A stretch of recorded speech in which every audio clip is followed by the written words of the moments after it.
There are people who survive the stories they are in, not the heroes, not the ones whose names are on the covers, whose deaths are the climaxes, whose victories are the endings, the ones who are there at the beginning, and still there at the end, who watch the person at the center of the story rise and fall and burn out, and who are then left, with the aftermath, with the silence after the fire, with the question of what to do, with a life that was organized around someone who is gone. Tomoe Gozen was this kind of person. She appears in the Heike Monogatari in a handful of scenes, not many. The great chronicle of the Genpei War was not primarily interested in her.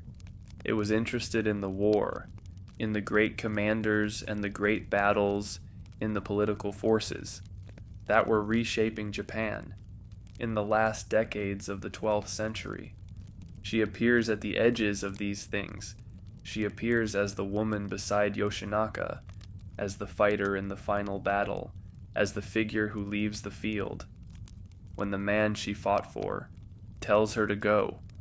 These appearances are brief. They are also indelible.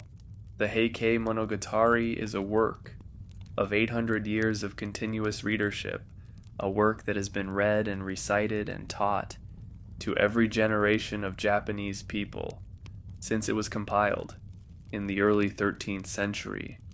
And in all those 800 years, the readers have remembered Tomoe Gozen. She is described in the chronicle with a specificity that is unusual for a woman in a medieval Japanese military text. The Heike Monogatari says, "She was especially beautiful, with white skin, long hair, and charming features. She was also a remarkably strong archer, and as a swordswoman she was a warrior, worth 1,000, ready to confront a demon or a god, mounted or on foot. Worth 1,000. This is the measure the chronicle uses, not a compliment, a military assessment. The statement that this woman, in the specific calculation of the battlefield, was worth 1,000 ordinary fighters. The chronicle does not elaborate on how this was established. It does not need to. The statement stands on its own. The world that produced Tomoe Gozen was the warrior world of 12th century Japan, the world of the eastern provinces, the broad flat country, and the forested mountains, where the warrior families had been producing fighters for generations. But she was not from the eastern plains. She was from the mountains. She was from Kiso and the Kiso Valley, the deep mountain territory, in what is now Nagano Prefecture, the country of steep slopes and fast rivers and cedar forests that close out the sky above the narrow valley floors. The Kiso Valley produces a specific kind of person, not the cavalry fighter of the open plains, the mounted archer who needs flat ground and long sight lines to operate, the mountain fighter, the person who knows how to move in steep terrain, how to use the forest, how to find the paths that the people who don't know the mountains don't know exist. She grew up in this country. She learned what this country taught. The question of who she was, before the Heike Monogatari places her in the story, is a question the chronicle does not answer. She appears in the text already formed, already the fighter, already the woman beside Yoshinaka, already understood by both of them, and by the people around them, to be what she was. The backstory is not given. The childhood is not described.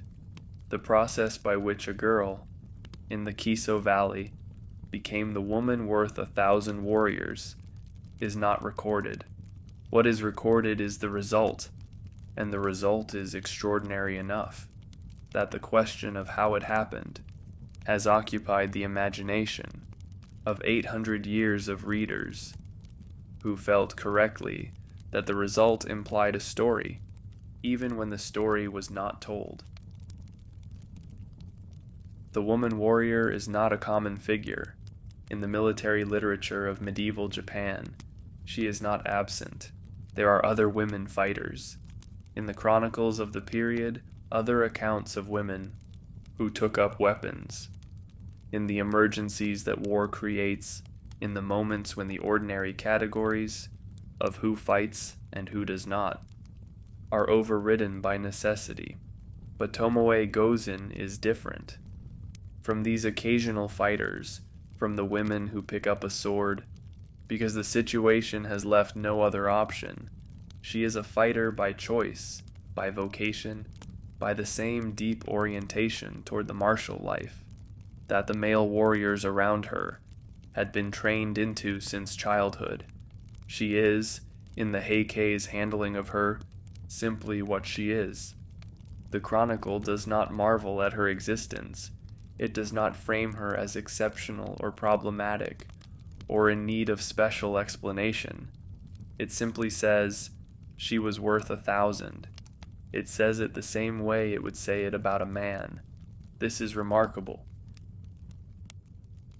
The relationship between Tomoe Gozen and Yoshinaka is described in the chronicle in terms that are not entirely clear, that have been interpreted differently by different readers in different centuries, that carry the ambiguity of a relationship that existed in a world where the categories of companion, retainer, and intimate overlapped in ways that the chronicle did not always feel the need to disambiguate.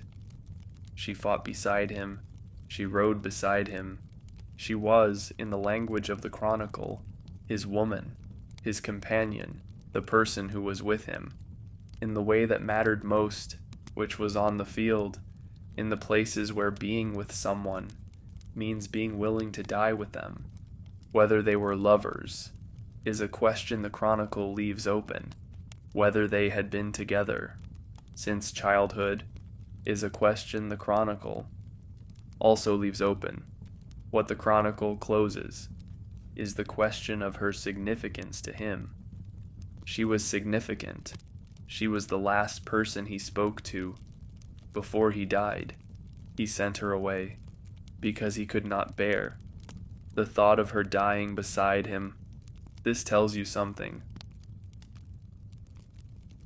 To understand Tomoe Gozen, you have to understand Yoshinaka, not because her story is only his story, not because she exists only in relation to him, but because the world she moved through was the world he made, and the story she is part of is, for a significant portion of its length, his story.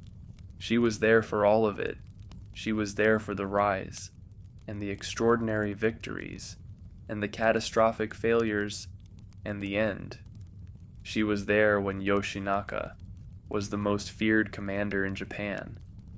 She was there when he became the most isolated. She was there on the last morning, and then she was gone, as he had told her to be, into the aftermath, that the chronicle does not follow her into with the same attention it gave to the events before. The aftermath is where the interesting questions begin. Minamoto no Yoshinaka. He is one of the strangest figures in the entire Genpei War, a man whose trajectory is so compressed and so extreme, so bright at its peak, and so complete in its collapse that the story of his life reads less like a military biography and more like a parable about the specific dangers of a particular kind of greatness. He was great. The military record is unambiguous about this. He was one of the most gifted commanders of his generation, a man whose instinct for terrain and timing, and the psychology of the enemy, produced victories that the enemy consistently failed to predict or prepare for. He was also, by almost every account, nearly impossible to manage. not because he was stupid, because he was too completely himself. He was born in 1154, the son of Minamoto no Yoshikata, a minor figure in the Minamoto family, whose death, when Yoshinaka was still an infant, set in motion the circumstances that would shape everything about who Yoshinaka became. His father was killed in a conflict with another Minamoto branch, killed by his own cousin, the same Minamoto no Yoritomo, who would eventually lead the Minamoto to victory in the Genpei War.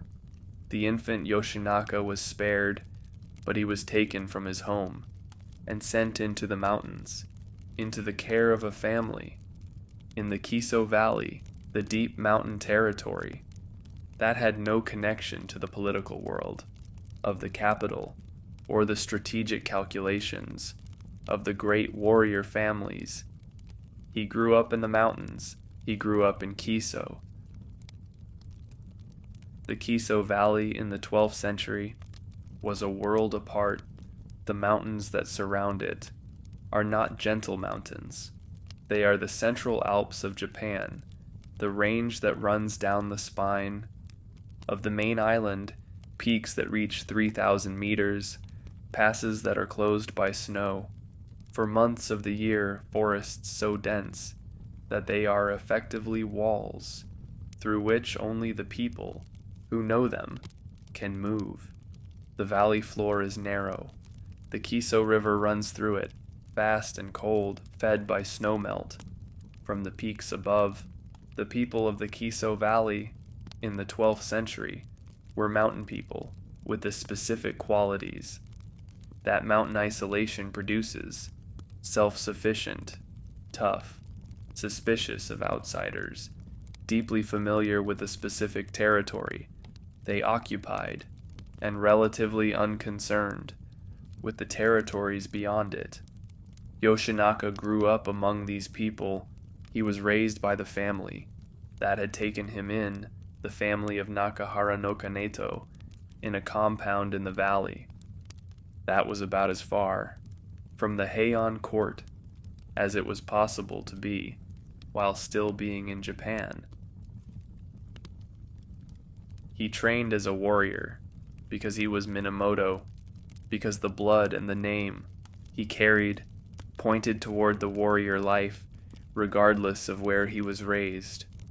But the warrior he became was shaped by the mountains, not the plains, the cavalry tactics of the Eastern warrior tradition, the discipline of the mounted archer on open flat ground were part of his training.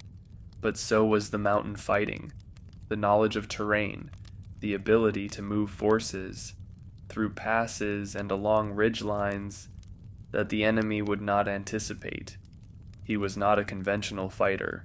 He was a fighter whose genius was specifically adapted to the unconventional, to the unexpected approach, to the maneuver that worked, because the enemy had decided it was impossible. Tomoe Gozen grew up in the same valley. This is the foundation of everything. The chronicle does not give us the story of their childhood together. It does not tell us when they first met, or how the relationship between them developed from whatever it was at the beginning into what it was by the time the chronicle picks them up. What the chronicle gives us is the fact of their closeness, the assumption of it, the way that the narrative treats them as a unit without needing to explain how the unit formed. They are from the same place. They grew up in the same valley. They learned the same mountains. They became, over the years, of a shared childhood and adolescence in an isolated mountain territory. The people each other knew best. This is its own kind of bond, not the bond of politics or alliance, or the calculated loyalty of the warrior retainer who has assessed the available lords and chosen the most promising one, the bond of the people who grew up in the same place, who know the same landscape, in the same way, who have been each other's context for so long that the question of who they are without each other is not a question that has ever seriously been asked. Yoshinaka heard about Yoritomo's rebellion the same way everyone in Japan heard about it, through the network of information that moved along the roads, and through the warrior families, and eventually into even the most isolated valleys, and he made the calculation that the men of the East were making in 1180. The Minamoto cause was legitimate. The Taira had overreached. The time had come. But Yoshinaka's calculation had a specific quality that Yoritomo's calculation did not have. Yoritomo was fighting to rule Japan. Yoshinaka was fighting to return to what his family had lost, to recover the position that had been taken from his father by the same cousin. He was now supposed to be fighting alongside. The alliance between Yoshinaka and Yoritomo was always more complicated than the simple story of Minamoto unity against the Taira. It was an alliance between two men who had a reason to be enemies, and who were choosing for the moment to be allies instead, because the common enemy was more immediately pressing than the old grievance. The old grievance was still there. It would surface later. Yoshinaka raised his standard in Kiso in 1180. He called the warriors of the mountain territories the fighters who knew the same passes and ridgelines that he knew, who had grown up in the same isolated valleys, who were, like him, mountain fighters first, and political animals second. They came. Tomoe Gozen came. She was there from the beginning, from the raising of the standard, in the Kiso Valley, from the first campaigns, in the mountain territories, around the Minamoto heartland. She was not following him. She was riding with him. The distinction matters. The Chronicle is careful about this distinction, careful in the way that careful literary works are careful, which is to say by choosing the specific words that carry the specific meaning without needing to announce it. She rode with him. She was at his side. She was worth 1,000. This was who she was from the beginning. The Chronicle does not show her becoming this. It shows her already being it. The bond between Tomoe Gozen and Yoshinaka is one of the relationships in the Heike Monogatari that the Chronicle handles with the particular restraint of a literary tradition that understood 800 years before. Modern readers would confirm it that the most powerful relationships are often the ones that do not require elaboration. You do not need to explain the relationship between two people who grew up in the same valley, in the same isolation, in the same mountains, and who then chose, when the world opened up to them, to move through it together. The explanation is in the choice. The warrior culture of 12th century Japan had established categories for the relationships between people in military contexts: lord and retainer, commander and soldier, companion in arms. These categories were not simply descriptive. They were structural. They carried specific obligations and specific rights. They organized the behavior of everyone within the military hierarchy, according to a set of expectations that had been refined over generations of warrior culture. Tomoe Gozen does not fit cleanly into any of these categories. She was not exactly a retainer, in the sense that the retainer relationship was understood to be a relationship between a lord and a subordinate who served in exchange for protection and land. She was not exactly a companion in arms, in the sense that this category was understood to apply to men of roughly equal status who fought alongside each other. She was something that the categories did not quite capture, something that the Heike Monogatari acknowledged by simply describing what she was and what she did, without trying to fit her into the available boxes. She was Tomoe Gozen. She was worth 1,000. She was beside Yoshinaka.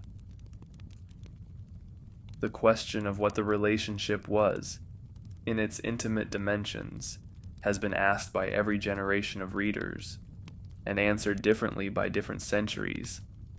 The older readings tended toward the romantic, toward the story of the great warrior, and the woman who loved him, the relationship organized around the emotional bond, rather than the military one. The more recent readings have complicated this, have pointed out that the chronicle is more interested in her fighting ability than in her feelings, that the description of her emphasizes the martial qualities at least as much as the personal ones, that the relationship as the chronicle presents it is not simply a love story, but something more complex, a partnership that contained both the personal and the professional, in proportions that the chronicle does not separate out. Both readings are probably partially right. The more interesting question is not which one is correct, but why the chronicle chose not to resolve the ambiguity. The ambiguity is a choice. Choices in literary works are made for reasons. The reason here is probably that the relationship between Tomoe Gozen and Yoshinaka was the kind of relationship that does not reduce cleanly to any single category that was too complete, too encompassing, too much the product of an entire shared life to be summarized in any of the available terms. What the chronicle makes clear is the quality of the bond in its practical expression. She was with him in the field.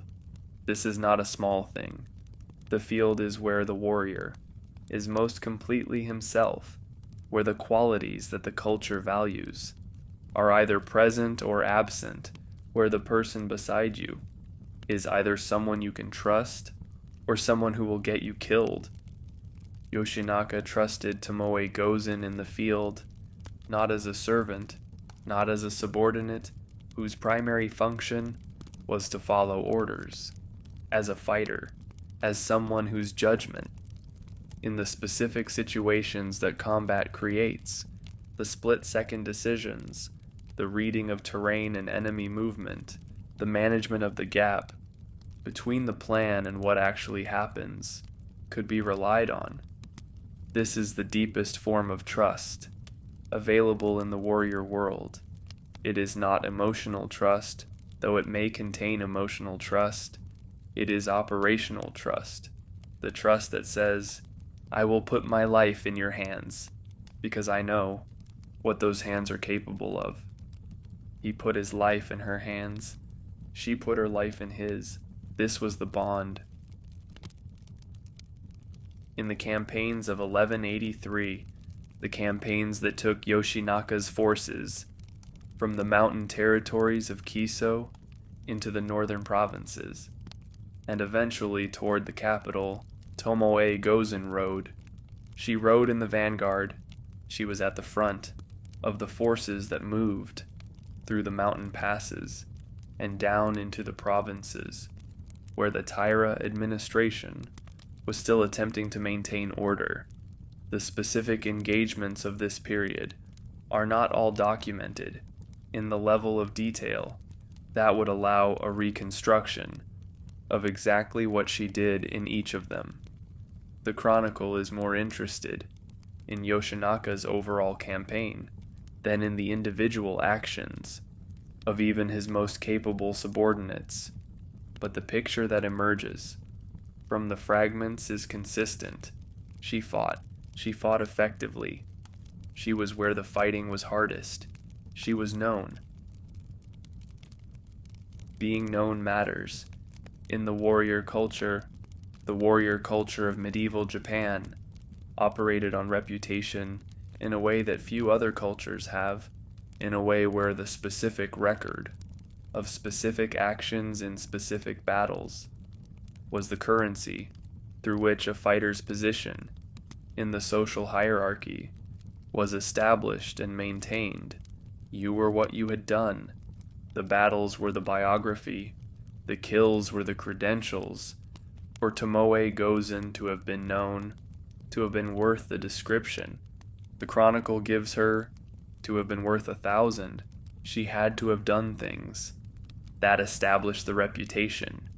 She had done them in the mountain campaigns, in the push toward the capital, in the engagements. That established Yoshinaka as the most feared commander in the northern provinces. She had been there. She had been part of the reason. The campaign succeeded. The chronicle gives her the credit. Without detailing the specific actions, this is the chronicle's way of saying that the credit is so well established, it does not require elaboration. The summer of 1183 was the summer of Yoshinaka's greatest triumph. At Kurikara Toge, the mountain pass, in the northern provinces, he destroyed a Taira army in a maneuver so unexpected and so complete that the scale of it is still discussed by military historians. 800 years later, he drove cattle with burning torches tied to their horns into the Taira lines at night. The chaos that followed was total. The Taira army, which had been the largest the clan had assembled, was broken in hours by a tactic that no one in the history of Japanese warfare had used before. Tomoe Gozen was there.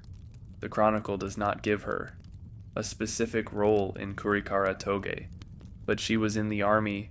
She rode in the army that executed Yoshinaka's plan and pressed the advantage as the Taira lines collapsed. She was there for the greatest victory. She would be there for the worst defeat. She was always there. This was who she was. The rise of Yoshinaka was one of the fastest in the history of the Genpei War. In 1180, he was the obscure heir of a minor Minamoto branch living in the mountains of Kiso, known to almost no one, outside the immediate territory of his mountain valley.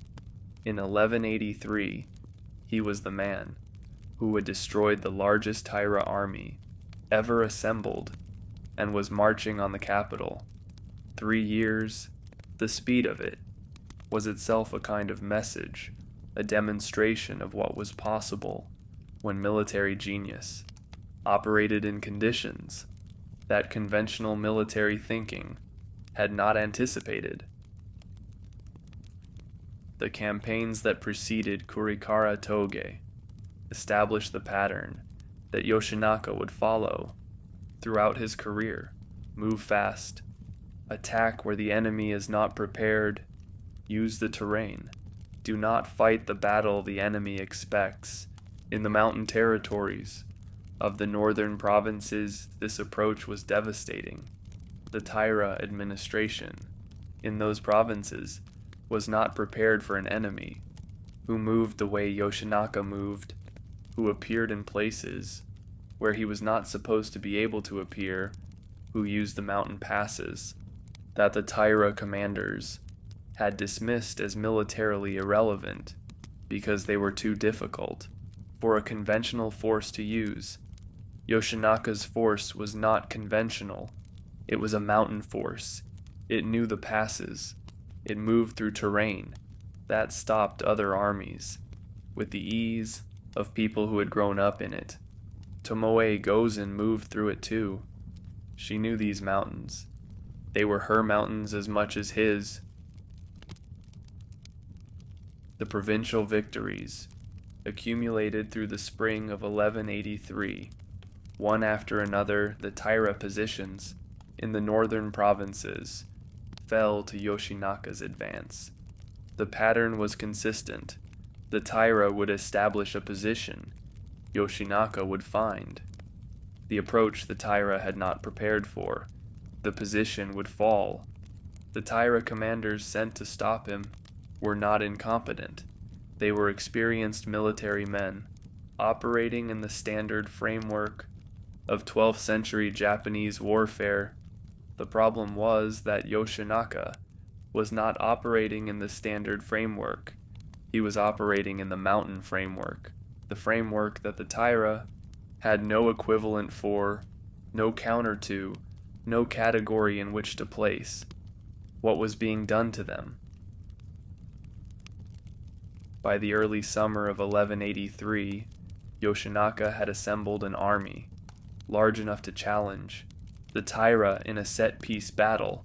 The Taira response was to send one of the largest forces they had ever assembled, an army of tens of thousands, north to stop him. Before he could threaten the capital, the two forces met at Kurikara-toge. The pass is a narrow place in the mountains of the north, the kind of terrain that a force defending the pass should be able to hold indefinitely against a numerically similar attacker. The Taira held the high ground. They had the better position. They had more men. They had experienced commanders. They should have won. Yoshinaka divided his forces.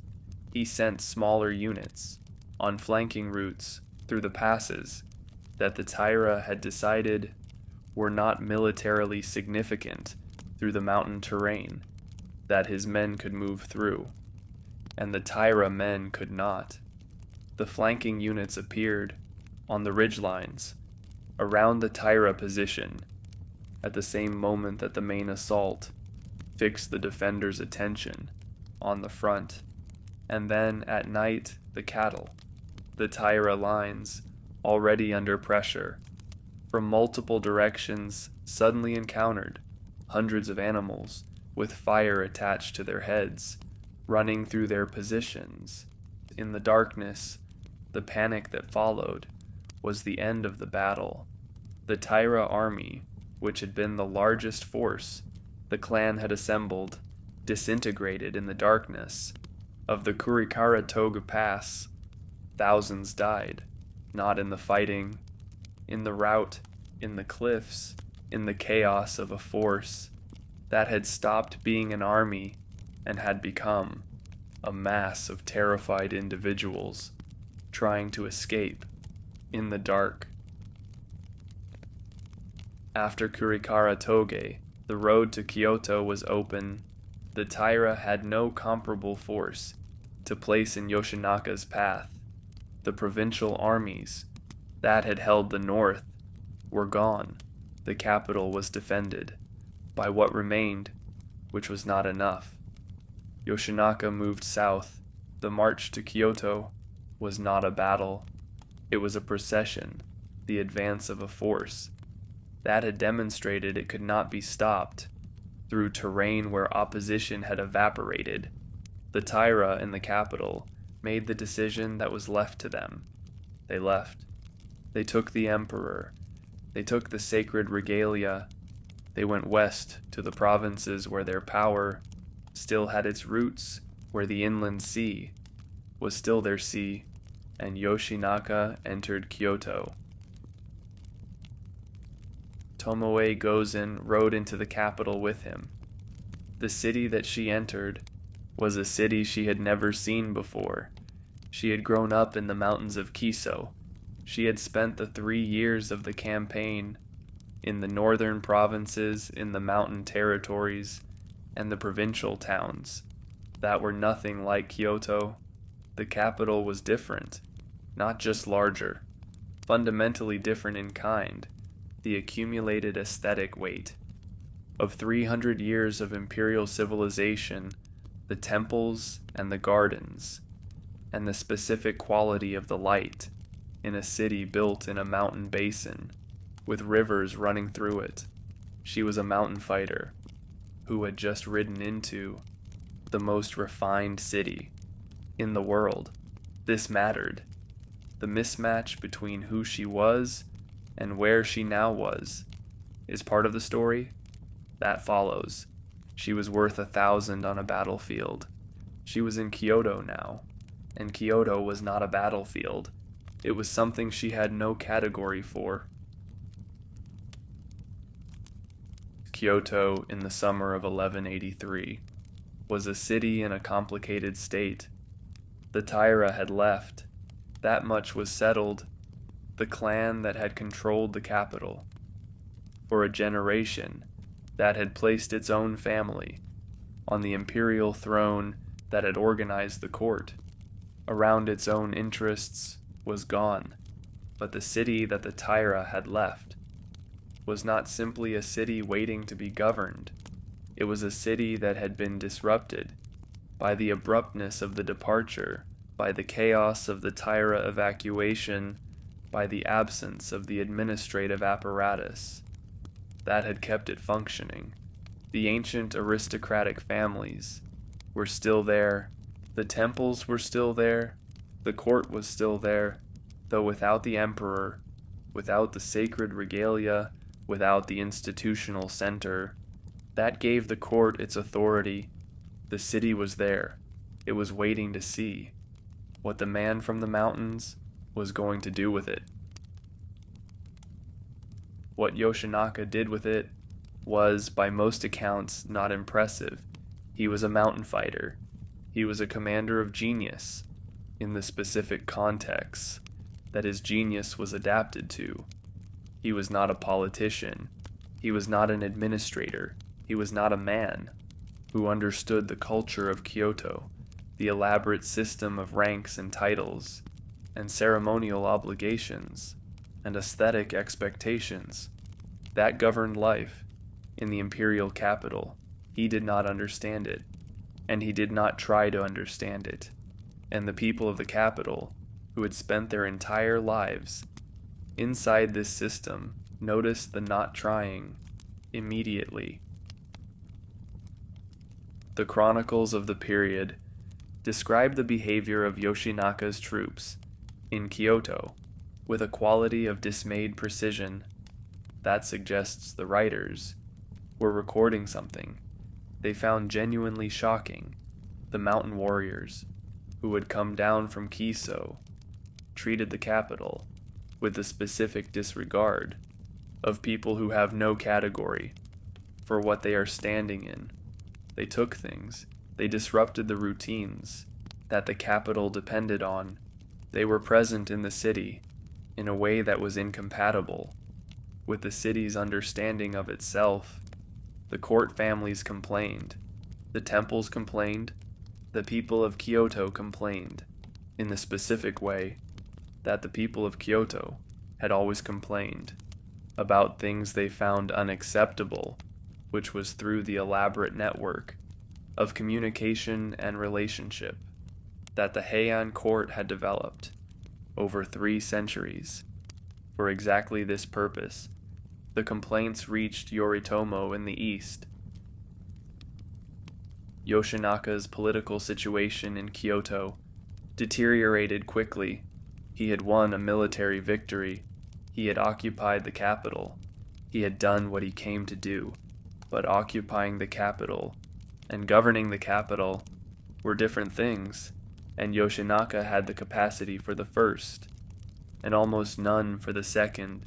He was given a court title, the retired Emperor Goshirakawa, who was in the capital and who had survived the Taira through the same combination of flexibility and political instinct that had kept him relevant through every previous upheaval, gave Yoshinaka a title that was meant to integrate him into the existing court structure. Yoshinaka did not integrate easily. He was a man of the mountains in a world of ceremony. He was a fighter in a world of protocol. He was exactly himself in a place that required a great deal of not being exactly yourself in the service of the larger fiction that the court required everyone to maintain. Tomoe Gozen was in the capital with him. She was navigating the same mismatch, the same gap between who she was and where she was that Yoshinaka was navigating, but she was navigating it differently. Yoshinaka's mismatch was political. He was trying and failing to function as a governing power in a city that required a specific kind of political sophistication that he did not have. Tomoe Gozen's mismatch was something else. She was a warrior in a city that, for the moment, had no use for warriors. The campaign was temporarily over. The Taira were in the west. The capital was occupied. The fighting was not happening. In Kyoto, she was worth 1,000, in a context where 1,000 was not the relevant unit. What she did in Kyoto during the months of Yoshinaka's occupation is not recorded. This is the first of the silences. In her story, the first of the places where the chronicle stops giving us information and leaves us with the absence. She was there. She was beside Yoshinaka. Beyond that, the record does not speak. The absence is itself telling. The chronicle records her when she is fighting, when she is not fighting, when the world has temporarily stopped, producing the context in which her specific qualities are visible and recordable. She disappears from the text. This is not because she was not there. It is because the chronicle was not designed to record what a woman worth 1,000 warriors does with herself in the months between battles. The months between battles are where the more interesting question lives. Yoshinaka's relationship with Yoritomo was deteriorating at the same time that his relationship with the capital was. The two men had never been simply allies. The old grievance was there, the death of Yoshinaka's father. At the hands of Yoritomo's father, the childhood exile in the mountains, the sense of a debt, that the common cause against the Taira had temporarily suspended, but not cancelled. Yoritomo was watching Yoshinaka from Kamakura. He was watching the behavior of Yoshinaka's troops in the capital. He was watching Yoshinaka's attempts to manage the court and the consistent failures of those attempts. He was watching the retired Emperor Goshirakawa, who was signaling through the elaborate channels of Heian political communication that he would not be unhappy if someone were to replace the man from the mountains with someone more manageable. Yoritomo was drawing conclusions. He sent his brothers west, not yet against Yoshinaka, against the Taira still, but the direction of the campaign was also the direction of Yoshinaka. The mountains were behind them, the sea was ahead, and between the mountains and the sea, the situation that would end Yoshinaka was taking shape. The fall of Yoshinaka was as fast as his rise. This is the pattern that the Heike Monogatari traces in several of its subjects, the trajectory that the opening lines of the chronicle announce as the theme of the entire work. The proud do not endure. They are like a dream on a spring night. The mighty fall at last. They are as dust before the wind. Yoshinaka was proud. He was mighty. He had risen from the mountains of Kiso to the capital of Japan. In 3 years, the falling was equally swift. The specific sequence of events that led to Yoshinaka's destruction began in the winter of 1183 and accelerated through the early months of 1184. Yoshinaka and Kyoto had become increasingly erratic. The political situation he did not know how to manage was producing in him the responses of a man who is intelligent enough to know he is failing, but not equipped with the tools to stop the failure. He made bad decisions. He alienated the court families who might have helped him. He damaged his relationship with the retired Emperor Goshirakawa in ways that were, in the Heian world, close to irreversible. He seized Goshirakawa at one point, held him briefly, used him as a bargaining chip in a political confrontation that Yoshinaka's tactical thinking had identified as a move, without understanding that in the court world there were no moves. That left you in a better position. After laying hands on a retired emperor, the damage was done. Goshirakawa's support evaporated. The court's tolerance for Yoshinaka reached its limit. Yoritomo moved. He sent Yoshitsune and his other brother Noriyori west with forces officially still against the Taira, but with instructions that everyone understood, to include Yoshinaka. Yoshinaka knew they were coming. He was not incapable of reading the military situation. He was very good at reading military situations. What he was not good at was the political situation that had made this military situation inevitable. He prepared to fight. He had the capital. He had his mountain warriors. He had Tomoe Gozen. He did not have what he needed, which was numbers and political support and the kind of institutional backing that Yoritomo had spent 3 years building in Kamakura.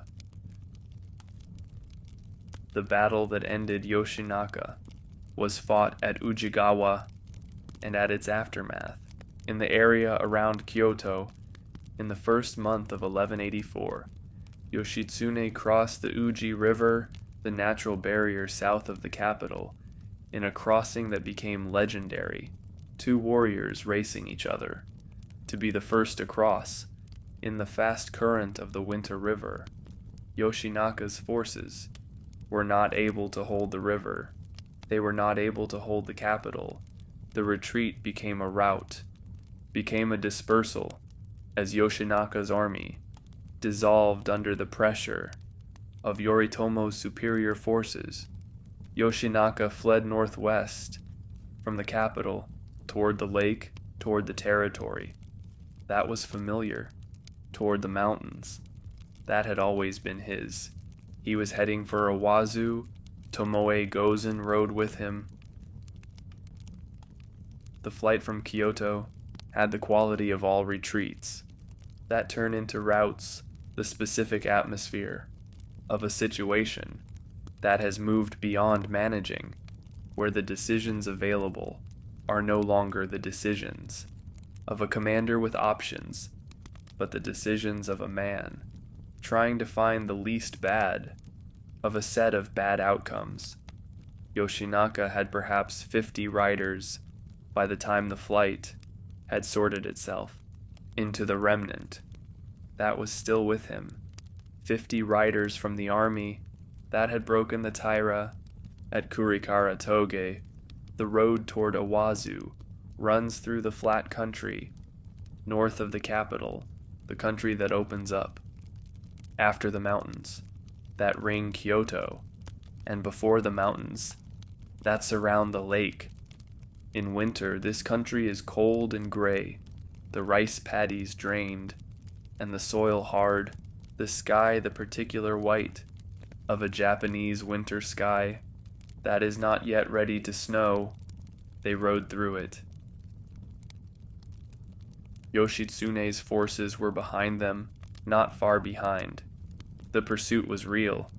Yoshinaka knew the pursuit was real. He had conducted enough pursuits to know what one felt like, to understand the dynamics of a force pushing from behind against a force that no longer had the cohesion to turn and fight. He rode. He was thinking. He was doing what he had always done, which was looking at the situation and identifying the best available move. The best available move was becoming clearer. The further he rode, there was no defensive position. Between here and Awazu, that 50 riders could hold against the force behind them. There was no relief coming. There was no political solution. There was no path that led to a good outcome. There was only the question of how this was going to end, and whether he had any control over the manner of the ending. He had some. He made his choices. One of the choices was about Tomoe Gozen. Awazu, the place where Yoshinaka died, is a specific location, a flat piece of ground, near the southern shore of Biwako, the great lake that sits in the mountains east of Kyoto, the largest lake in Japan, the body of water, whose presence shapes the climate and the landscape of the entire region. In the first month of 1184, the lake was gray. The mountains around it had snow on their upper slopes. The reeds along the shore were the dead brown of winter reeds, and the water was the flat, cold gray of a large lake in winter. Yoshinaka rode toward this landscape with his 50 riders and the enemy behind him, and the knowledge that the end was close. The warriors who were still with him at this point were the men who had chosen to stay when staying meant dying. The choice had been made. Some had left. They had made the calculation that had always been available, the calculation that loyalty has a limit, and that the limit had been reached. The ones who stayed had made a different calculation, or no calculation at all, had simply found themselves still riding with Yoshinaka, not because of strategy, but because of the thing that exists beneath strategy, the attachment that does not respond to rational assessment. Tomoe Gozen was among those who stayed. She was always going to be among those who stayed. The last night. The chronicles give us fragments. The small force encamped in whatever shelter was available in the winter landscape near Awazu, the fires, the cold, the knowledge of what was behind them and what was ahead. The conversations that happen in the last hours before the last battle are a specific kind of conversation, the kind that has a quality of finality, even when it does not acknowledge it directly, the kind where the ordinary things that people say to each other carry a weight that ordinary things do not usually carry, because everyone involved understands that these may be the last ordinary things. What Yoshinaka said to Tomoe Gozen in these hours is not recorded. The chronicle gives us what he said to her the next morning when the enemy was close and the fighting was about to begin. But the night before, the last ordinary night, is a silence in the record, the silence of everything that happened between them, that the chronicle did not follow into. The morning brought the enemy. Yoritomo's forces, advancing from the south, reached the area around Awazu. In the early light, Yoshinaka's 50 riders turned to face them. This is the moment where the military genius that had won Kurikara Toga and had defeated the largest Taira army ever assembled was entirely irrelevant. 50 against thousands is not a tactical problem. It is not a problem at all. In the military sense, there is no tactic, no maneuver, no approach to terrain or timing that resolves this situation in favor of the 50. What Yoshinaka had left was not tactics, it was bearing, the manner in which a warrior meets an end that cannot be avoided. He had plenty of bearing. They fought. The 50 fought the way that people fight when they know the outcome and are fighting anyway, with the specific quality of people who have decided that how you face the end is the last thing you have control over. Warriors fell. One by one, in twos and threes, the small force diminished, as the larger force pressed against it. From every direction, Tomoe Gozen fought. This is in the chronicle. In the chaos of the final battle at Awazu, she is specifically mentioned, she is seen, she was at the front. She was in the hardest part of it. She was worth 1,000. And in the last battle, with everything lost, she was still worth 1,000. Yoshinaka rode to her, in the middle of the battle, with the enemy pressing in. In the end close, he reached her, and he said what he said. The chronicle records his words. He said that she should go. He said that he did not want to die, with a woman beside him. He said that her family was in the east, that she should go to them. He said it was time for her to leave. These are not the words of a man who wanted her to go. These are the words of a man who understood that she would not go, unless he told her to, that she would stay beside him until the end. If he did not make it an order, he made it an order. She did not go immediately. The chronicle gives her a response. That is not verbal. She does not argue. She does not plead. She does something that is both. Obedience and refusal, that honors his order in its letter and resists it in its spirit. She turned her horse toward the enemy. She found the most formidable warrior. In the forces pressing against them, a man named Goto Hyoe Morishige, a warrior of reputation, a man worth fighting. She rode at him, she fought him, she defeated him, pulling him from his horse and pressing his head to her saddle with the force of someone who has decided that this final act in this final battle is what she is going to do. Before she goes, she took his head, then she rode away. The order Yoshinaka gave to Tomoe Gozen has been read and reread by 800 years of readers who have not agreed on what it means. Go, take yourself away from here. Do not die beside me. These are simple words. They are also inexhaustible. One reading is the protective reading. He loved her. He did not want her to die.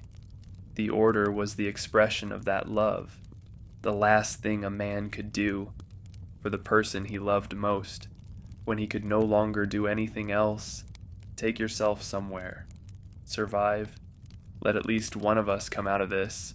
This reading is supported by the emotional logic of the situation, by the relationship between them, that the chronicle has established, by the sense that the order is too specific, too personal, too charged with something.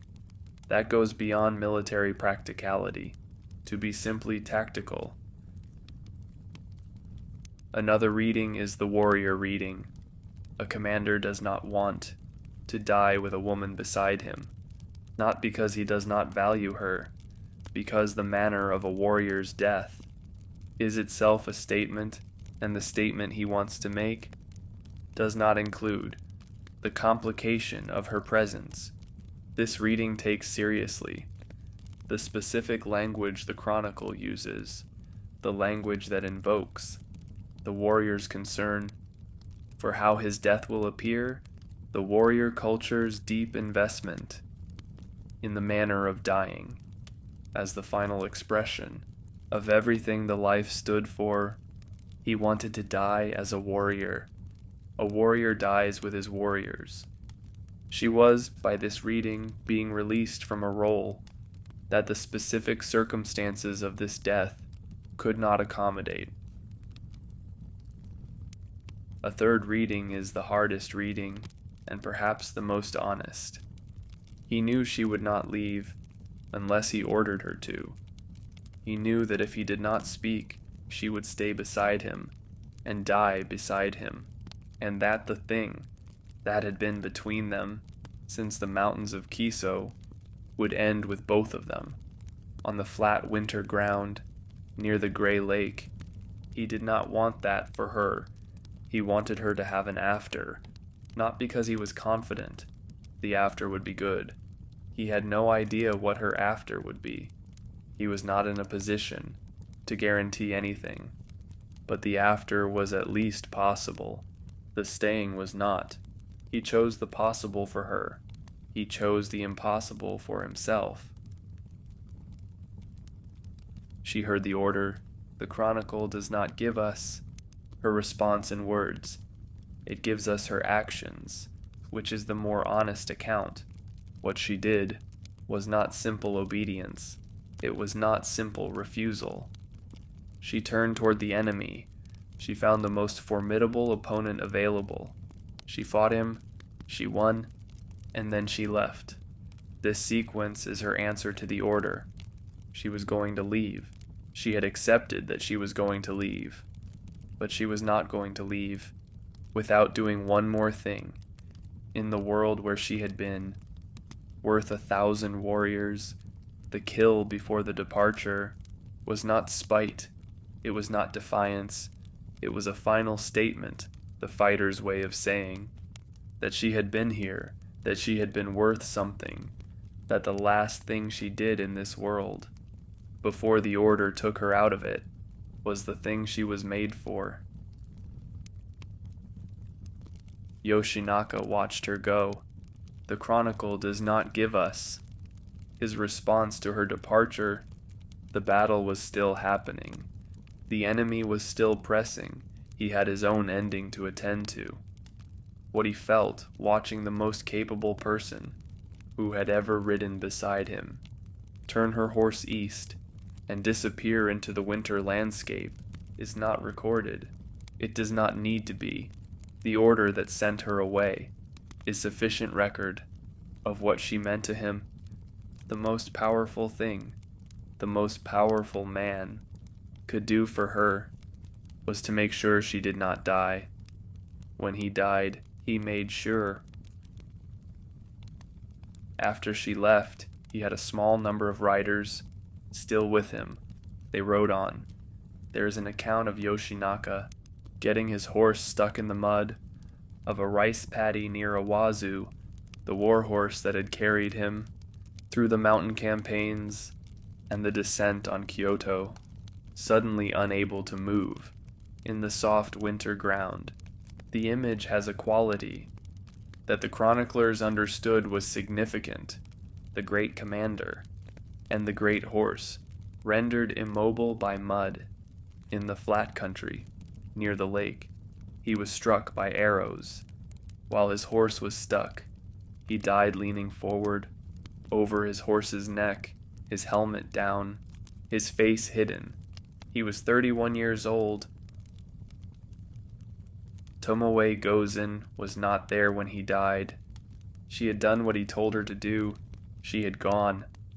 Whether she knew in the moment of leaving that she would never see him again is a question that the chronicle does not answer and cannot answer, because it is the kind of question that only the person inside the moment can answer. She was riding east. He was in the mud. The gap between them was growing with every stride of her horse. She had been told to go. She had gone. She was carrying with her everything that the mountains of Kiso and the 3 years of the campaign and the last morning at Awazu had given her. She was carrying her life. He had given it back to her. She rode. Goto Hyoe Morishige, the man Tomoe Gozen killed before she left the battlefield at Awazu, had a name and a reputation, the specific things that warriors accumulated in the culture of the Genpei War to establish their standing in the hierarchy of fighters. He was a warrior of Yoritomo's eastern forces. He was formidable. He was, in the assessment of the people who knew him and the people who feared him, a man worth fighting. Tomoe Gozen chose him specifically. This is worth dwelling on. In the chaos of a battle, where the outcome was already decided, where the pressing need was not to fight more, but to leave as ordered, she made a choice about who she was going to fight. She did not fight the nearest enemy. She did not fight the easiest target. She rode toward the most formidable man available, and she fought him. The fight itself is described in the chronicle with the brevity that the chronicle uses for many of the individual combat scenes, the brevity that is not dismissiveness, but economy, the recognition that the outcome is what matters, and that the specific mechanics of how the outcome was reached are less important than the fact of it. She rode at him. She grappled with him. She pulled him from his horse. She pressed his head to her saddle. She took his head. The physical strength this required, the ability to pull a fully armored warrior from his horse while you yourself are mounted, while the battle is happening around you, while you are operating under the specific pressure of a person who knows they are about to do the last thing they will do in this place is not ordinary strength. It is the strength of someone who has trained for this, for their entire adult life, who is capable of it, not in spite of the circumstances, but because the circumstances have produced the full expression of what the training built. She took his head. The gesture of taking a head in battle was, in the warrior culture of this period, the definitive act of the fighter, the physical proof of the kill that could be presented as evidence, that established the record, that said in the most material possible way, I was here, I fought, I won. She took his head before she left the battlefield. This matters, not because it was necessary. She had been ordered to leave. She could have left. The order did not require her to take a head first. She took it because she chose to. She chose to make the record. She chose to complete the act of the warrior, in the warrior's terms, before the warrior's context closed around her for the last time. Then she left. The chronicle records that she threw her armor into a river, or that she threw her helmet. The different versions of the chronicle give slightly different details about what she discarded as she rode away from Awazu. The detail is significant, regardless of its exact form.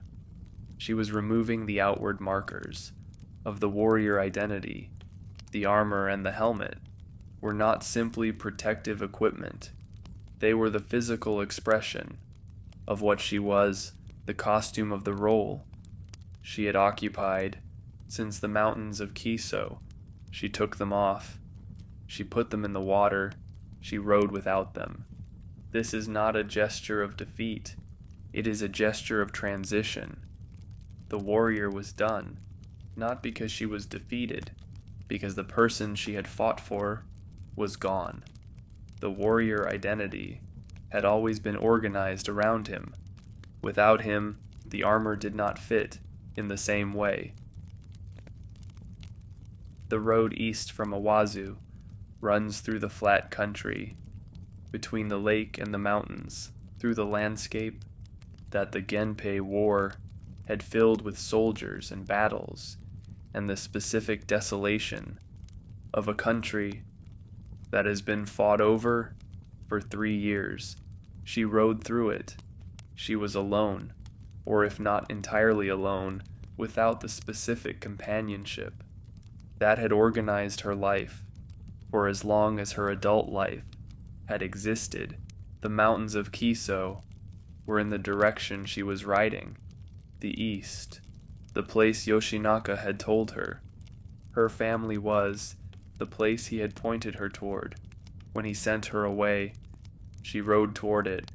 She rode away from the battlefield, and away from the lake, and away from the flat winter ground, where Yoshinaka was dying in the mud, beside his stuck horse. She did not know that yet, or she did not know the specific circumstances. She knew the general shape. She had been at that battle. She had seen what was coming. She rode.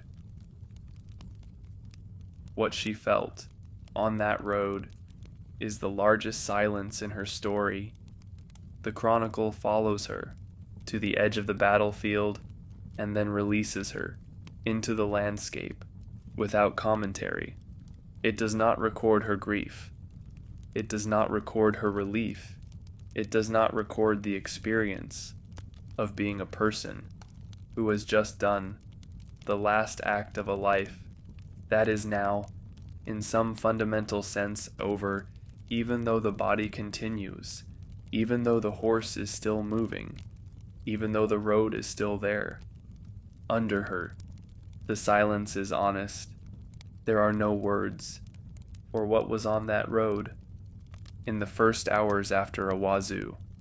There is only the road, the horse, the east, the after that Yoshinaka had insisted on. She was in it now.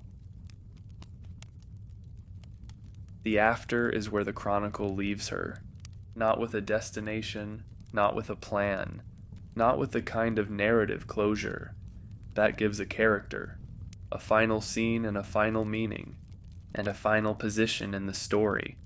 It leaves her on the road, riding east, throwing the armor in the river, going, this is the end of Tomoe Gozen. In the Heike Monogatari, she rides off the edge of the text, and into the silence that the chronicle did not see a reason to follow. For 800 years, readers have stood at that edge, and looked into the silence, and asked the question that the silence invites: where did she go?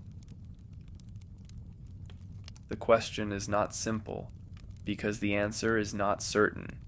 Unlike the other major figures of the Heike Monogatari, unlike Yoshinaka, whose death is documented, unlike Kenreimon-in, whose after is the final chapter of the chronicle, Tomoe Gozen's fate after Awazu, is not recorded in any single authoritative source.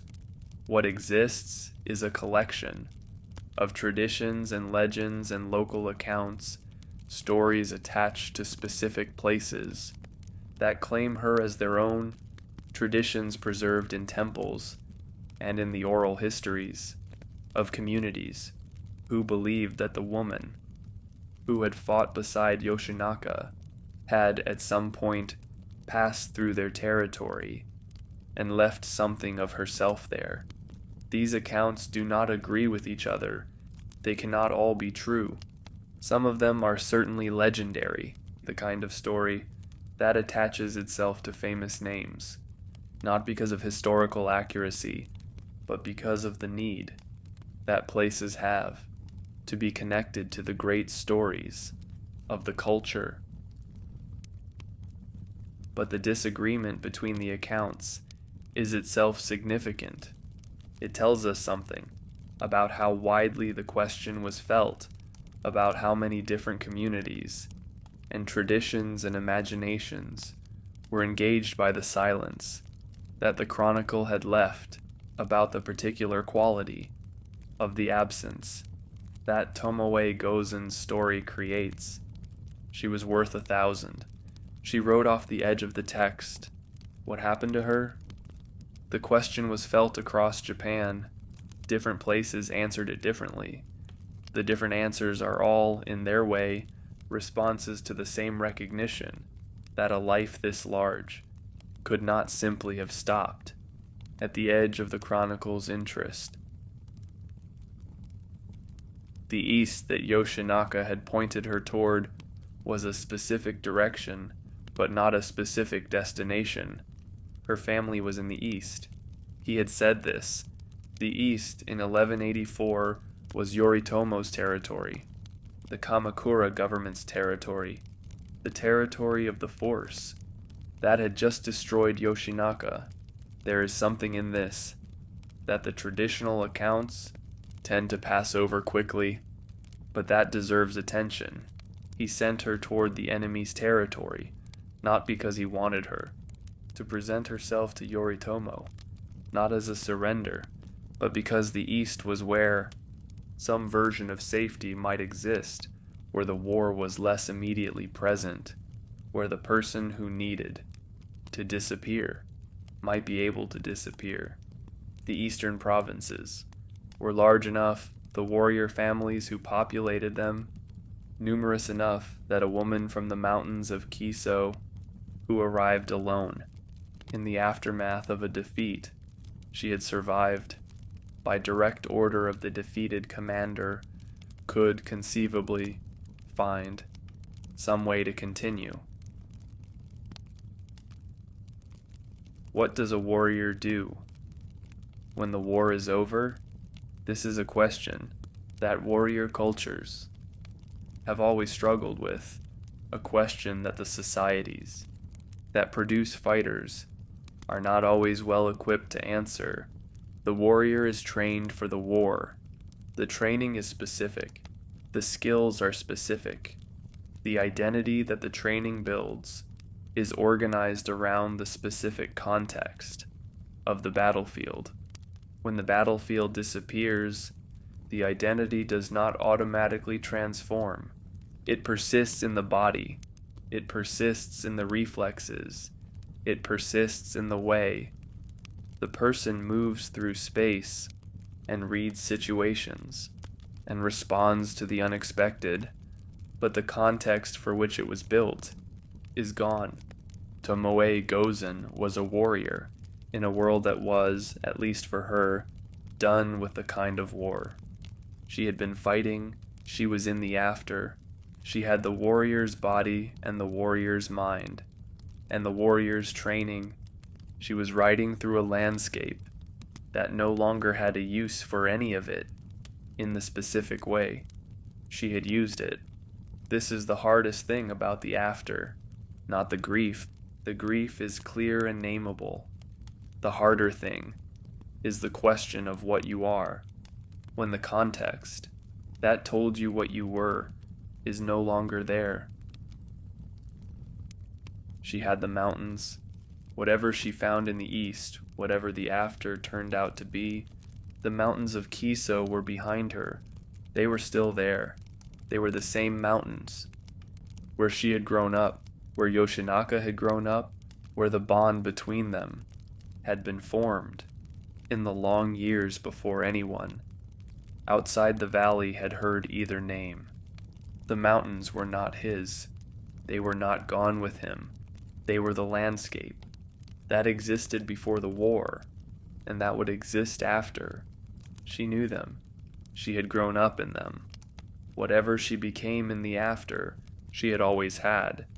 The specific knowledge of that specific place, the mountain knowledge, that does not leave you, even when everything else does. She was carrying that. She was carrying the kill. She was carrying the order. She was carrying everything that Owazu had left her. She rode east, and the chronicle let her go. Let us take the theories seriously, not as history, not as claims that one or another of the accounts of Tomoe Gozen's after is definitively true, but as the record of how a culture remembered a woman it could not forget, how the imagination of a people filled the silence that the chronicle had created with the stories it needed her to have. Each theory is a response to the same question. Each response tells us something about the people who told it, about what they needed her to be, about the different ways that different communities understood what her life had meant. The first tradition is the Eastern tradition. It says she went to the East as Yoshinaka had told her to, and that she spent her years there in a form of life that was a complete departure from the warrior identity some versions say she became. the wife of Wada Yoshimori, a senior warrior of Yoritomo's government, a major figure in the early Kamakura administration. The marriage, if it happened, would have been one of the more striking ironies available to the story. The fighter from Yoshinaka's army, becoming the wife of a man who served the government. That had destroyed Yoshinaka. The traditions that record this marriage do not seem troubled by the irony. They record it as if it were straightforward, as if the warrior culture's pragmatism about the arrangements of the after was simply understood. Wars end, people survive. Life continues on terms that the period before the war could not have predicted. If she married Wada Yoshimori, she would have survived him too. He died in 1213 in a conflict with Yoritomo's successors, the complicated politics of the early Kamakura period, producing yet another violent end to yet another warrior's story. The traditions do not tell us clearly what happened to her after that. The second tradition is the religious tradition. It says she became a nun. This is, in the context of 12th century Japan, the most expected trajectory for a woman who had lost the person around whom her life was organized. The religious path was the recognized path. The temples and convents of medieval Japan were full of women who had survived the thing they had organized their lives around, and who had found in the religious life the structure and the purpose that the secular life could no longer provide. Kenreimon-in had taken this path. Others had taken it before her. The path existed. It was honored. It was understood.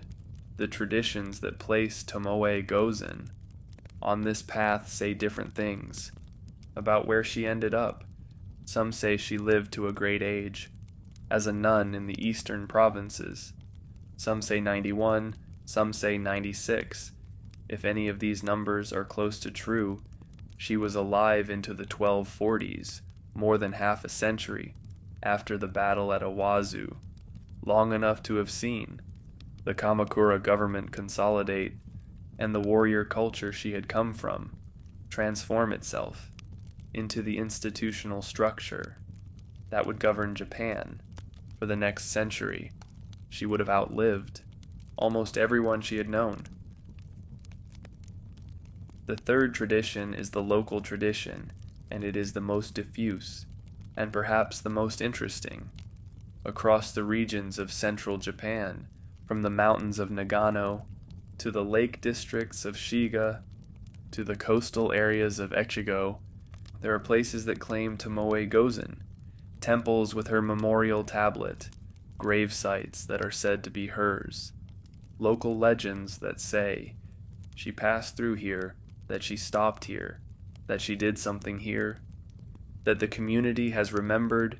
These local claims cannot all be true simultaneously. She could not have spent time in all the places that claim her, but each claim is a record of the fact that a specific community in a specific place felt a connection to her story, strong enough to want to own a piece of it. The warrior woman who had ridden off the edge of the chronicle had landed in the imagination of the culture everywhere. There is a tradition associated with Echigo, the province on the Sea of Japan coast, that places her there in her later years. Echigo is mountain country too. The mountains that divide the main island run close to the coast there, and the people who lived in Echigo in the medieval period were, like the people of Kiso, mountain people with the specific qualities that mountain isolation produces. The tradition says she lived there, that she lived quietly, that she did not advertise who she had been, that she was simply an older woman in a mountain community who had come from somewhere else and who had settled and who was part of the place. in the way that people, who have settled somewhere, become part of it. If this tradition is true, she chose the mountains again. After the capital, after the battlefield, after the order and the kill and the road east, she found mountains. This is the tradition. That feels most consistent with who the chronicle shows her to be. Not the warrior who married into the enemy's camp, not the nun in a court tradition. That was alien to her, the mountain woman, in the mountains, still. The fourth tradition is the hardest. It says she died at Awazu, not in the battle, after the battle.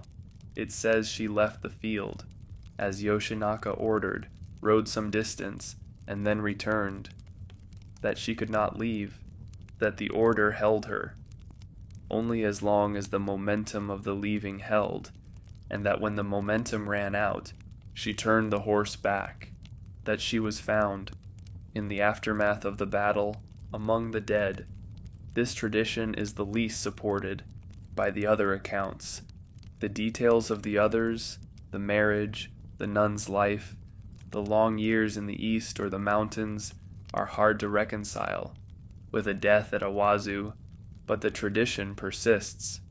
It persists because it answers a question that the other traditions do not answer, the question of whether the order could actually have been obeyed, the question of whether a person who had been beside Yoshinaka for as long as she had been could actually have ridden away and not come back. The tradition that says she died at Awazu is the tradition that says no, that she could not do it, that the order was obeyed long enough to satisfy the letter of it, and then the person inside the obedience reasserted herself. This tradition is not history, but it is true to something. If she became a nun, the life she entered was very different from the warrior life. This seems obvious, but the distance between them is worth holding, because the distance is not simply the distance between fighting and praying, between the violent life and the quiet one. It is the distance between two entirely different relationships with time.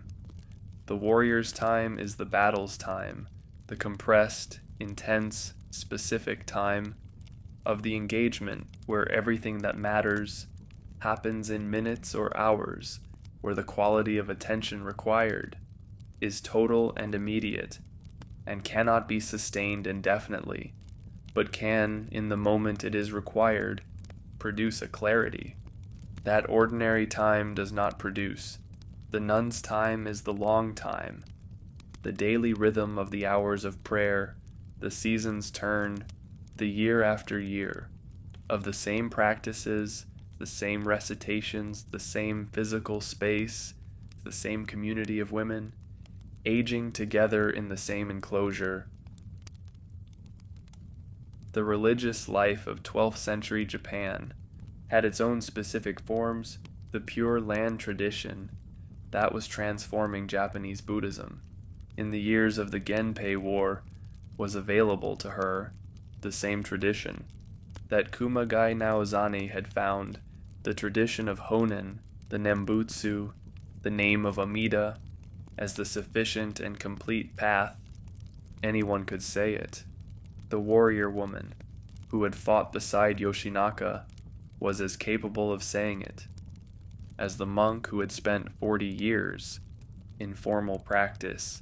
Namu Amida Butsu, the name, the daily repetition, the building of the practice that is built through accumulation, through the patient addition of one day to the previous day, until the days become years, and the years become a life, organized around the name. What would she have prayed for? Yoshinaka. Obviously Yoshinaka. The man who had told her to go. The man who had died in the mud, near the lake. The man she had ridden beside. For the entirety of the war, That had shaped everything she was. She would have prayed for him, the way that Rensei prayed for Atsumori, the way that Kenreimon-in prayed for the emperor and the Taira dead, the way that people in the 12th century, who had been part of great destructions, found in the prayer, not the repair of what was destroyed, but the daily acknowledgement of it, the refusal to let the dead simply recede into abstraction. Yoshinaka was not abstract to her. He was the person she had known since the mountains of Kiso. He was the person she had fought beside. He was the person who had ordered her to live. By ordering her away, she would have said his name in the prayer, not literally, but held him in the practice, the way the practice can hold the specific faces of the specific people who are the reason for the praying. The nun's life in medieval Japan was not a life of withdrawal from the world in the sense of being cut off from it. The convents were part of communities. The women who lived in them were known to the communities around them. They participated in the memorial practices that were central to the social life of the period, the prayers for the dead, that the warrior culture constantly required, and that the religious institutions were organized to provide. If Tomoe Gozen spent her later years as a nun, she was spending them in the specific practice of the culture's grief. The war had produced an enormous amount of grief. The families that had lost members in the campaigns, the communities that had been disrupted by the passage of armies, the women in particular, who had lost the men around whom their lives had been organized, all of them required what the religious life offered: a place for the grief, a form for it, a daily practice. That said, we remember. We have not forgotten. The dead are held in the practice of the living. There is a temple in Otsu, near the southern shore of Biwako, not far from Owazu, that keeps a tradition connected to Tomoe Gozen. The tradition says she came there, that she spent some time there, that the place near the lake, the place that was close to where Yoshinaka died, was a place she returned to. Whether this is true is not something that can be established with certainty, but the logic of it is consistent with what we know about the people who survived the great destructions of the people they love. They return to the places. They come back to the specific landscape where the specific thing happened, not because the landscape can give them anything that it did not give them before, because the landscape holds the memory in a way that other places don't, because the lake is still the lake, because the flat winter ground is still the flat winter ground, because the mountains are the same mountains. If she came back to the lake, it was to be near where he was, the last place, the place that was his, in the way that a place becomes permanently associated with the event that defined it, the lake, the gray winter water, still. The legend of Tomoe Gozen grew after the Heike Monogatari was compiled. It grew because the text had planted something that the culture needed to cultivate, a figure who was too vivid and too incomplete to be simply accepted as she appeared and not wondered about. Worth 1,000. Wrote off the edge of the text. Where did she go? The wondering produced the legend. The legend produced more wondering. 800 years of it. The No and the Kabuki theaters returned to her, not with the same intensity, as they returned to Yoshitsune or to Atsumori, the figures who had the cleaner narrative arcs, the deaths that completed the story, but they returned. There are no plays that imagine her return to the battlefield. There are kabuki performances that dramatize the last scene at a wazoo, the order and the kill and the departure, and that then continue into the territory the chronicle had left blank, imagining the ride east, imagining the road, imagining what happened next. Each performance is an answer to the question the chronicle left open. Each answer is different. The question does not close. The image of Tomoe Gozen in the Japanese popular imagination has changed over the centuries in ways that reflect the changing concerns of the periods that imagined her. In the warrior periods, the periods when the military culture was the dominant culture, she was primarily the fighter, the woman worth 1,000, the mounted archer in the heavy armor, the person who killed Goto Hyoe Morishige before she left. In the more recent periods, the periods that have been more interested in the interior lives of historical figures, she has been imagined as more complex, as a person whose extraordinary capability existed alongside an interior life that the chronicle barely touches, alongside the feelings that the warrior world did not require her to express, but that were there as they are in all people, regardless of weather. The available record shows them. Both images are real. Neither is complete. She contained both. The modern imagination has been particularly interested in Tomoe Gozen for reasons that are not difficult to understand.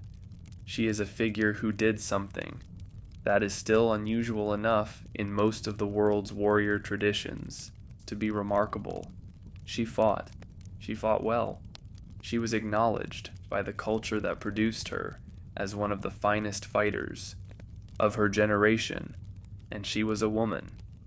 In the 21st century, in a world that is still negotiating, the question of what women can do, and what they are allowed to do, and what they are recognized for doing, Tomoe Gozen has a specific resonance. She is the evidence that the question is not new. She is the demonstration that the capacity existed before the permission existed, that the culture that produced her found ways to acknowledge what she was, even when the categories it had available did not quite fit her. Worth 1,000. That was the acknowledgement.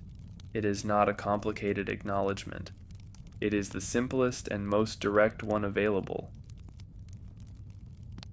The legend has also grown in the specific communities that claim her, the temples and the local traditions that place her in their territory.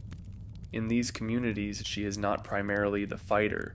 She is the person who survived, the woman who came through, the figure who arrived in the aftermath of the great destruction, and who continued, who found a way to be, in the world that the war left, who lived long enough, in the traditions that give her the long life to see the world, that the war had been fought over, become the ordinary world, the settled world, the world that people born after the war would take for granted as the way things had always been.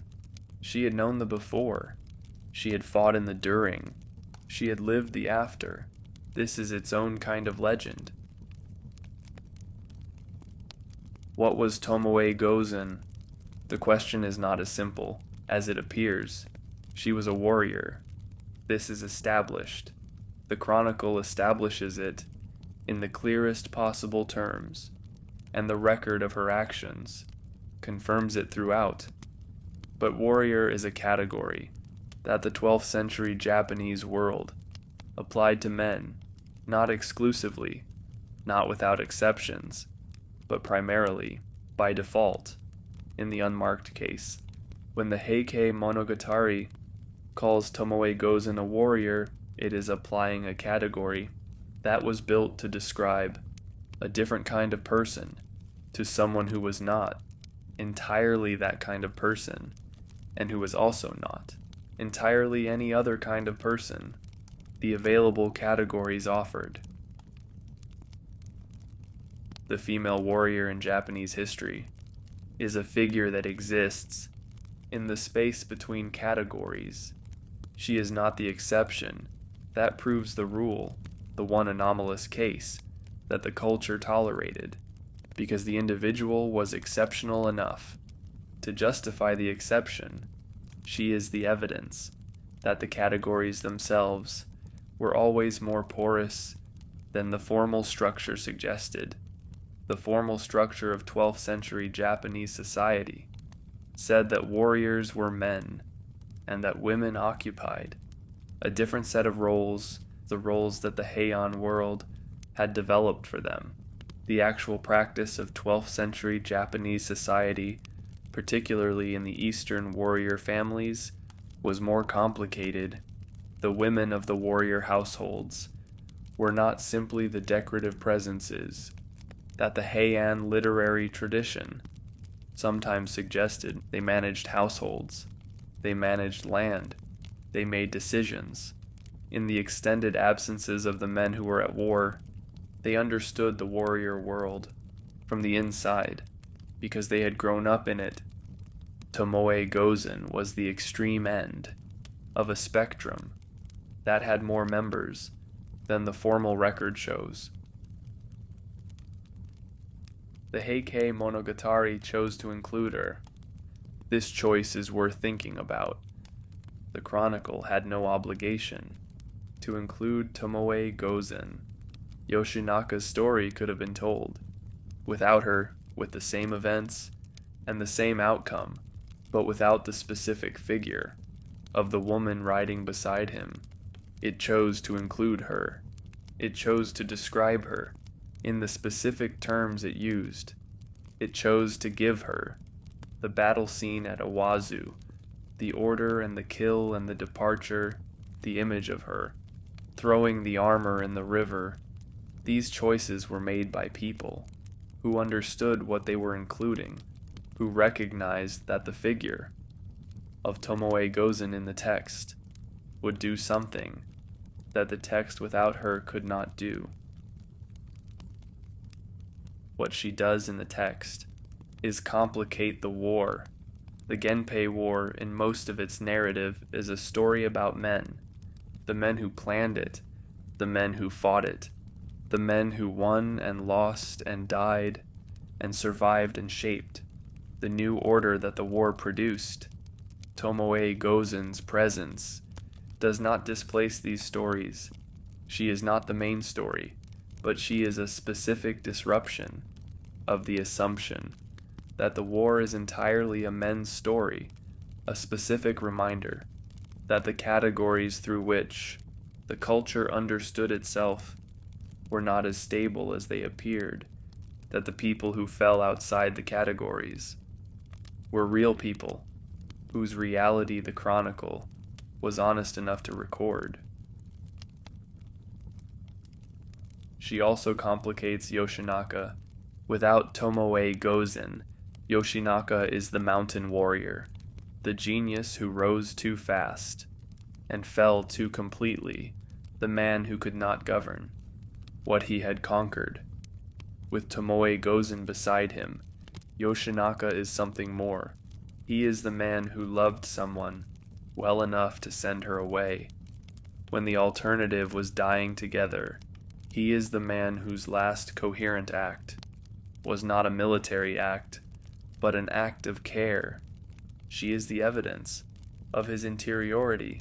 She is the indication that inside the military genius and the political failure and the man stuck in the mud, near the gray lake, there was a person who cared about a specific person, and who, in the last moments available, made sure that person had a chance.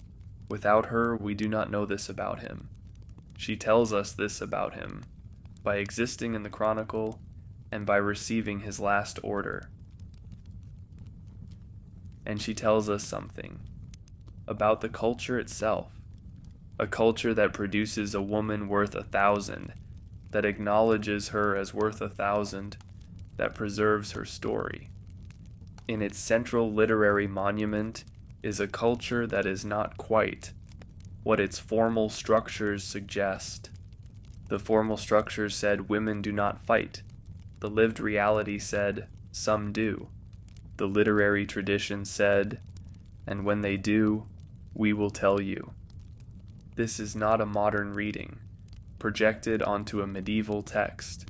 It is what the text actually does. The Heike Monogatari is not a feminist document. It is a warrior document, a Buddhist document, a document about impermanence and loss. But it contains Tomoe Gozen. It put her there deliberately. It gave her the description that it gave her, worth 1,000. White skin and long hair and charming features, and ready to confront a demon or a god, both at once, the beauty and the capability, the woman and the warrior, the person who was not supposed to be, what she unmistakably was. She wrote off the edge of the text, "This is the final fact." About Tomoe Gozen in the Heike Monogatari, the fact that contains everything else, about her story, and about the question her story asks. She wrote off the edge. The chronicle stopped following her. The silence began, and the silence has been asking a question for 800 years that no single answer has been able to close. The mountains of Kiso are still there. The valley is still there. The Kiso River still runs through it, fast and cold, fed by the snowmelt. From the Central Alps, the cedar forests are still the cedar forests, the mountains still close out the sky. Above the narrow valley floor, the passes are still steep. In winter, the landscape that produced her is the landscape that still exists. It does not know that she came from it. It does not remember her. Mountains do not remember, but the story does. Biwako is still there too, the great lake near Otsu, the flat water, where Yoshinaka died in the mud. Near the southern shore, the lake that the traditions say she returned to, the lake in winter, is still the gray winter lake. The reeds along the shore are still the dead brown winter reeds.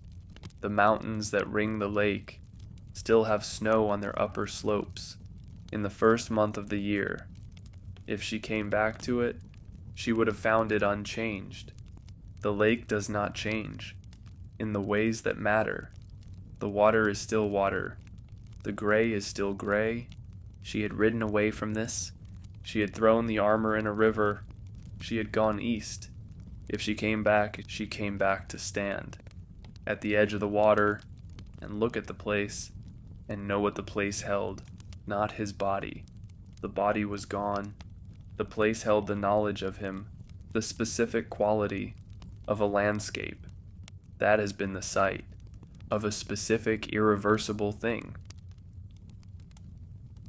The question of what she became in the after is the question that the culture has been answering since the chronicle released her. The wife, the nun, the mountain woman in Ekigo, the woman who could not leave and came back to the battlefield. All of these are real, in the sense that they are real answers to a real question, answers that preserve something true about her, even if none of them is literally accurate. The wife answers the question of survival, of the pragmatic continuation of life, that the warrior culture produced in its aftermath. The nun answers the question of grief, of the need for a form that could hold the loss without being destroyed by it. The mountain woman answers the question of identity, of who you are, when the context that defined you is gone. The woman who returned answers the question of love, of the limits of obedience, when the person giving the order is the person you cannot leave. She contained all of these possibilities, not because all of them were true, because she was the kind of person who could have become any of them, who had the depth and the range and the specific quality of being that the Chronicle calls worth 1,000. A person worth 1,000 is not a simple person. A person worth 1,000 is a person who has more inside them than the situations they are placed in can fully express. She was worth 1,000 on the battlefield. What was she worth in the after?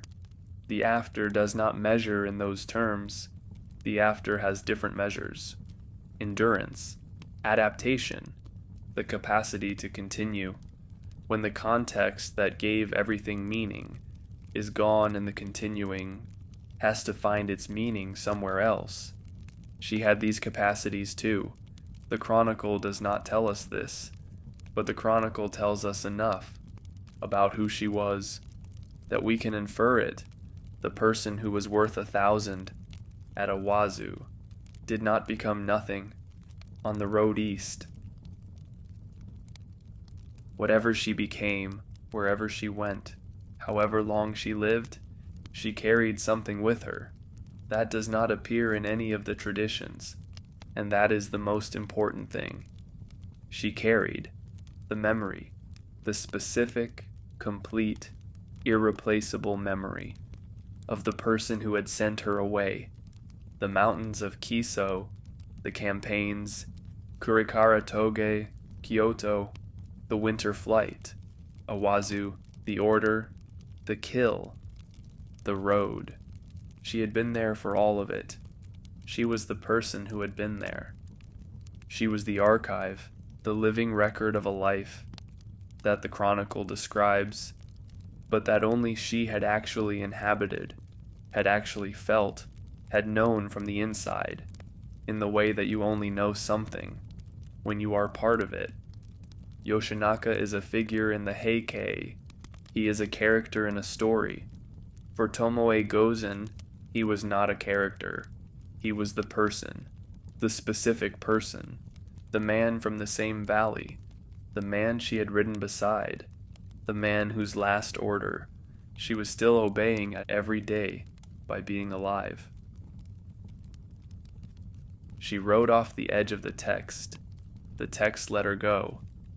The mountains received her, or the east received her, or the lake received her, or the silence received her. Some version of her continued somewhere in some form for some number of years that we cannot count with certainty, and in whatever form she continued, in whatever landscape she inhabited, in whatever practice organized her days, she was still the person who had been worth 1,000, still the person who had ridden down from the mountains of Kiso into the war that remade Japan, still the person who had found, in the chaos of the last battle, one more opponent worth fighting, and had fought him, and had won, and had then done the hardest thing the warrior is ever asked to do, not the killing, the leaving. She was still standing, somewhere east of the text, somewhere in the mountains, or beside the lake, or in the quiet of the nun's day, still standing.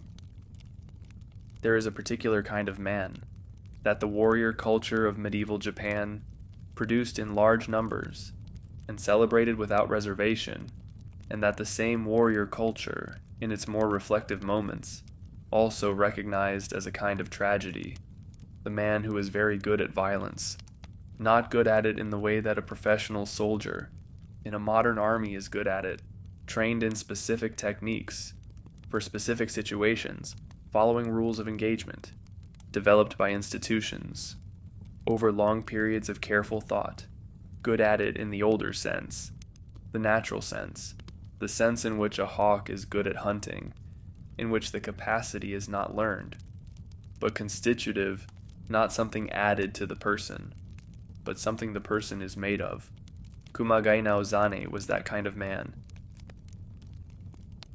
He was born in the province of Musashi in the eastern part of Japan, that the Heike chronicles call the land of the warrior clans, the territory that had been producing fighters of exactly his type for several generations.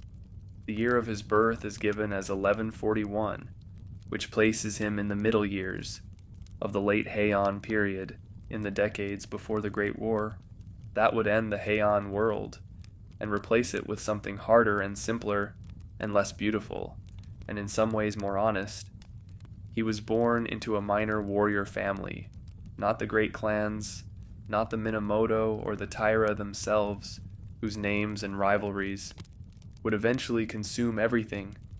He was born into one of the hundreds of smaller families that clustered around the great clans, like planets around a sun, families that owed loyalty upward and received protection in return, families whose men trained for war, because war was the family business, because the alternative to being useful in battle was not being useful at all. The Musashi Plain is a broad, flat territory, west of what is now Tokyo. In the 12th century, it was a landscape of rice paddies and pine forests, of river crossings and narrow roads, of small settlements centered on the compounds, of local warrior families who had been managing this territory for their various lords for as long as anyone could remember. It was not a refined landscape. It was not the landscape of the Heian capital with its gardens and temples and the accumulated aesthetic weight of 4 centuries of imperial civilization.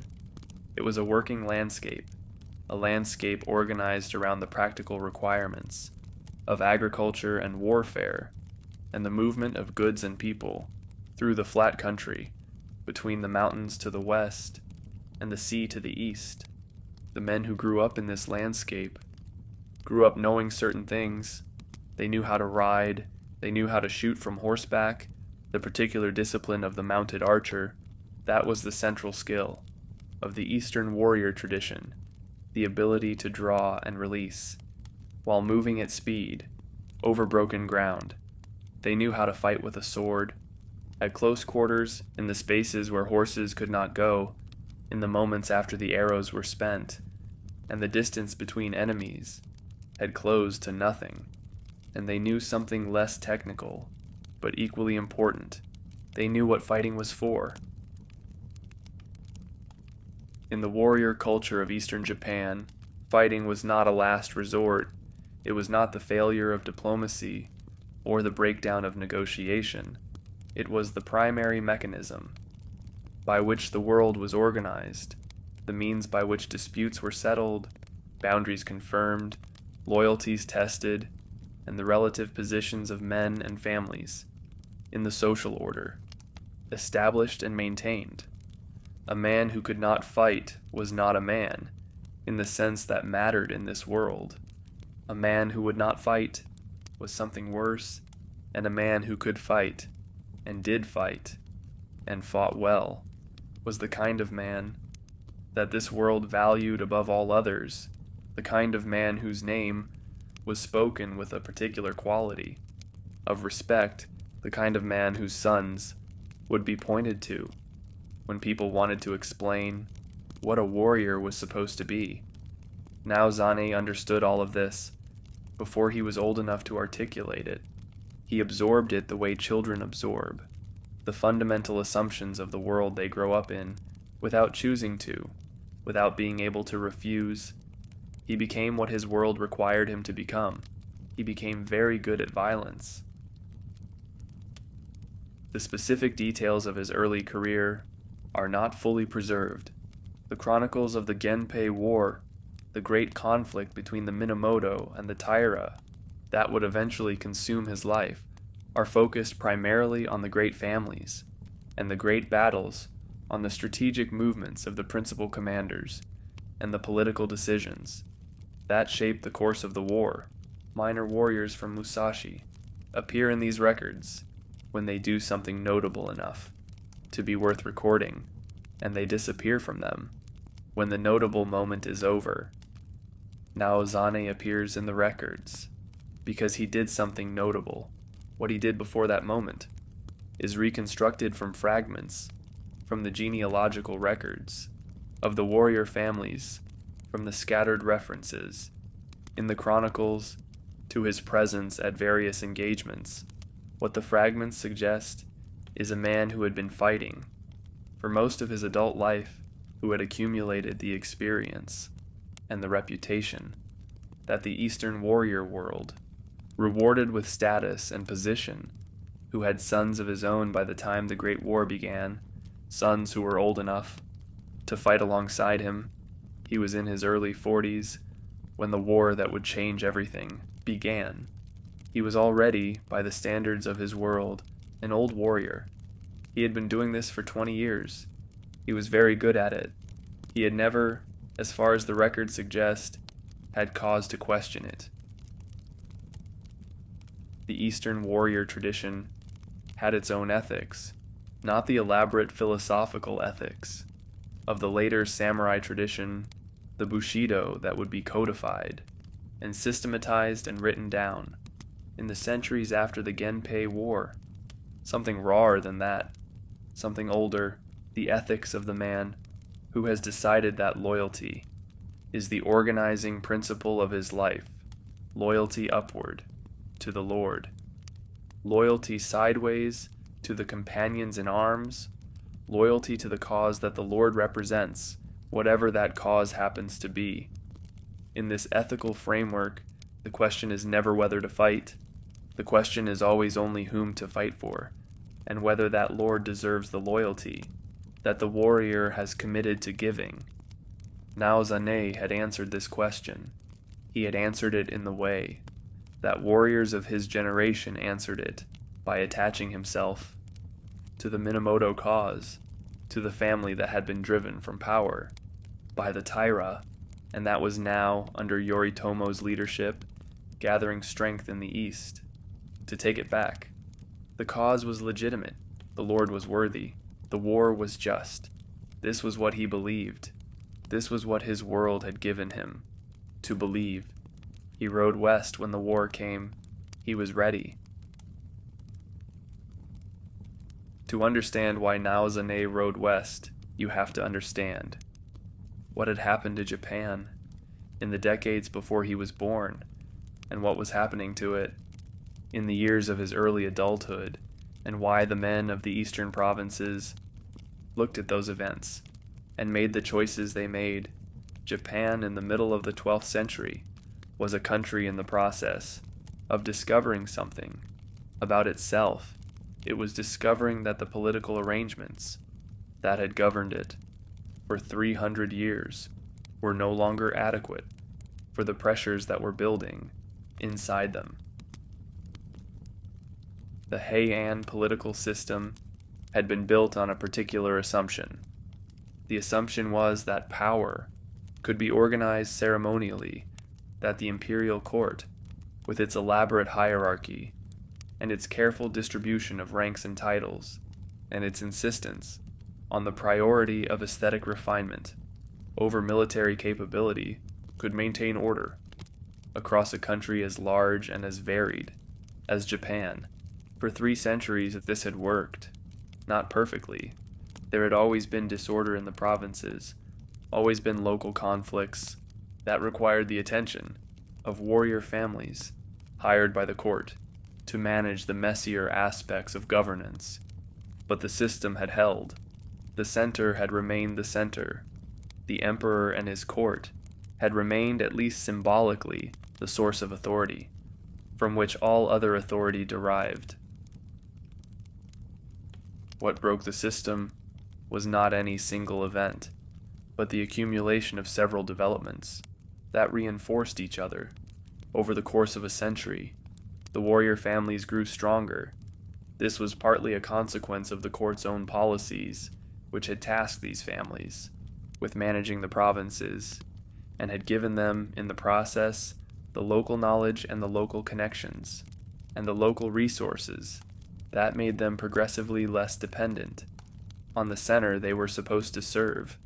The imperial family grew weaker, not militarily weakened because the imperial family had never been militarily strong, but politically weak in the sense that the internal disputes that periodically erupted over succession and the division of power between the reigning emperor and the retired emperor created openings for the warrior families to play one faction against another and accumulate influence that they had not previously had.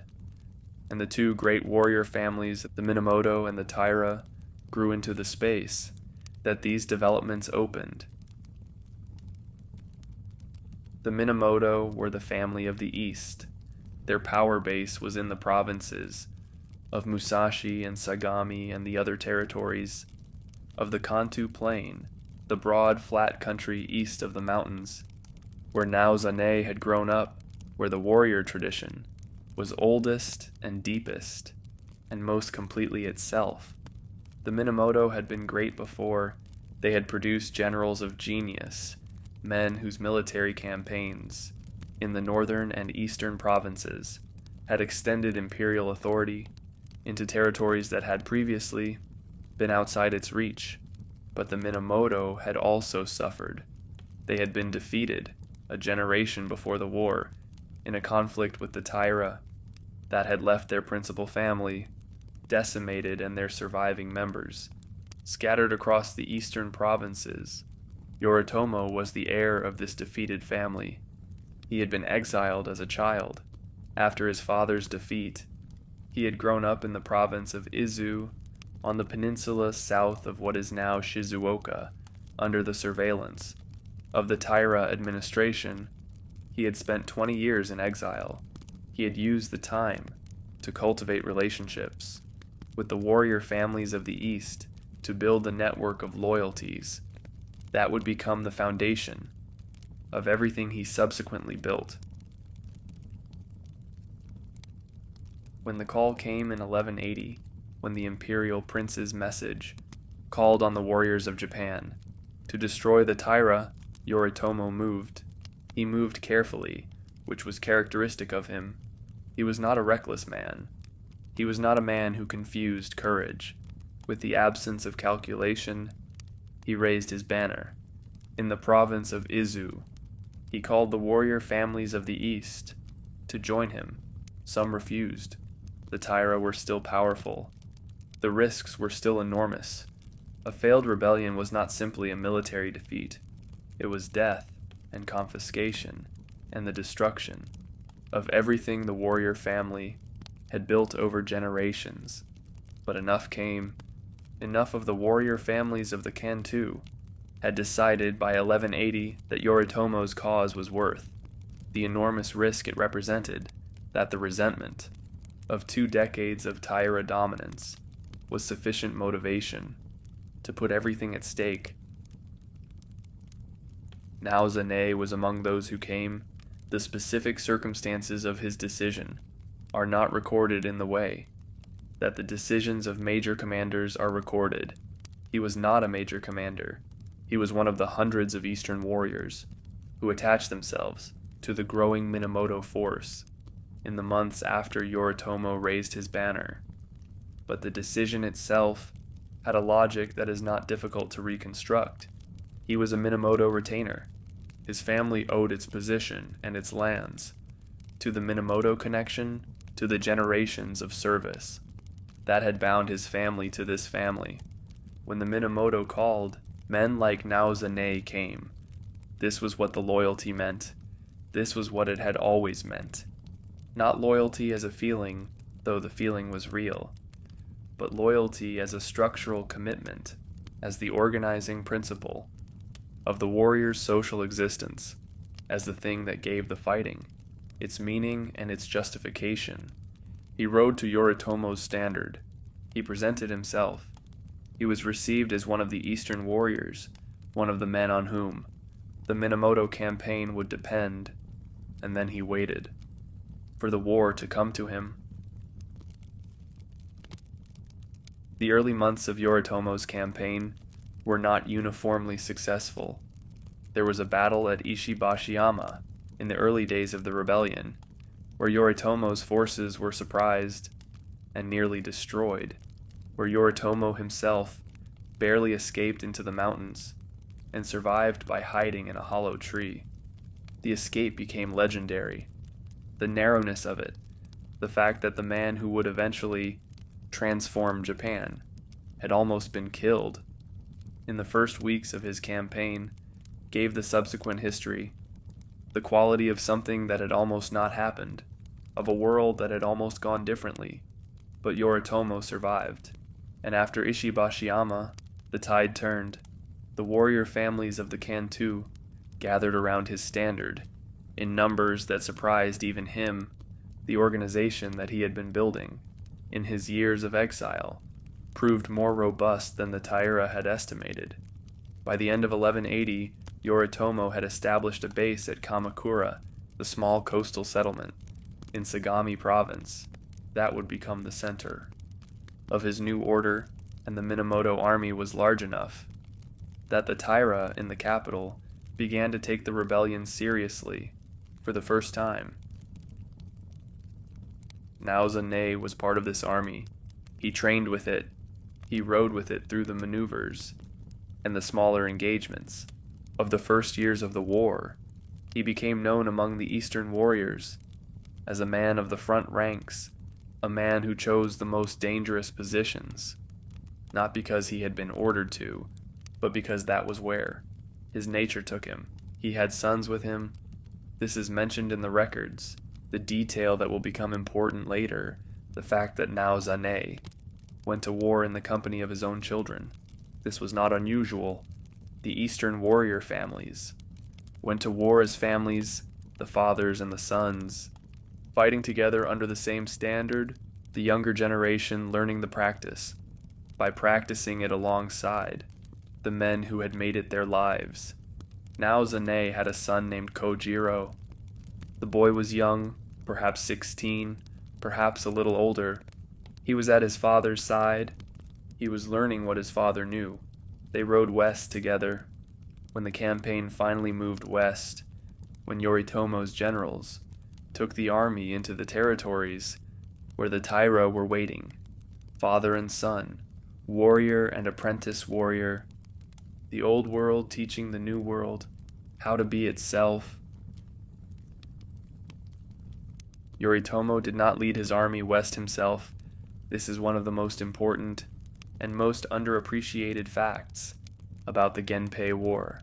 The fact that the man who won it almost never fought in it, that the principal architect of the Minamoto victory spent most of the war at Kamakura managing the administrative apparatus of the new order he was building, while his brothers and generals did the actual fighting. In the actual battles, this was not cowardice. Yoritomo understood, with the kind of clarity that distinguishes great political minds from merely great military ones, that the war was not primarily a military problem. The military problem was real. The Taira were powerful. They had warriors and ships and resources, and the institutional weight of a decade of controlling the imperial court.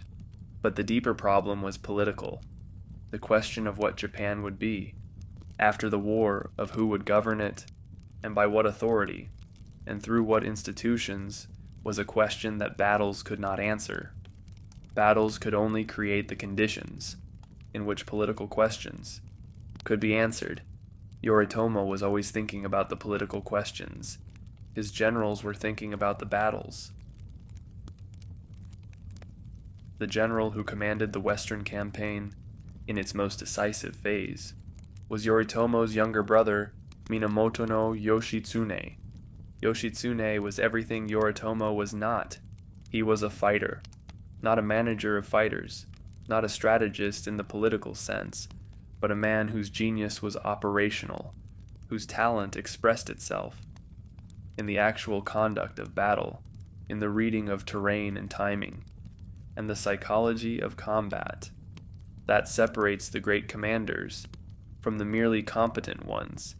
He had grown up in temples. After his father's defeat, his mother had taken him to the temple of Kuramadera, north of Kyoto, where he had been raised, by the monks, who found in him, as he grew, something that temples do not usually produce: a warrior. The legends say he learned to fight from the Tengu, the supernatural beings of the mountain forests, the spirits of the wild places, who taught him the techniques that no human teacher could have given him. The legends are legends. What they encode is something real. Yoshitsune's fighting ability was so far beyond the ordinary that his contemporaries reached for supernatural explanations because the natural ones seemed insufficient.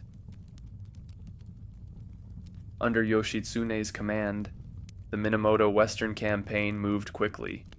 He took his forces into the territories that the Taira had retreated to, the western provinces along the inland sea, where the clan had its deepest roots, and he fought the kind of war that the Taira commanders were consistently unable to prepare for. He moved faster than expected. He attacked from directions that seemed impossible. He made decisions in the middle of battles that no commander operating from a purely rational assessment of the situation would have made, and the decisions worked consistently in ways that accumulated into a series of victories that seemed, in retrospect, inevitable, even though at the time of each battle, the outcome had been genuinely uncertain. Naozane rode under Yoshitsune's command. He was one of the warriors of the eastern forces, one of the men who had come west with the campaign and who fought in the engagements that Yoshitsune designed. He was good at what Yoshitsune needed. He was aggressive. He chose the front. He pushed forward when forward was the right direction. In the campaigns before Ichinotani, he accumulated the kind of record that the warrior culture valued, the specific incidents of bravery and effective violence that built a reputation, that made a man's name, something that other men recognized. The cause that brought him west was, in his understanding, entirely legitimate. The Minamoto were the rightful power. The Taira had usurped a position that was not theirs by right. The imperial family, properly understood, supported the restoration of the Minamoto to their appropriate role. This is what the cause looked like from the perspective of an Eastern warrior. In the Minamoto army, it was a clean cause, good against bad, right against wrong, the restoration of proper order against the usurpation of an order that had corrupted itself. This kind of clarity is enormously useful in war. It removes the friction of doubt. It makes the violence simple. The man across from you is not a person with a life and a family and a history and a set of reasons for being where he is that are as comprehensible as your own reasons. He is the enemy. He represents what is wrong. Defeating him is what is right. Naozane had this clarity. He had always had it. It was what made him effective. But the war he was riding into had a quality that wars often have, and that the clarity of causes often obscures until it is too late. The quality of proximity. From a distance, the Taira were a clan, an institution, an abstraction, the enemy that the cause required. Up close, they were men on horses, men with faces, men who, when you got close enough, turned out to be approximately the same age as you, or younger, or much younger, and who were fighting with the same desperation and the same skill and the same commitment to their cause that you were bringing to yours. This is a thing that wars do, that the stories told about wars tend to minimize. The closer you get to the enemy, the more the enemy resembles you. Naozane was about to get very close. In the winter of 1184, Yoshitsune's forces approached the Taira positions at Ichinotani. The Taira had established their camp on a narrow coastal strip between the mountains to the north and the sea to the south, a position that was defensible. From the front, from the direction the Minamoto attack was expected, and that was protected from behind by the cliffs of the mountains, which were considered too steep for any serious force to descend. The Taira had made careful preparations. They had built fortifications. Along the beachside approaches, they had positioned their ships in the waters offshore, giving their warriors an escape route. If the land battle went badly, they were ready for the battle they expected. They were not ready for Yoshitsune. Yoshitsune divided his force. One portion attacked from the west, from the direction the Taira expected, making the assault that would fix the defenders' attention and commit them to holding the western approaches. The other portion, the smaller portion, the portion that Yoshitsune led himself, went north into the mountains toward the cliffs that the Taira had decided were not a military problem. Naozane was in the main force, the force attacking from the west. His part of the battle was the part that was supposed to be difficult, the frontal assault, against prepared defenses, the advance into the fortifications that the Taira had built to stop exactly this kind of attack. He did what he was good at. He pushed forward. The Battle of Ichinotani was fought in the first month of 1184. It did not go as the Taira had planned. Yoshitsune's descent from the cliffs, which the chronicles describe, with a quality of stunned disbelief, struck the Taira position from behind at the same moment that the frontal assault was pressing them from the front. The fortifications that had been built to stop an attack from the sea were useless against an attack from the mountains. The camp was chaos. Warriors who had been at their positions suddenly had to turn to face a threat from the direction they had been confident could not produce one. The Taira lines broke. They ran for the ships. This is the moment that everything converges on, the moment when the battle became a rout, and the rout became a chaos of men running for the water, for the boats, for the escape that the sea represented. And it was in this moment, in the chaos of the Taira retreat toward the beach, that Naozane found himself riding after a warrior who was heading for the water. The warrior ahead of him was moving fast. He had almost reached the sea. He was going to make it to the boats. Naozane called to him. He called to him in the way that Eastern warriors were supposed to call to opponents before engaging them, the formal challenge that the warrior tradition required, the declaration of name and lineage that transformed fighting from mere violence into something with meaning. The warrior ahead of him turned around. Before the beach, before the moment of turning, before everything that followed from it, there was the campaign, the weeks and months of movement through unfamiliar country, the western provinces, that Naozane had not seen before, the landscape of the inland sea territories, that was so different from the broad flat country of his eastern home. This is the part of the story that the chronicles compress, that the narrative of the great battle tends to skip over in its urgency to reach the dramatic moment. But the campaign mattered. What happened to Naozane at Ichinotani did not happen to him in isolation. It happened to a man who had been moving through this landscape for months, who had been living inside the war at close range for long enough to have absorbed it in ways he was not entirely aware of. The inland sea coast is beautiful. This is worth saying because it is relevant, because the beauty of the landscape that the war moved through is part of what the Heike chronicles are trying to convey, the tragic irony of the most terrible things happening in the most beautiful places, the mountains of the western provinces, come down to the sea, in a way that the eastern mountains do not.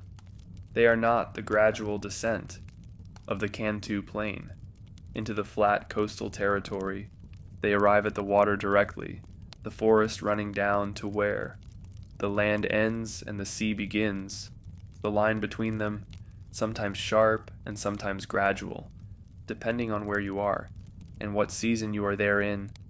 In the winter of 1184, the sea was gray and the mountains were the dark green of winter cedar, and the small settlements along the coast were quiet in the way that places where armies have recently passed are always quiet, the residents having made the calculation that invisibility was the appropriate response to the presence of large numbers of armed men moving through. Naozane moved through this landscape as a soldier moves through landscape, with the specific attention to terrain and cover and water sources and defensible positions that military experience instills, and with a corresponding inattention to everything that is not militarily relevant. But landscape seeps in, even when you are not trying to let it, the particular quality of the light on a particular morning, the sound of the sea in the quiet hours before dawn, the way the winter cedars hold the mist. In the morning, before the sun burns it off, he was in this landscape. He was moving through it, toward the battle that was coming. The warriors he was moving with were men he knew, not all of them, individually. The army that Yoshitsune had assembled was large enough that no single man could know all of it, but he knew the type. He was the type. The Eastern warriors, the men from Musashi and Sagami and Kazusa, the men who had grown up in the warrior tradition of the Kanto Plain, who had trained for this since childhood, who understood the culture of the fighting man in the same way that people understand the culture they grow up in from the inside without needing it explained. They camped together, they ate together, they talked the talk of men who are waiting for battle, which is a specific kind of talk, the talk that is about everything except what is actually being thought about, the talk that holds the anxiety at a manageable distance through the maintenance of normality. Kojiro was with him, his son, the boy who was there to learn, who was learning, who watched his father the way young warriors watched their fathers and their models, with the specific quality of attention that the student brings to the person who embodies what the student aspires to be. Naozane was aware of this watching. Fathers always are. The awareness shaped his behavior in ways both conscious and not, made him more deliberate in his bearing, more careful about the appearance of confidence, more attentive to the performance of what a warrior was supposed to look like. The smaller engagements before Ichinotani had their own weight. The war was not simply the great battles, it was also the skirmishes, the encounters on the road, the raids on supply lines, the small violent exchanges that accumulated into the texture of the campaign. In these smaller fights, Naozane was exactly what he was supposed to be. He was at the front. He was decisive. He moved toward the danger, rather than away from it. He had killed men before Ichinotani. This is not a dramatic statement. It is a simple fact about a man who had been fighting for 20 years in a culture where fighting meant killing, where the measure of a warrior's effectiveness was the number of enemies he had removed from the field. He had killed men. He had accumulated the record that the warrior culture valued. He had done what was expected of him and had been recognized for it. He had not, as far as the records suggest, found this troubling. This is worth noting, not as a moral judgment, but as a factual observation about the effect of culture on conscience, about the way that the assumptions of the world we grow up in determine what we find troubling and what we find ordinary. In Naozane's world, killing in battle was ordinary. It was the point. It was what warriors were for. He had not been troubled. The night before Ichi-no-Tani, the army camped on the eastern approaches to the Taira position.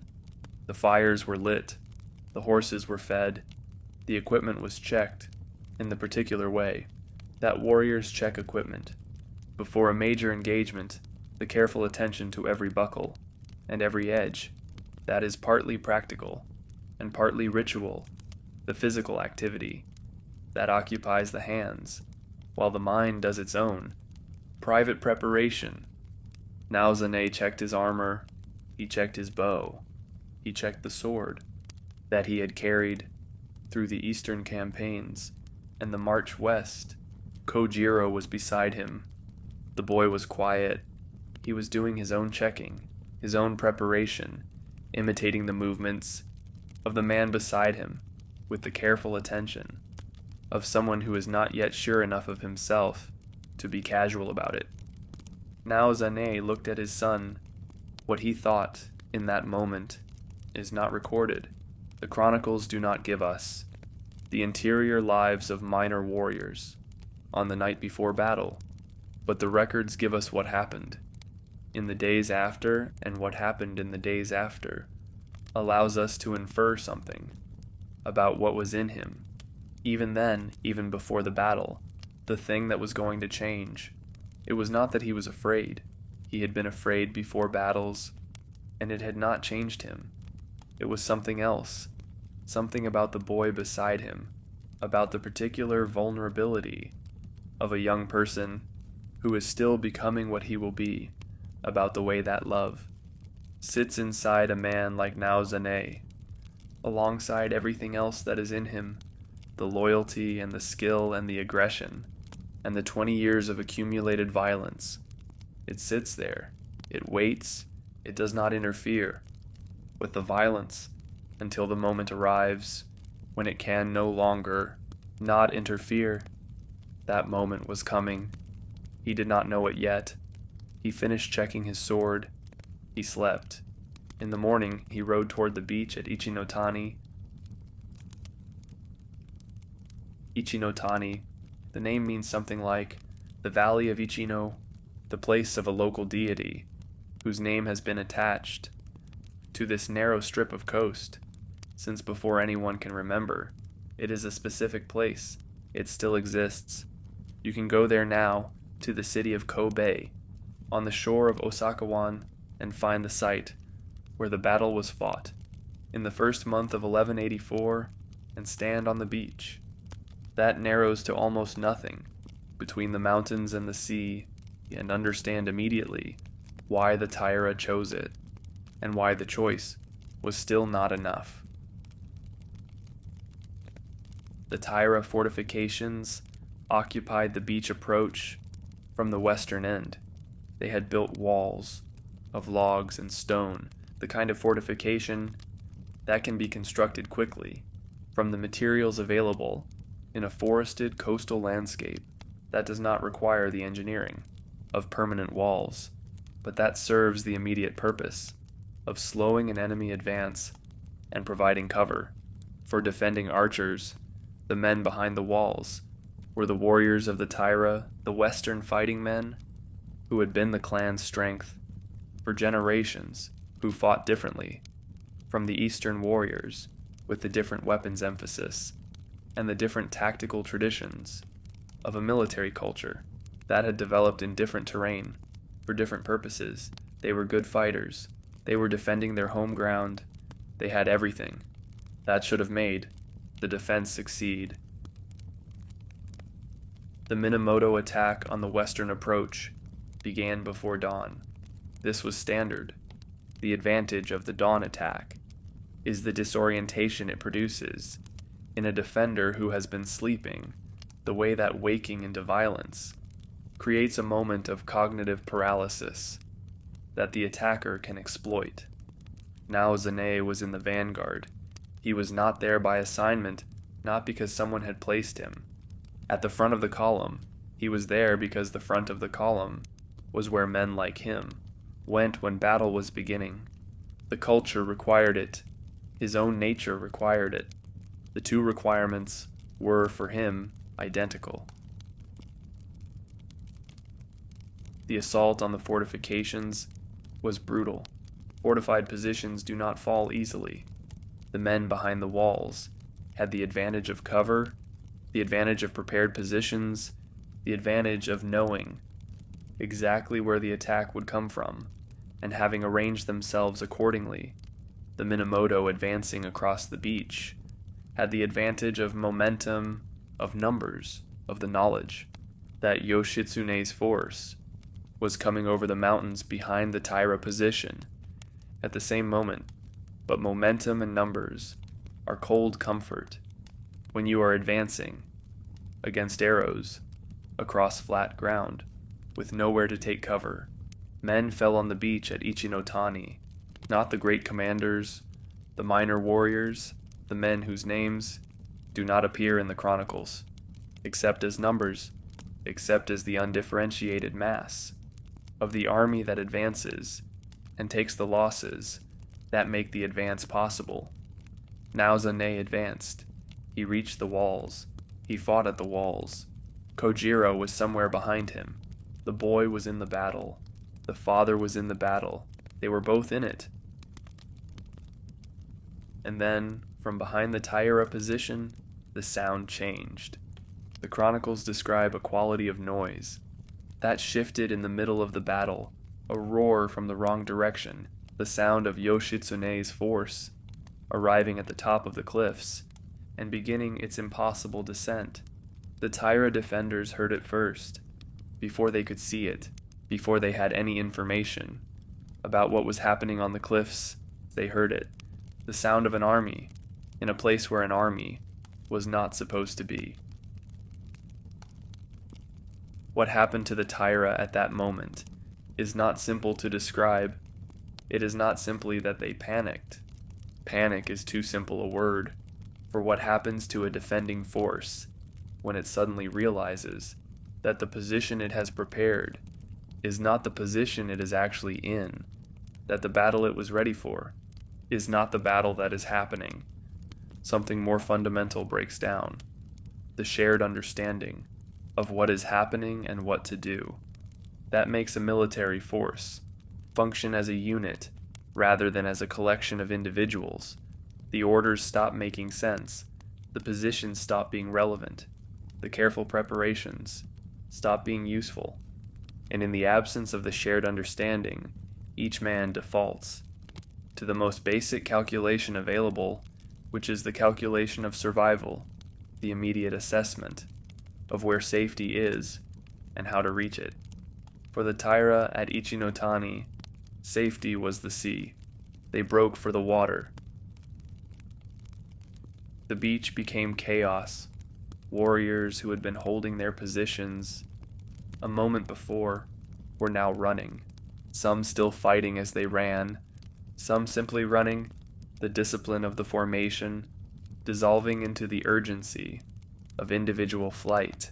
The Minamoto poured over and through the collapsing fortifications. Naozane was through the walls and onto the beach before the full extent of the rout became clear. He was a warrior, in the middle of a victory, a man whose cause was succeeding. In the most direct and immediate way, a man whose training and culture and 20 years of experience all told him what to do next. Pursue, press the advantage, do not allow the enemy to reach safety. He rode down the beach after a fleeing warrior. The warrior was riding hard. He was almost at the water. The boats were close. Naozane called to him. The call was formal. This is important. It was not a shout. It was not a taunt. It was the specific formal challenge of the Eastern warrior tradition, the declaration of identity that the culture required before one warrior engaged another. It was, in a sense, the recognition of the other person's humanity, the acknowledgement that the man you are about to kill is a man, a person with a name and a lineage, not simply an obstacle to be removed. The culture had this. It built this into the practice of war, precisely because war has a tendency to remove exactly this kind of recognition, to reduce the enemy to nothing but the threat he represents. The formal challenge was the culture's attempt to hold on to something human inside the violence. Naozane called his own name. He called his lineage. He called the name of his lord. He called to the warrior ahead of him to turn and face him. The warrior turned. The warrior who turned was Taira no Atsumori. He was 16 years old. This is the fact that everything else in the story of Kumagai Naozane arranges itself around the fact that was so simple and so overwhelming that it could not be incorporated into the framework that Naozane had been using to make sense of his life, 16 years old. Atsumori was the son of Taira no Tsunemori, the nephew of the great Taira no Kiyomori, a young man of the Heike clan who had grown up in the Heian capital, in the silk and ceremony of the most refined civilization in the world. He was a court warrior, which is to say that he was a man who had been educated in both the martial arts and the aesthetic arts of the Heian tradition, who could fight and also play music, who understood the world of the battlefield and also the world of the poetry contest, who was, in other words, the thing that the Heian court at its best produced, a person of complete cultivation. He played the flute, the yokobue, the transverse flute, of the court music tradition, an instrument that requires years of practice. To play well, that produces a sound unlike any other instrument.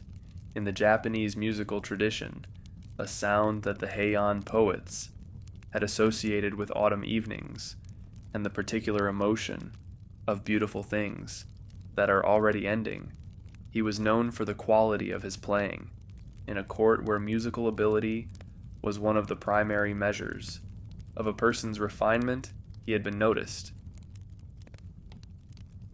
He had been in the Western campaign because he was Taira, because the Taira had been fighting for their survival, and every man of the clan who could be put on horseback had been put on horseback. He was 16 years old. He was not a seasoned warrior. He was a boy who had trained in the way that Taira boys trained, who had the skills appropriate to his rank and his age, who was at Ichinotani because the clan needed him there, and not because he had chosen to be in the middle of a war at 16 years old. The accounts of what happened on the beach are detailed. The Heike Monogatari, the great chronicle of the war, handles this scene with a care that suggests the writers understood they were recording something that was not simply a battle incident, but something more fundamental, a moment that the culture needed to look at directly. Atsumori had been riding for the boats. He had almost reached the water. He was going to escape. When Naozane called to him, he could have kept riding. He could have ignored the challenge. He could have made it to the boats and survived the battle of Ichinotani and gone on to whatever the rest of his life would have been.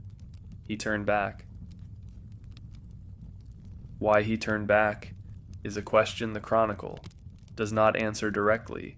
It gives you the action without explaining the intention behind it, but the action itself is the explanation. He was Taira. He was a warrior of the clan.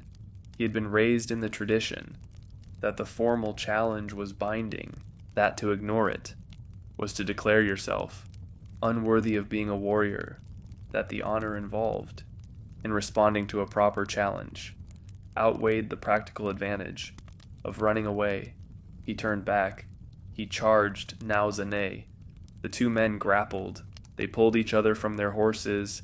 They went down onto the sand of the Ichinotani beach, the eastern warrior in his eastern armor, and the young court warrior in his, and they struggled in the way that men who are trying to kill each other and trying not to be killed struggle without grace, without ceremony, with everything reduced to the most fundamental question of which body will still be functioning when the struggle is over. Naozane was stronger. He was older. He had 20 years of this, and the boy had none of it, or almost none. The training that could not substitute for the experience. He got the boy down. He pulled off the helmet. He was going to take the head. This was what you did. The head was the proof, the evidence of the kill that you presented to your commanders as the record of your accomplishment.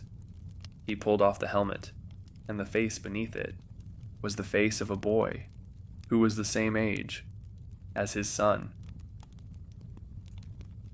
The chronicles give Naozane a moment here, a moment of hesitation, a pause in which he looked at the face, and the face looked back at him, and something in that exchange produced a quality of recognition that the violence had not produced.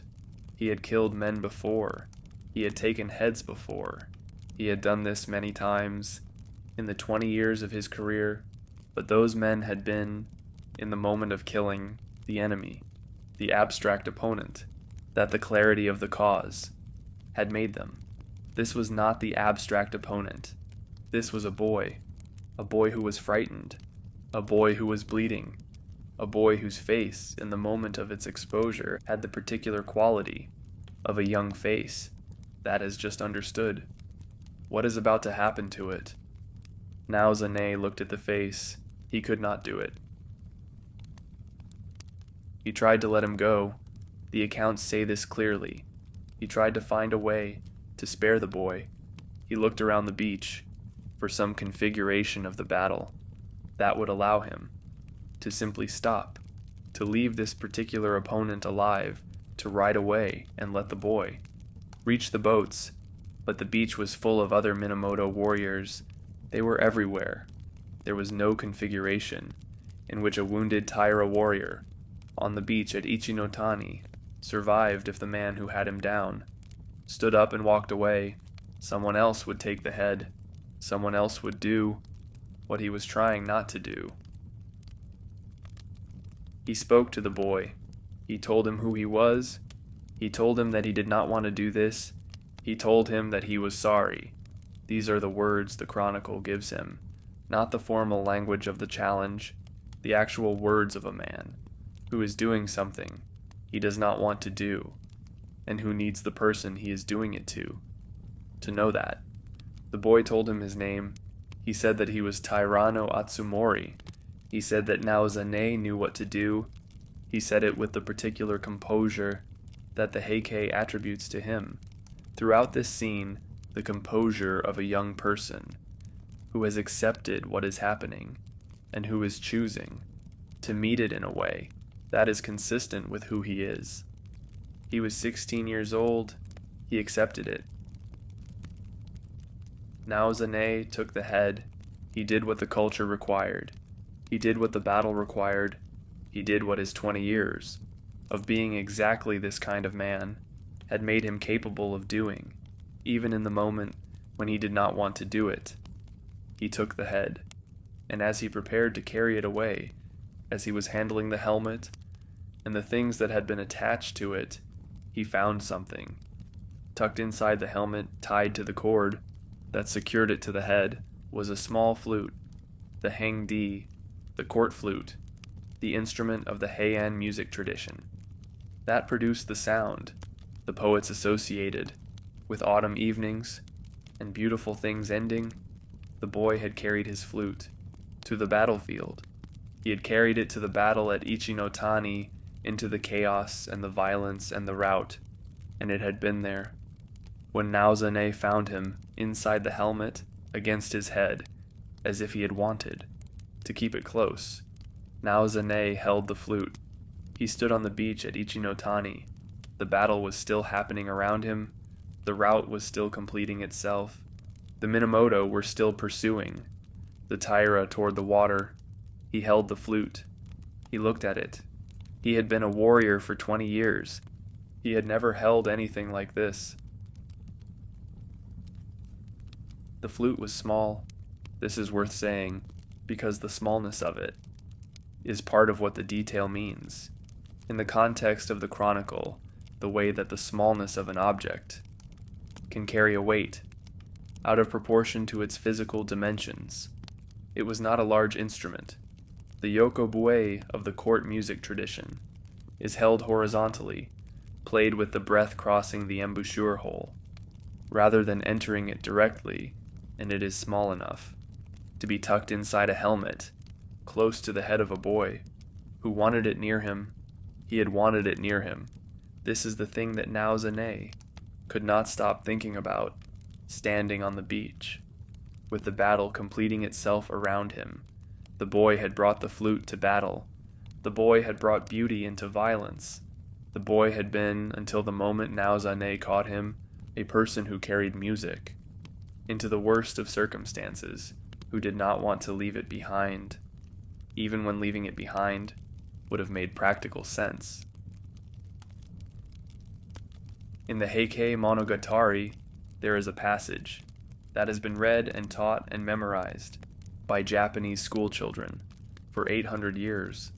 It is the passage in which Naozane, standing over the body of Atsumori, says something that the chronicle presents without commentary, without explanation, without the apparatus of interpretation that lesser works deploy when they want to make sure the reader understands what they are supposed to feel.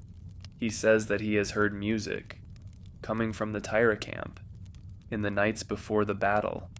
He says that the warriors of the East, the rough men of Musashi and Sagami, had no music in their camps, no instruments, no playing, nothing but the sounds of men preparing for violence, and the Taira camp had music, even in those days, even in the retreat, even in the desperate circumstances of a clan that was losing a war. It could not afford to lose. There had been someone who played the flute in the evenings he had not known until this moment whose flute it was. The present tense of battle has a quality that is difficult to describe to someone who has not experienced it, a quality of total absorption that eliminates everything that is not immediately relevant to the problem of survival and the problem of killing. In this present tense, the flute in Naozane's hand was an intrusion. It was something that did not belong in the world that the battle had created, something that came from a different order of things, from the order in which people made music, and played it in the evenings, and carried the instrument they loved, even into the places where love was not supposed to be relevant. The flute forced a question. The question was not philosophical. It did not present itself as a question about the nature of war, or the ethics of killing, or the structures of the culture that had brought Naozane to this beach. It presented itself as a feeling that something was wrong, not wrong in the sense that he had done something wrong, wrong in the larger sense, the sense in which an entire world can be wrong, in which the arrangements by which people live can be discovered in a single moment to be insufficient, to be missing something essential that only becomes visible when it is already too late. He carried the head back. This is what warriors did. He was a warrior. He carried the head of Atsumori back to where the commanders were assembling, where the results of the battle were being assessed, where the names of the dead were being recorded. He presented the head. He said whose it was. He said the name, Taira Atsumori. The name was recognized. Atsumori was not an unknown warrior. He was the nephew of Kiyomori, a young man of the clan whose name carried the weight of the family's story. The response to the name had the quality that names of the defeated always have in the aftermath of victory, the complicated mixture of satisfaction and something that is not satisfaction, the acknowledgement that the person who bore the name was a person worth knowing the name of. Yoshitsune, when he heard about the flute, is reported to have said, that in all the armies of the West, there was no one who did not weep. This is in the chronicle. It is presented as the response of the general, the man who had designed the battle, and won it, looking at what the battle had contained, and finding in it something that his victory had not prepared him for. The weeping was not for Atsumori specifically, or not only for Atsumori, it was for what Atsumori represented, for the world that the boy had carried inside his helmet, for the music that had been in the Taira camp. On the evenings before the battle, for the civilization, that the war was in the process of ending. The Heike world was a world of extraordinary refinement. The war that was destroying it was being fought, on the Minamoto side, by men who had not been part of that refinement, who had grown up in the eastern provinces, without the poetry and the music, and the careful cultivation of aesthetic sensibility that the Heian court had spent centuries developing. They were winning. They were destroying the world they had not been invited into, and Yoshitsune, looking at the flute, understood something about what that meant. Naozane understood something different, not the civilizational grief, not the large historical feeling of a world ending, something smaller and more immediate. He understood that the boy had been the same age as his son.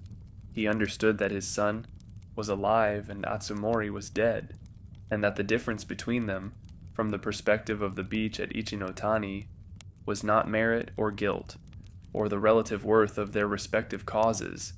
The difference was that Naozane had caught one of them, and not the other. This is the kind of understanding that cannot be incorporated into the framework of the cause. The cause requires that the enemy be the enemy, that the man on the other side represents something that justifies his removal from the world. The boy with the flute did not represent anything that justified his removal from the world. He was a boy with a flute. He was dead. In the days after Ichinotani, the campaign moved on. There were other battles to prepare for. The Taira had not been destroyed at Ichinotani. They had escaped to their ships. They were still out there, still holding the emperor, still holding the regalia. The war was not over. The commanders assembled their forces. The Minamoto army prepared to pursue. The machinery of the campaign continued to function with the efficiency of a military operation that has just won a significant battle and is moving toward the next one. Naozane was part of this machinery. He rode with the army. He did what warriors did, but something had shifted. Not dramatically, not in the way that religious conversions are described in the stories with a sudden overwhelming light and the certainty of transformation, slowly, the way that a weight shifts on a scale gradually adding up to a reading that is different from the reading it had before. He had the flute. He kept it. He did not present it with the head. He kept it. The flute of the boy he had killed stayed with him. As the campaign moved west, as the war continued, as the world that both of them had inhabited continued its process of becoming something new. The war ended at dan-no-ura, the final naval battle, in the strait between the main island and the southern island, the battle where the tide changed, and the Taira admiral changed sides, and the emperor died in the sea, and the clan that had ruled Japan for a generation ceased to exist as a military force. Naozane was not at dan-no-ura. The records place him, in other engagements, at the margins of the final campaign, among the forces that secured the western provinces. As the main naval battle was fought elsewhere, he heard about the outcome, the way most men in the army heard about it, through the transmission of news that moves through a military force. After a decisive engagement, the specific quality of information that is both expected and still somehow surprising, the confirmation of what everyone had believed was inevitable, but that still produces when confirmed, a quality of stillness. The Taira were finished, the war was over, the Minamoto had won. Victory is a strange state, the literature of war. Focuses heavily on the battle, on the approach and the engagement, and the immediate aftermath, and then tends to jump to the long-term consequences, to the political settlements, and the historical transformations that the battle made possible. It tends to skip the weeks and months immediately after the battle, when the men who fought it are still the men who fought it, still in the landscape, still with each other, still carrying the weight of what happened, without yet having the distance to understand what it means. Naozane was in this period. The campaign was over. The purpose for which he had come west had been accomplished. The Minamoto cause had prevailed. His loyalty had been vindicated. In the most complete way available, the way of military victory, he had done what he was supposed to do. He had been what he was supposed to be. He had fought well, and served his lord, and represented his family with the kind of distinction that the warrior culture valued. He should have felt what warriors feel after victory. He did not feel it. What he felt instead was the weight of the flute. Not literally, the flute was a small object. It weighed almost nothing, but he had been carrying it since the beach at Ichinotani, carrying it through the rest of the campaign, through the engagements and the marches, and the days of waiting that make up the bulk of any military operation. It had been with him, and it had been asking him a question that he had been unable to answer. The question was not complicated. It was the simplest question available. What was the flute for in the world that the war had made? The Heike world was gone. The court that had produced the boy with the flute, the civilization that had spent centuries developing the kind of person who could play the yokoboe, and also fight with a sword, who understood poetry, and also understood tactics, who carried beauty into battle, because beauty was not separate from the rest of life, but woven all through it. That civilization was gone, broken at dan-no-ura, its leaders dead or scattered, its center destroyed. The world that was replacing it was the world that Naozane came from, the world of the Eastern warrior, the world of practical violence, organized around loyalty and duty, and the management of land and men. It was a world that did not produce people who carried flutes into battle. He went home. After the campaign ended, after the administrative work of securing the victory was done, the warriors of the East began to return to their provinces, to the lives that the war had interrupted, to the families and the lands. That were the reason. The loyalty to Yoritomo had a material basis, as well as an emotional one. Naozane went back to Musashi. He went back to his compound, to the flat country of the Kanto plain, to the landscape where he had been born and trained and become what he was. Kojiro was with him. His son was alive. The boy who had gone to war at his father's side had come back from the war. This should have been simple joy.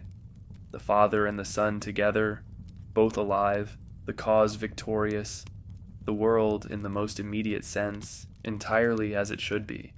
But Naozane was not capable of simple joy in the period after the campaign. He was capable of going through the motions of it, of performing the ordinary satisfactions of a warrior returned from a successful war. He could not feel them. The compound at Musashi was where he had lived his entire life. He knew every corner of it. He knew the light at every season, the particular way the wind came, off the mountains to the west. In autumn, the sound of the rice harvest, in the paddies that surrounded the compound, the daily rhythms of a landed warrior's life. In the eastern provinces, he had left this and come back to it. He was supposed to be home, but he was not home. Home requires a continuity of self, a connection between the person who left and the person who returned, an identity of the man at the gate with the man who had walked out of it. Naozane had walked out of the compound. A warrior, the man who came back, was also a warrior, the same body, the same skills, the same rank and reputation, and record of service, but something internal had changed, something that did not show on the outside, but that made the familiar landscape feel slightly wrong, slightly off, like a painting where the perspective is almost right, but not quite, where something in the arrangement of distances tells you, without being able to say exactly how, that what you are looking at is not the thing itself. He kept the flute. He did not display it. He did not talk about it, at least not in the records that have survived.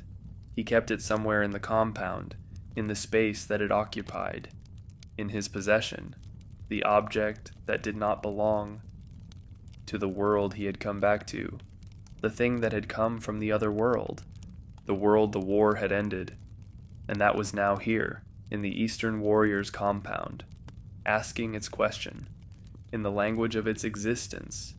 The question had not changed. He still could not answer it.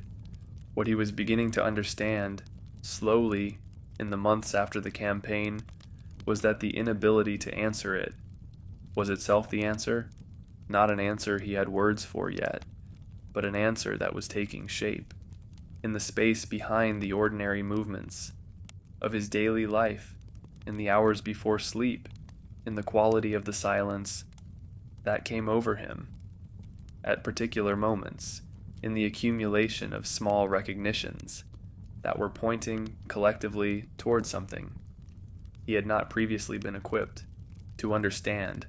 He was changing. He did not know what he was changing into.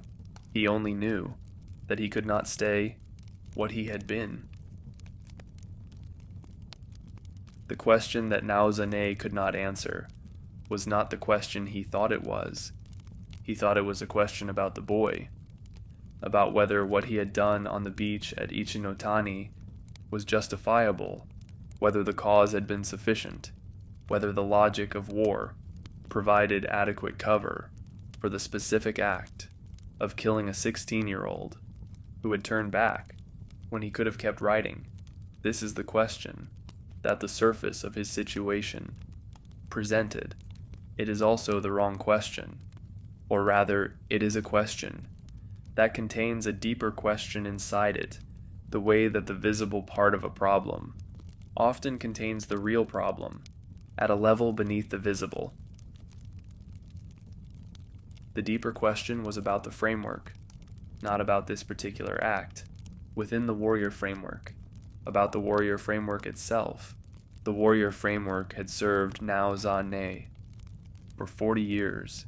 It had given him an identity, a purpose, a set of values, a way of understanding himself. And his place in the world? That was coherent and complete, and supported at every level by the culture he lived in.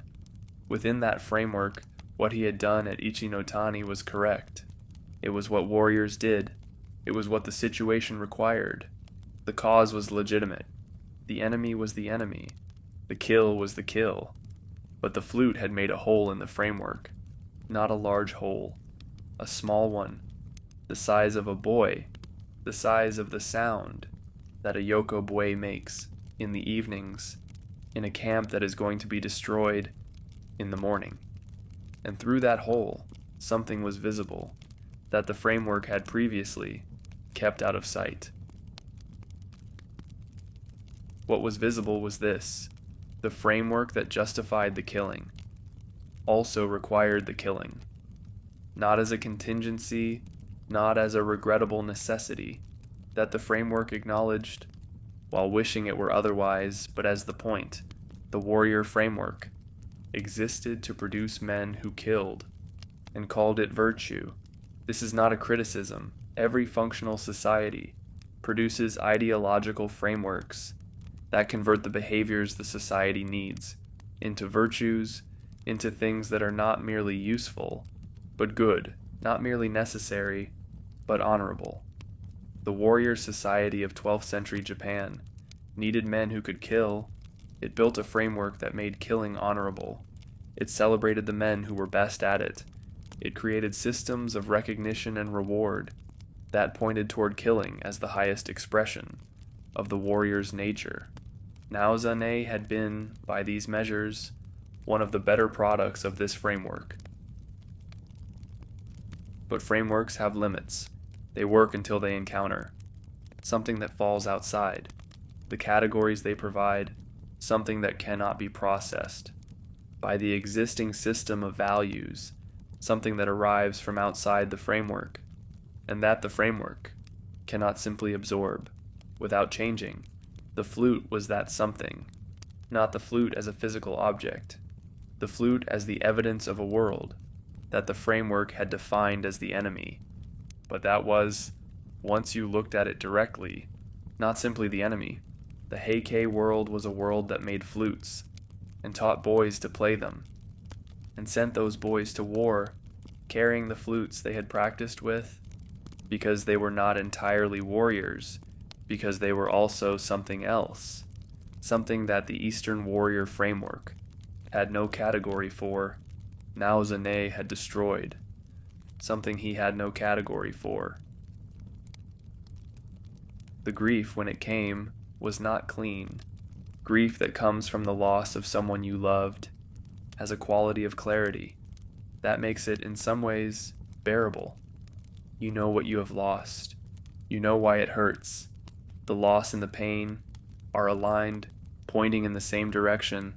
The grief that Naozane felt was not like this. It was confused grief. Grief mixed with something like guilt, and guilt mixed with something like confusion, and confusion mixed with the fundamental disorientation of a man who had been entirely certain of the values that organized his life, and was no longer certain.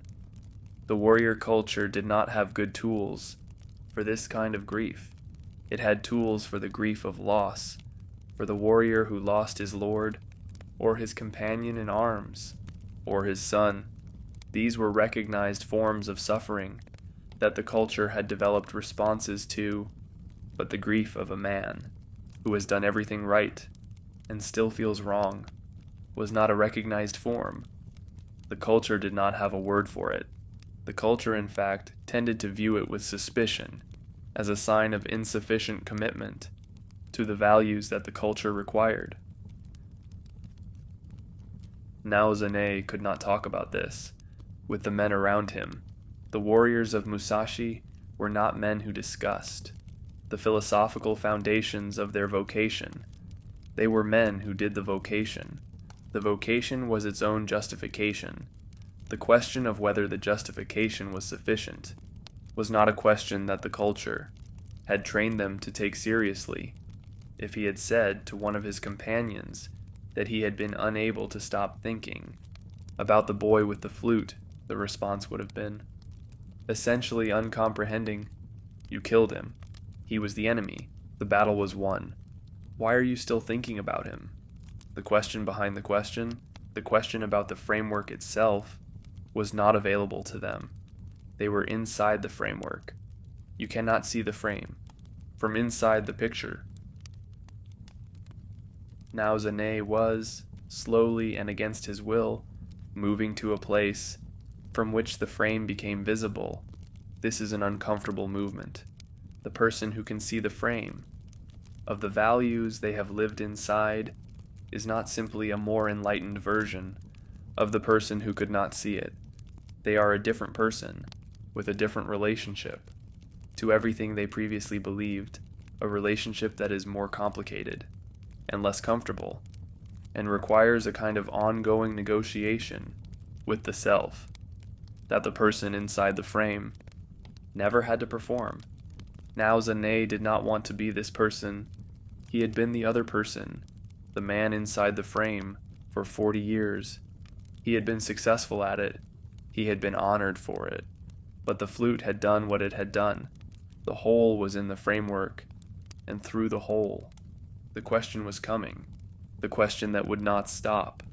and that could not be answered, from inside the framework, and that required for its answer something outside the warrior world entirely.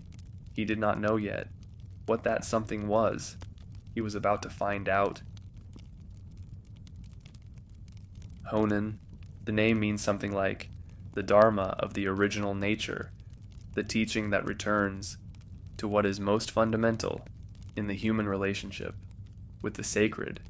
He was born in 1133, 8 years before Naozane, in the province of Mimasaka, in the western part of Japan. He was a monk, not simply in the sense of a man who had taken religious vows, which was common enough.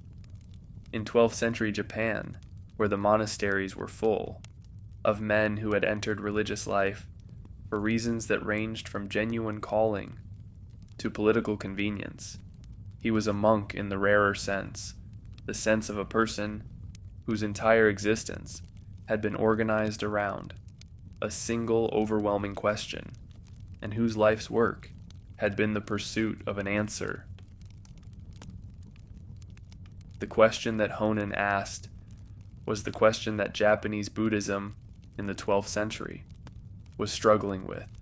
At the level of its deepest institutions, the question was about salvation, not salvation as it is sometimes understood in other religious traditions, the one-time event of being saved by an external power, salvation in the Buddhist sense, which is release from the cycle of suffering, the attainment of the state, in which the distortions of greed and hatred and delusion no longer operate in the condition that the tradition calls nirvana, or the Pure Land, or awakening, depending on which tradition. Within the larger Buddhist world, you are asking, the question was, who could attain this?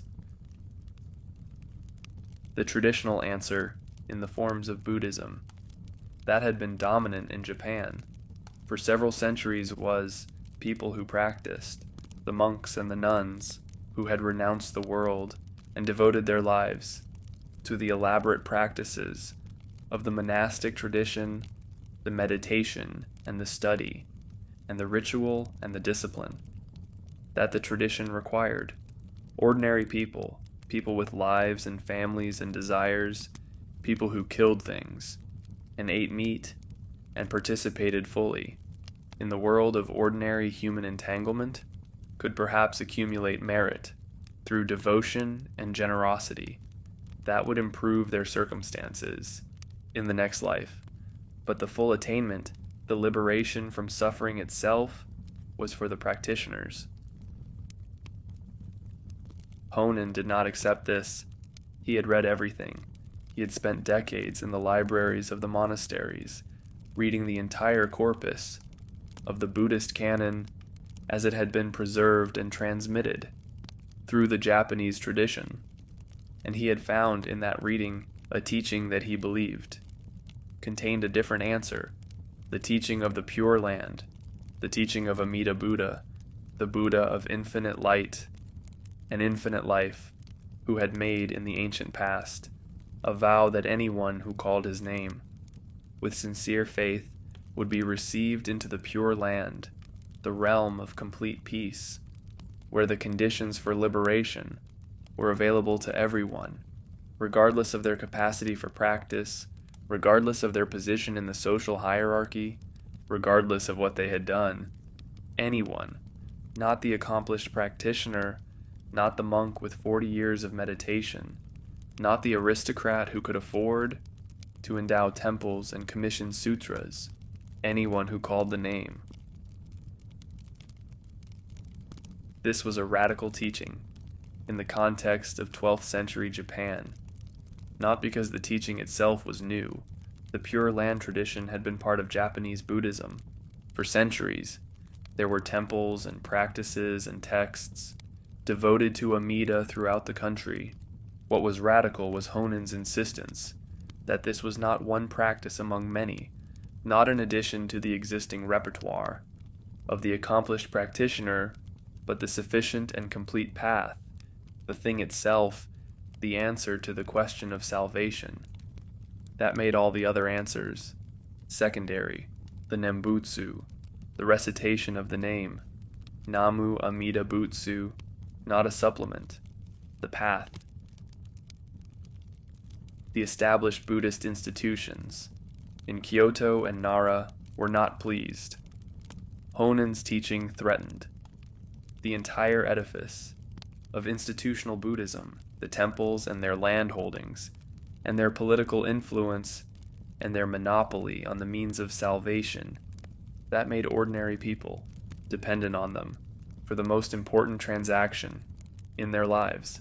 If anyone could call the name and be received by Amida, then the elaborate apparatus of the established institutions was not simply unnecessary, it was a fraud, a system that had been telling people for centuries that they needed what the institutions had to offer, when in fact what they needed was available to anyone who opened their mouth.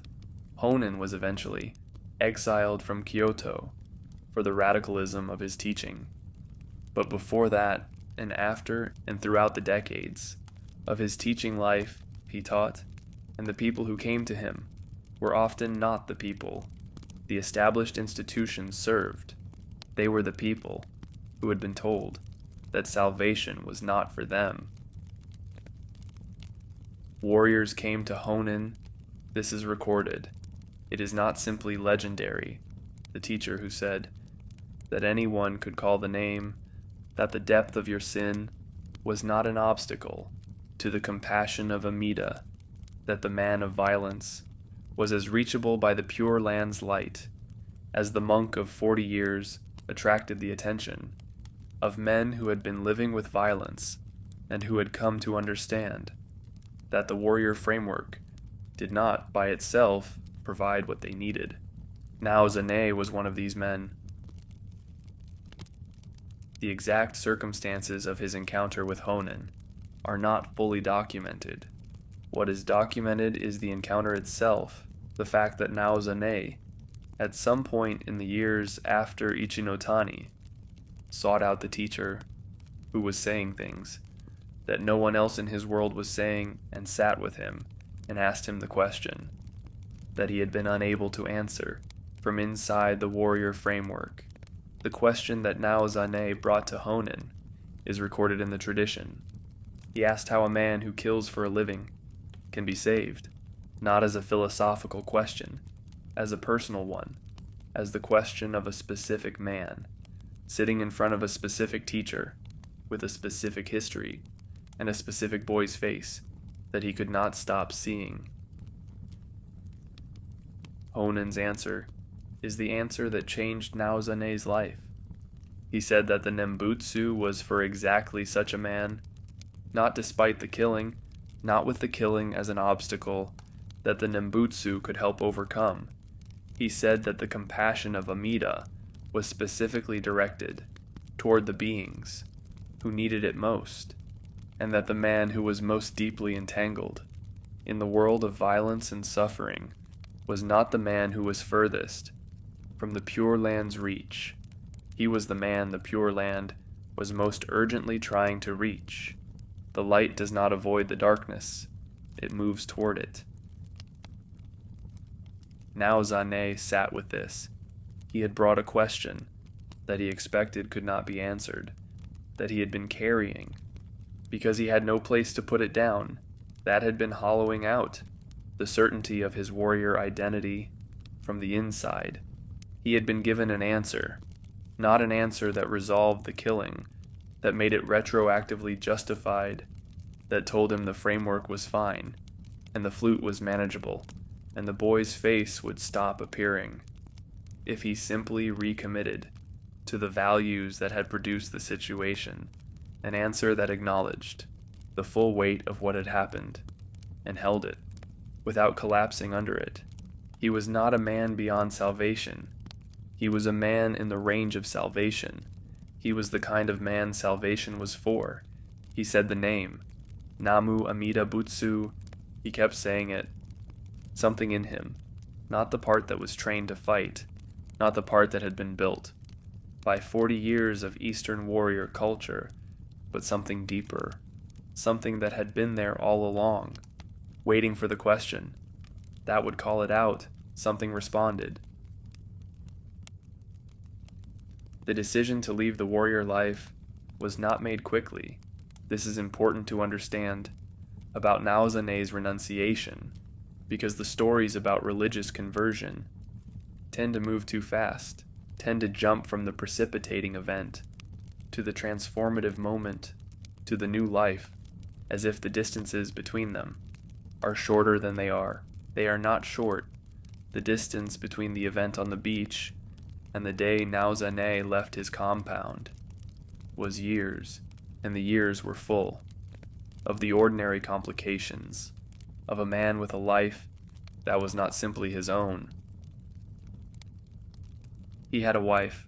Her name is not prominent in the records, which is typical of the period, typical of the way that the chronicles of the warrior world treated the women inside it as presences rather than people, as the context in which the man's story happened, rather than as participants in the story.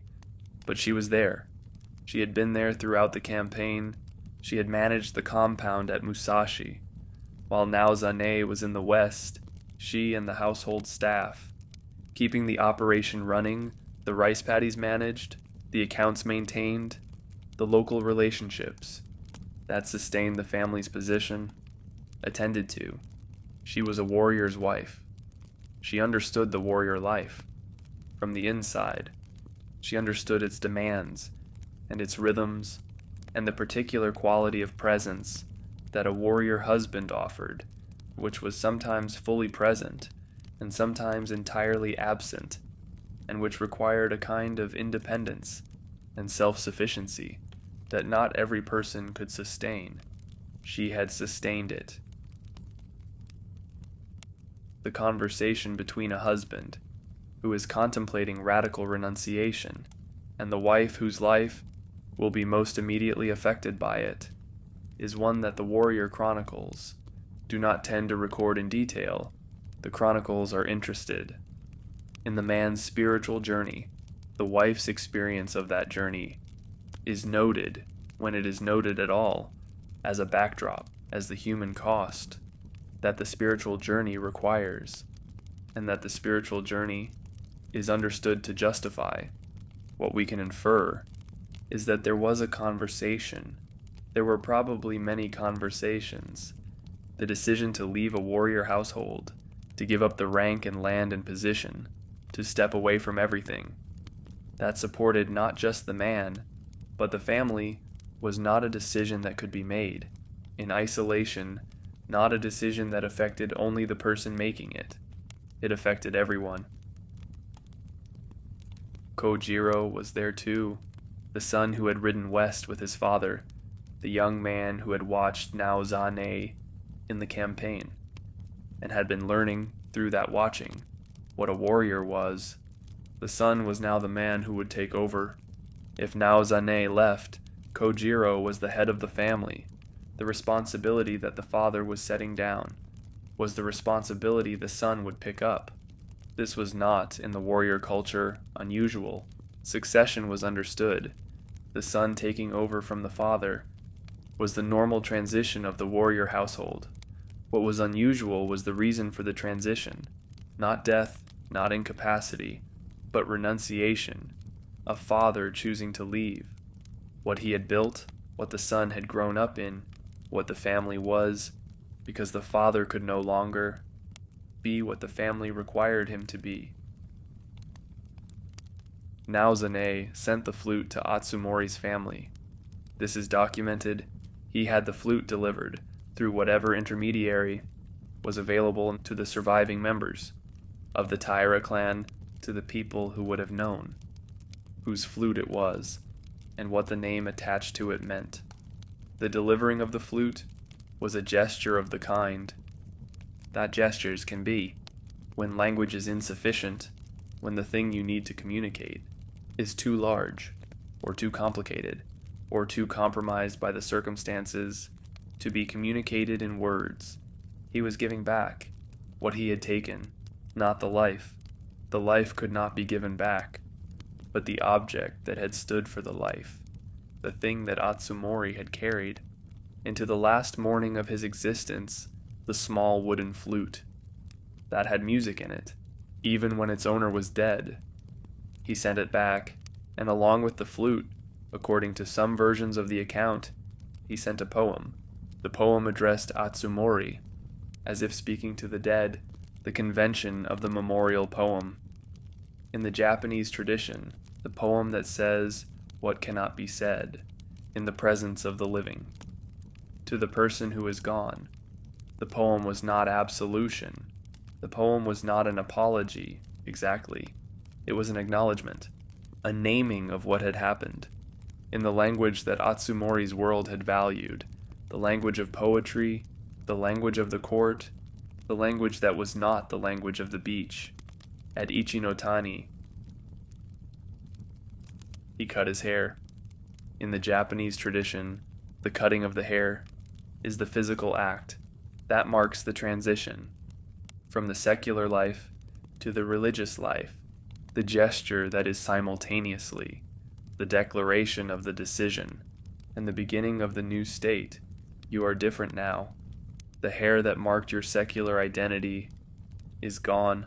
The person it belonged to is, in the most meaningful sense, also gone. He cut his hair, he took the vows, he received the monk's name, that replaced the warrior name, that had been his identity. For 40 years, his monk name was Rensei, the lotus clarity, the name that the religious tradition gives to the person who has chosen to organize their life around the pursuit of liberation rather than the pursuit of victory. He walked out of the compound at Musashi. The accounts do not dwell on the moment of leaving. They are more interested in what came after, in the life of practice that the renunciation opened. But the moment of leaving was real. It was the compound he had grown up in, the landscape of the Musashi Plain, the flat country and the rice paddies, and the mountains to the west, his wife, his son, the life he had built over 40 years of being exactly what his world had required him to be. He left it. He walked away from it, into the uncertainty of the religious life, the life that had no compound, and no rank, and no record of accomplishment. In the terms that the warrior world valued, the life organized around a name, the name of Amida, Namu Amida Butsu. The question that had brought him here was not answered by the leaving. This is another thing, that the stories of religious conversion tend to obscure the fact that renunciation is a beginning, not a resolution, that the person who walks out of their old life does not walk into clarity. They walk into practice, into the daily work of building a different relationship with the question. That drove them to leave. The boy's face was still there. It did not stop being there. Because Naozane had cut his hair, the killing was still real.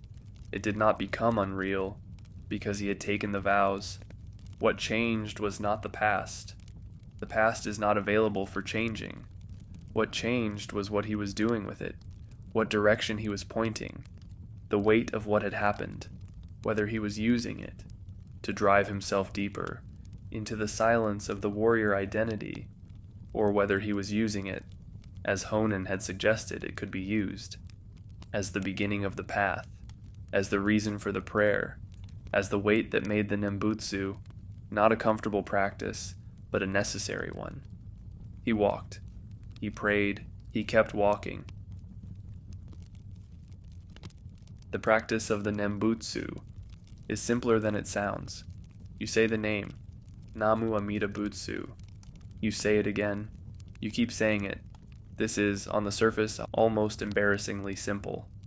The religions that emphasize complexity, the elaborate philosophical frameworks, and the intricate ritual systems, and the years of study required to understand the basics of the doctrine have always looked at the Nembutsu with a kind of intellectual suspicion, as if the simplicity itself were a disqualification.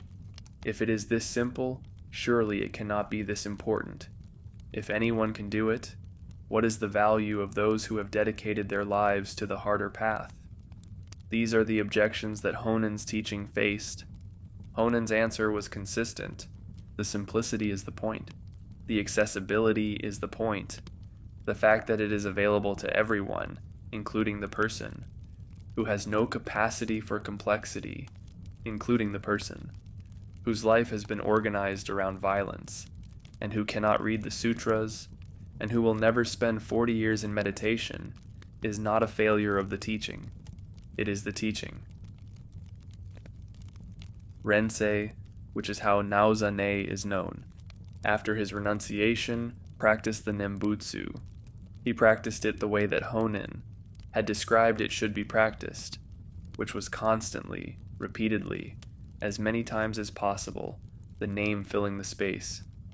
Where the thoughts of the warrior had previously been, the deliberate redirection of attention, away from the world of strategy and violence, and toward the single point of the name, Namu Amida Butsu, in the morning, in the evenings, in the hours of walking that the wandering religious life required. He walked. This is documented. Rensei walked. The life of the wandering monk in medieval Japan was a life of movement, of pilgrimage, of the continuous journey between the temples and the holy places. That structured the religious landscape of the country. He moved through it. He was a large man, presumably, a warrior who had spent 40 years. In the physical life, who carried in his body the accumulation of decades of training, walking with a staff, through the landscape of a country that was organizing itself around the new military government at Kamakura. The praying for Atsumori was explicit. Rensei kept specific memorial practices for the boy he had killed. This is unusual in the records of the period, not because men did not pray for the enemies they had killed, but because the records rarely preserved the details of this practice, the private devotions, that did not produce the kinds of outcomes that the chronicles valued. What the records show is that Rensei understood his practice as specifically connected to Atsumori, that the Nembutsu was not, for him, a general practice divorced from particular history, but a practice rooted in particular history, in the specific face of the specific boy, on the specific beach, in the flute, in the music, that the boy had carried into the last morning of his life. He was praying for Atsumori every day. He was using the practice that Honen had given him as the vehicle for the one thing he had most needed to do since the beach at Ichinotani, and had not had the form to do. He was trying to carry the boy to the Pure Land. There is a theological difficulty with this intention that Rensei probably understood, and that the Pure Land tradition had various ways of addressing. The difficulty is this: the Nembutsu is a practice for the person saying it. It is the expression of the practitioner's own faith, the calling of the name, by the person who needs the calling, directed toward their own liberation. It is not, in the strict doctrine, a transferable practice. You cannot say the name on behalf of someone else. The name must be said by the person who needs it. Atsumori was dead. He could not say the name.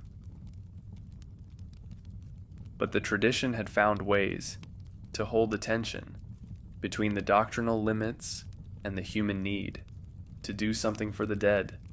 The memorial practice, the praying for the spirit of the deceased, was not understood as transferring the merit of the Nembutsu directly to the dead person. It was understood as an expression of the compassion that Amida extends to all beings, including the dead, including the beings who had not had the opportunity in their lifetime to hear the teaching or say the name. The compassion does not require that the being know about it in order to operate the Pure Land's light. reaches in all directions.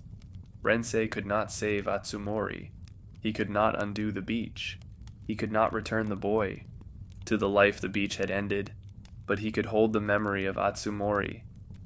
In the practice, it could carry that specific face and that specific flute into the space of the Nembutsu, could say the name, for a boy who could no longer say it for himself. This was what he did. This was the vow that shaped the practice. The world continued to change around him. Yoritomo established the Kamakura government. The political structure of Japan shifted away from the ancient capital and toward the eastern city. The warrior culture that Naozane had come from became, under Yoritomo's management, the dominant culture of the country, the framework within which all subsequent Japanese history would operate for the next several centuries. Rensei walked through this changing world as a monk walks through the world with a specific kind of detachment. That is not indifference, but something more like the attention that does not grasp. He was in the world. He observed it. He prayed in it. He did not try to hold what was passing. The Eastern warrior culture that had shaped him was being institutionalized. The values he had lived by were being codified into the administrative framework of the new order. He had left that culture. He watched it become permanent. From the outside, there is something in this that the Heike tradition does not miss: the man who had fought for the victory. That made the new order possible, had walked away from the new order, at the moment of its birth, had been transformed by the victory into something the victory did not produce. He kept walking. He kept saying the name Namu Amida Butsu, the name in the morning, the name in the evening, the name on the road, between one temple and the next, the name in the particular quality of attention that the warrior had applied to the battlefield, and that the monk now applied to the single syllables of the ancient invocation. He was not the same person who had ridden west 20 years before. He was not trying to be. He was Rensei, the lotus clarity, the man who had found at the end of the warrior life the beginning of a different one. There is a paradox at the center of Rensei's story that the Heike Monogatari does not resolve and does not try to resolve. The paradox is this: the man who killed Atsumori became the man who prayed for Atsumori. The act of killing produced the act of praying. The violence produced the devotion. The worst thing he had done became the source of the most important thing he did. This is not a comfortable paradox. It does not resolve in any direction. That leaves everyone satisfied if the killing was necessary, because the cause was just. Then the grief that followed from it seems excessive, seems like a failure of nerve, seems like the reaction of a man who was not fully committed to the values he claimed to hold. If the killing was wrong because the boy was innocent, then the entire prior life, the 20 years of loyal service, the campaign, the cause, everything that brought Naozane to the beach, was complicit in the wrong. The paradox refuses both resolutions. It holds them in tension, and insists that you hold them in tension too. The Japanese literary and religious tradition is unusually comfortable with paradox. This is not a coincidence. The specific traditions that shaped the culture in which the Heike was written, the Buddhist understanding of impermanence, and the aesthetic philosophy of mono no aware, the pathos of things, had both developed over centuries of careful thought a way of holding the irresolvable tensions of existence without needing to resolve them. The cherry blossom is beautiful because it falls. The warrior is noble because he dies. The civilization is precious because it is temporary. The beauty and the loss are not opposites, They are aspects of the same thing. The falling is not the negation of the beauty, it is the completion of it. Rensei's story fits this logic, without forcing it. The killing and the praying are not opposites in the Heike's handling of them. They are aspects of the same person, the same life lived in its full complexity, the full arc of a man, who was capable of both and who became the one, because of the other. The praying does not redeem the killing. The Heike is too honest for that. It does not suggest that the grief and the renunciation and the decades of Nembutsu balance the account, that the moral ledger was set right by the practice. The killing happened. It cannot be made unhappened. Atsumori's face cannot be unremembered. The beach at Ichinotani cannot be unvisited. But the praying is real too. The decades of wandering and practice and the specific memorial devotion are as real as the act that preceded them. The Heike holds both. It does not adjudicate between them. The paradox extends to the relationship between Rensei and Atsumori after the killing. In the Pure Land Buddhist tradition, the relationship between the living and the dead is not simply severed by death. The practice of Nembutsu creates a connection, however mediated, however uncertain in its metaphysical status, between the person saying the name and the persons being held in mind. While it is said, Rensei held Atsumori in mind every day for decades. He knew things about Atsumori that Atsumori's friends and family might not have known. He knew the weight of the helmet. He knew the quality of the silence in the moment after the helmet came off. He knew the specific shade of the boy's face in the specific light of that specific morning on the beach. He knew these things because he had been there, because the intimacy of killing is a particular intimacy, unwished for and unshared, the specific knowledge that can only be acquired by being the person who was there. The Heike gives Atsumori the last word in the literary tradition that grew up around the story in the No play called Atsumori that would be written 2 centuries later. The dead boy returns as a spirit and completes the conversation. That was not finished on the beach. He does not come in anger. He does not come to accuse. He comes to release. He comes to tell Rensei that the prayer has reached him, that the connection, established in violence, has been transformed by the practice into something that can receive the compassion it was pointed toward. The no play is later. It is not the Heike, but it is a response to the Heike, a completion that the tradition felt was necessary, the working out over centuries of the implications, of the paradox that the Heike had been honest enough to leave unresolved. What the Heike gives us is something rarer than resolution. It gives us the full picture.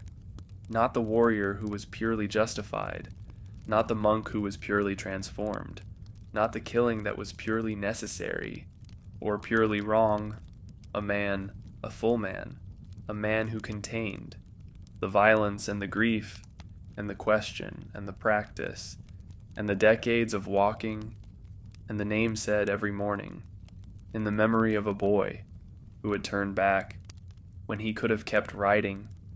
The Heike knows that the measure of a story is not whether it ends well, it is whether it ends honestly.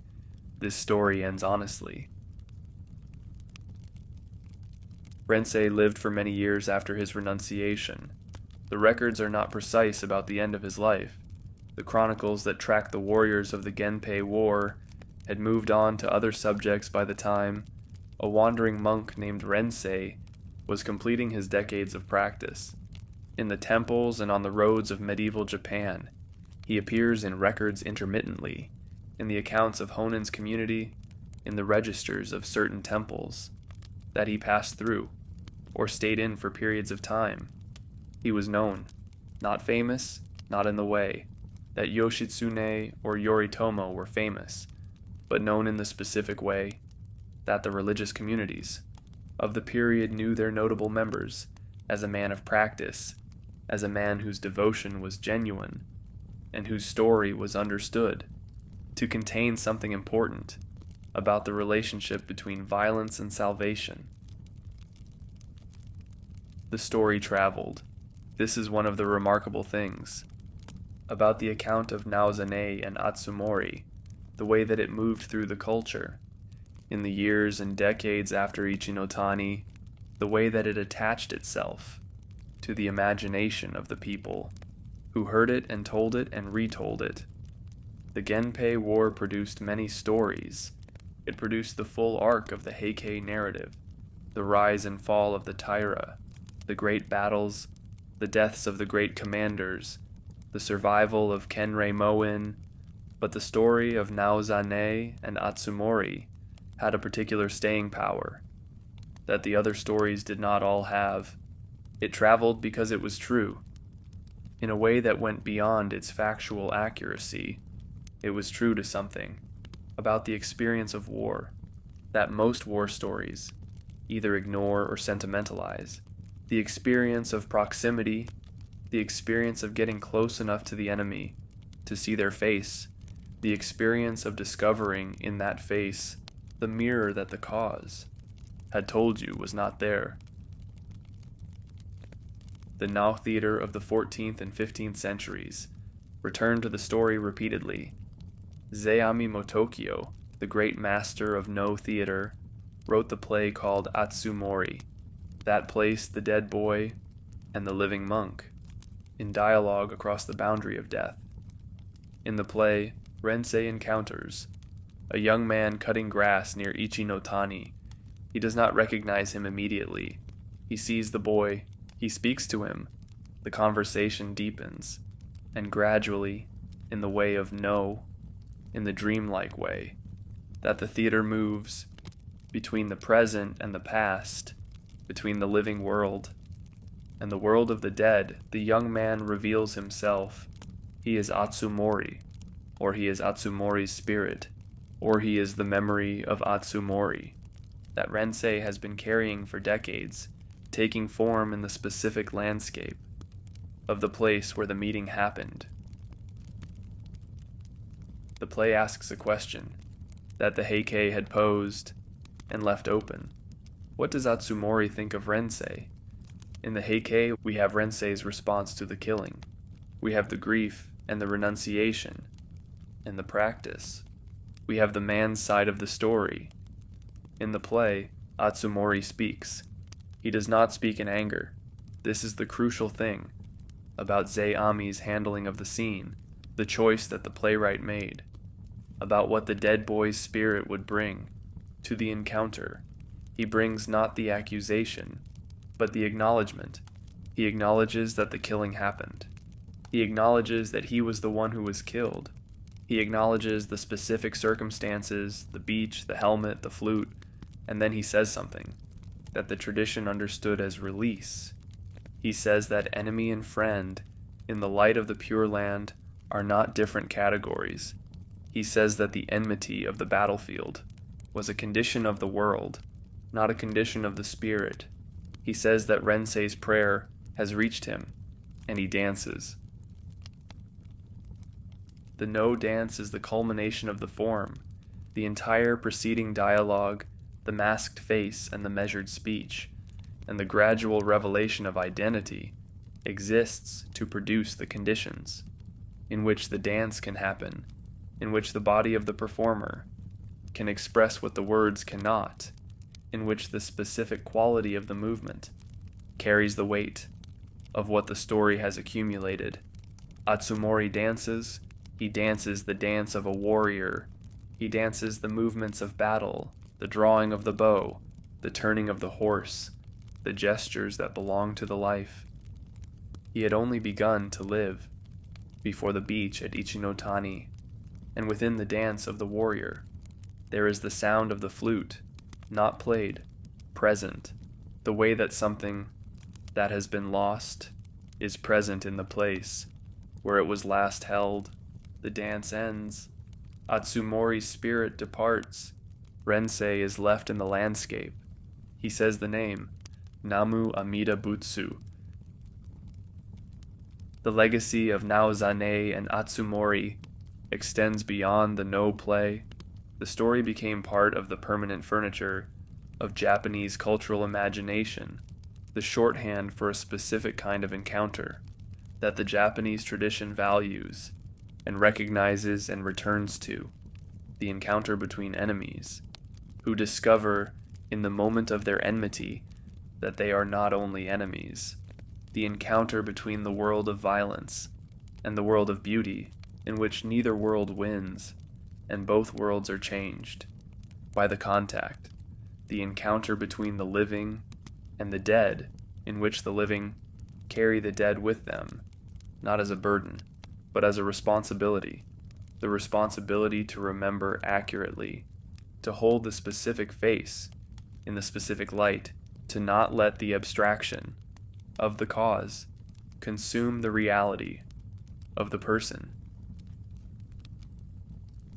Kumagai Naozane died as Rensei, the monk, the wanderer, the man of the Nembutsu. The exact date and place are not firmly established in the records. What is established is the story, not the dates, not the administrative details, not the facts that the chronicles valued. The story of a warrior who got close enough to the enemy to see his face, who found in that face something the warrior framework could not process, who spent the rest of his life trying to process it in the only way available to him, the story of a boy with a flute who turned back when he could have kept writing both stories together. The sound of the flute carries. This is a physical fact. The yokobue, the transverse flute, of the court music tradition produces a sound that moves through space with a particular quality, clear and penetrating, and somehow also soft, the kind of sound that you hear from a distance before you understand where it is coming from, the kind of sound that arrives before the source. In the nights before Ichi-no-Tani, someone in the Taira camp played the flute.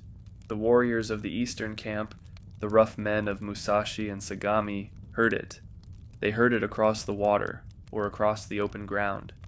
Between the camps, the music coming from the wrong direction, from the place where the people they were going to fight were doing what people do. In the hours before everything changes, the sound of a flute, a boy playing music, because music was part of who he was, and the war had not yet made him entirely a warrior. Naozane heard it. He did not know whose it was. He heard the music coming from the Heike camp and noted it in the way that a warrior notes things that are not tactically relevant, which is to say with a part of himself that was not the warrior, the part that existed beneath the warrior, and that heard music, even when the warrior was trying not to hear anything but the information relevant to survival. He heard it. He did not think about it. He had other things to think about. The battle was coming. He slept. He woke. He rode. And on the beach at Ichi-no-Tani, he found out whose flute it was. The flute is the thread that runs through this story and holds it together. Not the sword, not the armor, not the horse, or the bow, or any of the objects that the warrior culture had made central to its self-understanding. The flute, the object that did not belong. In the warrior world that had come from the court world, that was the physical evidence of a cultivation, that the war was in the process of destroying. The flute was inside the helmet was on the head, of a boy riding away from a lost battle. The boy turned back. This is the center of the story, not the battle, not even the killing, the turning back, the moment when Atsumori, who had almost escaped, who was almost safe, who could have ridden into the sea and reached the boats and survived Ichinotani, to fight at Yashima and dan-no-ura, and possibly to survive the war, turned back to face the challenge. Why he turned back is not the interesting question. The interesting question is what it means that the Heike chose to tell us. That he turned back, that the story preserves this detail, that 800 years of readers have been given this detail as the thing they need to know in order to understand the story. He turned back because that was who he was, not because the rules required it, though the rules required it, not because his training demanded it, though his training demanded it, because Atsumori was the kind of person who turned back when called, who responded to the formal challenge, even when responding meant dying, who was 16 years old and had been trained in the warrior tradition and took that training seriously, enough to follow it into the worst possible outcome, who had the flute inside the helmet, who had brought beauty into battle, who was, until the last second of his existence, both things at once, the warrior and the musician, the fighter and the player, the boy who was becoming something complete and did not get the chance. Naozane spent the rest of his life becoming something complete too, not the same thing. He was not Atsumori. He was the Eastern warrior, the man of the Kanto plain, the rough product of the rough Eastern tradition. He became something that the Eastern warrior tradition did not have a category for. A man of practice, a man who had found in the failure of the warrior framework the beginning of a different framework, not a perfect one, not a framework without its own limitations, but one that could hold what the warrior framework could not hold: the face of the enemy, the music in the helmet, the question without an answer. That keeps producing, in people who hold it honestly, a quality of attention. To the world, that is different from the attention of people who have answered it. The beach at Ichinotani is a specific place. You can go there. The landscape has changed, as all landscapes change. Over 800 years, the city of Kobe has grown up around the site. The beach is smaller than it was. The mountains are still there. The sea is still there. In the evenings, the light comes off the water in a way that is not so different from the way it came off the water in the first month of 1184. The light does not know what happened here. It falls where it falls. It illuminates what it illuminates, but the story knows, and the story has been told continuously for 800 years, passed from generation to generation, of Japanese people who found in it something worth preserving, something that the experience of war, and the experience of grief, and the experience of the question, that cannot be answered. From inside the framework, that produced the question, something that all of this needed to say. Atsumori's flute was returned to his family. It passed through hands over the centuries. Where it is now, whether it still exists, whether the physical object has survived the 800 years that have passed since the beach at Ichinotani, is not known, but the music is still playing. Not literally, in the sense that matters, in the sense in which a story continues to produce its effects long after the events it describes are finished. Every time the no play is performed, the dance happens, and within the dance of the warrior, the flute is present, the sound that the Eastern warriors heard. In the nights before the battle, the music that came from the wrong camp, the wrong direction, the sound that arrived before its source. Every time the Heike is recited, the part about the beach is reached, and the blind monks who preserved this story for centuries after the people who made it are gone, the monks with their baiwa lutes who traveled the country, singing the Heike to whoever would listen, reach the moment of the challenge. and the turning, and the helmet coming off, and Atsumori's face is there. Young, in the specific light of that morning, the same age as the warrior's son. The name was said for him, every day, for decades, in the mouth of the man, who had been at the beach, in the simple practice that Honin had given him, in the accumulation of the days. That made up the rest of Rensei's life.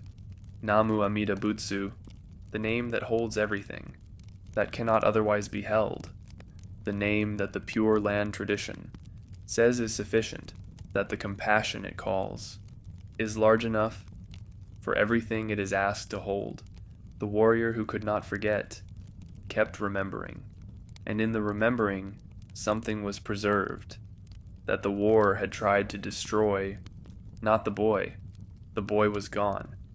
Something else, the specific weight of the specific face, in the specific light, the knowledge that the enemy had a flute, the knowledge that beauty had been present, in the worst of circumstances, not despite the circumstances, but inside them, carried into them, tucked against the head of a boy who was not willing to leave it behind. He was not willing to leave it behind. Rensei remembered this. He remembered it every day.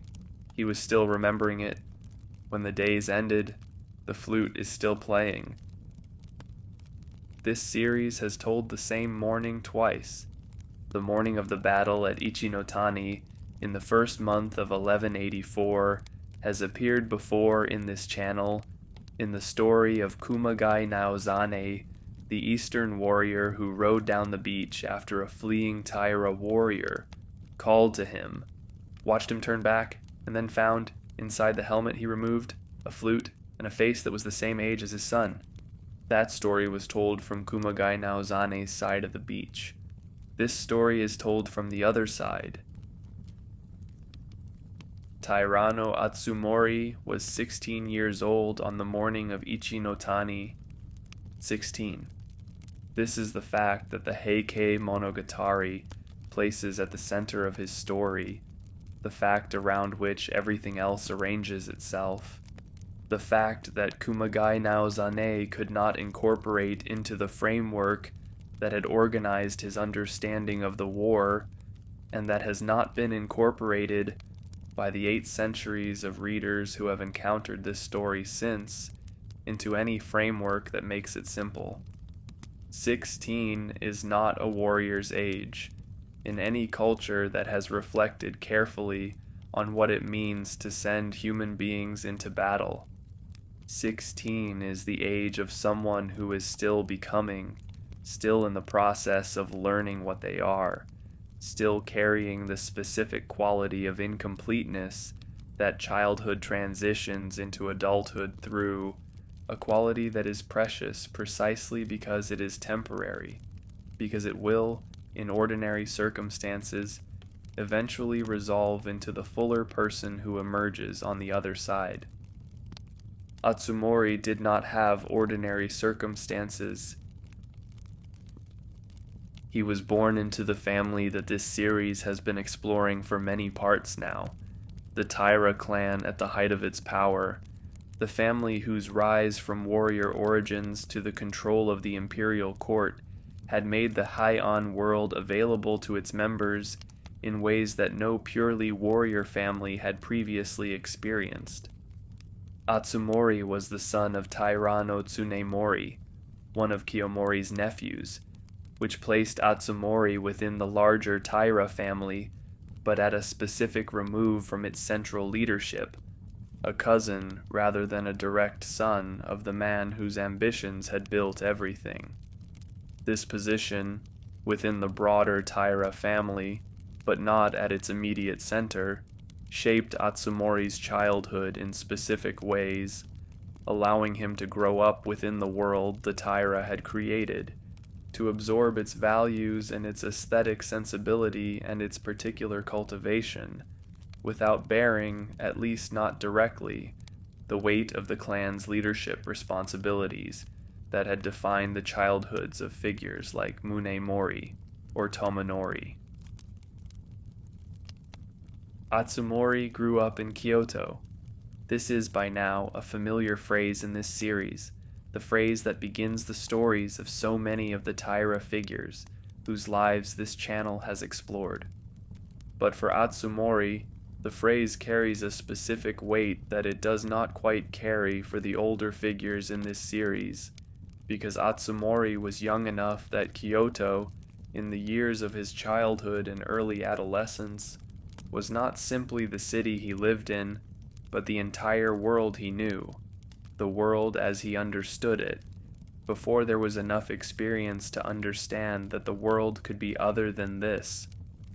Older figures like Tomonori had grown up in Kyoto, but had also had time, before the war began, to develop a sense of the world beyond the capital, a sense of the provinces, of the political forces at work beyond the court, of the fragility of the arrangements that made the capital's particular beauty possible.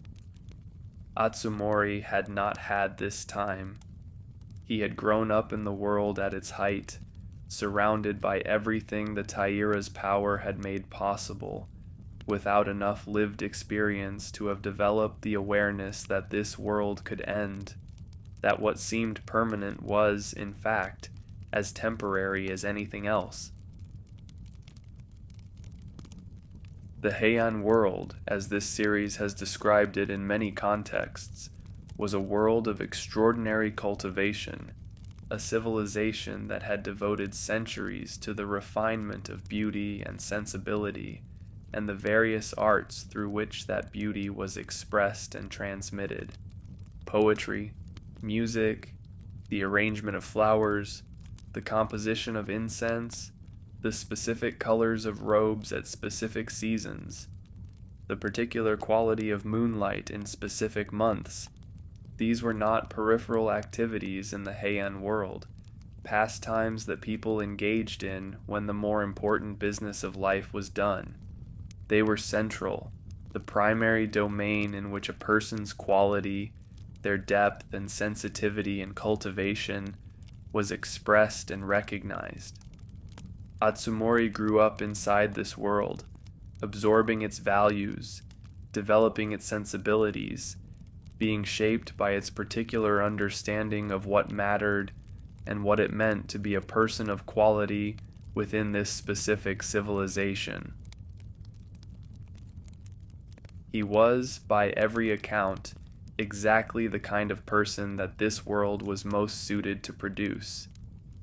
Handsome, in the way that the Heike Monogatari notes the handsomeness of certain figures, not as a decorative detail, but as a quality that was understood to reflect something about the inner person.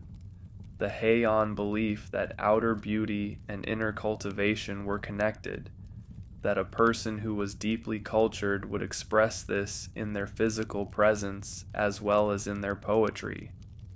He was gentle by temperament, in a way that distinguished him from figures like Shigehira, whose directness and quickness to anger had been noted as defining qualities, and he played the flute. The yokobue, the transverse flute of the Heian court music tradition, was not simply an instrument Atsumori had learned as part of the standard curriculum of aristocratic education, the way a young person of his background would be expected to learn poetry or the appreciation of incense. The flute was something more, something that the tradition around Atsumori's story consistently presents as central to who he was, as the most direct expression of the qualities that made him the specific person he was. He was good at it, not simply competent, in the way that a well-educated young man of his background might be competent at many things. He was recognized for his playing, noted for it, in a world where musical ability was one of the primary measures of a person's cultivation. He carried the flute with him. This will become important. He carried it everywhere, including to places where most people would not think to bring it, including to the beach at Ichinotani, inside his helmet, against his head on the last morning of his life. The yokobue is an ancient instrument. Its presence in Japan predates the Heian period, predates the specific civilization that produced Atsumori, going back to the earliest transmissions of continental culture from the Korean peninsula and from China, through the periods when Japan was absorbing the arts and technologies and religious practices of these older civilizations and making them, over generations, distinctly its own. By Atsumori's time, in the 12th century, the yokobue had been part of Japanese court music for 4 centuries, a continuous tradition of practice and refinement and transmission, teacher to student, generation to generation, that had developed the instrument's technique and its repertoire into something specifically Japanese, something that bore the marks of the Heian sensibility, the particular aesthetic values that had shaped everything this civilization produced. The sound of the yokobue is difficult to describe to someone who has not heard it. It is a sound that is simultaneously clear and soft, precise and atmospheric, the kind of sound that carries through the night air with a quality that other sounds do not have, reaching further than you might expect, maintaining its clarity over distances that would blur most other sounds into indistinctness. The Heian poets had associations for this sound, specific emotional and aesthetic registers that the sound of the yokobue evoked, associations that were not arbitrary, but had been cultivated over centuries of listening and writing about listening, the way that any civilization that pays careful attention to beauty eventually develops a specific vocabulary for specific beauties. The yokobue was associated with autumn, with evenings, with the particular kind of beauty that is inseparable from its own impermanence, the beauty of things that are present and will not always be present, that are heard and will not always be heard, that produce in the listener an awareness of their own passing, that is simultaneously the source of the beauty and its most bitter quality. This is the instrument Atsumori played, not as a metaphor, not as a symbol that the narrative uses to stand for something else, but as the literal activity of a specific young man who had a specific talent for this specific thing, whose fingers knew the specific positions, whose breath had learned the specific pressures and angles that produced the sounds this instrument was capable of, whose ear had been trained, over years of practice, to hear the differences between a note played with complete mastery and a note played with almost complete mastery, differences that are invisible to the untrained ear, but that are, to the trained ear, as obvious as the difference between a precise word and an approximate one. Atsumori practiced. This is how skill is built, not through natural gift alone, though the gift may be real, but through the daily practice that is, in a sense, the truest expression of love for the thing being practiced, the willingness to spend hours in the incremental, unglamorous work of getting better, hour by hour, day by day, year by year, until the skill becomes available without thought, until the instrument becomes an extension of intention rather than an obstacle to it. The teachers he had, the musicians of the Heian court tradition who would have instructed him, are not named in the records in the way that his story is named, but their influence is present in the quality of his playing as it was perceived and noted by the people around him. A young man of his generation, in a family like the Taira, would have received instruction in the major instruments of the court music tradition, as a matter of course, the biwa, the koto, the various wind instruments including the yokobue, but there is instruction, And then there is what you do with instruction, the way that a gift, given the right circumstances and the right attention, can develop into something that goes beyond what instruction alone produces, something that has the quality of genuine voice, the specific personal expression of a specific person through a medium that has become, through years of practice, genuinely theirs. Atsumori's Yokobue playing had this quality. It was not simply technically accomplished, it was recognized as something that expressed something about Atsumori specifically, something that was, in some sense, him.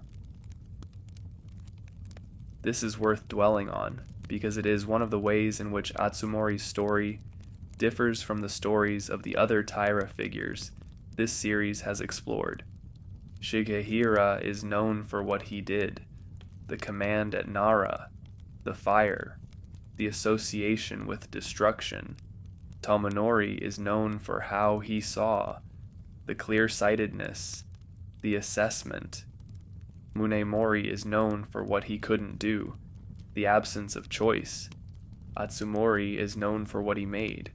The music is not incidental to his story, not a detail that adds texture to a story that is really about something else. The music is the story, or rather, the music is the most direct expression of what the story is about, the specific quality of a specific life that was cut short, the particular thing that was lost when a 16-year-old turned back on a beach in response to a challenge and met what was waiting for him there. The flute by itself does not explain why Atsumori is remembered the way he is remembered. Many people played the yokobue in 12th century Japan. Many young men of aristocratic backgrounds learn this instrument, and most of them are not remembered at all, absorbed into the anonymity of the historical record. Their specific music is completely gone as their specific faces. Atsumori is remembered because the flute was inside the helmet, because a warrior named Kumagai Naozane, riding down a beach in the chaos of a defeat, pulled off the helmet of the young man he had just defeated, and found it there, the small wooden instrument, tucked inside, close to its owner's head, in the place where Atsumori had put it, because he did not want to leave it behind. The flute inside the helmet is the image that has survived 8 centuries. The flute inside the helmet is what Atsumori left in the world. Before we get to that morning, this story wants to tell you about the years that preceded it, the years in which the flute was simply an instrument, and Atsumori was simply a boy becoming something, in a world that he had every reason to believe would allow him to become it. The world that Atsumori grew up in was, as this series has described from many angles now, a world of extraordinary refinement. But this series has mostly described that world from the perspective of people who were old enough to understand it as a specific achievement, something that had been built over time, and that could, therefore, be lost. Kenreimon-in understood the Heian world as the world her father had made available to her, understood its contingency even before the war began to make that contingency visible. Tomonori understood it as a world whose political foundations were, by the time he was actively assessing them, already showing the strains that would eventually cause it to collapse. Atsumori was too young for this understanding. For Atsumori, the world he grew up in was simply the world, not a specific achievement that could be lost, but the basic fact of existence, the given context within which everything else happened, as unremarkable in its presence as the air he breathed, as permanent, apparently, as the mountains surrounding the city. This is worth examining because the innocence of this understanding, the way it allowed Atsumori to inhabit the Heian world without the specific awareness of its fragility that older figures carried, is part of what makes his story what it is.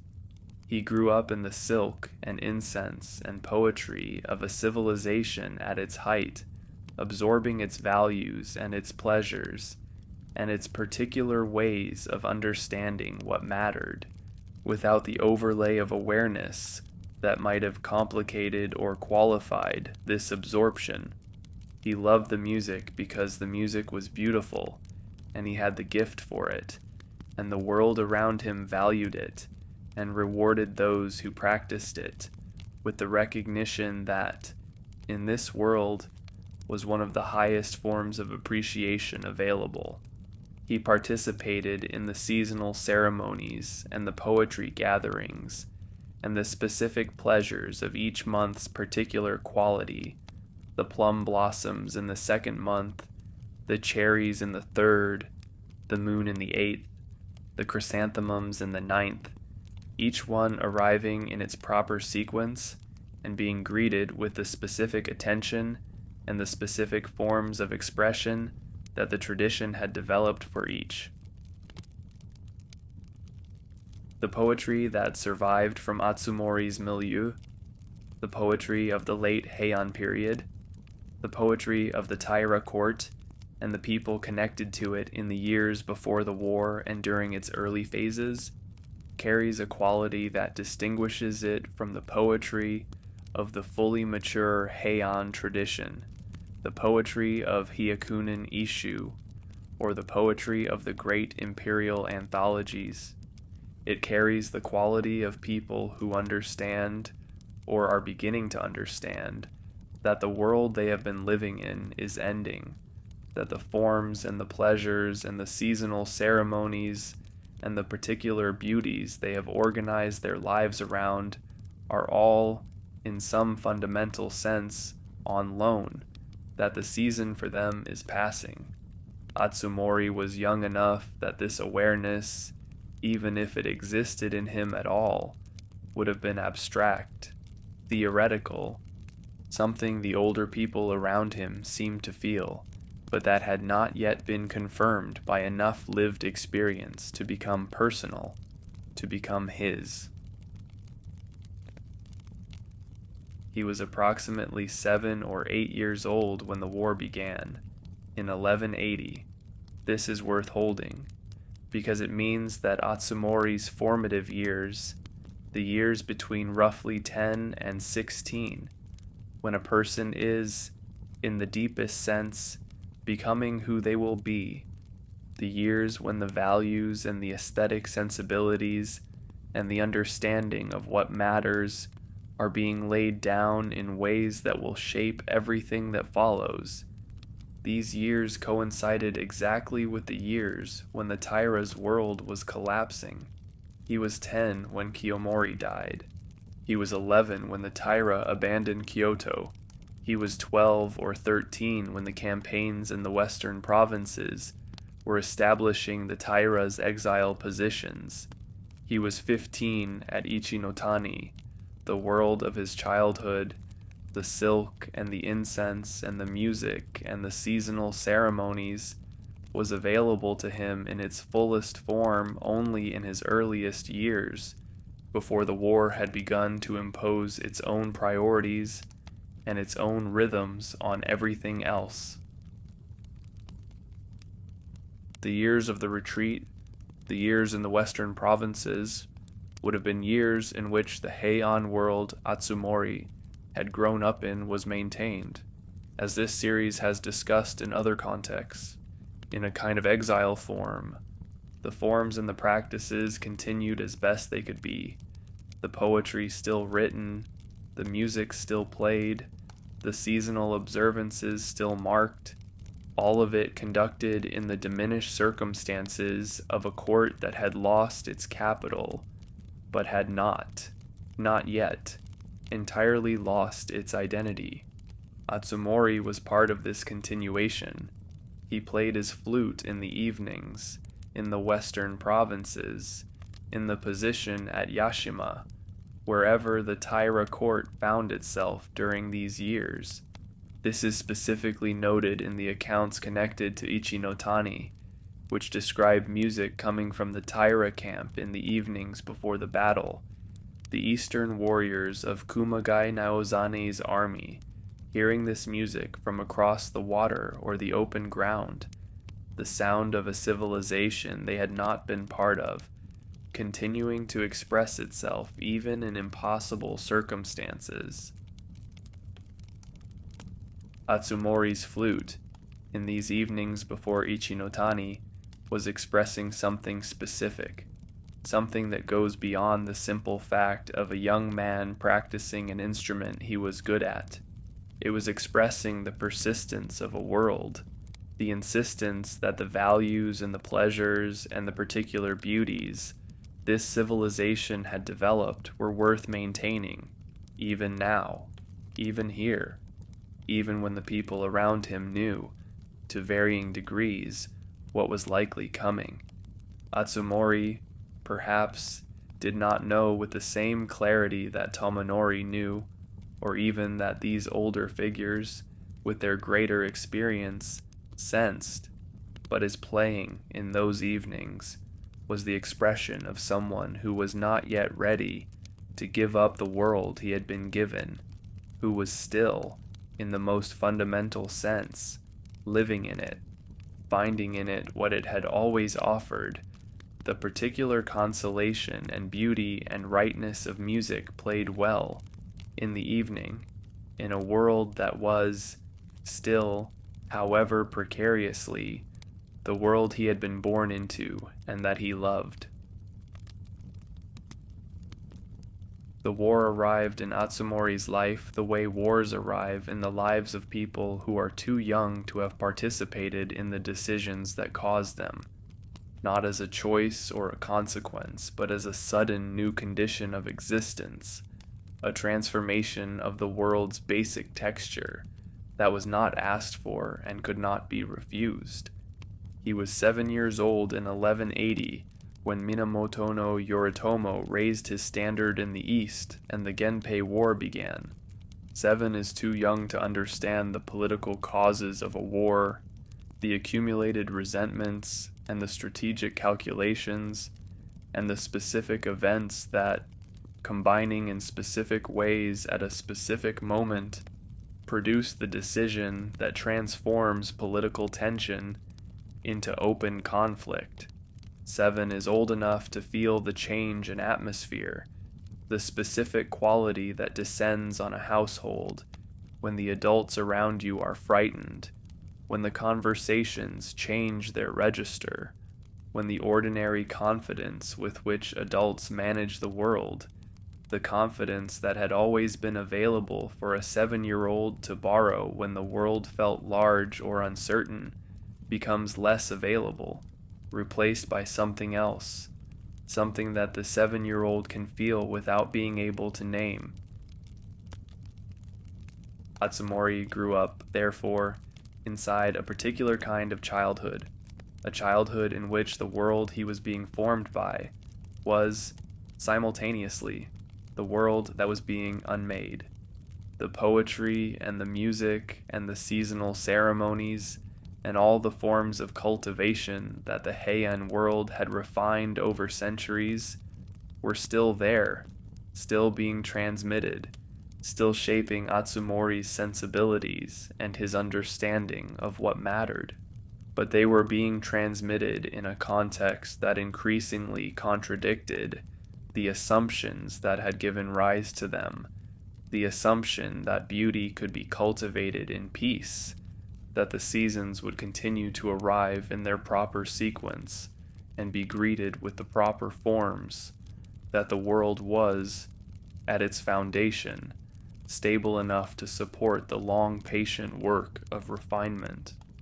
The war was contradicting these assumptions, with every campaign, every retreat, every piece of bad news that reached the Taira court and changed the specific quality of the air that Atsumori breathed in the rooms around him.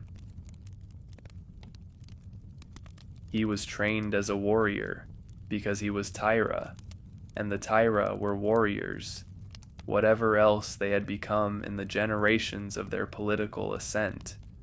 The training would have begun early, the riding and the archery and the sword practice that were the foundational elements of a warrior's education, the physical disciplines that were as much a part of a Taira boy's upbringing as the poetry and the music and the seasonal observances. Atsumori, by every indication, was not primarily a warrior by temperament, in the way that some figures in this series, Tomoe Gozen most clearly, were warriors by temperament, people whose deepest instincts and most natural expressions of themselves found their fullest form in the specific demands and specific capabilities of the battlefield. He was trained, and the training would have produced competence, because he was young and healthy and the training was serious. But the competence, for Atsumori, was in service of a role that had been assigned to him by his birth and his family's identity, rather than being the fullest expression of who he actually was. Who he actually was the musician. This distinction matters, because it shapes how Atsumori's story is understood, and because it is one of the things that distinguishes his story from the stories of the other warrior figures this series has explored. Kumagai Naozane, as this series has discussed in the story, told from his perspective, was a warrior by the deepest kind of identification, a man whose entire sense of himself and his value in the world was organized around his capability in battle. Atsumori was someone who had been trained as a warrior, because the family he was born into was a warrior family, but whose deepest identification was elsewhere, in the music, in the specific kind of beauty and expression and connection that the yokobue made available. These two things, the warrior training and the musical identity, coexisted in Atsumori without apparent contradiction, because the Heian world, more than the cultures that followed it, had developed a framework in which a person could hold multiple kinds of cultivation simultaneously, could be both warrior and musician, without either identity canceling the other. The war, as it intensified, as it moved from the eastern provinces toward Kyoto, and then forced the Taira evacuation and the years of retreat in the western provinces, was narrowing the space in which both of these things could be held simultaneously. The court in exile, maintaining its forms and its practices as best it could, continued to provide some of this space. The music continued. The seasonal observances continued. The poetry was still written. But the war's demands were also real, and as Atsumori grew from a child into an adolescent, the specific demands that the warrior identity made on him, the requirements of a young man of his age and his family's situation, became more concrete, more immediate, less something in the background of his life, and more something that was, increasingly, the foreground. By the time the Taira were established at Ichinotani in the winter of 1183 and 1184, Atsumori was 15, on his way to 16. He was not, by the standards of this period's warrior culture, too young to fight. Warriors of his age had fought in every campaign of this war, had died on every battlefield. The warrior culture did not have a notion of age-appropriate combat in the sense that modern cultures have developed. If you were capable of riding and shooting, you were a warrior, and if the war required you, you were present. Atsumori was capable. He was present. He was at Ichinotani, in the Taira position on the narrow coast between the mountains and the sea, in the weeks before the battle, as the two armies positioned themselves for the engagement that would define, in its outcome, the next phase of the war. He was also, in those evenings before the battle, playing his flute. The music carried across the space between the camps, and the eastern warriors heard it and did not know whose it was, and would not know until afterward. The retreat from Kyoto in the summer of 1183 has been described in this series from several perspectives now, and each perspective has added a different layer to the understanding of what this event was and what it meant to the people who experienced it. Kenreimon-in left behind the only city she had ever known. Tomonori understood, with his characteristic clear-sightedness, exactly what the loss of the capital meant for the Taira's legitimacy and their prospects. Koremori left behind his wife and children and the specific family life that would become the defining source of longing for the rest of his years. Atsumori was 8 years old when the retreat began. Wait, the calculation requires correction here. If Atsumori was approximately 16 at Ichinotani, in the first month of 1184, he would have been approximately 9 or 10 when the retreat from Kyoto occurred, in the summer of 1183. Not 8, 9 or 10. This is still a child who packed whatever could be carried, who was loaded into whatever conveyance was available, who experienced the departure from the city that had been the entire world of his conscious existence as a sudden, disorienting, incomprehensible transformation of the basic facts of daily life. What does a 9-year-old understand about a political situation that requires an emergency evacuation of the imperial capital? Very little, in the analytical sense. A 9-year-old does not have the framework, the historical knowledge, the political awareness to understand the specific forces that are producing this specific emergency. But a 9-year-old feels the emergency. A 9-year-old absorbs the fear and the urgency in the adults around them, the specific quality of hurried movement and lowered voices, and the sense that ordinary things are not allowed to proceed in their ordinary way. A 9-year-old understands that something has gone wrong, even without understanding what has gone wrong, and this understanding, wordless and visceral, shapes the experience of what follows in ways that the analytical understanding, when it eventually develops, is added to, rather than replacing. Atsumori left Kyoto as a child, experiencing the departure in the way children experience upheavals, in the body, in the specific sensory details of the journey that become, because of their intensity, permanent memories. The specific quality of the air outside the capital as they moved westward, different from the air he had always known.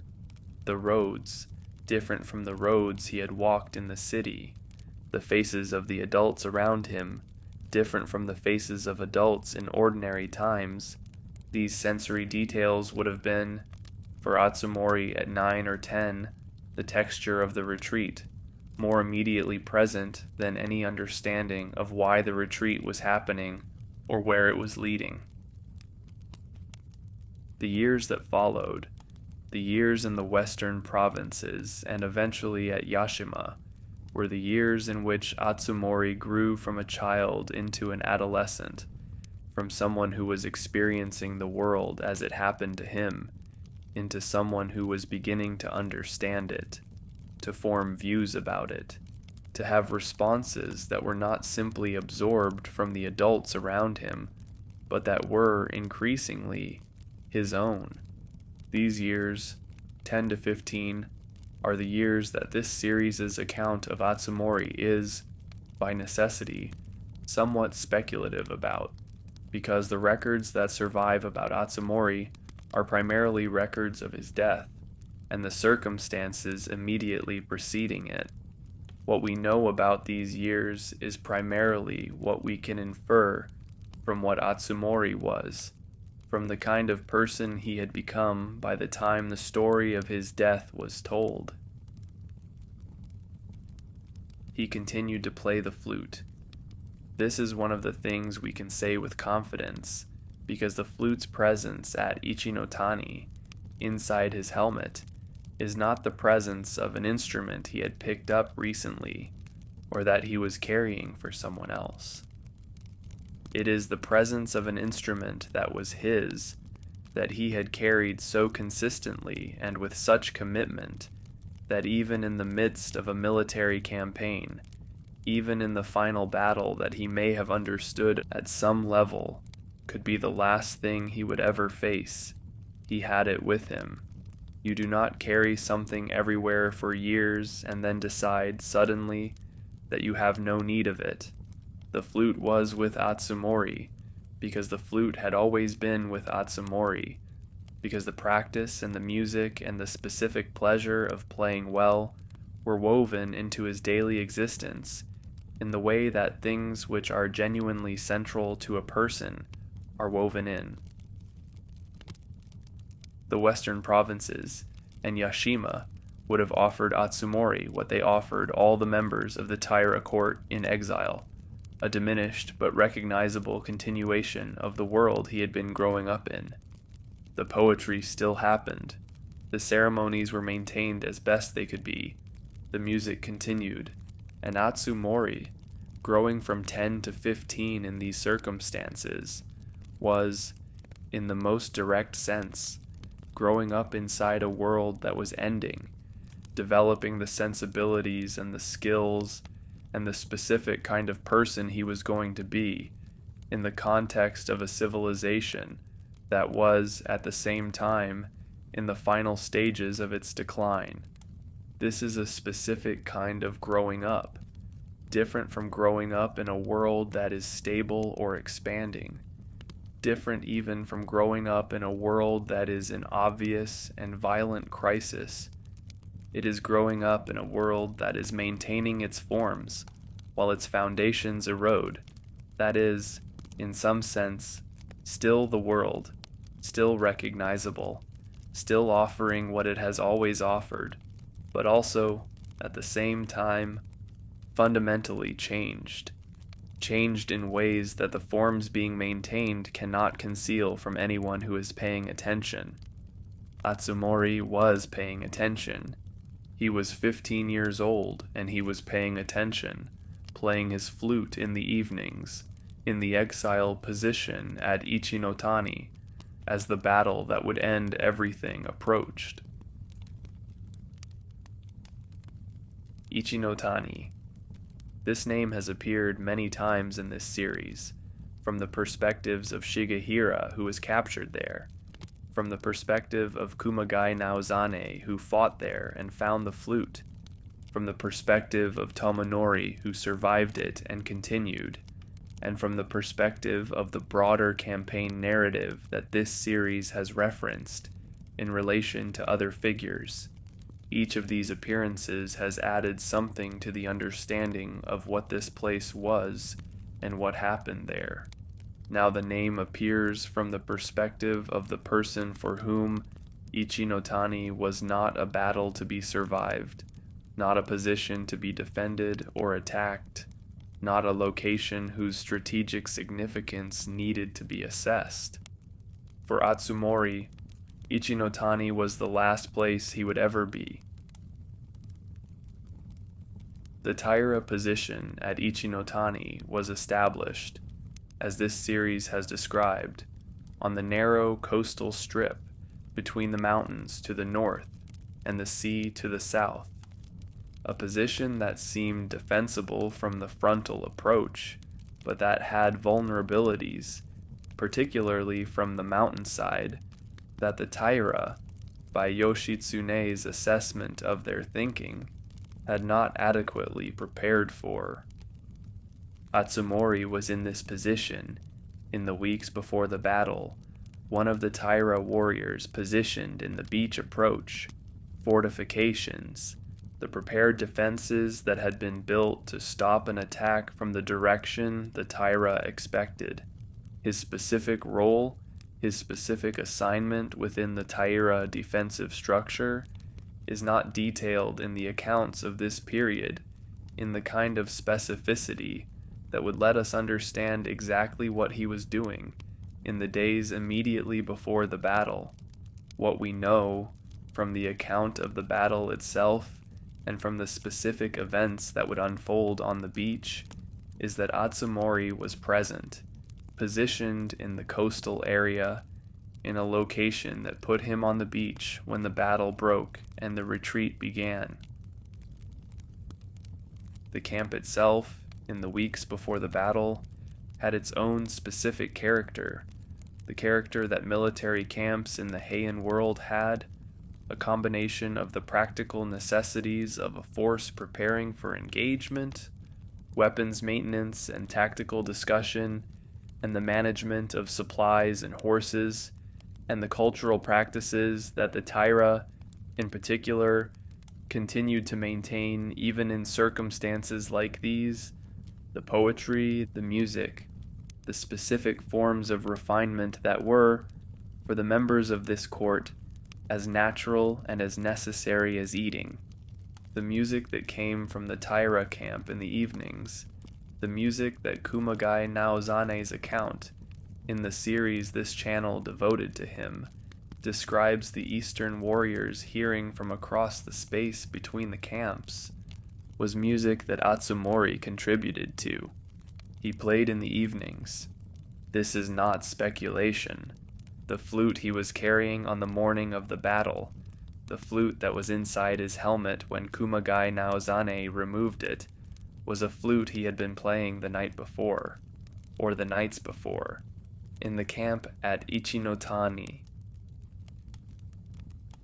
What did Atsumori feel in those evenings, playing his flute in a military camp on the coast of the western provinces, with an enemy army across the way, and a battle coming that everyone understood was significant, perhaps more significant than any battle the Taira had yet fought in this long campaign? The records do not preserve his internal experience in the direct way that would let us answer this question with certainty, but we can think about what it means to play music in a situation like this, and what the act of playing music communicates, about the person playing and about their relationship to what is happening around them. Music, in a military camp before a battle, is not denial. It is not pretending the battle is not coming, or pretending the stakes are not what they are. Music, in a military camp before a battle, is the specific, deliberate choice to remain, for the duration of the music, in the domain of beauty, the domain that is most fully human, most fully the expression of what a person is beyond their role, beyond their position, beyond the function they are about to perform in someone else's narrative of strategy and tactics and the movement of forces. Atsumori playing his flute in the evenings before Ichinotani was Atsumori, insisting in the only way available to him on being himself, the person who had been shaped by the Heian world's values, who had developed the specific skills that world valued, who understood and responded to beauty in the specific way that a person who has genuinely absorbed a culture's aesthetic values responds to beauty. He was a warrior in the camp at Ichinotani, but he was also Atsumori, and Atsumori played the flute.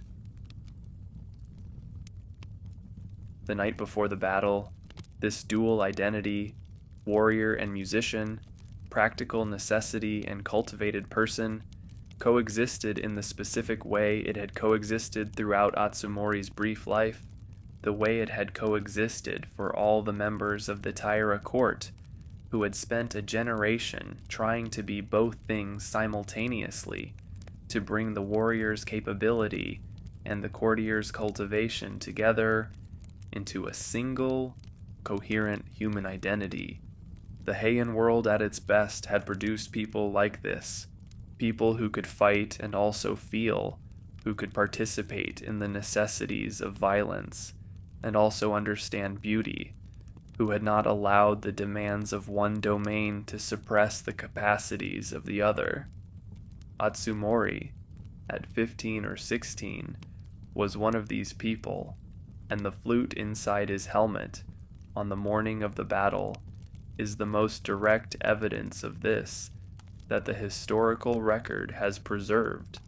The physical fact of someone who was going into battle, but who was not willing, even so, to leave behind the thing that was most essentially and most irreducibly himself. The morning was coming. The battle was coming. Atsumori was there, with the flute in the camp at Ichinotani, on the last night before everything changed. The music that night. This series told this detail from Kumagai Naozane's perspective, in the series devoted to his story, but it deserves to be told again from this perspective, because it is the same detail, the same music, experienced by two different people in two different ways, and the difference between the ways they experienced it is part of what this story is trying to convey. Kumagai Naozane, in the eastern camp, heard music coming from the Taira camp in the evenings before the battle. He heard it as a warrior from the eastern provinces hears music from an enemy camp, which is to say with the specific quality of attention that registers the fact of music without necessarily engaging with its content, the way a soldier registers the presence of fires across the way as information about the enemy's position rather than as warmth or light or the specific comfort that fires provide to people sitting near them. What Kumagai Naozane eventually understood after the battle, after the beach, after the helmet came off, was that the music he had heard in those evenings had come from the person whose face was now in front of him, the person whose helmet he had removed, the 16-year-old. This is the moment this series has described in Kumagai Naozane's story as the moment that changed everything for him, the specific recognition that the abstract enemy, the music from across the space between the camps, the sound that had reached him and registered as information and then been set aside, was not abstract, was a specific person with a specific face, the same age as his son.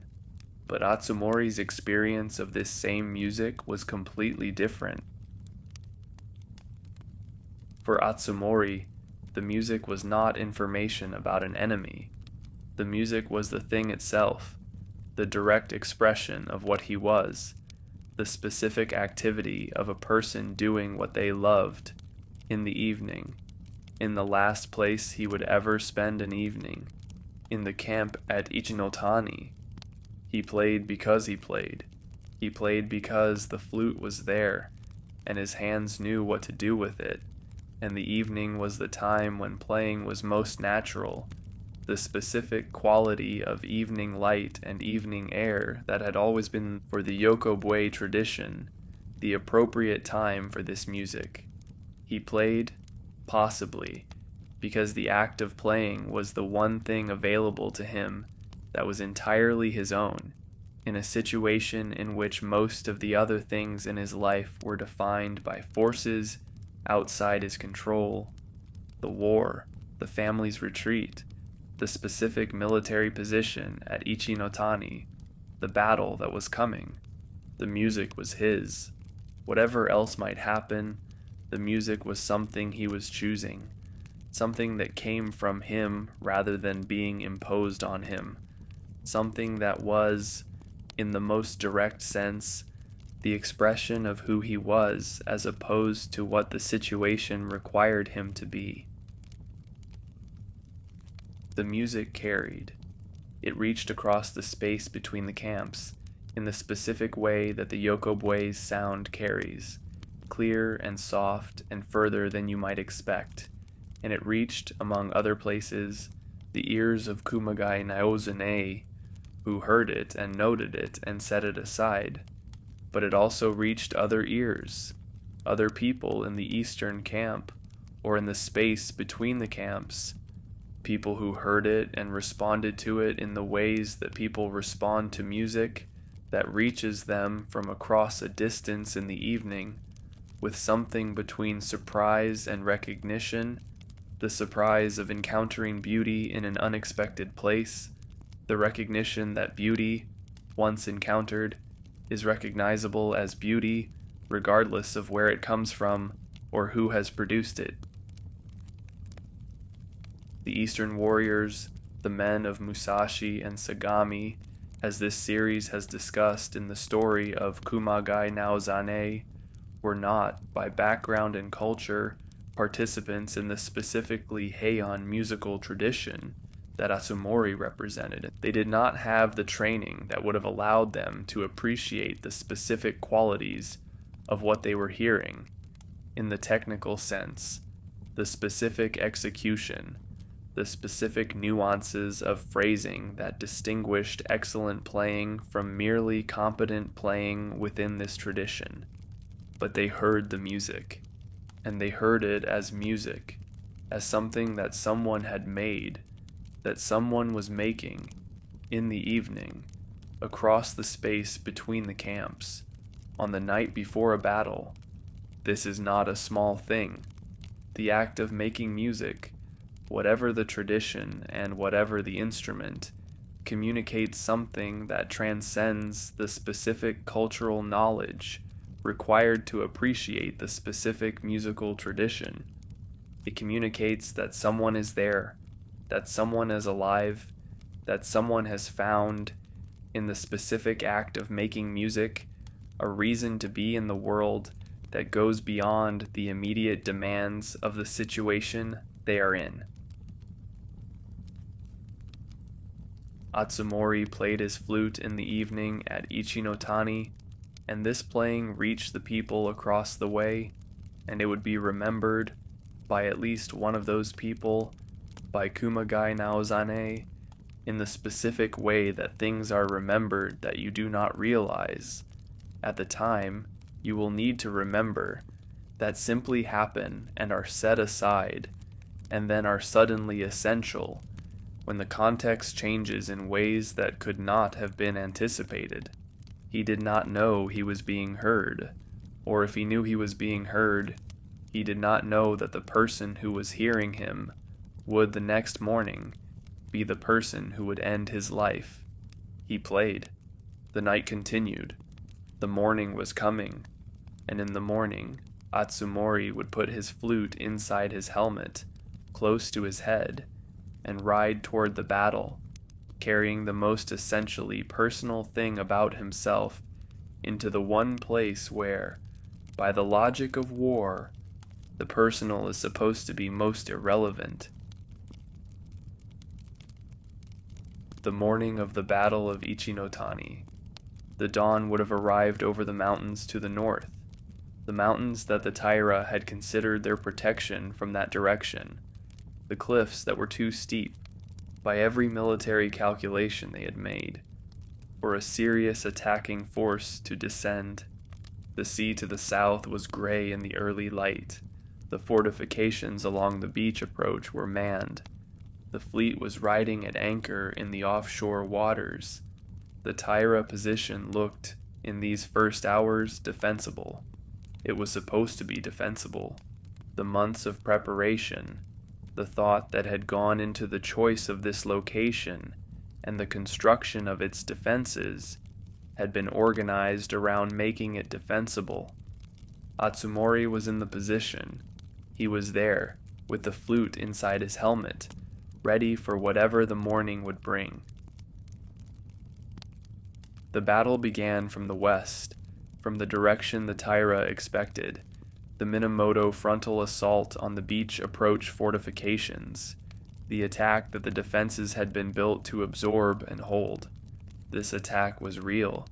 It was serious.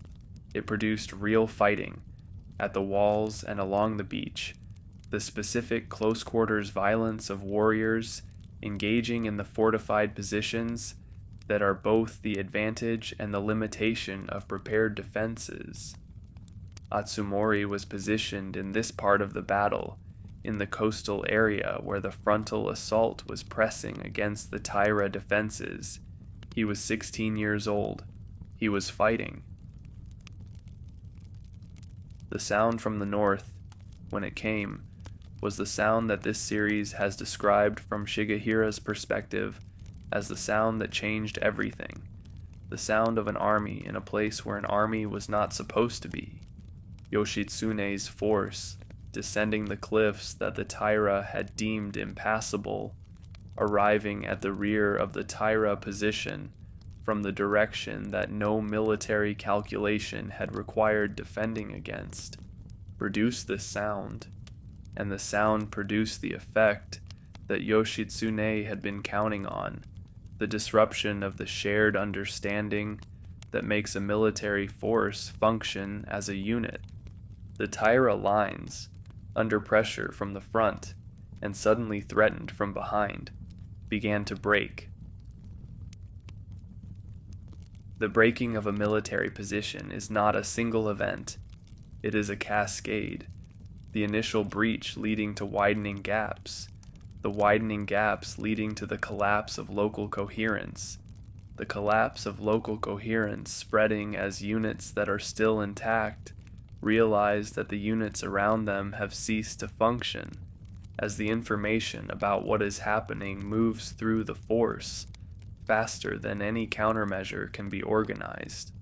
Atsumori, in the coastal area, would have been in or near the parts of the position where this cascade was most directly visible, where the flight toward the ships was beginning, where the beach was becoming the scene of the specific chaos that this series has described from Kumagai Naozane's perspective. He ran for the ships. This is not presented in the Heike Monogatari's account as a shameful act or a failure of warrior identity. Running for the ships, in the context of a collapsing position with an enemy descending from behind, was the rational response available to a warrior who understood that the position was lost and that the ships represented the only viable path to survival. Atsumori ran for the ships.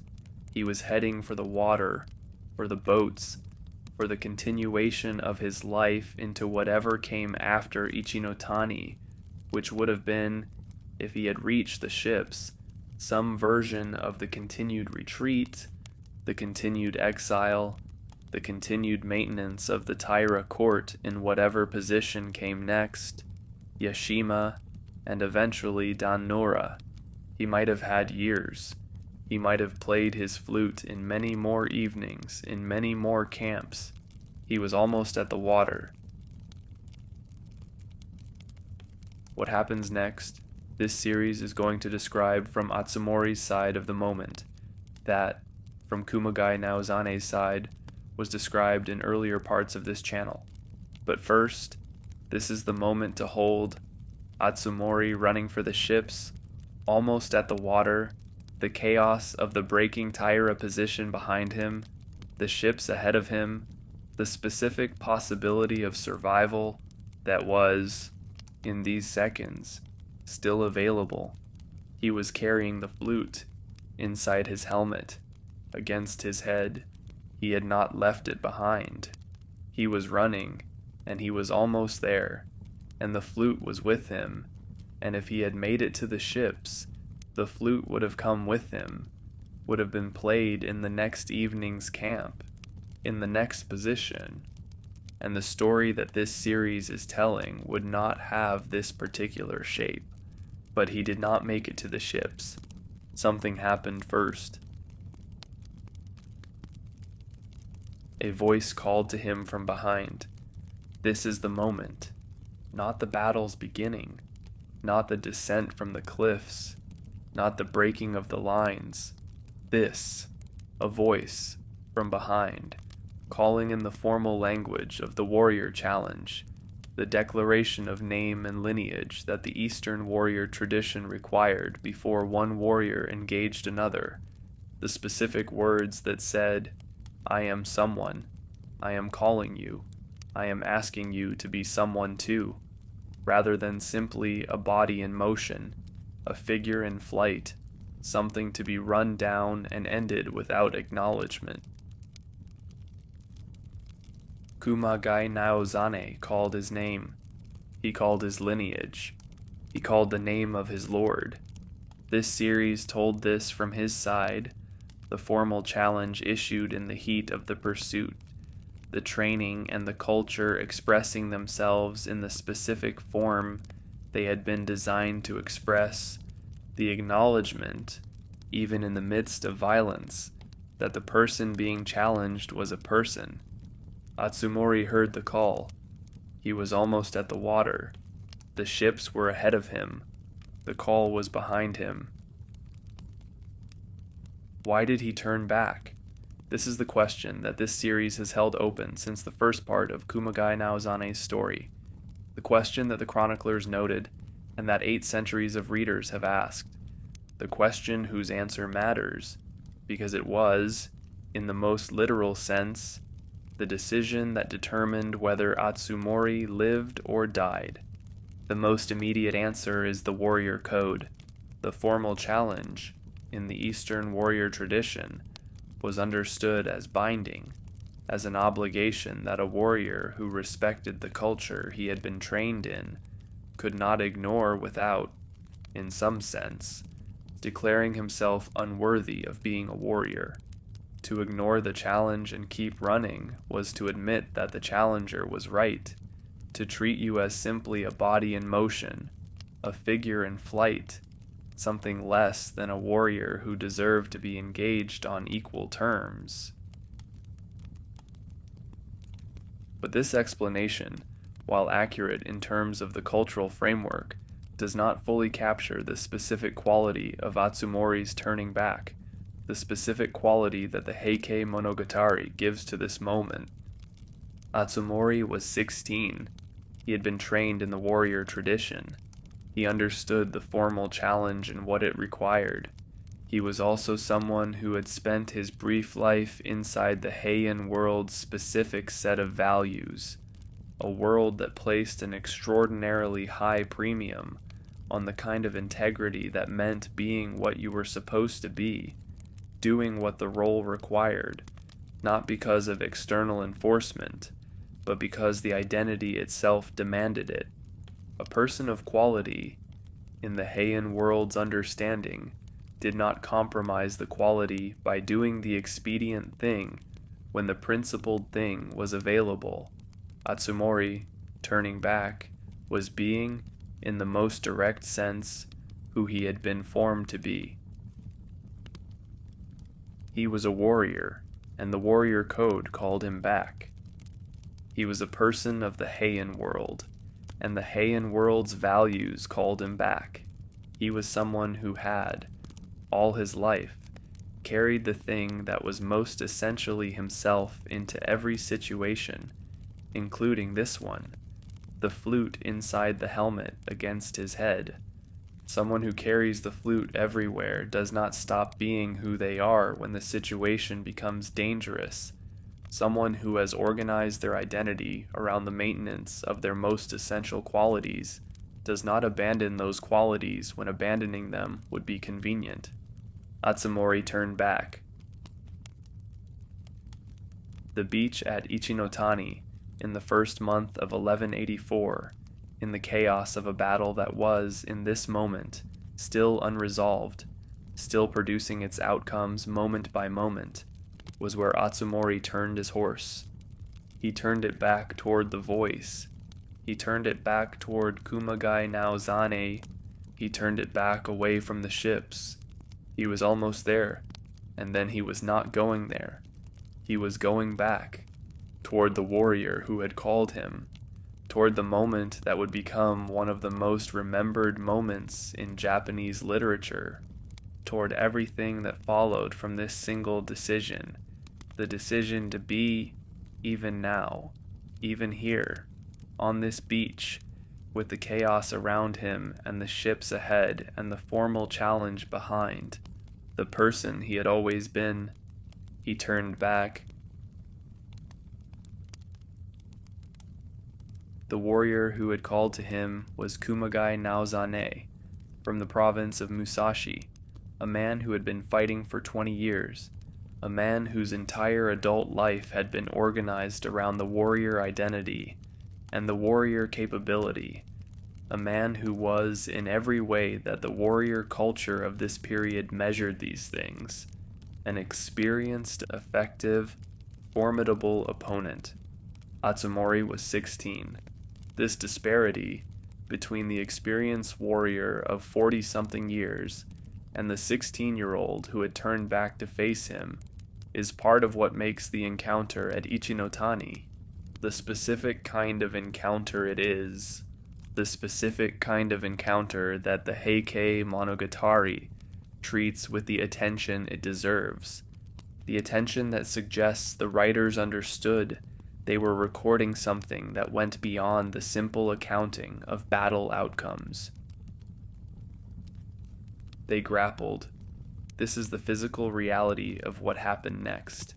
The two of them coming together on the beach, the experienced warrior and the boy, and the specific, unglamorous physicality of close combat, the kind of fighting that looks nothing like its depictions in art or in the choreography of later theatrical traditions, the kind of fighting that is messy and effortful and determined primarily by strength and experience, rather than by any quality that can be aestheticized. Kumagai Naozane was stronger. He had been doing this for 20 years.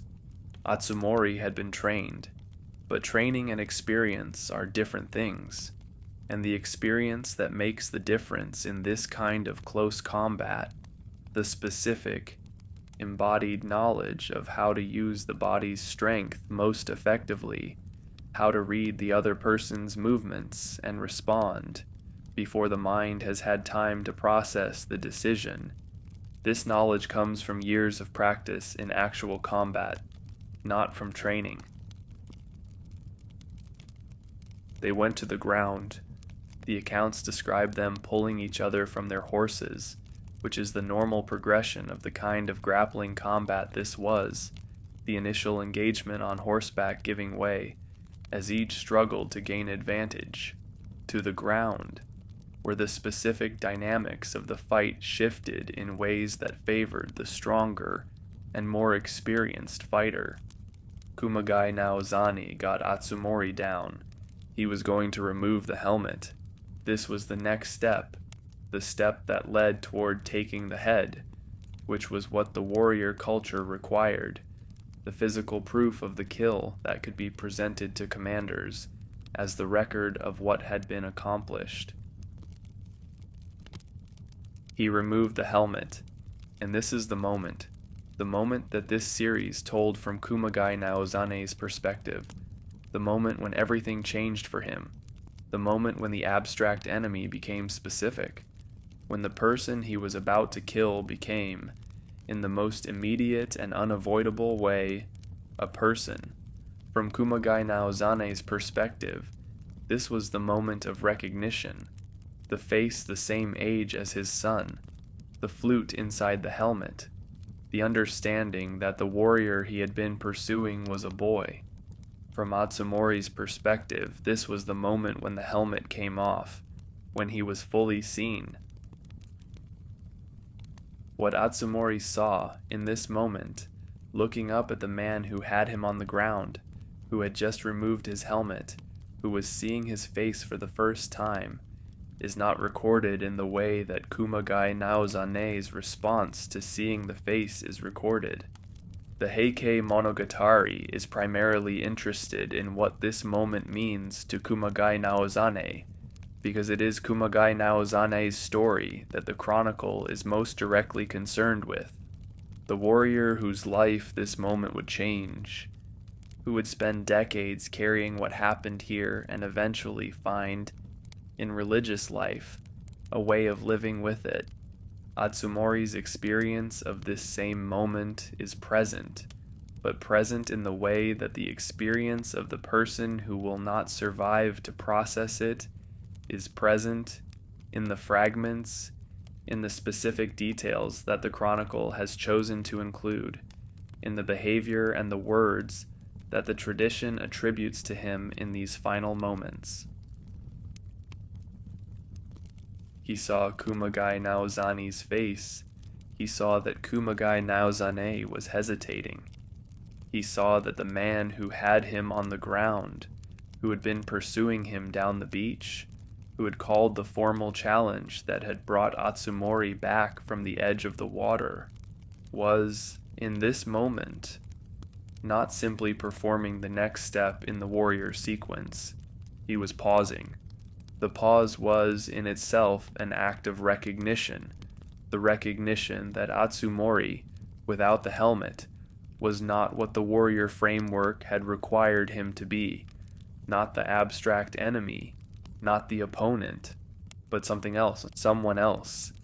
The 16-year-old face that looked like a son's face, the face that was still carrying, somewhere in its specific arrangement of features, the specific quality of incompleteness that characterizes a person who is still becoming what they will be. Atsumori saw the pause. He understood what it meant. He said what he had to say. What Atsumori said in the tradition that records these final moments was his name. He said he was Taira Atsumori. He said it not as a plea, not as an argument for mercy, not as a negotiation about the terms of what was about to happen.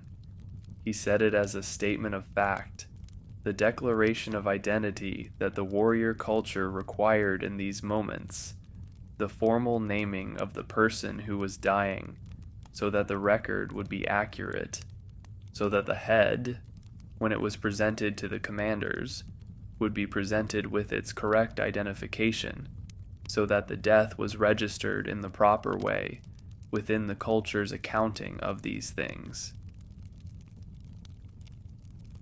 But the statement of identity also did something that the formal requirement did not require it to do. It gave Kumagai Naozane the name of the person whose face was the same age as his son's, the name of the person whose flute was inside the helmet, the name of the person who had been playing music in the evenings, in the camp across the way, the music that had reached the Eastern warriors and been noted and set aside. Kumagai Naozane knew, now, who he was holding on the ground of the beach at Ichinotani. He knew the name, he knew the face, he knew about the flute, and he could not do it. This series told this from Kumagai Naozane's side, the moment of seeing the face, the attempt to find some configuration of the battle that would allow him to simply stop, to leave this particular opponent alive, to ride away and let the boy reach the boats. There was no such configuration. The beach was full of other Minamoto warriors. Someone else would take the head. Someone else would do what Kumagai Naozane was trying not to do. He spoke to Atsumori. He said he was sorry. He said he did not want to do this. And Atsumori, according to the tradition, told him to do it, not asking, not permitting, something more like releasing, the act of a person who understands what is happening and who has decided how they are going to meet it. He told Kumagai Naozane to do what needed to be done. This detail, Atsumori's specific response to Kumagai Naozane's hesitation and apology, is the detail that has been most discussed, most contemplated, most returned to by the 8 centuries of readers who have encountered this story. What does it mean that Atsumori responded this way? One reading is that it was the warrior's response, the expression of the warrior identity that had been part of Atsumori's training, the understanding that a warrior who has been defeated accepts the consequence of defeat with composure, that the manner of dying is the last thing over which a warrior has control, and that this control should be exercised. Another reading is that it was the Heian courtier's response, the expression of a specific kind of dignity and composure in the face of unavoidable circumstances, the understanding that how you face what cannot be changed says something essential about who you are, something that the circumstances, however bad, cannot take from you. Both of these readings are true. Atsumori was both things, warrior and courtier, both shaped by both traditions, both expressing themselves in this moment in the specific way they had been shaped to express themselves. But there may be something else too, something that neither reading fully captures. Atsumori, in this moment, was not simply performing the warrior's acceptance or the courtier's dignity. He was also perhaps doing what the person who carries a flute everywhere does when they find themselves in a situation where the flute cannot be played and the music cannot be made, and the beauty that has been the organizing principle of their life is entirely, finally, unavailable. He was meeting the moment as it was, not with denial, not with rage or with bargaining or with any of the responses that might be possible, but that would also be, in some fundamental sense, not him. He met it as himself, the person who had always faced things as they were, who had played his music even in the evenings of the exile position, who had carried the flute into the battle because the flute was part of who he was, and he did not leave parts of himself behind. He met the moment and he said what he said. Kumagai Naozane took the head. He did what the culture required. He did what the battle required. He did what his 20 years of being this kind of man had made him capable of doing, even when he did not want to do it. And then he found the flute. The face. Kumagai Naozane's account of this moment, as this series has described from his perspective, emphasized the specific quality of the face that was revealed when the helmet came off, the youth of it, the specific quality of incompleteness that distinguishes the face of a 16-year-old from the face of an adult, the way it looked like his son's face. This series now returns to that face, from the other side. The face belongs to Atsumori. It is his face, and what it carries on the beach at Ichinotani, on the morning of the first month of 1184, is everything that 16 years of specific experience have put into it. Faces carry history, not in any mystical sense, not in the way that some traditions suggest the soul is visible in the face, but in the straightforward sense that a person's life, the specific experiences and emotions and moments of joy and grief and effort and rest that make up a human life, gradually deposit themselves in the way a face looks, the specific arrangements and tensions and qualities that distinguish the face of a person who has lived a certain kind of life from the face of a person who has lived a different kind. Atsumori's face, at 16, would have carried the specific history of those 16 years, the childhood in the capital before the war, the specific pleasures and formations of growing up in the Heian world, the years of playing the flute, the years of the retreat, the specific qualities that music making deposits in a person's face over years of practice, Something about the attentiveness and the inner focus and the specific relationship to beauty that sustained practice in the musical arts produces.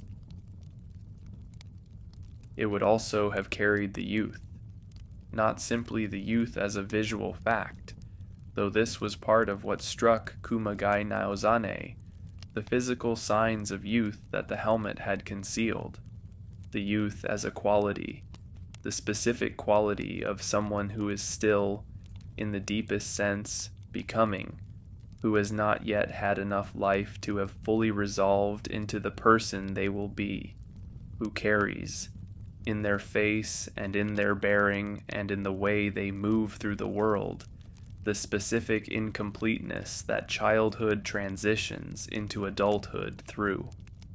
Atsumori was still in this transition. He had not completed it. The face that Kumagai Naozane saw when the helmet came off was the face of someone who was still, in the most fundamental sense, on his way to something. This is one of the most difficult things about Atsumori's story, and one of the things that distinguishes it from the stories of the other figures this series has explored. Shigehira died at 29, having had time to complete, in some sense, the arc of his story, to go from the commander who burned the daibutsu to the man whose dignity in captivity earned a different kind of recognition, to engage, in his final months, with the religious tradition that his offense had damaged. Tomonori died at an age that the records do not specify with precision, but that was certainly past the age when a person can be said to have completed, at least, their experience of the world they were born into. Atsumori died at 16, which is to say he died at the age when the story of who someone is going to be is still being written, when the qualities that will define a life are present, but not yet fully expressed, when the person you are in the process of becoming is, in some important sense, still ahead of you. The flute inside the helmet, tucked close to Atsumori's head, is the most direct evidence of this incompleteness.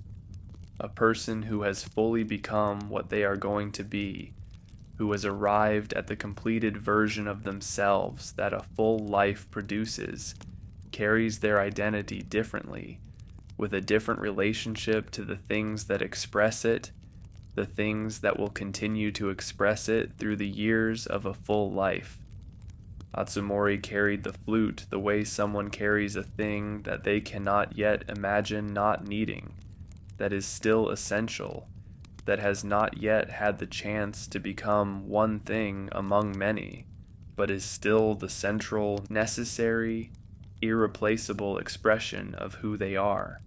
He carried it close, inside the helmet, against his head, because he was 16 and it was what he was, and he had not had enough time to take it for granted in the way that a person who has had enough time to take things for granted eventually learns to do. Kumagai Naozane found it there. He held it. He stood on the beach with the flute in his hand and the face of Atsumori behind him on the ground, and he understood something that the warrior framework had not given him the equipment to understand, and that the flute, by its presence in his hand, was forcing him to understand anyway. The person he had just killed had been worth more than the battle had required, not worth more in any political or military sense, worth more in the sense that a person is worth more than any single moment in which their life ends, that the face of someone who is still becoming, who is still on their way to something, contains in it a future that the moment of their death forecloses, a potential that the beach at Ichinotani had, in this morning, permanently prevented. Atsumori's face was 16, and 16 was not the end of a story. It was the middle of one that would not now be finished. Kumagai Naozane kept the flute. This series has told this from his perspective, the detail that becomes, in the story of his transformation from warrior to monk, the central physical object around which everything turns, the thing he could not put down, the thing that asked him the question he could not answer from within the warrior framework. But the flute that Kumagai Naozane kept was Atsumori's flute, and the flute that Atsumori had carried, inside his helmet, to the beach at Ichinotani, was not simply an object. It was, in the most direct sense, everything this story has been about. The specific yokobue that Atsumori carried has a history. Like all specific instruments have histories, the accumulated marks of use, the specific way the player's hands have shaped the wood over years of practice, the way the instrument and the player have adapted to each other through the thousands of hours of playing that produce genuine skill. The flute had been played in Kyoto in the years before the war. It had been carried on the retreat, westward, with the Taira court in exile. It had been played in the camps in the western provinces, in the positions at Yashima, and before that, in the evenings that punctuated the years of retreat. It had been played at Ichinotani, in the evenings before the battle, the music that reached the eastern warriors and was set aside, and it had been tucked inside the helmet on the morning of the battle when Atsumori did not leave it behind.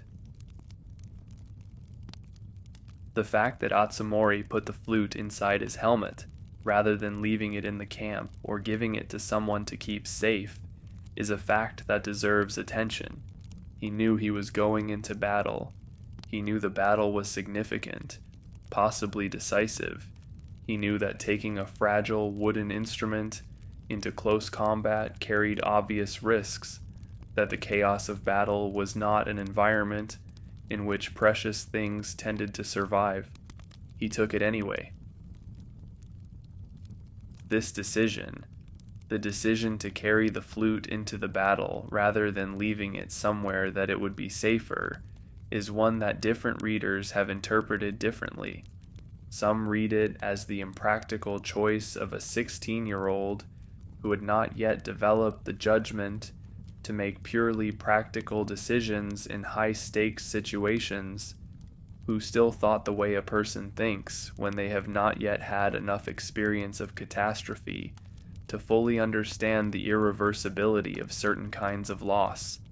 Others read it as exactly the opposite, as the fully considered choice of someone who understood that the flute inside the helmet was, in some sense, the most honest statement he could make about who he was going into this battle, that the instrument was not a liability, but a declaration, the declaration that whatever happened, Atsumori was going into this as himself, as the person who played the flute, not as an anonymous warrior who had happened to play it in quieter times. Both of these readings may be true. Atsumori was 16, and 16 contains both of these things: the impracticality of someone who has not yet fully absorbed the weight of irreversibility, and the specific kind of clarity that sometimes comes with youth, the clarity that has not yet learned to compromise its own most essential qualities for the sake of practical convenience. The flute was inside the helmet because Atsumori had not left it behind, and Atsumori had not left it behind because Atsumori was who he was to the last moment, on the beach at Ichinotani, on the last morning of his life. Kumagai Naozane sent the flute to Atsumori's family. This series has told this from his perspective, the gesture of a man who could not simply keep the instrument he had found, who needed to return it to the people who were connected to its owner, who understood, in some wordless way, that the flute was not his to keep.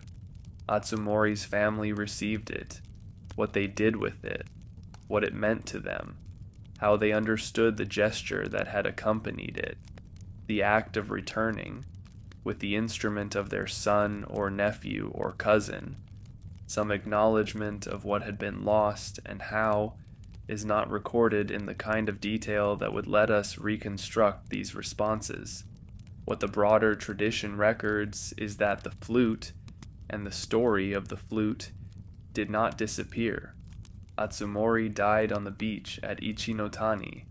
The flute survived him, and the story of the flute, which is the story of Atsumori, which is the story of everything the flute represented, the particular person, the particular cultivation, the particular quality of beauty that had been present in the evenings before the battle, and that was not present in the evenings after. This story survived as well. It has been surviving for 8 centuries. It is being told again, now, in this particular form, through this particular voice. What Atsumori left behind. This is the question that this series arrives at, after 13 parts of approaching the beach at Ichinotani from every angle available. The question that the story of Atsumori ultimately asks, not what he did, which was simply live, briefly, and die, not what was done to him, which was the beach and the chase and the formal challenge and the grappling and the helmet and what came after, what he left. He left the flute, or rather the flute outlasted him, which is different from him leaving it deliberately. Atsumori had not planned to leave the flute, had not placed it in the helmet with any intention of ensuring that it would survive him. He placed it there because it was where he always carried it, because the flute was with him always, because being without it was not something he had accustomed himself to, but the flute survived. Kumagai Naozane found it and kept it, and eventually sent it to Atsumori's family, and the family had it, and the having of it was a form of Atsumori's presence in the world, even after Atsumori was gone. The specific presence of a specific object that a specific person had cared for and used, that bore the marks of that care and use, that was, in some sense, that physical objects can be when they have been genuinely cherished, still him, or still carrying something of him. He left the story, not intentionally. Atsumori did not intend to become a story, did not choose the beach at Ichinotani as the location for a death that would become one of the most remembered in Japanese literature. But his death became a story, and the story became one of the central stories through which Japanese culture has processed certain things, certain questions about the relationship between war and beauty, between the warrior life and the cultivated life, between the necessities of violence and the persistence of the things that violence is supposed to be in service of, but that violence so often and so easily destroys. The story began with his death. It has continued in various forms through 8 centuries of retelling, reinterpretation, artistic recreation, and quiet reading, the reading that happens in the evenings when people encounter the Heike monogatari and find, in this particular part of it, something that they need. He left Kumagai Naozane's transformation. This is perhaps the most significant thing he left, in the sense of the thing that produced the most change in the world, the change that had ongoing effects in the world beyond the immediate. Kumagai Naozane, this series has described in detail, was transformed by what happened on the beach at Ichinotani. The flute, the face, the question that the encounter produced, and that the warrior framework could not answer, led, over years, to Kumagai Naozane's encounter with Honen, his renunciation, his decades of practice as Rensei, the prayers he said for Atsumori every day. Atsumori did not cause this transformation. He did not choose it. He simply was who he was, carried the flute, turned back when called, and met what was waiting for him with the composure and the identity that 16 years of being formed by the Heian world had given him. But the transformation happened because of Atsumori, because of who Atsumori was, because the flute inside the helmet was the kind of fact that a certain kind of mind could not simply absorb and move on from. The Nok play Atsumori was written by Zeami Motokyo, the great master of No theater, in the 14th century, approximately 200 years after the death on the beach. The play places Kumagai Naozane, now Rensei, the monk, at Ichinotani, where he encounters the spirit of Atsumori. The spirit does not come in anger. The spirit comes to complete what the beach had not allowed to be completed: the acknowledgement, the recognition, the conversation that was not possible in the few minutes of the encounter at Ichinotani.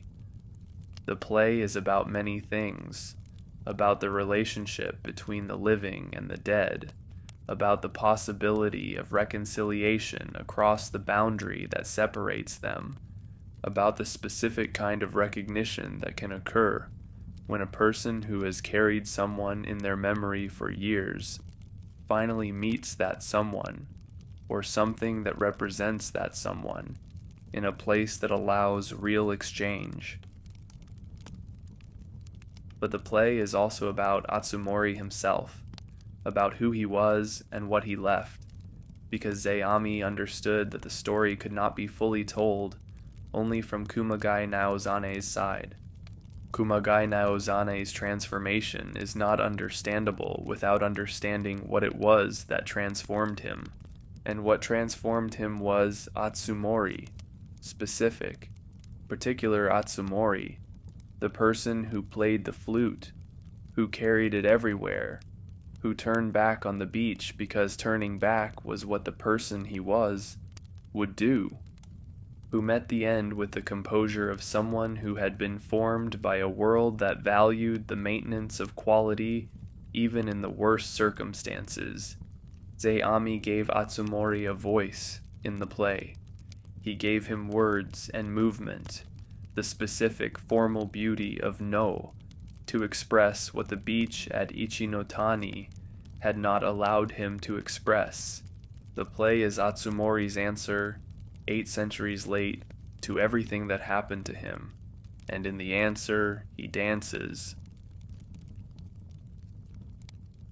The flute is still playing. This series used this phrase before, in the series devoted to Kumagai Naozane, where it formed the closing image of that story.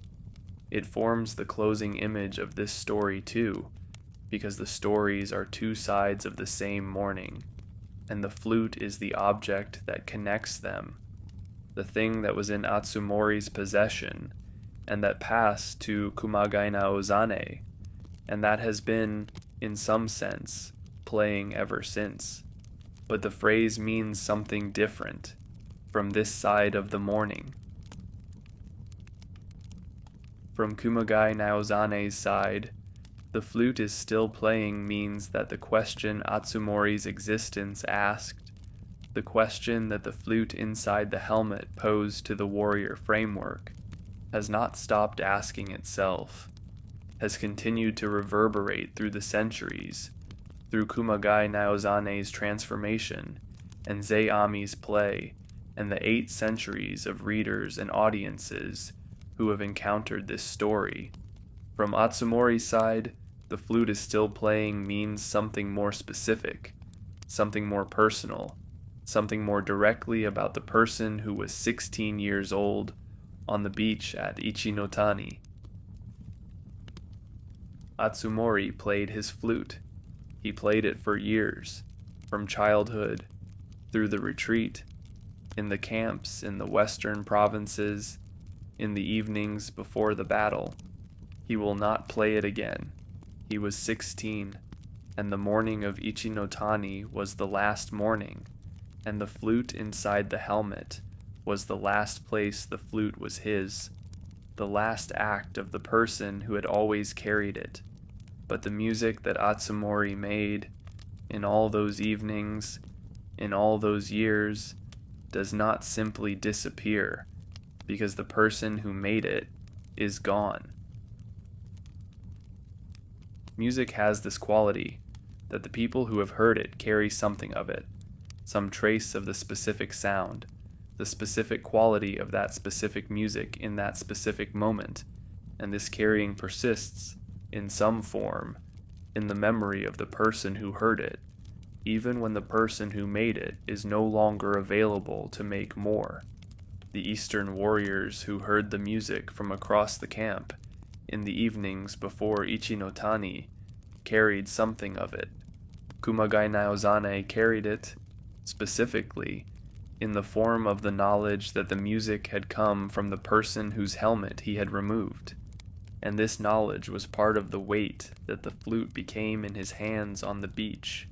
The people who have encountered Atsumori's story across the centuries, the readers of the Heike monogatari, the audiences of Zeami's play, the people who have heard this story in its various forms and who have responded to it with the quality of response that this story consistently produces, these people have also carried something of the music, though they have never heard it, through the specific image of it that the story preserves, the music that came from the Taira camp in the evenings before the battle.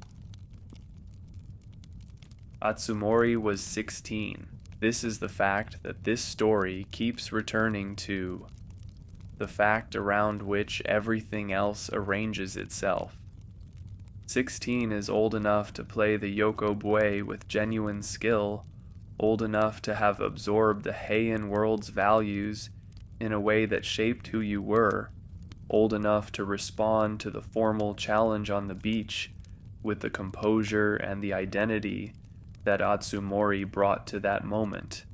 16 is also young enough that the story of who Atsumori would have become, the story that the beach at Ichi-no-Tani foreclosed, is a story that cannot be told, that can only be gestured toward in the specific way this series has been gesturing toward it throughout, through the flute, through the music, through the specific qualities that the 16-year-old face carried, the qualities of someone who was still becoming.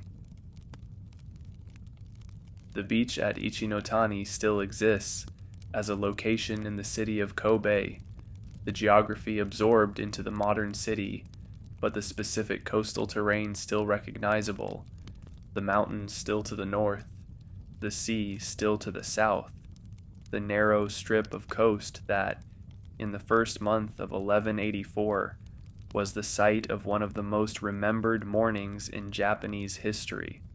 The flute is gone, or at least, no flute that can be definitively identified as the one that was inside Atsumori's helmet survives, or if it does, it is not in a place or in a condition that allows this identification to be made.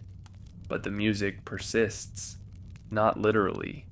The specific sounds Atsumori made in the evenings before the battle are not available to be heard, but in the sense that a story preserves what happened, in the sense that the specific quality of a specific life can be carried, through the transmission of stories, through centuries of retelling, into the present moment and the people who inhabit it.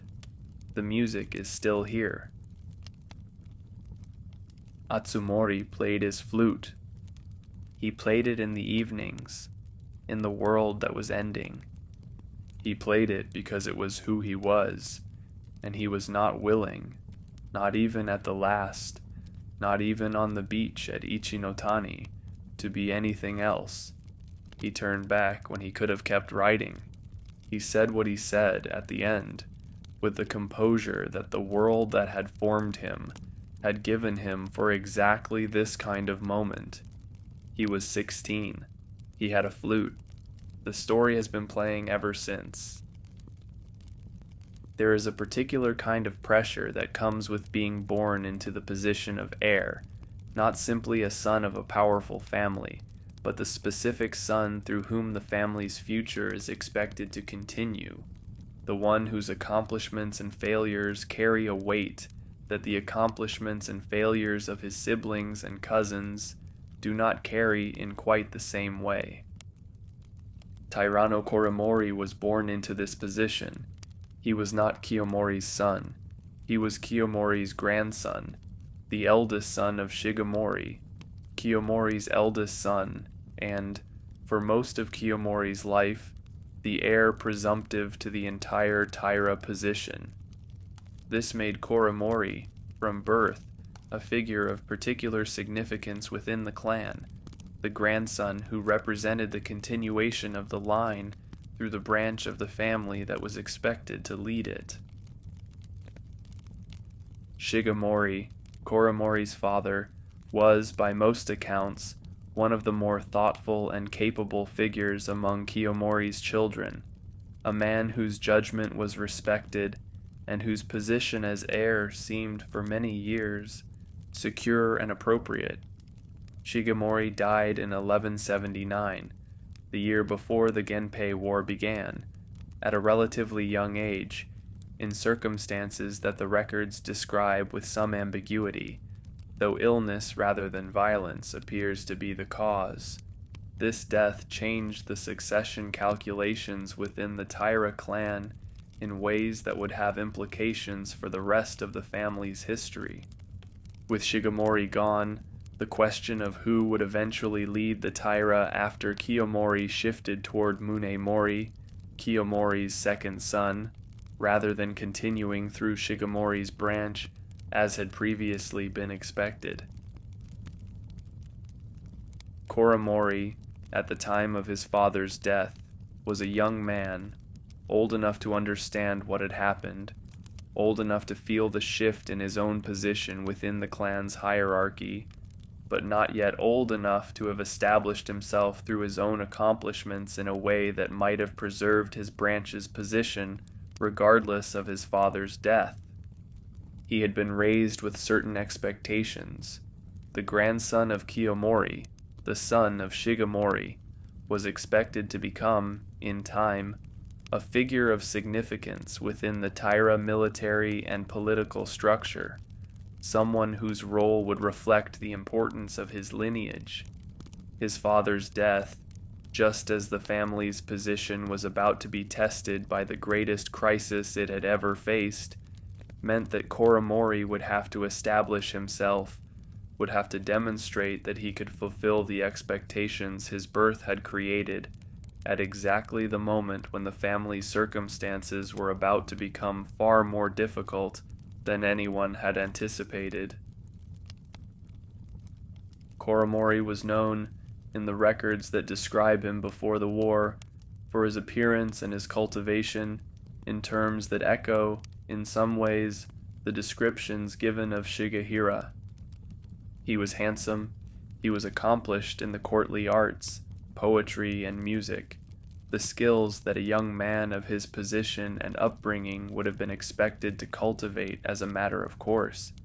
He had, in other words, the qualities that the Heian court valued, the qualities that made a young aristocrat impressive in the specific context where such impressiveness mattered, the ceremonies and gatherings and social occasions that structured life in Kyoto.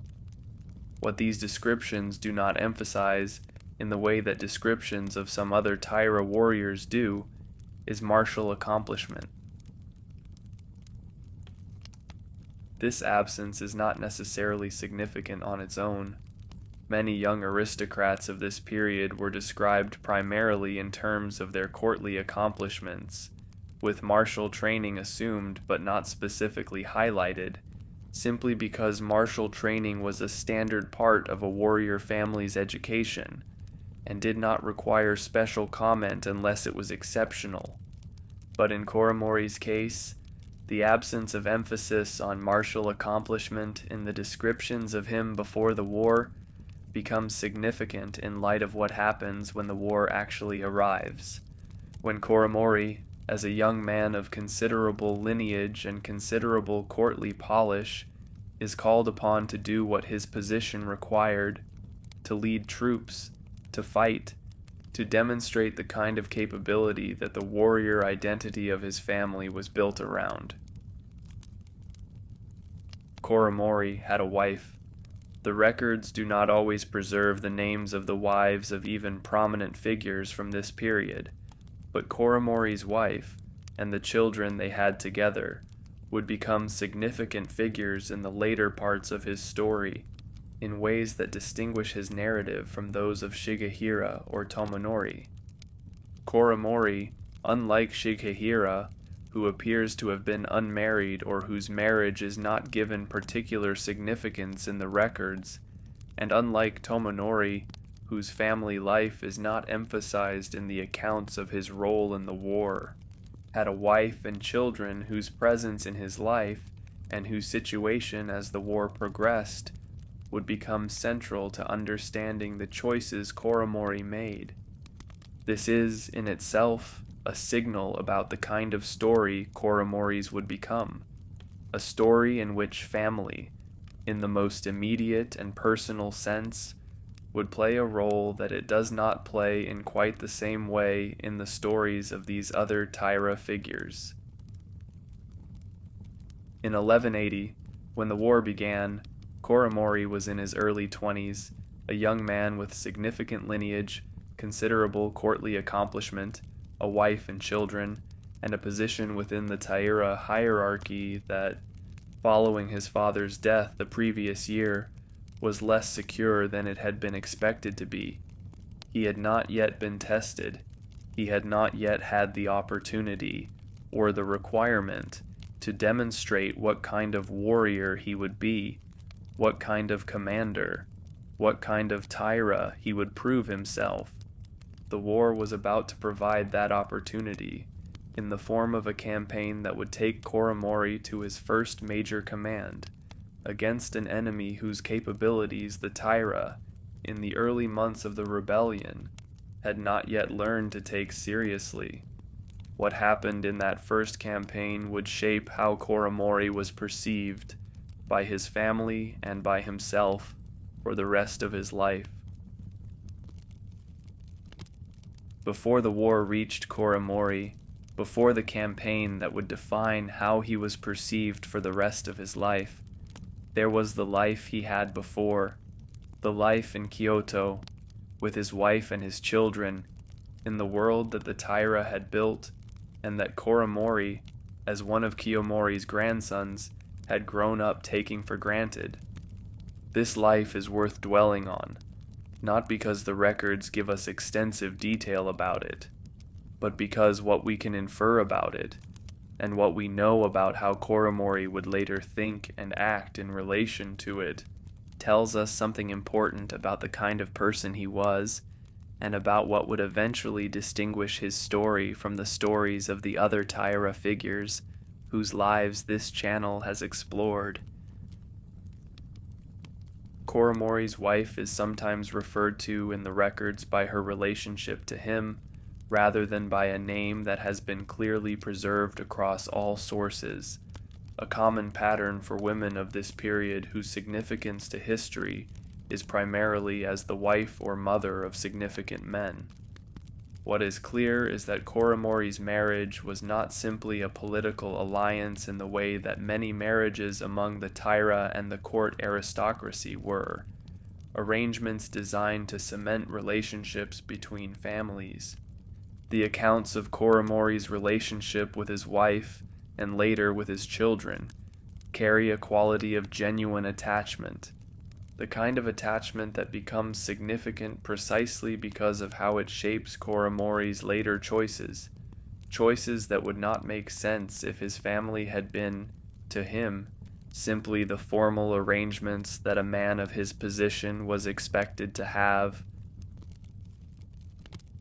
The children Koremori had with his wife would have been young, in the years before the war, the kind of young children whose presence in a household shapes its daily rhythms in ways that are universal across cultures and centuries, the specific demands and specific joys of small children, the ways that a father's attention and affection are claimed by these small people whose entire world, at this age, is the household they live in and the people who care for them.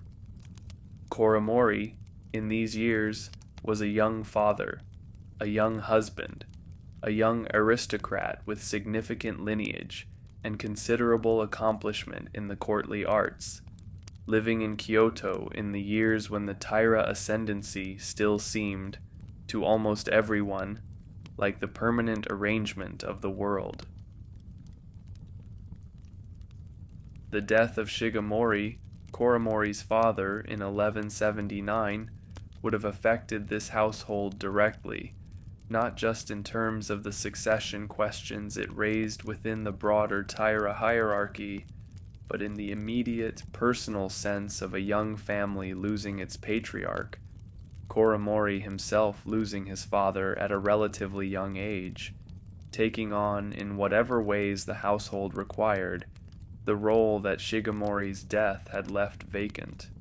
These were the circumstances Koremori was in, as 1179 became 1180, as the rumblings of rebellion in the eastern provinces began to reach Kyoto, as the world that Koremori had grown up in began, though no one yet understood this, to enter its final years. There is something worth noting about the contrast between Koremori's domestic situation and the situations of Shigehira and Tomonori, as this channel has explored them. Shigehira, as far as the records indicate, was not similarly anchored by a wife and young children in the same way, and the trajectory of his story, the command at Nara, the years carrying that association, the capture and captivity and eventual execution, unfolds without the specific weight of a family waiting in Kyoto.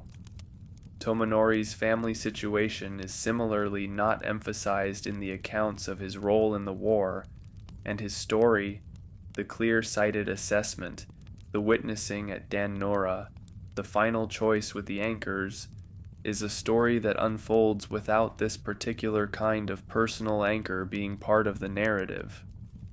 Koremori's story, from its earliest stages, carries this anchor, the wife and children in Kyoto, in a way that will become increasingly significant as the war progresses and as Koremori's circumstances change. When the call came, when Kiyomori needed commanders for the campaign that would become Koremori's first major test, Koremori was a young man with everything that his birth had given him: lineage, accomplishment, a wife, children, and a position within the Taira hierarchy that, following his father's death, needed to be re-established through Koremori's own actions, through his own demonstration of capability. The campaign that came was against the Minamoto forces in the east, the early engagements of what would become the Genpei War, before anyone fully understood how long or how consequential this conflict would become. Koremori was given command of a significant Taira force. This was an opportunity, the kind of opportunity that a young aristocrat of his lineage would be expected to use to establish himself, to demonstrate that the family's confidence in placing him in this position was justified. He left Kyoto, left his wife and his children, and rode east, toward the campaign that would become known as the Battle of Fujigawa, and that would shape how Koremori was perceived, by his family and by himself, in ways that would echo through the rest of his life. Fujigawa, the Fuji River, in the province of Suruga, east of Kyoto, in the 10th month of 1180, was where Koremori's military career began, and where it suffered a setback so immediate and so total that it would shape the rest of his life. The campaign had been organized in response to the early successes of the Minamoto Rebellion, which by the autumn of 1180 had established Yoritomo's position in the eastern provinces and had begun to represent a threat that the Taira leadership in Kyoto could no longer dismiss as a minor disturbance. Koremori was given command of a substantial force sent east to confront the Minamoto and, if possible, to end the rebellion before it could grow further. This was Koremori's first major command, the test that would establish, or fail to establish, his standing as a military leader within the Taira hierarchy. What happened at Fujigawa has become, over the centuries, one of the more discussed episodes of the early Genpei War, not because of the scale of fighting that occurred, but because of how little fighting actually occurred and why. The Taira force, under Koremori's command, approached the area along the Fuji River where Yoritomo's forces were positioned. The accounts describe a night when the Taira army, encamped near the river, was disturbed by a sudden massive sound, the sound of a large number of birds, water birds that inhabited the marshes along the river, taking flight all at once, startled by something, perhaps an animal, perhaps simply each other, in the darkness. The sound of thousands of water birds taking flight simultaneously in the darkness near a river to an army that was tense, that was in unfamiliar territory, that was aware that an enemy force was somewhere nearby, was apparently interpreted, by at least some portion of the Taira force, as the sound of a Minamoto attack, a massive force moving through the darkness toward their position. The panic that followed is described in the chronicles with a quality of almost disbelieving detail. The Taira army, or significant portions of it, broke and fled in the darkness, away from a threat that, as far as the historical record indicates, did not actually exist in the form the panicked soldiers believed. There was no Minamoto attack that night, or at least, no attack on the scale that would justify the response. The Minamoto forces, by some accounts, were not even fully aware of what was happening on the Taira side until the retreat was already underway. Koremori, as the commander of this force, bears the responsibility, in the way that commanders bear responsibility for what happens to the forces under their command, for what happened at Fujigawa. Whether Koremori himself was among those who panicked, whether he attempted to maintain order and failed, whether the scale of the rout was simply beyond what any commander could have controlled once it began, the records do not allow for a definitive reconstruction of Koremori's specific actions on this night. What is not in dispute is the outcome. A significant Taira force under Koremori's command retreated from Fujigawa without having fought any meaningful battle, having been routed by what amounted to a false alarm, the sound of birds mistaken for an army. The return to Kyoto after Fujigawa would have been one of the most difficult journeys of Koremori's life, not because of any physical danger. The retreat itself appears to have been largely unimpeded by any actual Minamoto pursuit, but because of what awaited him at the end of it. Koremori was returning as the commander whose first major campaign had ended not in defeat through combat, which would have been understandable, even honorable in its way, a force overcome by a superior enemy, but in a rout that had been triggered by birds, an outcome that carried with it a specific quality of humiliation that defeat through actual fighting would not have carried.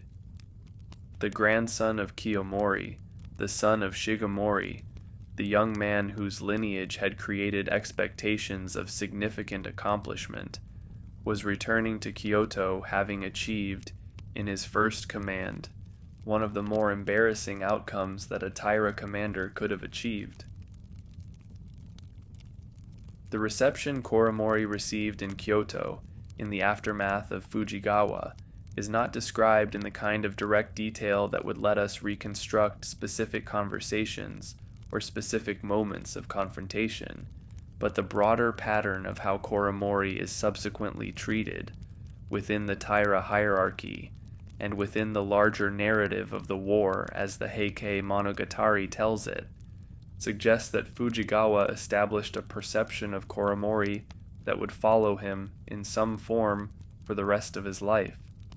He was the grandson who had been given an opportunity and who had not risen to it, whose first test had ended not in the kind of failure that comes from facing a difficult situation and being overcome by it, but in a failure that seemed to reflect something about Koremori himself, about his capability, or his nerve, or his fitness for the role his lineage had positioned him for.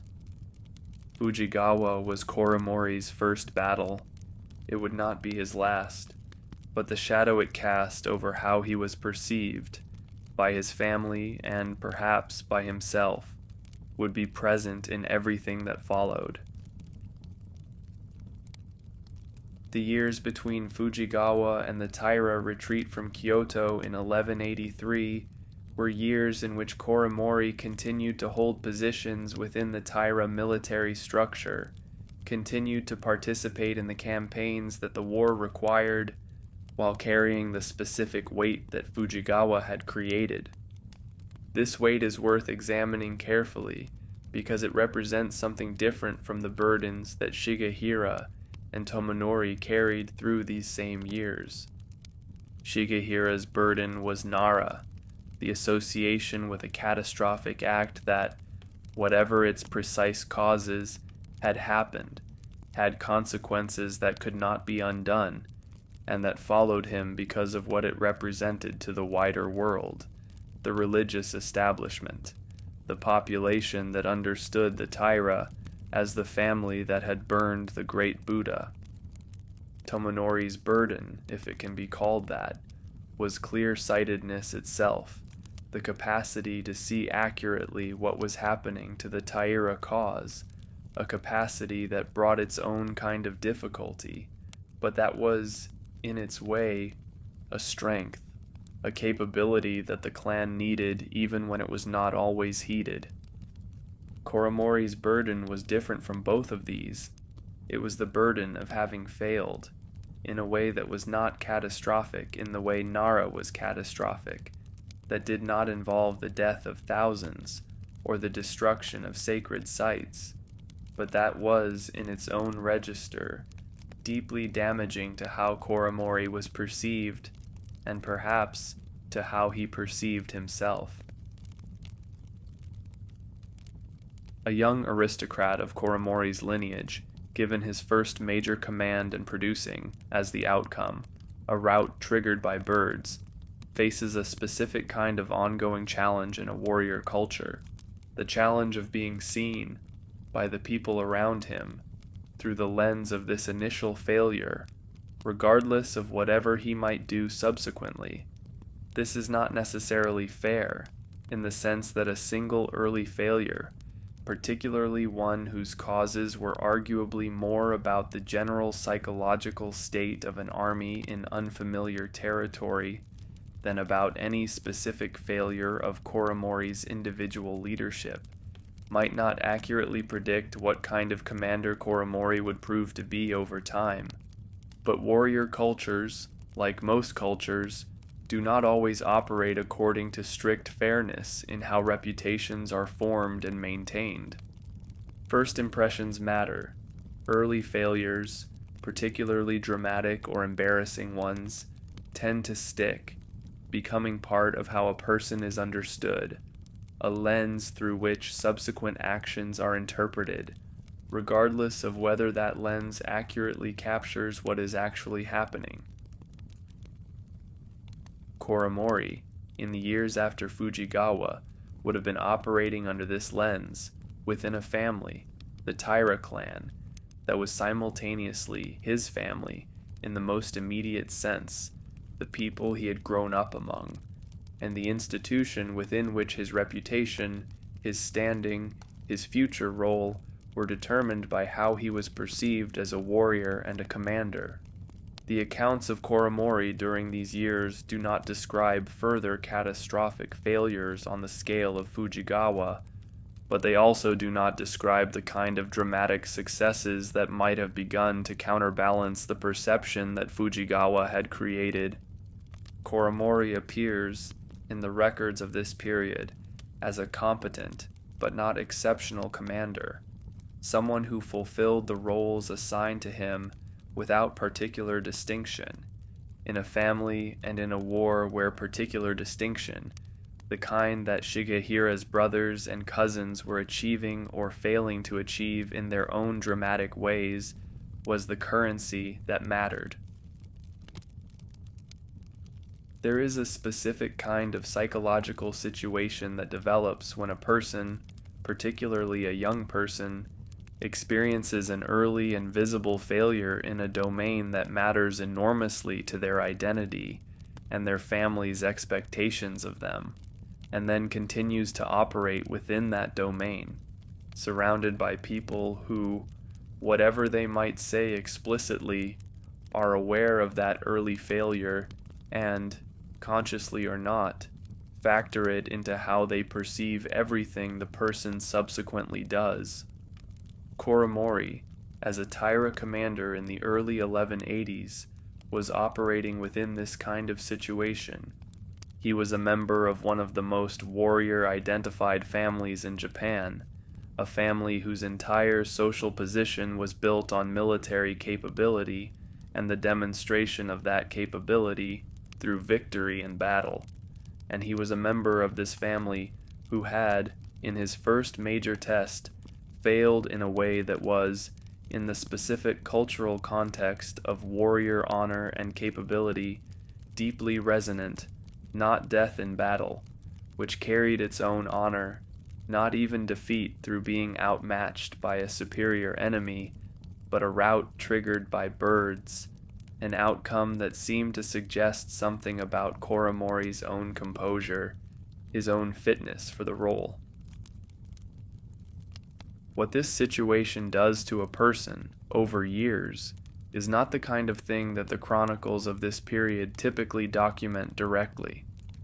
The Heike Monogatari and related texts are interested in actions and outcomes, not in the internal psychological states that might explain why certain actions were taken or why certain outcomes occurred, but the broader arc of Koremori's story, the choices he would eventually make, the trajectory his life would follow as the war progressed toward its final phases, suggests a man who was carrying something, some combination of awareness of how he was perceived, awareness of the gap between what his lineage had positioned him to be, and what he had, so far, demonstrated himself to be, and the ordinary human difficulty of continuing to function, to hold positions, to participate in a war while carrying this awareness. Koremori continued. He held his positions. He participated in the campaigns, but the weight was there, accumulating through these years, alongside the other weight that was accumulating for everyone in the Taira clan as 1183 approached, and the situation in Kyoto became increasingly difficult to sustain. The retreat from Kyoto in the summer of 1183 has been described in this channel from multiple perspectives now, Kenreimon-in's, Tomonori's, and the broader context that Shigehira's story established about the years leading up to this moment. For Koremori, this retreat carried a specific significance that distinguished his experience of it from these other figures. Koremori left Kyoto with the Taira clan as part of the general exodus that took the emperor, the regalia, and the Taira court westward, away from the capital that had been the center of their world. But Koremori, unlike Kenreimon-in, unlike Tomonori, unlike Shigehira, who was not present for this retreat having been captured at Ichinotani the following year, Koremori left Kyoto with a specific awareness of what and who he was leaving behind. Koremori's wife and children did not accompany him in this retreat. The reasons for this, the specific decisions and circumstances that led to Koremori's family remaining in Kyoto, while Koremori himself joined the Taira exodus westward, are not detailed with complete clarity in the surviving accounts. There are several possibilities, none of which are mutually exclusive, and all of which may have played some role. The retreat itself was chaotic, organized hastily, prioritizing the emperor, the regalia, and the core of the Taira military and political leadership, with less capacity for accommodating the full extended families of every Taira warrior. There may have been a calculation, on Koremori's part, or on the part of others, that his wife and children would be safer remaining in Kyoto, in a city that, whatever its new political alignment, was not expected to become an active battlefield in the way that the western provinces, where the Taira were retreating to, might become. There may also have been, though this is more speculative, considerations related to Koremori's wife's own family connections that might have provided her and the children with protection or accommodation in Kyoto that would not have been available to them in the uncertain circumstances of the Taira retreat.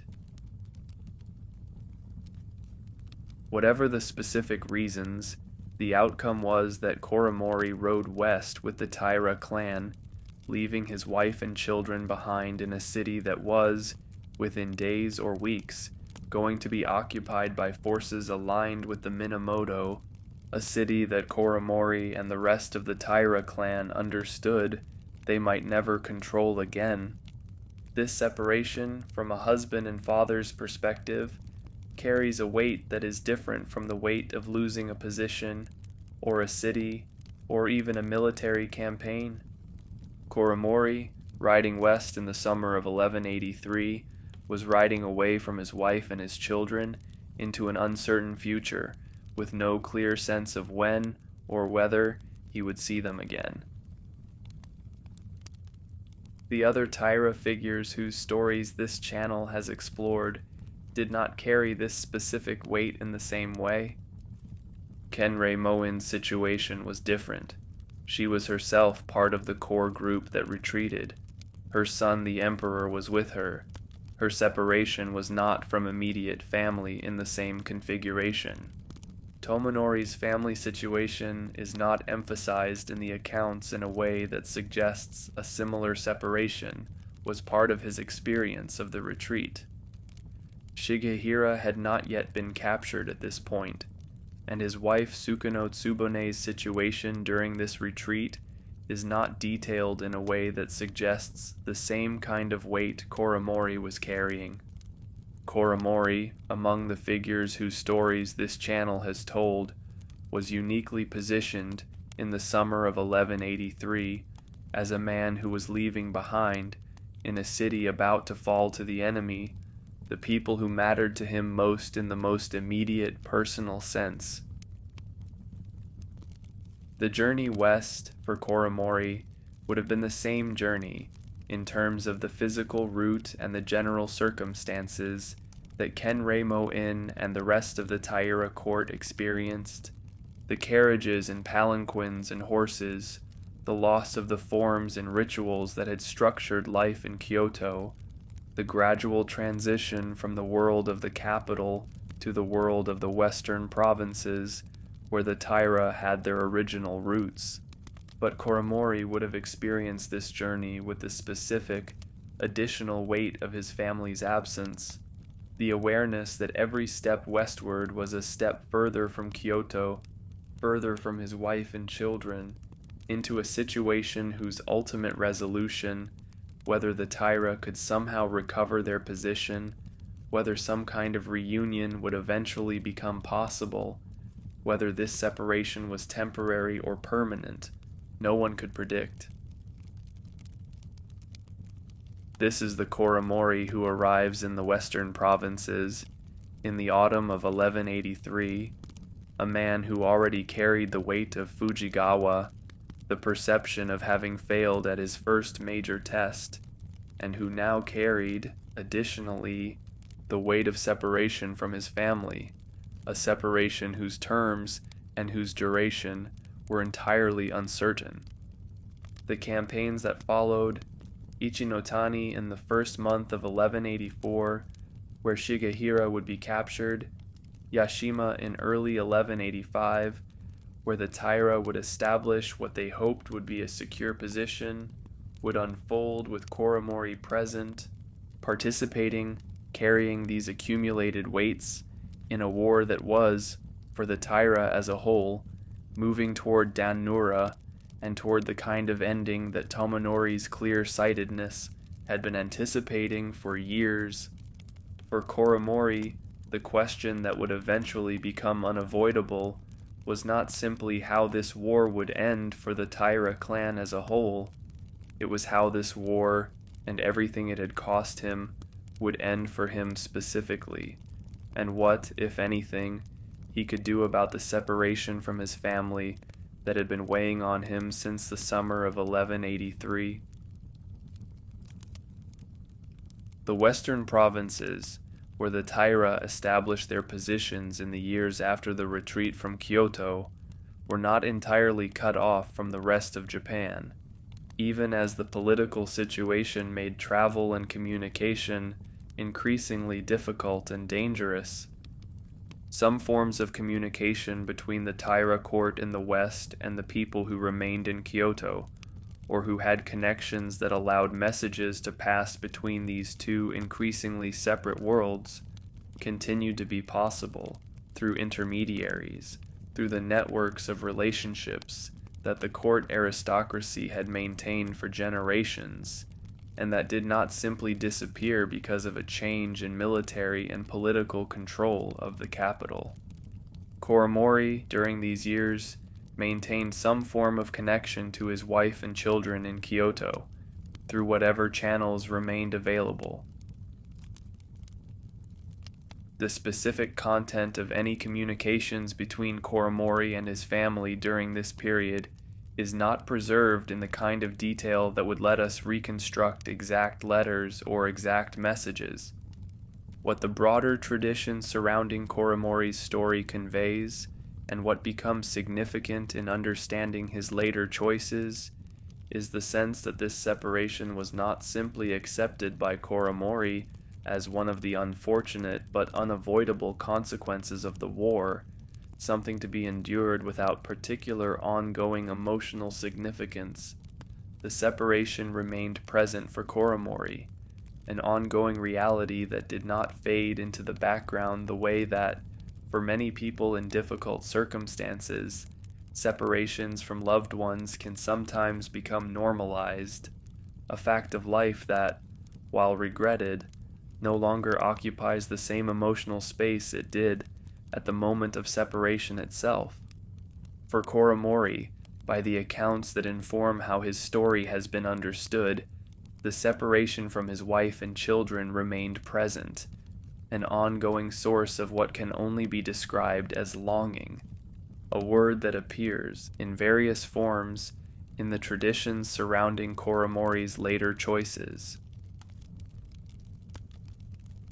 This longing existed alongside, and in some tension with, Koremori's continued participation in the Taira military effort. He was, during these years, still a Taira commander, still expected to fulfill the roles his position required, still present at the councils and campaigns through which the Taira attempted to manage their increasingly difficult situation.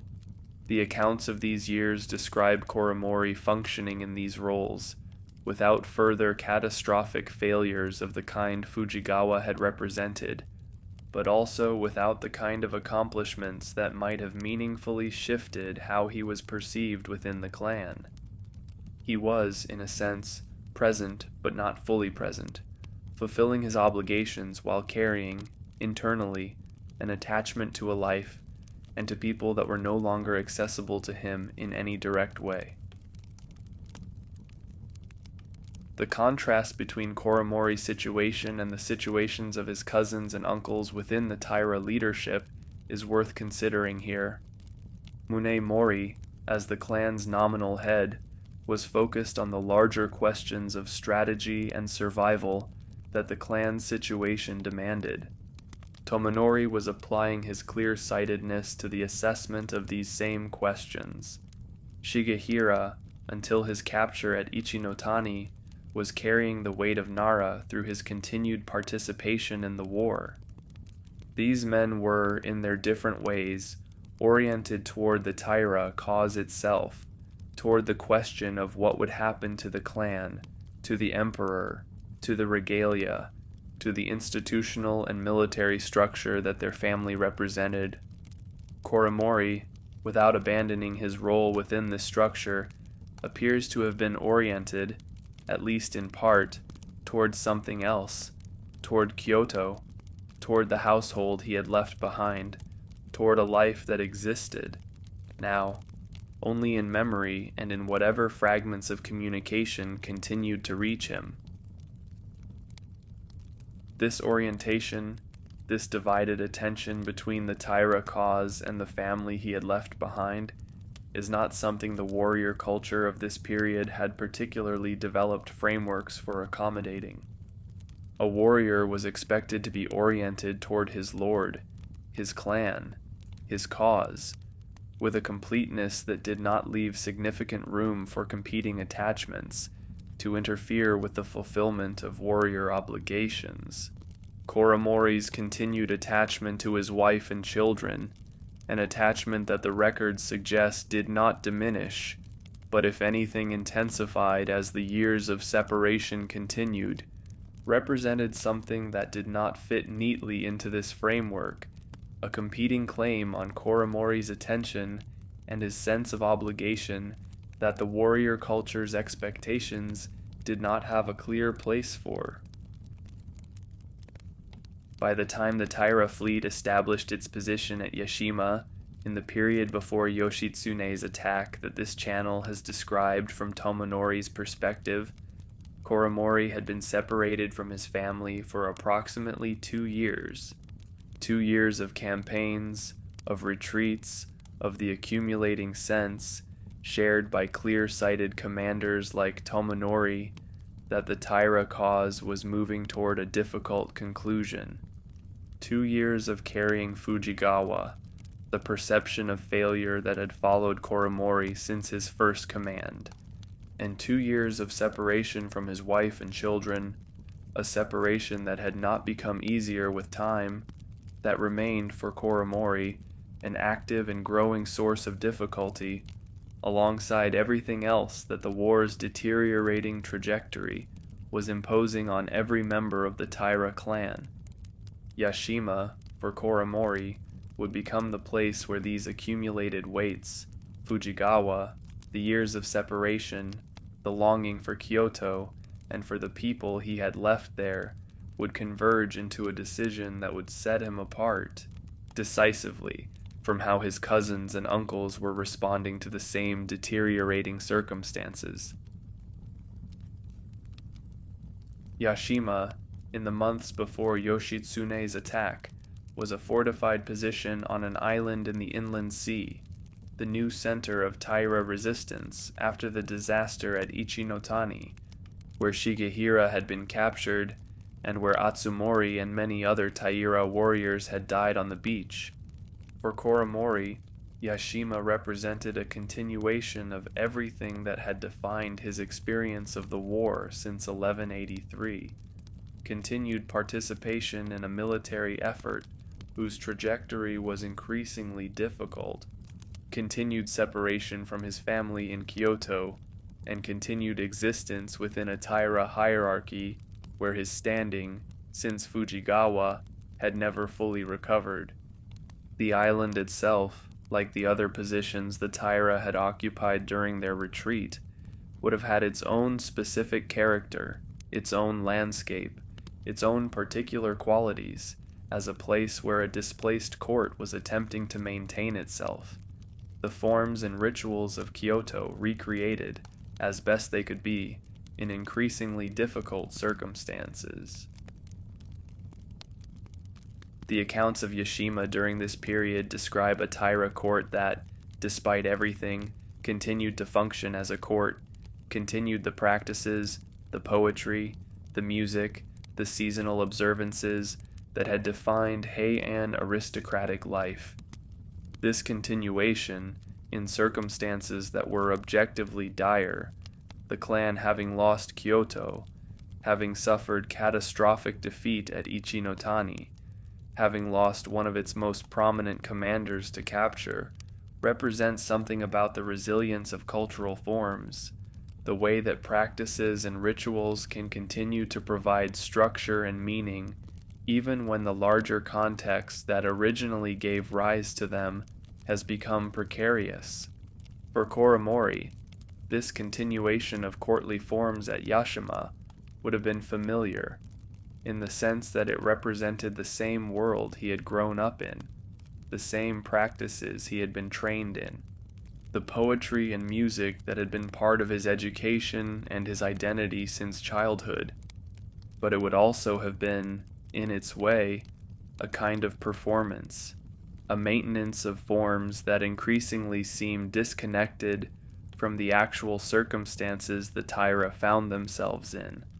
Island fortifications and military positions dressed in the language and practices of courtly refinement.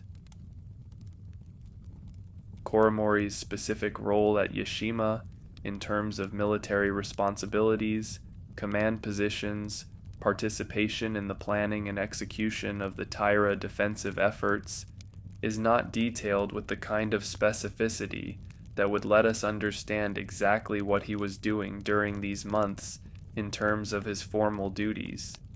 What the broader tradition surrounding Koremori's story conveys is a man who was present, who was participating in the formal life of the Taira court at Yashima, the ceremonies and observances that continued despite everything, while carrying internally the accumulated weight of everything that had brought him to this point. Fujigawa, 4 years in the past, but never fully receding.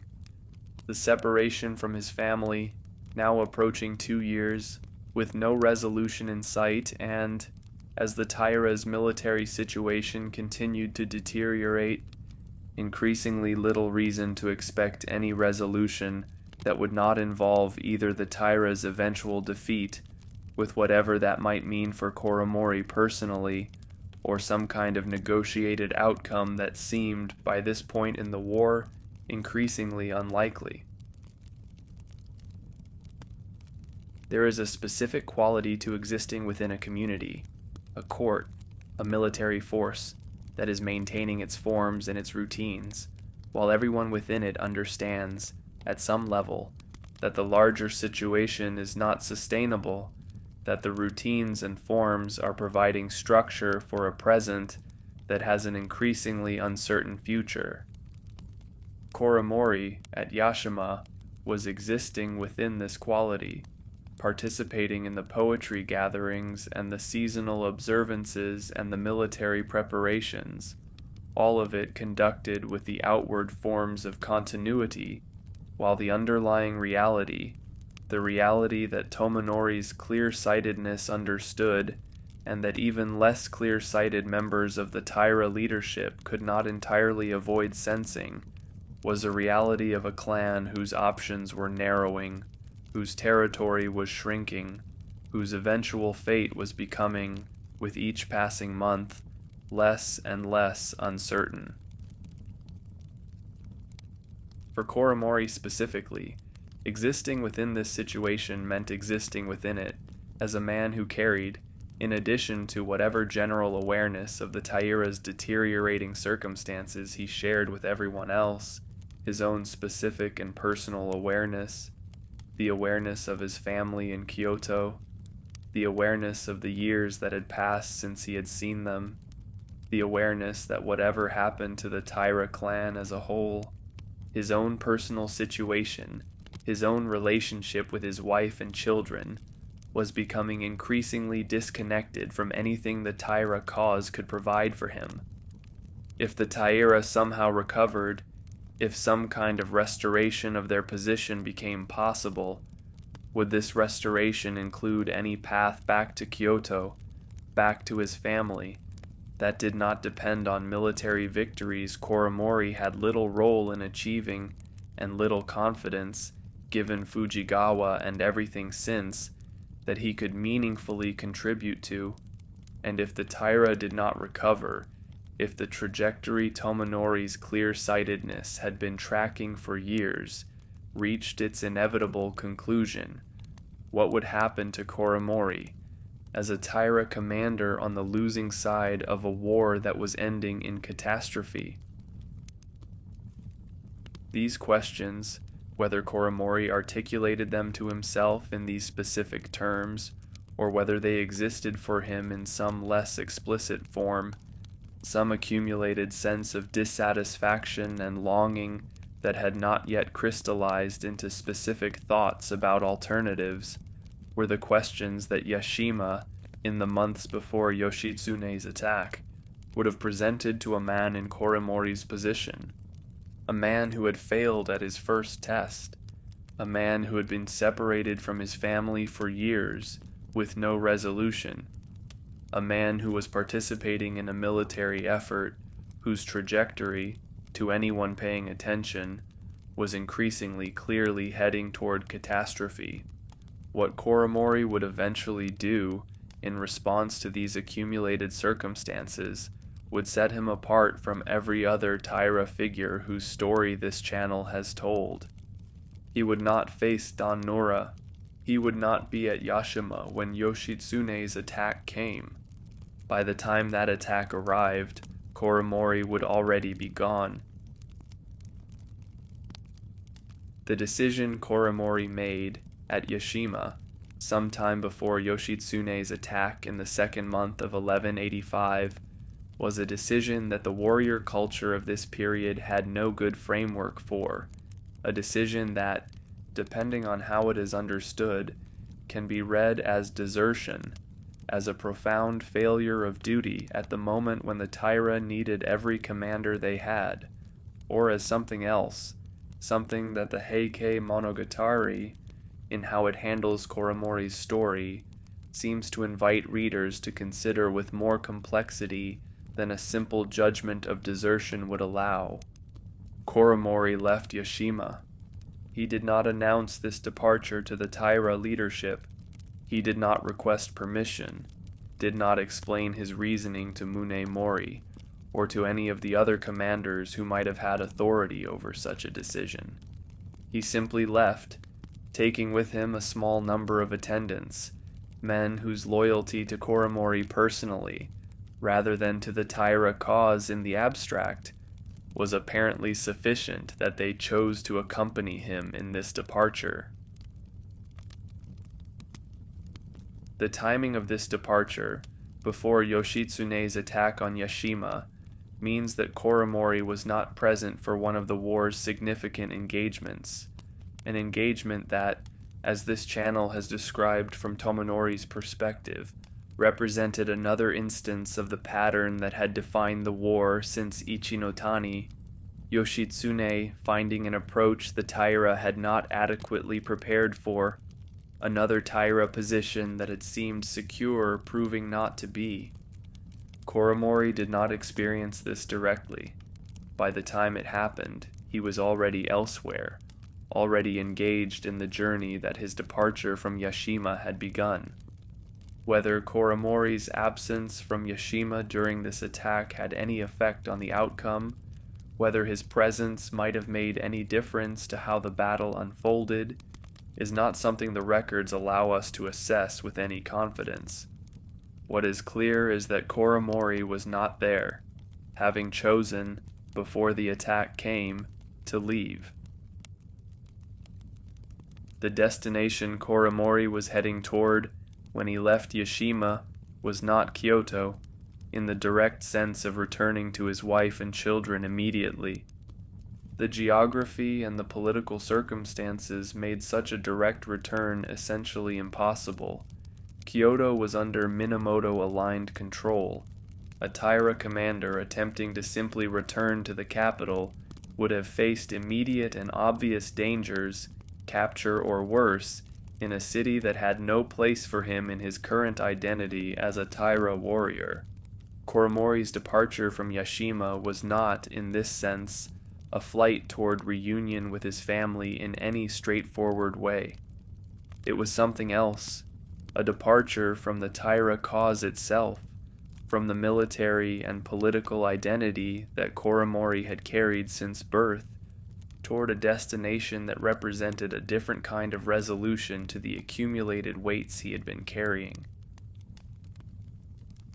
This departure, understood within the framework of warrior obligation that governed the Taira clan and the broader warrior culture of this period, was a serious transgression. A commander who left his post, who abandoned his position within the clan's military structure, without permission, without explanation, at a moment when the clan's situation was increasingly desperate, and every available commander and every available force was needed, was doing something that the culture's norms would generally categorize as desertion, as a failure of the most basic obligations that bound a warrior to his lord and his clan. The Heike Monogatari does not entirely avoid this framing. Koremori's departure is presented in the chronicle with an awareness of how it would be perceived, how it might be judged within the warrior culture's terms. But the chronicle also presents Koremori's departure with something more than simple condemnation, with an attention to Koremori's internal state, to the accumulated weight of Fujigawa, and the years of separation from his family, that suggests the chronicle is inviting a more complex response than a straightforward judgment of desertion would represent. This is consistent with the Heike Monogatari's broader approach to the figures whose stories it tells, an approach that, as this channel has discussed in relation to Shigehira and to other figures, tends to resist simple categorization, tends to present even figures who did things that could be condemned, the way Shigehira's role at Nara, with an attention to their fuller humanity that complicates any simple judgment.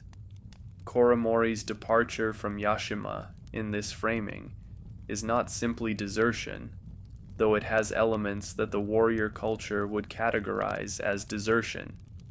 It is also, simultaneously, the action of a man who had reached a point where the accumulated weights he was carrying, Fujigawa, the years of separation, the increasingly clear trajectory of the Taira cause toward catastrophe, had become more than he could continue to carry within the role that his birth and his clan had assigned him. Koremori's destination, as he left Yashima, was Koyasan, Mount Koya, one of the most significant religious sites in Japan, a mountain complex of temples that had been, for centuries, a center of Buddhist practice, and a destination for those seeking to leave secular life behind.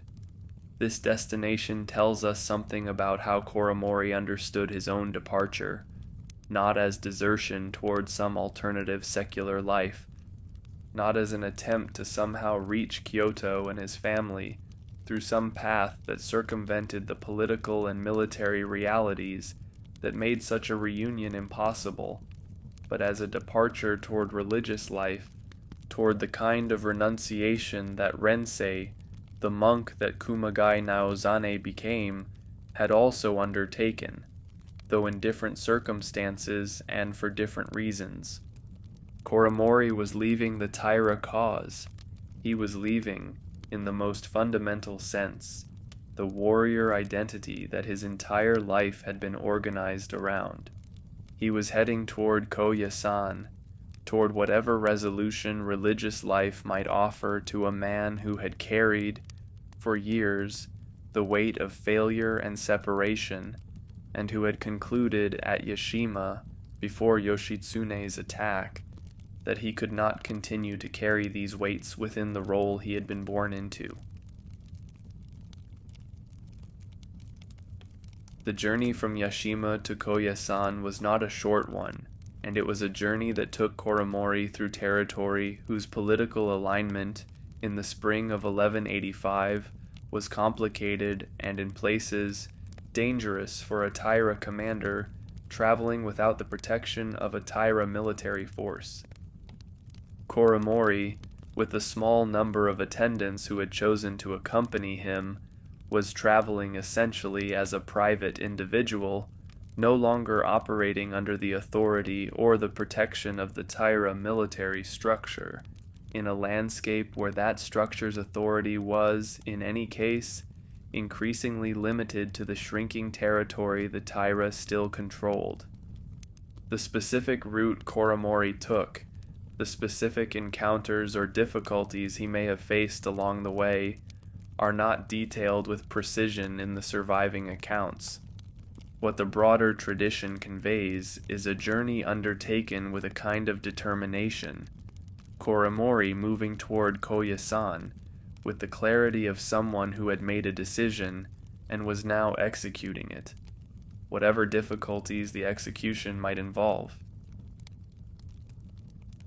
Koyasan, when Koremori arrived, represented something that Yashima, despite its continuation of courtly forms, could not represent: a community organized entirely around religious practice, around the Buddhist tradition that had been part of Koremori's education and his cultural inheritance, as it had been part of the education and cultural inheritance of every member of the Heian aristocracy, but that had existed for Koremori as one element among many, alongside the warrior identity and the courtly accomplishments that had defined his life. At Koyasan, religious practice was not one element among many. It was the entire organizing principle of the community, the reason the community existed, the framework within which everyone present understood their own lives and their own purposes. For Koremori, arriving at Koyasan after years of carrying the weight of Fujigawa and the separation from his family, and the increasingly clear trajectory of the Taira cause toward catastrophe, this kind of community, organized around a single, clear, all-encompassing purpose, would have represented something that the world he had left behind, with its complicated mixture of warrior obligation and courtly refinement and personal attachment and clan loyalty, could not offer. Koremori took the tonsure at Koyasan, becoming formally a Buddhist monk in the same kind of transition that Rensei had undergone, the cutting of the hair, the receiving of the precepts and the new name, the formal break with secular identity that the religious tradition provided for those who chose this path.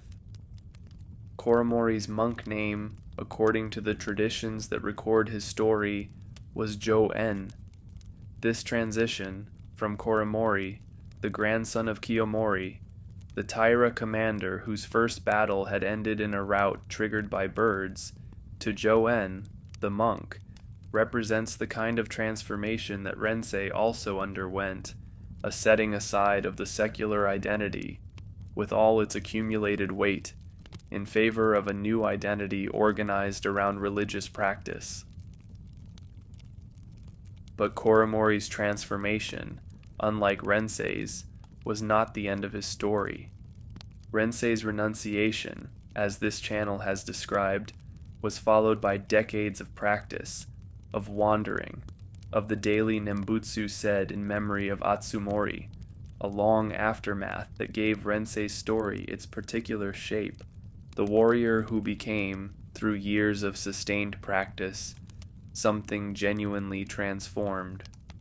Koremori, at Koyasan, had taken the tonsure, had become Jo-en, had entered the religious life, but the war that Koremori had left behind, the Taira cause that was, even as Koremori was arriving at Koyasan, moving toward its final catastrophic phase at dan-no-ura, was not something that simply disappeared because Koremori had changed his name and his outward identity. Koremori, at Koyasan in the early months of 1185, would have received news of what was happening to the Taira, the attack on Yashima that he had departed before, the continued retreat westward, and eventually dan-no-ura itself, the battle that ended the Taira as a military and political force that took the emperor and the regalia, and so many of Koremori's own family members, into the sea. Koremori's brothers, his uncles, his cousins, the people he had grown up among, the people whose stories this channel has told from Tomonori's and Shigehira's perspectives, were, during these same months, living through the final catastrophic events of the war that Koremori had left. Koremori at Koyasan, having become Joan, was receiving this news from outside, as someone who had already departed from the Taira identity, but who could not, presumably, simply receive news of his own family's destruction with the detachment that a fully realized religious practice might, in theory, provide. The relationship between Koremori's religious transformation and his ongoing connection to his family, both the family he had left in Kyoto, his wife and children, and the family that was, during these months, being destroyed at dan-no-ura, his Taira relatives, is one of the central tensions of the remaining parts of Koremori's story. He had left the warrior identity behind. He had become Joen, the monk, but the longing for his wife and children that had been part of what drove him to leave Yashima in the first place had not disappeared simply because Koremori had changed his outward identity, and the Taira clan, even as it was being destroyed at dan-no-ura, remained, in the most basic sense, Koremori's family, the people he had grown up among, regardless of what identity Koremori had subsequently adopted.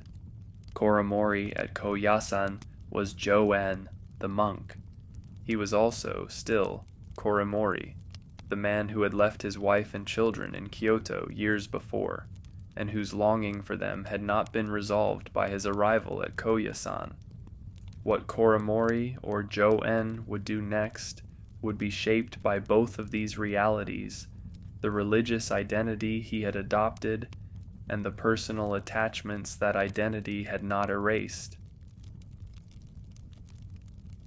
Koyasan, Mount Koya, had been since its founding in the early 9th century by Kukai, the great monk who established Shingon Buddhism in Japan, one of the most significant religious sites in the country, a mountain complex of temples and monasteries that represented, for the Buddhist tradition in Japan, something close to a spiritual capital, a place set apart from the ordinary world, dedicated entirely to religious practice. For Koremori, now Joen, arriving at Koyasan in the early months of 1185, this place represented a community that had existed for centuries, that would continue to exist regardless of what was happening to the Taira clan in the western provinces, a community whose rhythms and practices were organized around concerns that were, in the most fundamental sense, different from the concerns that had defined Koremori's life until this point. The life of a monk at Koyasan in the late 12th century involved a structure of daily practice, sutra recitation, meditation, the maintenance of the temple complex, the various rituals and observances that marked the religious calendar that would have been, for Koremori, both familiar in its broad outlines, the Buddhist practices that had been part of his education, and entirely new in its intensity and its centrality. Koremori, as Joen, would have begun to participate in this life. the daily structure of practice that Koyasan's community maintained, a structure that provided, in its way, exactly the kind of clear, single-purposed framework that Yashima, with its complicated mixture of courtly forms and military preparations and the accumulating weight of an increasingly desperate situation, could not provide. But Koyasan was not, in 1185, entirely separate from the larger events happening in Japan, however much it might have represented, in principle, a withdrawal from secular concerns. News traveled, even to religious communities on mountaintops, through the networks of communication that connected even the most withdrawn monasteries to the broader world. Pilgrims and travelers, and the ordinary movement of people and information that did not simply stop because a war was being fought in the western provinces. Koremori, as Joen, would have received news of dan-no-ura, of the battle that ended the war, of the deaths of so many people he had grown up among, his uncles, his cousins, the emperor who was his young relative, Nidono who was his great-grandmother.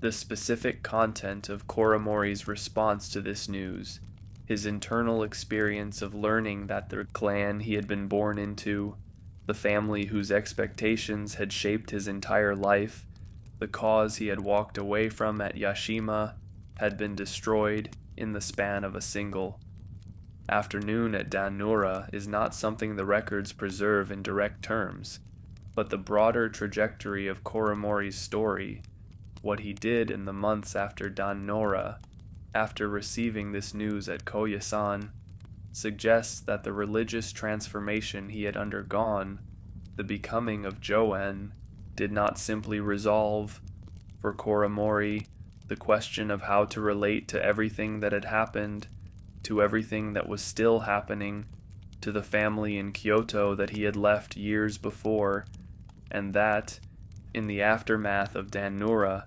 existed in circumstances that Koremori could not directly know. The Taira clan's destruction at dan-no-ura had implications for everyone connected to the clan, including, potentially, Koremori's wife and children in Kyoto, who, whatever their specific circumstances during the years of Koremori's absence, were connected, through these family ties, to a clan that had just been militarily and politically destroyed. What would happen in the aftermath of dan-no-ura to the families of Taira commanders, including commanders like Koremori, who had, in his case, already left the Taira military structure before dan-no-ura occurred, was a question that the new political order, the Minamoto-dominated arrangement that was emerging from the war's conclusion, would need to address in ways that could range from relatively benign, families simply being left alone, to severe, families being targeted for their connections to the defeated clan. Koremori, at Koyasan, as Joen, was receiving news of dan-no-ura while carrying still his ongoing concern for his wife and children, a concern that dan-no-ura's outcome would have intensified rather than resolved.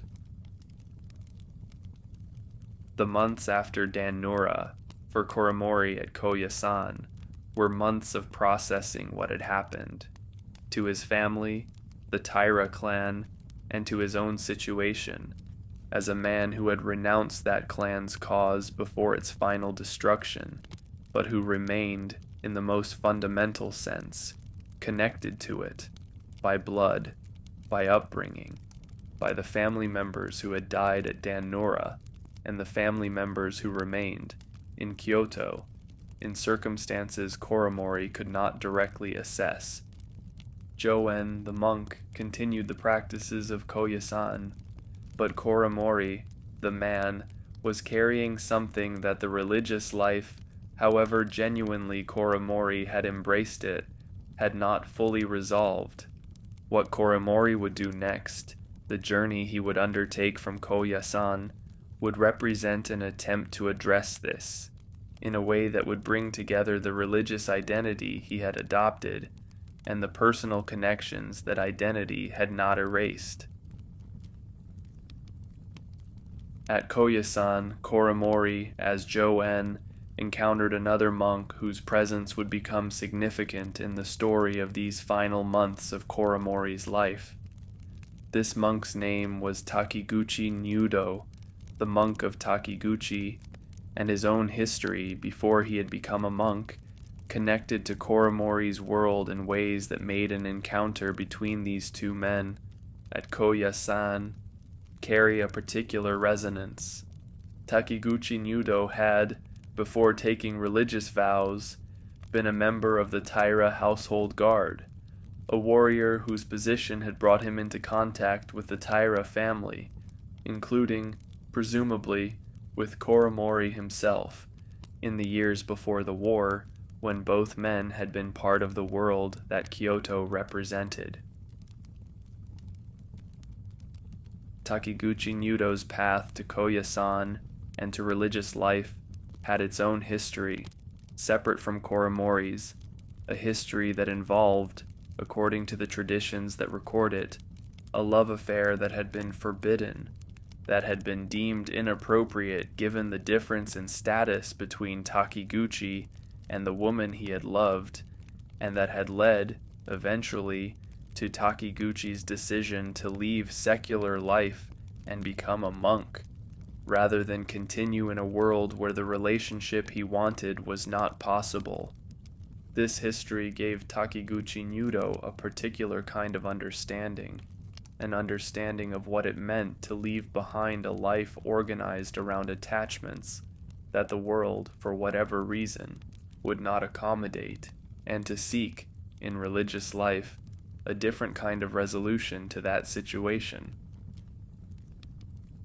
For Koremori, encountering Takiguchi Nyudo at Koyasan, meeting a man who had once been part of the same world Koremori had grown up in, who had served the same family, who had walked away from that world for reasons that, while different in their specifics from Koremori's reasons, shared something in common, the experience of an attachment that could not be reconciled with the role the world had assigned, would have represented something significant.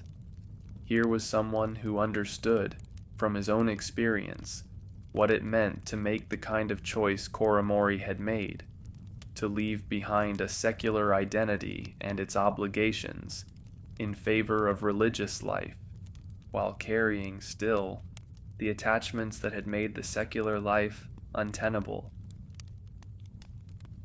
The accounts of Koremori's time at Koyasan describe interactions with Takiguchi Nyudo that suggest a relationship of mutual recognition, two men who had each, in their own ways, made the choice to leave behind the world that had shaped them, and who could, in each other's presence, find a kind of understanding that the broader community at Koyasan, however supportive and however genuinely committed to religious practice, might not entirely provide. Takiguchi Nyudo had been a warrior. He had served the Taira. He had loved someone the world said he could not love, and had become a monk rather than continue in a world that would not accommodate that love. Koremori had been a warrior, had served the Taira, had loved his wife and children with an attachment that the world, the war, the collapse of the Taira cause, had made it impossible for him to maintain in any direct way, and had become a monk partly in response to this impossibility. What Koremori and Takiguchi Nyudo discussed in whatever conversations they had at Koyasan is not preserved in the kind of detail that would let us reconstruct specific exchanges, but the broader tradition surrounding Koremori's story suggests that Takiguchi Nyudo's presence, his own history, his own understanding of what it meant to leave behind attachments that the world would not accommodate, played some role in what Koremori did next, in the decision that would take Koremori away from Koyasan, toward a destination that represented, in its way, a continuation of the journey that had begun when Koremori left Yashima. Koremori at Koyasan, having become Joen, having received news of dan-no-ura and the destruction of his family's clan, having found, in Takiguchi Nudo, someone who understood something of his own situation, was approaching a decision about what came next, a decision that would take him away from Koyasan, toward Kumano, toward Nachi, toward the sea.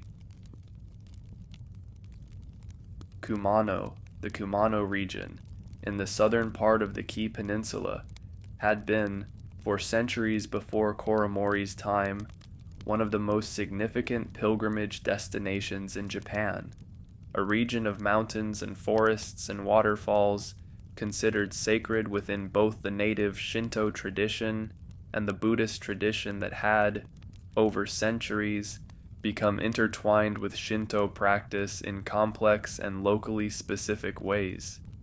The Kumano Sanzan, the 3 grand shrines of Kumano, were destinations that emperors and aristocrats had made pilgrimages to for generations, journeys that were understood as having religious significance, as opportunities for purification, for the accumulation of religious merit, for connection with the sacred power that Kumano's landscape was understood to embody.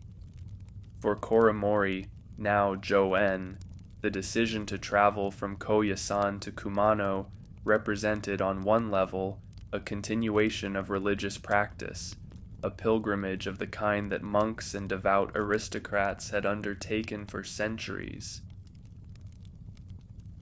But the journey to Kumano for Koremori carried additional significance, significance connected to the specific circumstances of his situation. A man who had left the Taira cause before dan-no-ura, whose family clan had just been destroyed, whose wife and children remained in Kyoto in circumstances Koremori could not directly know, and who was, in some sense, still working out what his religious transformation actually meant, in practice, for how he would live the remainder of his life. Kumano's significance, within the religious traditions of this period, included associations with death and rebirth, with the crossing from one state of existence to another, associations that made Kumano not simply a destination for pilgrimage in the sense of a journey undertaken and then returned from, but, for some who made this journey, a place where significant transitions, including the transition from life to death, could occur. The journey from Koyasan to Kumano would have taken Koremori and his small group of attendants, the same attendants who had accompanied him from Yashima, through the mountainous terrain of the Kii Peninsula, terrain that, in its remoteness and its specific quality of sacred landscape, would have represented a continuation of the withdrawal from secular concerns that Koyasan had begun. Koremori, as Joen, traveling through this landscape toward Kumano, was moving further, in both the literal and the figurative sense, from the world he had left behind, from Yashima and the Taira cause, from Kyoto and the wife and children he had not seen in years, toward a destination whose significance, for Koremori specifically, was still taking shape. The accounts of Koremori's journey to Kumano describe a man engaged in religious observance, visiting the shrines and sites that pilgrims to this region traditionally visited, participating in the practices that such a pilgrimage involved. But these accounts also describe something else, a quality of Koremori's engagement with this journey that suggests it was not simply a pilgrimage in the conventional sense, undertaken with the expectation of eventually returning to Koyasan or to wherever religious life might subsequently take him. There is a quality, in how Koremori's journey to Kumano is described, of finality, of a journey toward a destination from which return was not necessarily part of the plan. Nachi, the Nachi region within Kumano, particularly significant for its great waterfall, Nachi no Otaki, one of the most famous waterfalls in Japan, and for its associations with Futaraku, the Pure Land of the Bodhisattva canon, which, in the religious geography of this period, was understood to be located across the sea to the south. This association, Futaraku as a pure land located across the sea, gave rise to a specific practice, Futaraku Tokai, the crossing to Futaraku, in which devotees, seeking to reach this pure land, would set out to sea in small boats, often configured in ways that made return impossible, a practice that represented in its way a form of religious suicide, an attempt to reach, through death, a destination that could not be reached through life. Koremori, traveling toward Nachi, toward the coast where Futaraku Tokai was practiced, was approaching a destination that had, within the religious framework of this period, a specific and significant meaning, a meaning connected to crossing, to the sea, to the pure land that lay, according to this tradition, beyond it.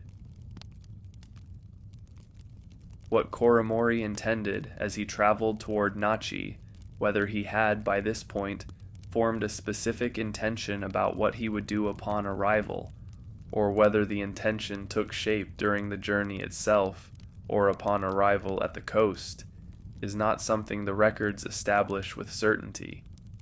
But the destination itself, Nachi, with its associations with Futaraku Tokai, with the crossing to the Pure Land across the sea, suggests that Koremori's journey from Koyasan was not simply a pilgrimage undertaken for its own sake, but a journey toward a specific kind of ending, an ending that would bring together everything Koremori had been carrying: Fujigawa, the years of separation from his family, the destruction of the Taira clan at dan-no-ura, the religious transformation he had undergone at Koyasan, into a single, final act.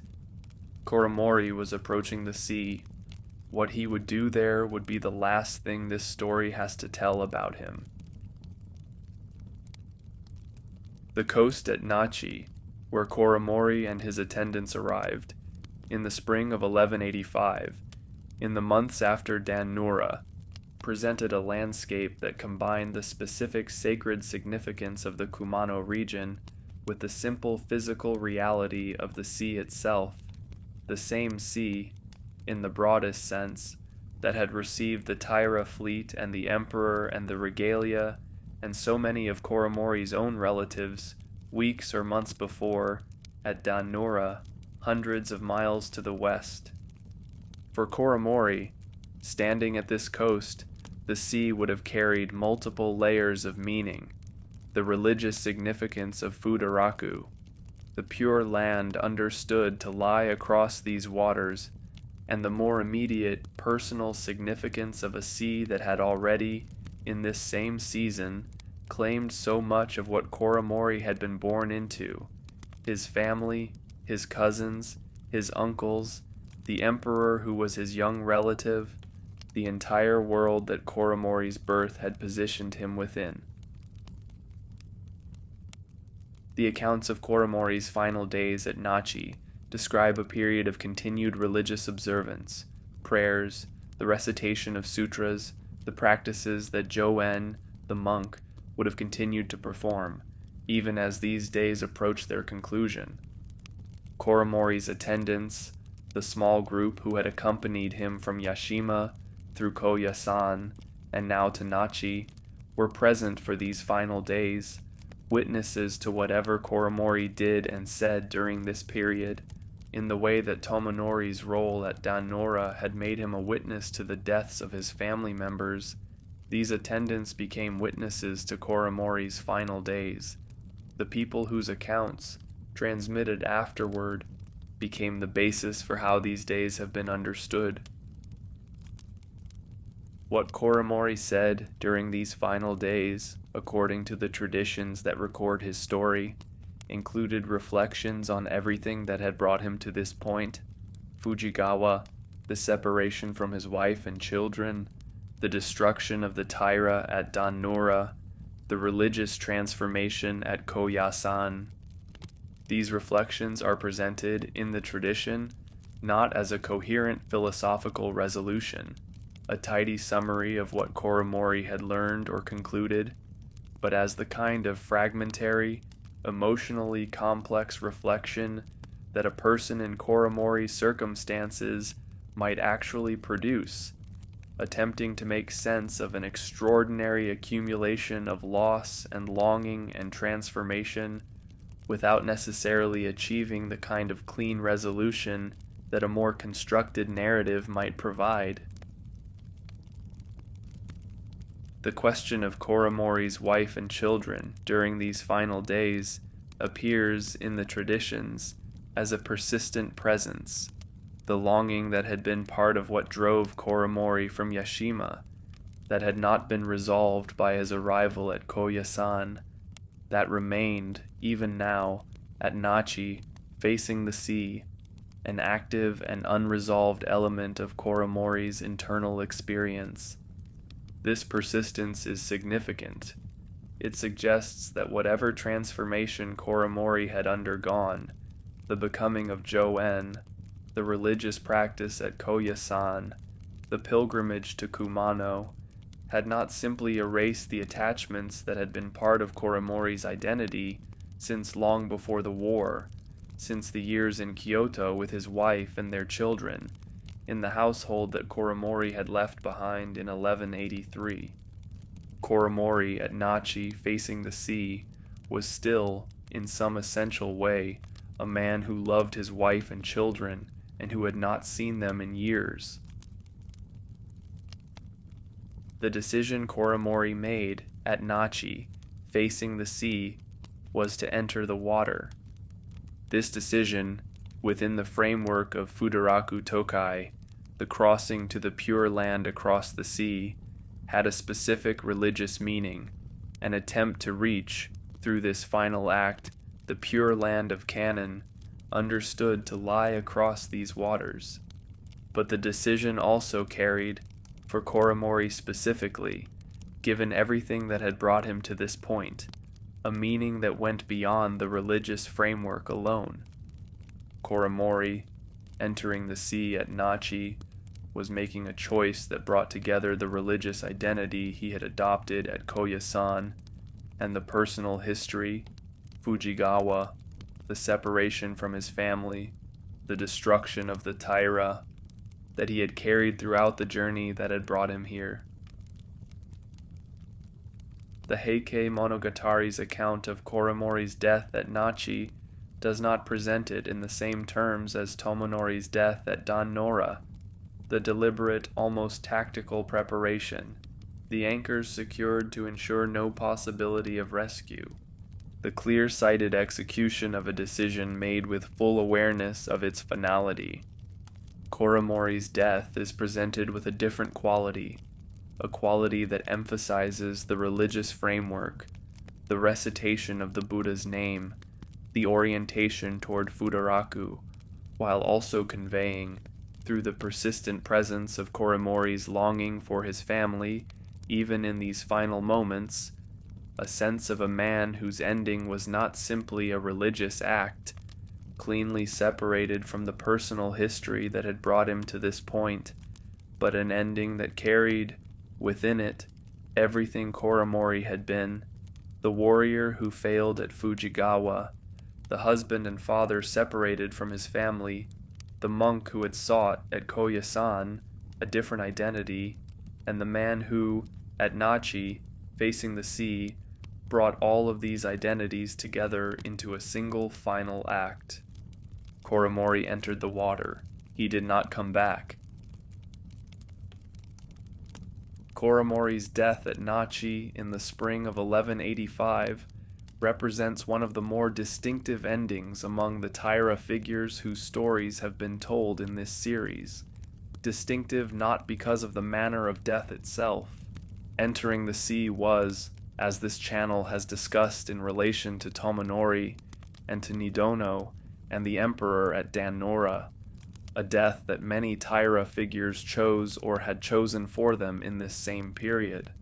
But because of the path that led Koremori to this particular sea at this particular time, and the framework within which this death is understood, Tomonori died at dan-no-ura in the midst of the battle that ended the Taira as a military force, his death an integral part of that battle's outcome, witnessed by and witness to the deaths of so many others in the same hours. Koremori died at Nachi, weeks or months after dan-no-ura, having already left the Taira military structure before that battle occurred, his death not part of any battle, but a separate event, undertaken within a religious framework, Futaraku Tokai, that gave it a different kind of meaning than the deaths at dan-no-ura carried. The question of whether Koremori's death should be understood primarily as a religious act, the culmination of the transformation that began at Koyasan, the crossing to Futaraku that the religious framework of Futaraku Tokai provided, or primarily as something else, an act that, whatever religious framework it employed, was fundamentally about Fujigawa, about years of separation from a beloved family, about the destruction of everything Koremori had been born into, is a question that the Heike Monogatari's handling of Koremori's story does not resolve in favor of one interpretation over the other. Both readings are present. Koremori was Jo-en, the monk, performing Futaraku Tokai, seeking the pure land across the sea, in accordance with a religious practice that had its own internal logic and its own significance within the Buddhist tradition of this period. Koremori was also, simultaneously, a man who had failed at his first battle, who had been separated from his wife and children for years, whose family clan had just been destroyed, and whose entry into the sea at Nachi represented, in some sense, the conclusion of everything that had accumulated since Fujigawa. This is, in its way, consistent with the broader pattern this series has identified in how the Heike Monogatari handles its figures, the refusal to reduce complex lives to single, clean narratives, the insistence on holding multiple, sometimes seemingly contradictory, truths about a person simultaneously. Shigehira was both the man who burned the Daibutsu and the man whose poetry and dignity in captivity earned the respect of his captors. Tomonori was both the clear-sighted strategist whose warnings went unheeded and the commander whose final act, the anchors, represented the ultimate expression of that same clear-sightedness applied to his own ending.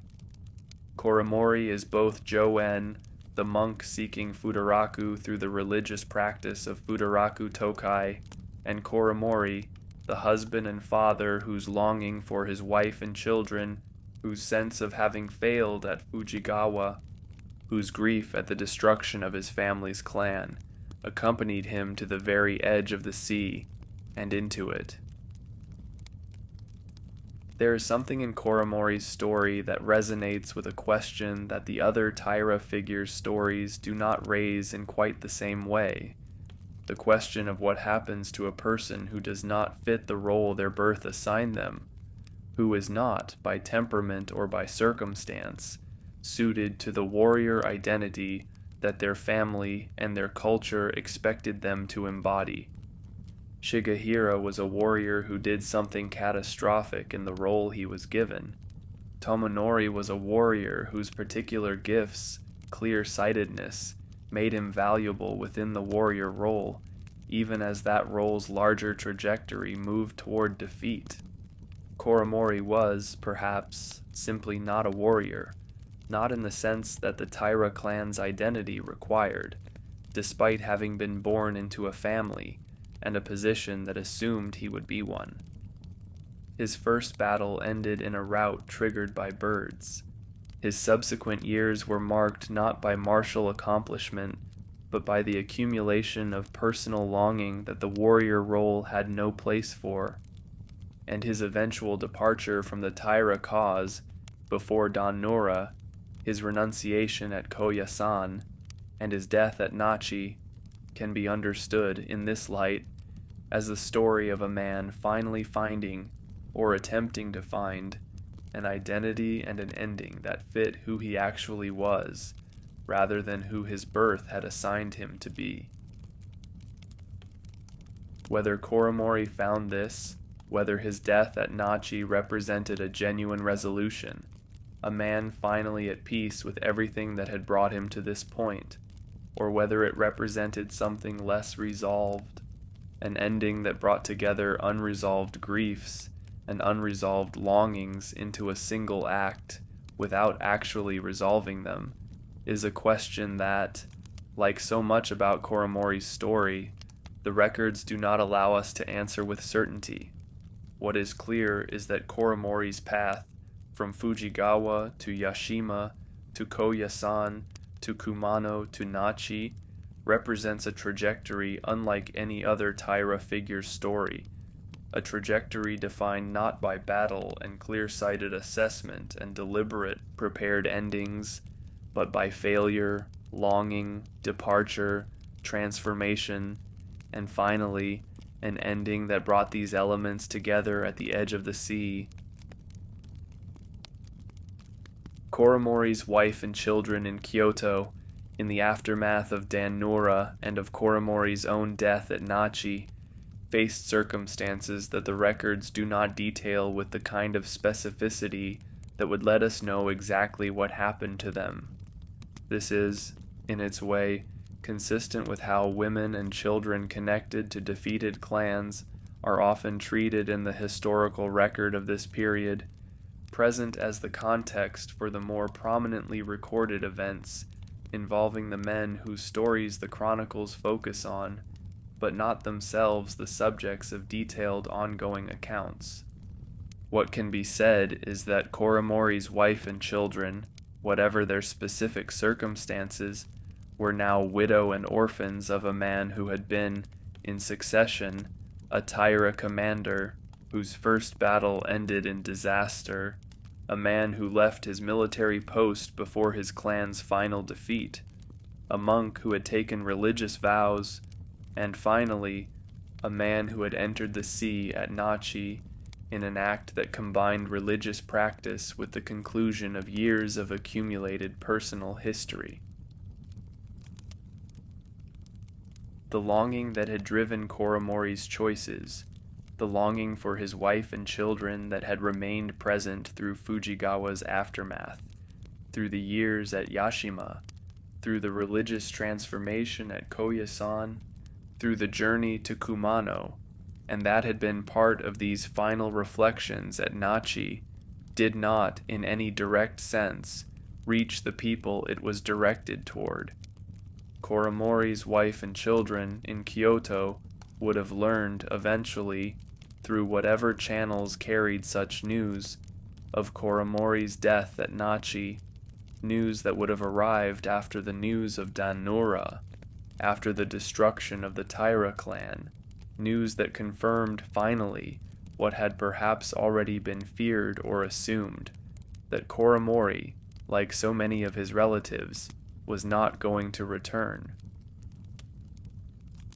There is something particularly poignant in Koremori's story about this gap, the gap between Koremori's persistent longing for his family, a longing that the records suggest remained active and present through every stage of his journey, and the family's own experience, receiving eventually only the news of his death, with no opportunity for the reunion that Koremori's longing had, in some sense, been oriented toward, even if Koremori himself may have understood, by the time he reached Nachi, that such a reunion was no longer possible in any form, except perhaps the kind of reunion that religious frameworks sometimes offer, a reunion in some future existence, in the Pure Land, beyond the immediate circumstances of this life.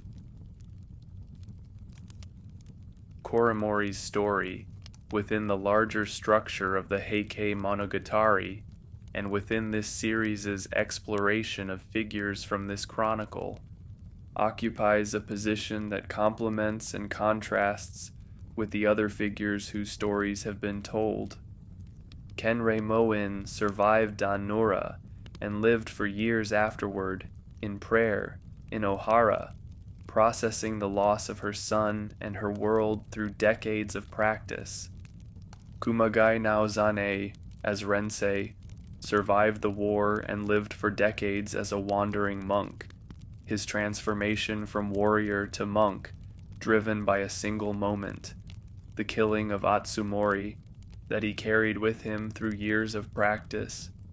Shigehira did not survive, captured and eventually executed, his story ending with a death that closed the circle that Nara had opened 5 years before. Tomonori did not survive dan-no-ura, his death the deliberate, prepared conclusion of a man who had seen everything and chosen his own ending with full clarity. Koremori did not survive either, but his path to his ending was different from any of these, a path that led away from the Taira cause before its final defeat, through religious transformation, toward an ending that brought together failure and longing and renunciation at the edge of the sea.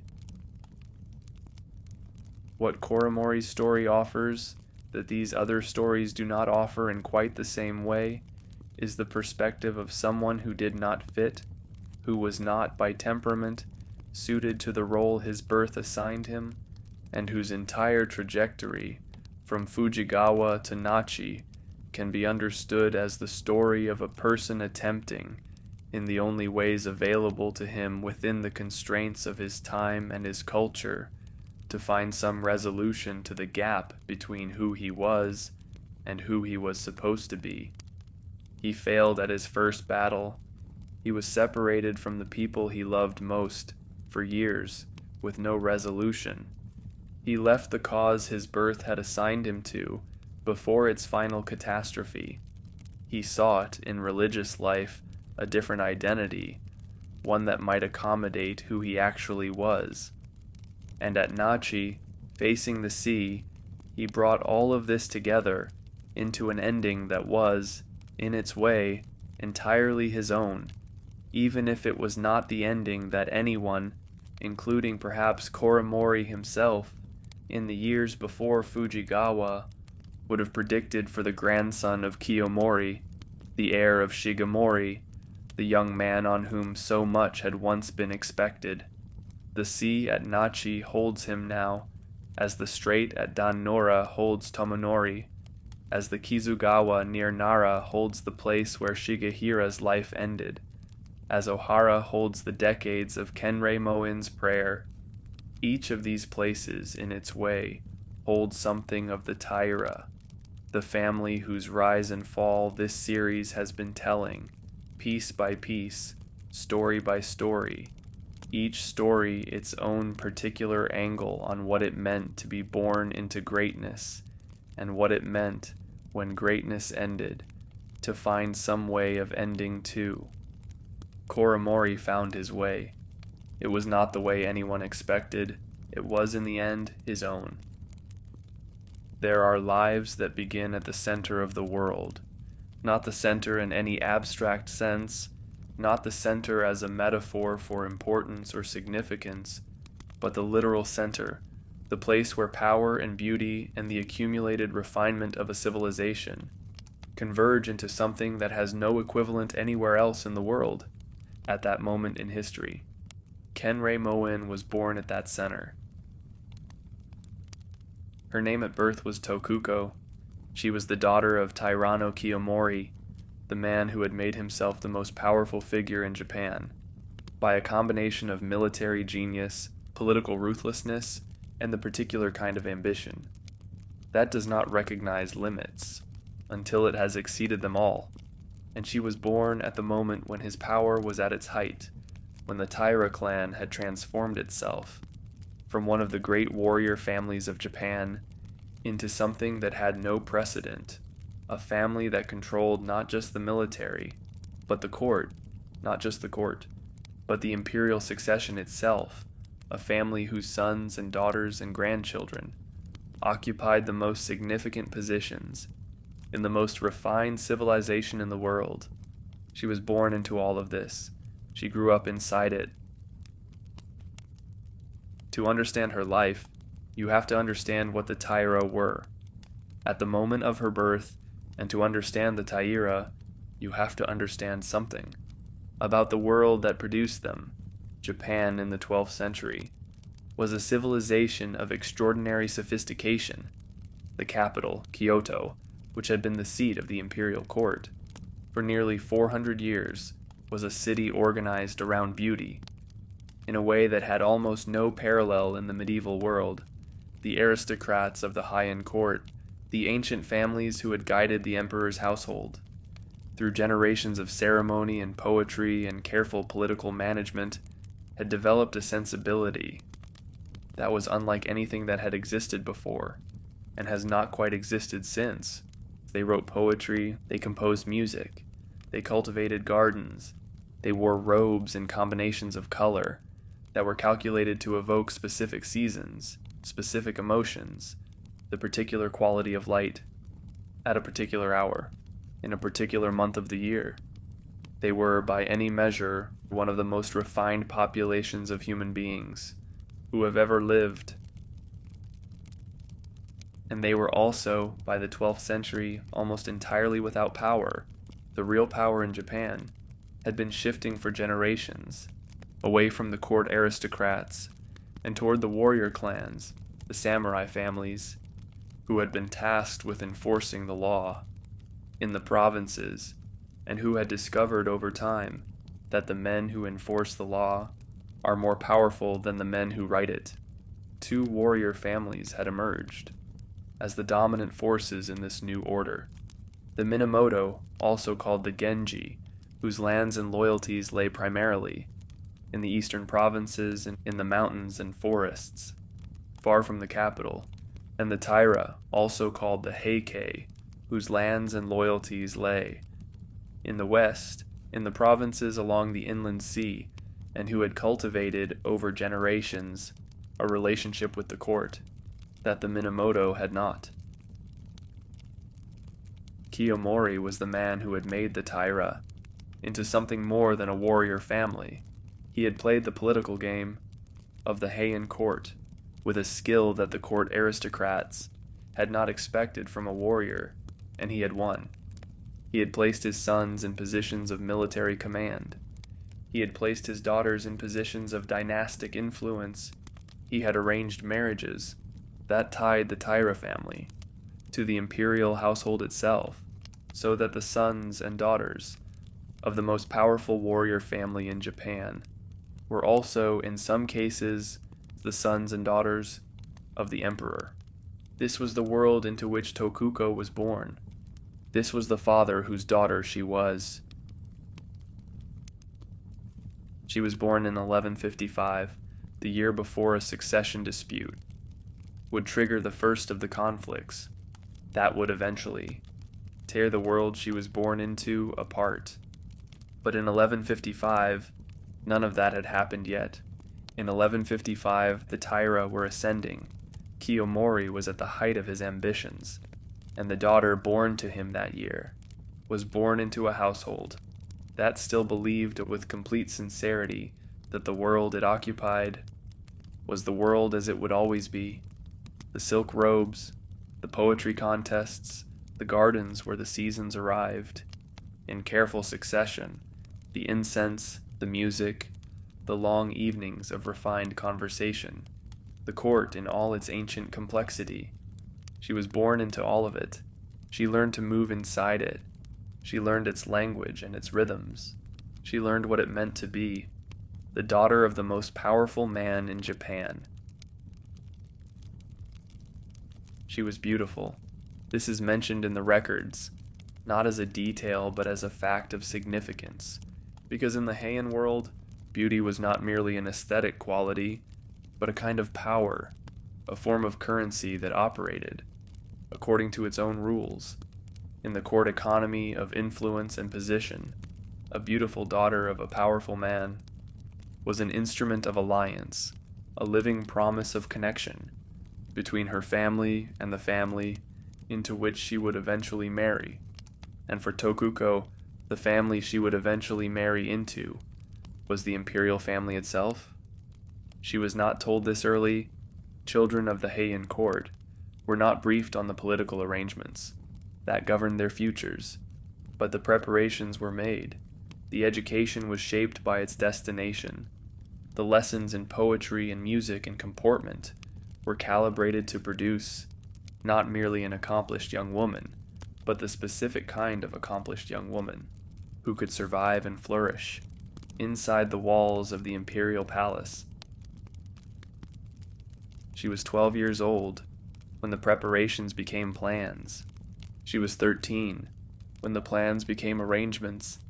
She was 14 when the arrangements were finalized, and she left her father's household and entered the world of the emperor. The emperor's name was Takakura. He was 15 years old. He had been on the throne for 3 years. He had been placed there by her father. Part 2. The imperial palace was a world unto itself, not merely in the metaphorical sense, not merely because the walls and gates separated it from the city outside, but in the deeper sense that the rules which governed life inside it were different from the rules that governed life anywhere else, and the people who lived inside it existed in a kind of permanent ceremony that had no equivalent in the ordinary world. Tokuko had been raised in a household of refinement. Her father's compound was not ordinary.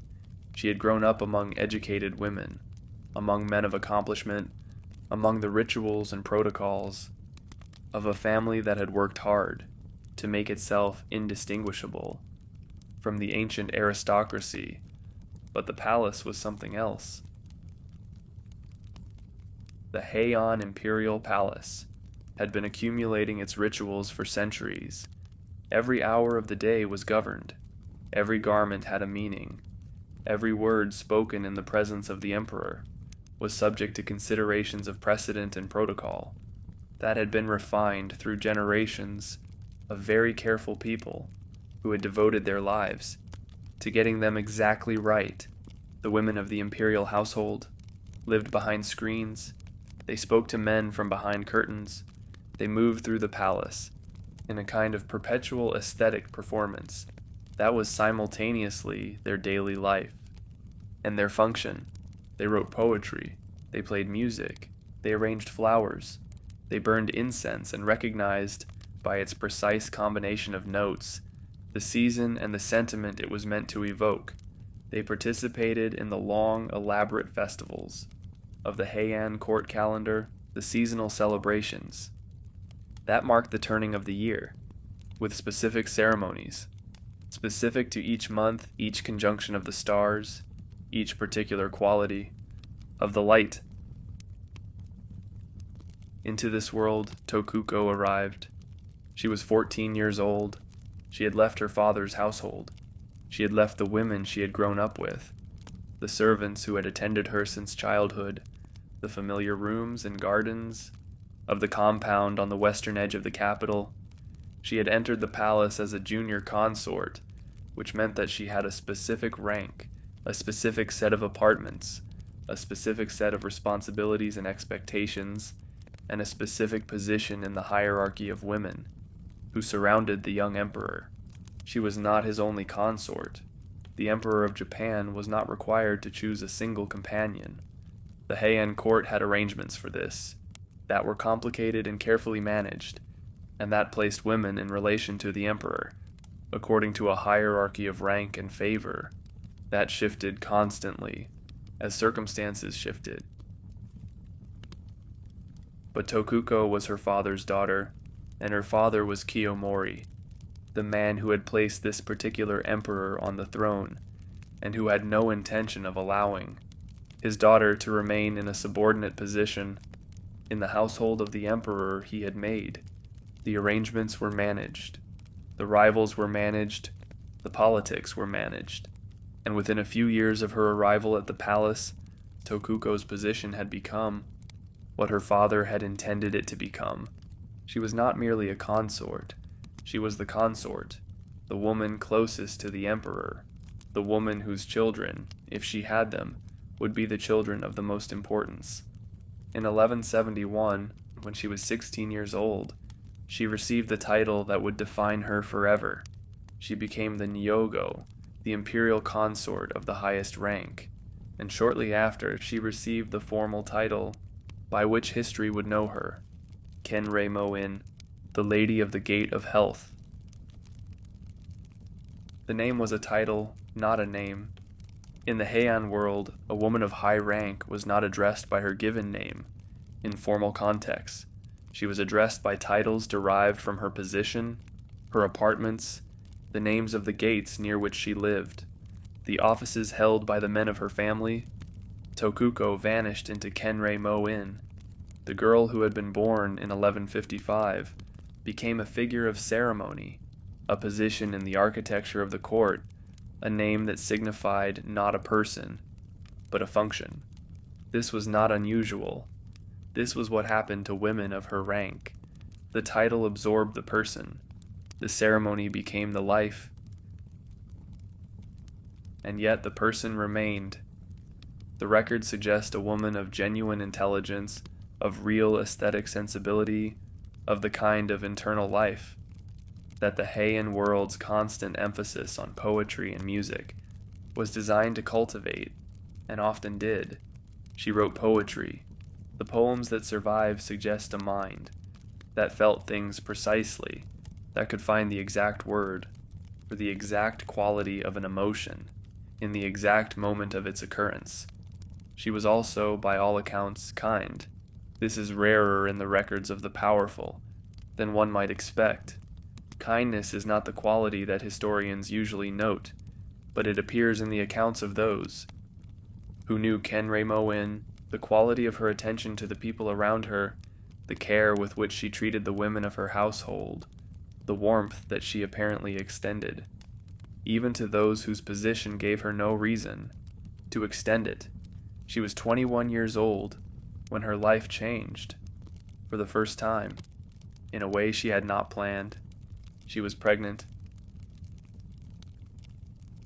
The pregnancy changed everything, not because pregnancies were unusual, not because the birth of a child to the imperial consort was in itself surprising, but because of what this particular child would mean to the particular people whose ambitions had arranged this marriage. If the child was a boy, he would be the son of the Emperor Takakura and the daughter of Taira no Koremori. He would be, in other words, the instrument by which the Taira family achieved what Koremori had spent his entire career pursuing, not power adjacent to the imperial family, not influence over the imperial family, but blood connection to the imperial family itself, the possibility of an emperor who was simultaneously a Taira. The child was a boy. He was born in 1178. He was named Tokuhito, and within 3 years, by the arrangements that Koremori had spent decades preparing, Tokuhito was placed on the throne of Japan. He was 3 years old. His mother was 23. His grandfather, Taira no Koremori, was the most powerful man in Japan, the grandfather of the emperor, the father of the empress, the man who had managed this outcome through 20 years of patient and ruthless political work. The Taira had reached the summit. Kenreimon was the mother of the emperor, and the world that she had grown up in, the world of silk and poetry and long ceremonial evenings, seemed in that moment entirely secure. It was not. Part 3. The summit was not quiet. The Heian court had always been a place of rivalry and maneuvering, a place where position was never simply given, but constantly negotiated, where the relationships between families were maintained by an unceasing exchange of poetry and marriages and carefully calibrated gestures, of respect and deference. but what the Taira had accomplished by placing an infant emperor on the throne went beyond anything that the court had previously absorbed. The ancient aristocratic families, the Fujiwara and the others, who had managed the emperor's household, through centuries of careful service, watched a warrior family assume the position of power that they had always believed was theirs by right, and they did not accept it quietly. In the provinces, the tension was worse. The Minamoto, the warrior family that the Taira had defeated a generation before and driven from the centers of power, had not disappeared. They had retreated to the eastern provinces, to the mountains and forests of the east, and they had spent the years since their defeat, waiting and gathering strength, and watching for the moment when the Taira might overreach. Kiyomori's assumption of effective control over the imperial succession was, for the Minamoto, the moment they had been waiting for. In 1180, the year after the infant emperor was enthroned, a prince of the imperial family sent a message to the warriors of the east. The message called for rebellion. It called for the destruction of the Taira and the restoration of proper order. It named Minamoto no Yoritomo, the exiled heir of the Minamoto family, as the man who should lead the warriors in this cause. Most of the warriors who received the message did nothing. The Taira were too powerful. The risks were too great. Yoritomo was too far away, too long exiled, too uncertain a leader, to justify the enormous gamble of open rebellion. But a few did act, and the acts of the few were enough to begin what would eventually become the war that ended everything. Kiyomori's response to the first stirrings of rebellion was swift and brutal. He moved the capital in the summer of 1180 in a decision that shocked the court and disrupted the entire apparatus of Heian civilization. Kiyomori ordered that the imperial capital be relocated from Kyoto to a new site in the west, closer to the Taira heartland, closer to the sea, closer to the ports, through which the wealth of the inland sea provinces flowed into Taira coffers. The court moved. The emperor moved. The emperor's mother moved. Kenreimon-in left the city. She had lived in her entire life and traveled west with the rest of the Taira world. The new capital was called Fukuhara. It was beautiful in its way. The sea was visible from the slopes above the city. The autumn winds came off the water. There were moments when the light on the inland sea was extraordinary, the particular quality of maritime light that painters and poets have always valued, but it was not Kyoto. It did not have the accumulated weight of centuries. It did not have the temples and the gardens, and the specific quality of the mountain air that the people of the Heian court had organized their sensibility around. The court hated it. The aristocrats complained. The rituals felt wrong in the new spaces. The familiar rhythms of the capital year could not be recreated in a place that had not grown organically from 400 years of continuous habitation. And then the rains came. The autumn rains of 1180 were extraordinary, even by the standards of a season that the Japanese have always known for its rain. The new capital flooded. The streets turned to mud. The temporary buildings that had been erected to house the court in its sudden relocation leaked and sagged, and in some cases simply fell apart. After 5 months, Kiyomori gave in. The court returned to Kyoto. The experiment of Fukuhara was abandoned, but the 5 months had cost something that could not be recovered. The prestige of the decision, the authority that comes from appearing to know what you are doing, the sense among the people who watched these events that the Taira were not merely ruthless, but competent, not merely ambitious, but wise. In the autumn of 1180, for the first time, that sense began to waver. Koremori did not see the winter. He had been ill for years, the burning fever that the chronicles describe, with an almost medical precision, the body that radiated heat, so intense that those around him could not stand near him, the man who had been so powerful for so long, reduced at the end to a body that was consuming itself. He died in the spring of 1181. He was 63 years old. He had made the Taira into the most powerful family in Japan.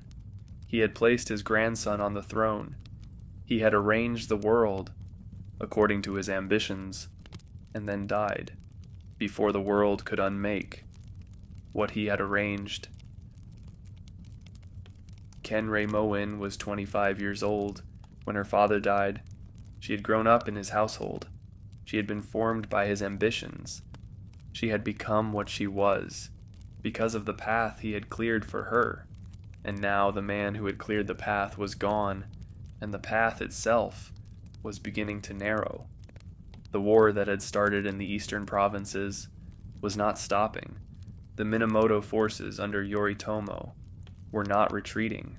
The Taira generals who rode out to meet them in the battles of 1180 and 1181 returned with reports that the men of the East fought differently from anything the Taira had encountered before, harder and faster and with less regard for the conventions that had governed Japanese warfare for generations. The summit had been reached, the descent had begun, and the woman at the center of the court, the mother of the emperor, the daughter of the man who was gone, could feel it in the changing quality of the conversations that reached her through the curtains and the screens, the different tone in the voices of the men who came to pay their respects. She could feel the world beginning to move. Part 4. The years between Kiyomori's death and the fall of the capital were years of slow collapse, not immediate, not dramatic at first. The collapse of a civilization rarely announces itself with a single catastrophic event. It announces itself in accumulations, in the pile of small reversals, that eventually reaches a height, from which the fall becomes inevitable in the quality of the silence that falls over a table when news arrives that cannot be answered with any available response. The Taira had generals, they had warriors, they had the resources of the western provinces, and the wealth of the inland sea trade, and the prestige of governing the household, of the emperor they had placed on the throne. What they did not have, it turned out, was a strategist of the quality they needed for the war they were fighting. The Minamoto fought a different kind of war.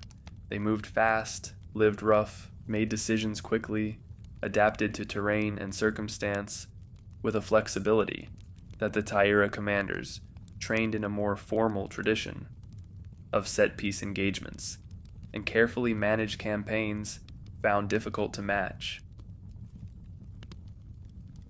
The battles of 1183 made the situation clear. At the Battle of Kurikara Toge, in the mountains of the north, a Minamoto general named Yoshinaka destroyed a Taira army in a maneuver so unexpected that the chronicles describe it with a quality of stunned disbelief. Yoshinaka drove a herd of cattle, with burning torches tied to their horns, into the Taira lines at night. It was not the kind of tactic that the Taira generals had planned for. Nothing in their experience had suggested that this was the kind of war they would be fighting. The defeat at Kurikara Toge broke the Taira position in the north, and with the north lost, the capital was exposed.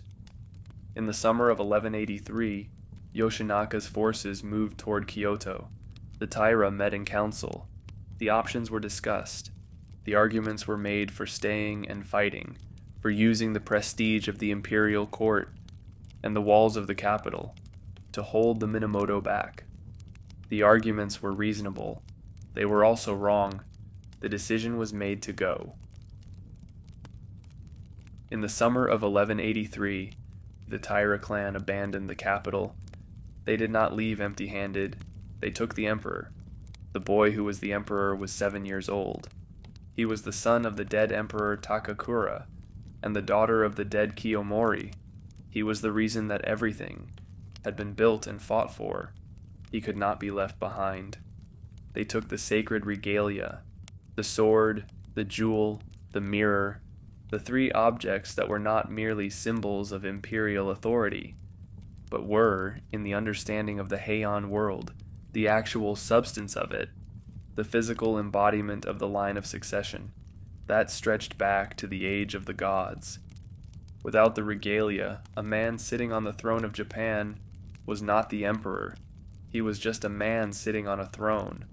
The Taira took them.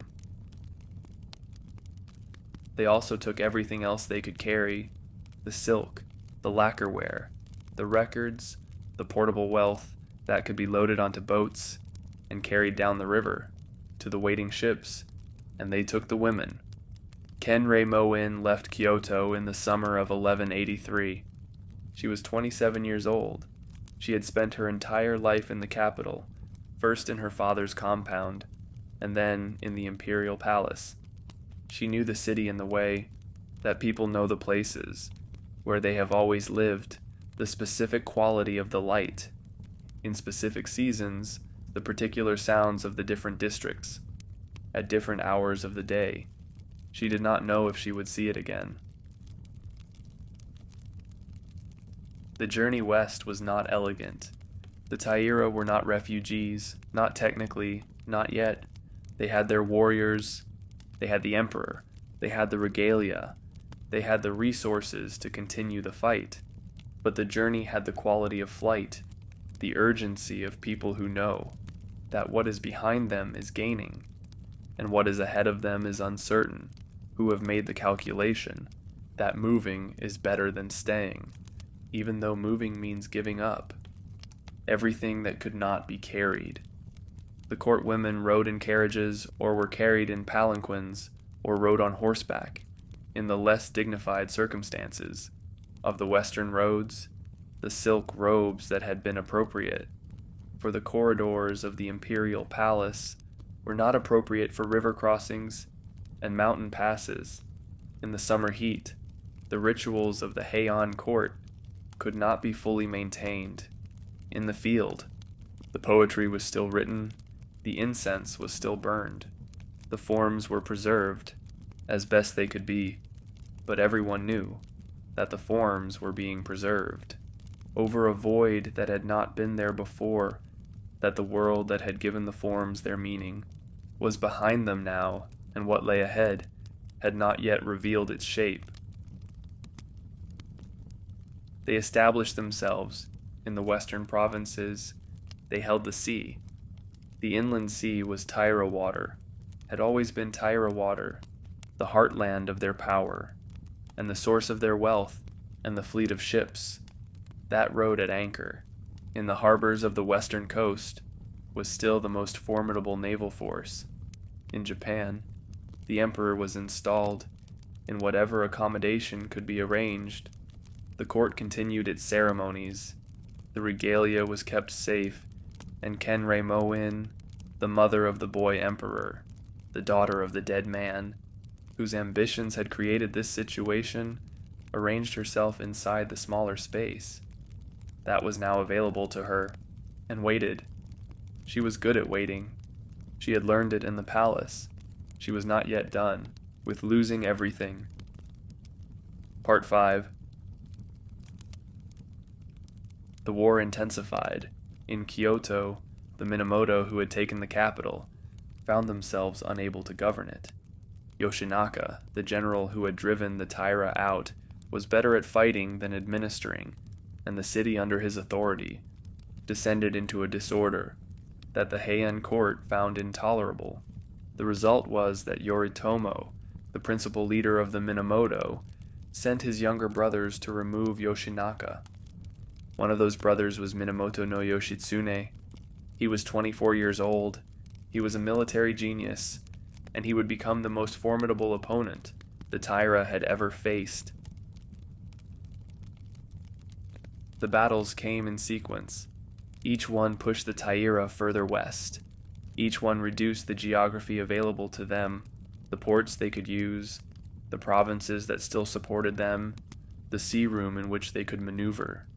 At Ichinotani, on the cliffs above the narrow beach, where the Taira had built a fortified camp, Yoshitsune led his cavalry down a slope so steep that the horses had to be lowered almost one by one and fell upon the Taira position from a direction so unexpected that the defenses were useless. The Taira fled to their ships. The shore was chaos. Warriors who had not made it to the boats drowned in the surf or were cut down on the beach. Atsumori died at Ichinotani. He was 16 years old. He was the nephew of Kiyomori. He was a musician as well as a warrior, and he had been known at the Heian court for the quality of his flute playing, the particular sweetness of his music. In the long evenings of the court, he had almost made it to the boats. He turned back. When a Minamoto warrior called to him from the shore, the warrior was Kumagai Naozane. He killed the boy, and found when he removed the helmet that the boy was the same age as his son. Kumagai Naozane eventually left the warrior life and became a monk. He could not forget the boy's face. At Yashima, on the island in the inland sea, where the Taira had established their new base, the attack came at night, from the land, again unexpected, again Yoshitsune. The Taira barely escaped to their ships. The emperor was in the chaos. The boy, who was 8 years old, was carried through the fighting, toward the water, toward the boats, toward the next temporary safety. Kenreimon-in was in the chaos. She was carried or she carried herself. The accounts are not precise about the exact movements of the women in the confusion of that night. What the accounts record is that the Taira survived Yashima with their fleet intact and their emperor still with them, and the sacred regalia still in their possession. They moved to the ships, and the ships moved west, and the inland sea, which had always been their sea, became the territory, through which they retreated toward the final position. The final position was Dan-no-ura, a strait at the western end of the inland sea, where the waters of the inland sea meet the open waters of the channel that separates the main island of Japan from the southern island. The currents were complex here. The water moved in different directions at different states of the tide. The Taira knew these waters. The Minamoto did not. This was the argument for making the final stand here, at the place where their naval knowledge might compensate for the military disadvantage they had accumulated through 2 years of defeats. The fleet assembled. The Taira still had hundreds of ships. The warriors were still there, still capable, still fighting with the discipline of men who understood that this was the last available position. The emperor was on one of the ships. He was 8 years old. He was dressed in the ceremonial robes of his office. He had been told, or had intuited, something about the weight of what was happening. The accounts describe him as a calm child, not frightened, or if frightened, not showing it. He had been surrounded by chaos. For 2 years now, he had spent his childhood on ships and in temporary encampments, and in the hasty ceremony of a court that was trying to maintain its forms in the worst possible circumstances. He was calm. Kenreimon-in was with him. She would not leave him. Whatever happened next, she would be beside him. The night before the battle, the fleet rode at anchor in the Strait of Dan-no-ura. The tide moved. The stars moved. The Taira prepared. Part 6. The Battle of Dan-no-ura was fought on the 24th day of the 3rd month of the year 1185. It began well for the Taira. The morning tide was in their favor. The Minamoto ships, approaching from the east, were fighting against the current, and the Taira archers, positioned in the bows of their ships, found their range and held it. For a few hours the battle seemed to be turning, in the direction that the Taira needed it to turn. Then the tide changed. This is how the chronicles describe it, and the physical reality of the Strait of Dan-no-ura makes the description credible. The currents there shift dramatically, with the state of the tide and a fleet fighting with the tide behind it. Is a fleet fighting a different battle from the fleet fighting against it? When the tide turned, the Minamoto advantage in numbers and aggression reasserted itself. The Taira ships began to falter, and then one of their own admirals changed sides. This is the moment that the chronicles mark as the end of the battle. Not the shift in the tide, though that was devastating, but the defection of one of their own commanders, a man who understood the naval tactics of the strait, and who, in the chaos of the turning battle, made the calculation that the Taira were finished, and that survival required, changing his loyalties immediately. He pointed out to the Minamoto which ships carried the emperor, and the sacred regalia. The Minamoto arrows found new targets. What happened next is described in the chronicles with a precision that suggests the writers had access to eyewitness accounts. The women on the ships understood. They understood before the men did, or perhaps they understood at the same moment, but acted on it more quickly. The grandmother of the emperor, Nidono, the mother of Koremori, the woman who had made her own calculation about what was and was not survivable, went to the boy emperor. He was 8 years old. He asked her where they were going. She told him that there was a pure land beneath the waves. She told him that beneath the water there was another capital, a place of peace, a place without battles, a place where he would be safe. She took him in her arms. She told him to face east and say his farewells to the great shrine of Ise, the oldest shrine in Japan, the home of the gods, who were his ancestors. He said his farewell. He faced west, the direction of the pure land of Amida, and he recited the name of the Buddha, Namu Amida Butsu, and then Nidono stepped off the ship and into the sea with the emperor in her arms. Kenreimon-in saw this. She was on the same ship, or on a ship close enough that the chronicles place her, in sight of what happened. She had her attendants around her. She saw the other women going into the water, the decision being made. In the seconds available for deciding the choice between capture and the sea, she made the choice. She went into the water. The inland sea in the 3rd month is cold, cold enough to end things quickly.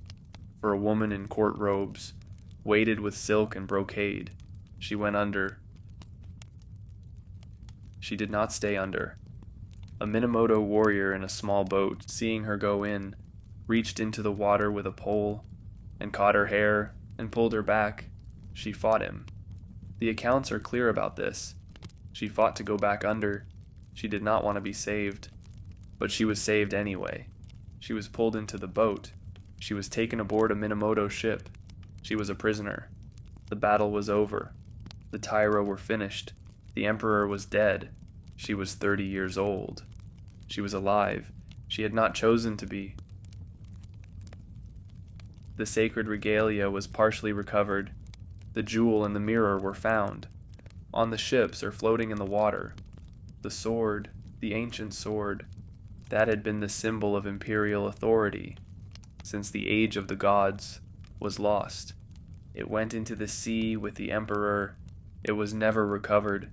It remains there, in the strait of Dan-no-ura, in the cold water of the channel, the sword that once was held by the gods themselves, and that now lies in the silt of the sea floor, uncovered.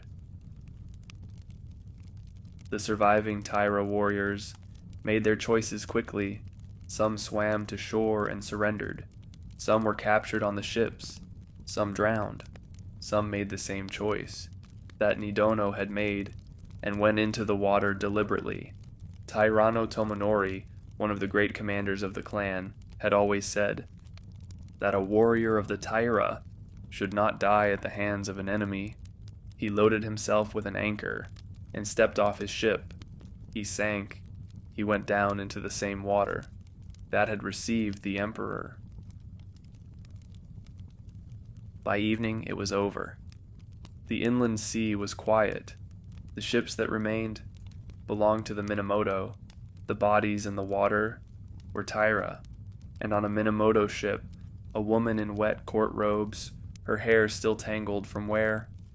The pole had caught it, sat among strangers, and was alive in a world she no longer recognized.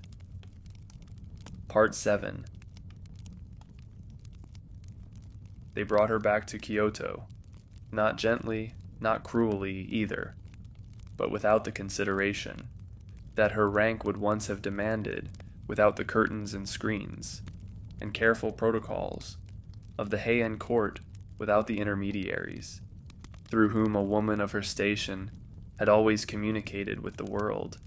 She traveled east as a prisoner, which meant that she was seen, which meant that the people along the road could look at her directly, which was a kind of exposure that would have been inconceivable in her life before. The Heian court lady existed behind veils. She was perceived through her poetry, through the sound of her music, through the rustle of her robes. In the rooms behind the screens, she was not seen. She was seen now.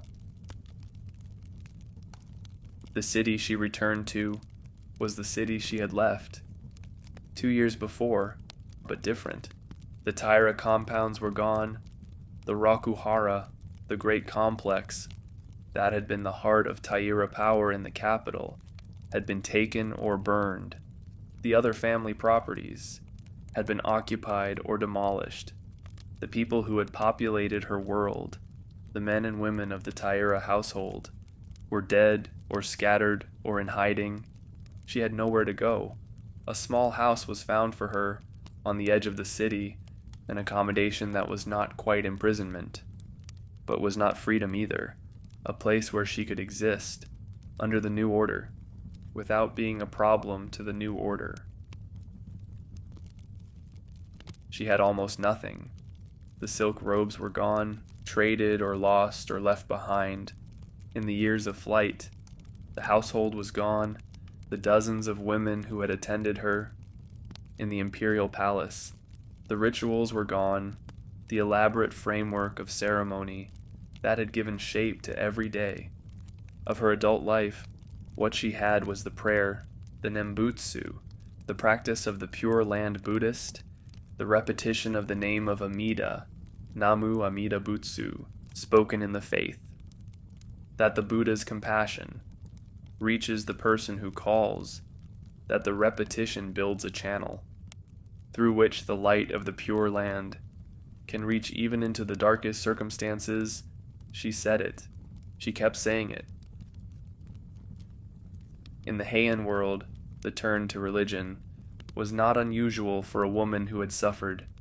The court had always had its monasteries and convents, its retreats and hermitages, the places where people went when the world became unbearable, or when the world became irrelevant, when the things that the world offered were no longer sufficient compensation for the things it cost. Women of high rank had been making this choice for generations. Gyo, who had been one of her father's favorites, had made it. Others had made it before her. The path existed. It was understood. The question was not whether she would take it, but when and in what form and what would be left of her when she arrived at the other end of it. In the 5th month of 1185, within weeks of dan-no-ura, she took the vows. A nun cut her hair. She put on the black robes of the renunciate. She received the precepts and the new name and the formal acknowledgement of the religious community that she had entered. The Heian world had a word for this transition. It was called Nudo, the entering of the way. It meant a formal break with the secular world, a commitment to the path of the Buddha. That was meant to be permanent. She made that break. She made that commitment. But the small house on the edge of the city was not the right place for what she had become. A nun needed a temple, a woman who had decided that the world was behind her, needed the architecture of the religious life, the daily rhythms of service and meditation and prayer. That gave the spiritual life its necessary structure. She needed to go further. She needed to go somewhere. That was not the city, not the place of her former life, not the streets and buildings, and constant reminders of what had been and was not anymore. She needed to go to Ohara. Ohara is a mountain valley north of Kyoto, not far in distance, but far in every other sense. A narrow road leads into the mountains. From the edge of the city, the road climbs for several hours before it enters the valley, and when it enters the valley is enclosed on 3 sides by wooded mountains that cut off the noise and movement of the capital as completely as if they were walls. A river runs through the valley. The sound of the water is constant. There are temples in the valley, small ones, temples that had been built over the centuries by people who needed exactly what Ohara offered: distance, quiet, the particular quality of mountain silence that is not the absence of sound, but the presence of a sound that is continuous enough to become a kind of silence. She went there. Part 8. Jakoin, the Temple of Still Light. The name is a translation, an approximation, an attempt in English to carry the weight of a Japanese phrase. That means something like the light that has become still, the illumination that is not movement, but rest, the particular quality of sacred light. In the Heian Buddhist imagination, which is not the harsh light of day, but the softer light of the Pure Land, the light that does not disturb, but illuminates. The temple had been there for centuries. The tradition holds that it was founded by Shotoku Taishi, the great prince of the 6th century, who brought Buddhism to Japan from the Korean peninsula, and who built in the decades of his life more temples than most rulers build in their lifetimes. Whether Shotoku Taishi actually founded this particular temple is a question that historians approach with care. The attribution may be legendary. The devotion that the legend reflects is not. The temple sat at the edge of the valley. The mountains rose behind it. The cedar forest began, where the last buildings ended. Below the temple, a small pond caught the light in the mornings and the evenings, and reflected the mountains back upward in a way that made the world seem doubled, the real mountains above, and the water mountains below, both equally still, both equally permanent. A garden had been cultivated around the pond, not the elaborate managed garden of the Heian Palace, not the kind of garden that requires dozens of gardeners, and careful seasonal attention, and the continuous application of aesthetic judgment to maintain its effects. A simpler garden, one that worked with the mountain climate, rather than against it, that allowed the wildflowers to grow where they grew, and the mosses to cover what they covered, and the autumn colors to arrive in their own sequence without being arranged. Kenreimon-in came to this place. She came with a small number of attendants, women who had survived what she had survived, and who had chosen to follow her into the mountain valley. Awano Naishi was one of them, a woman of the Heian court, one of the ladies who had attended Kenreimon-in in the imperial palace, who had been with her through the flight west, and the years on the ships, and the chaos of dan-no-ura. She had made the same choice. She had not gone into the sea. She had survived and followed her mistress into the aftermath. The life they established in Ohara was stripped of everything that had defined the life before. No silk, They wore plain robes, the simple undyed cloth of the religious life. No palace. They lived in small buildings that were adequate but not more than adequate, buildings that provided shelter, without the aesthetic elaboration that had always surrounded them before. No ceremony, or rather, the ceremony was different. The ritual structure of the day was not the elaborate schedule of the Heian court calendar, but the simpler, more repetitive structure of the monastic day: prayers in the morning, prayers in the evening, the recitation of sutras, the maintenance of the temple, the attention to the small tasks of the religious life. And there was the garden. Kenreimon-in tended it. This is mentioned in the accounts, with a specificity that suggests it was understood to be important, not a detail, but a fact. She gathered the wild flowers of the mountain valley. She placed them at the altar. She knew the names of the flowers, and when they bloomed, and what they were called in the classical poetry. She had learned as a child. The flowers of Ohara were not the flowers of the capital garden.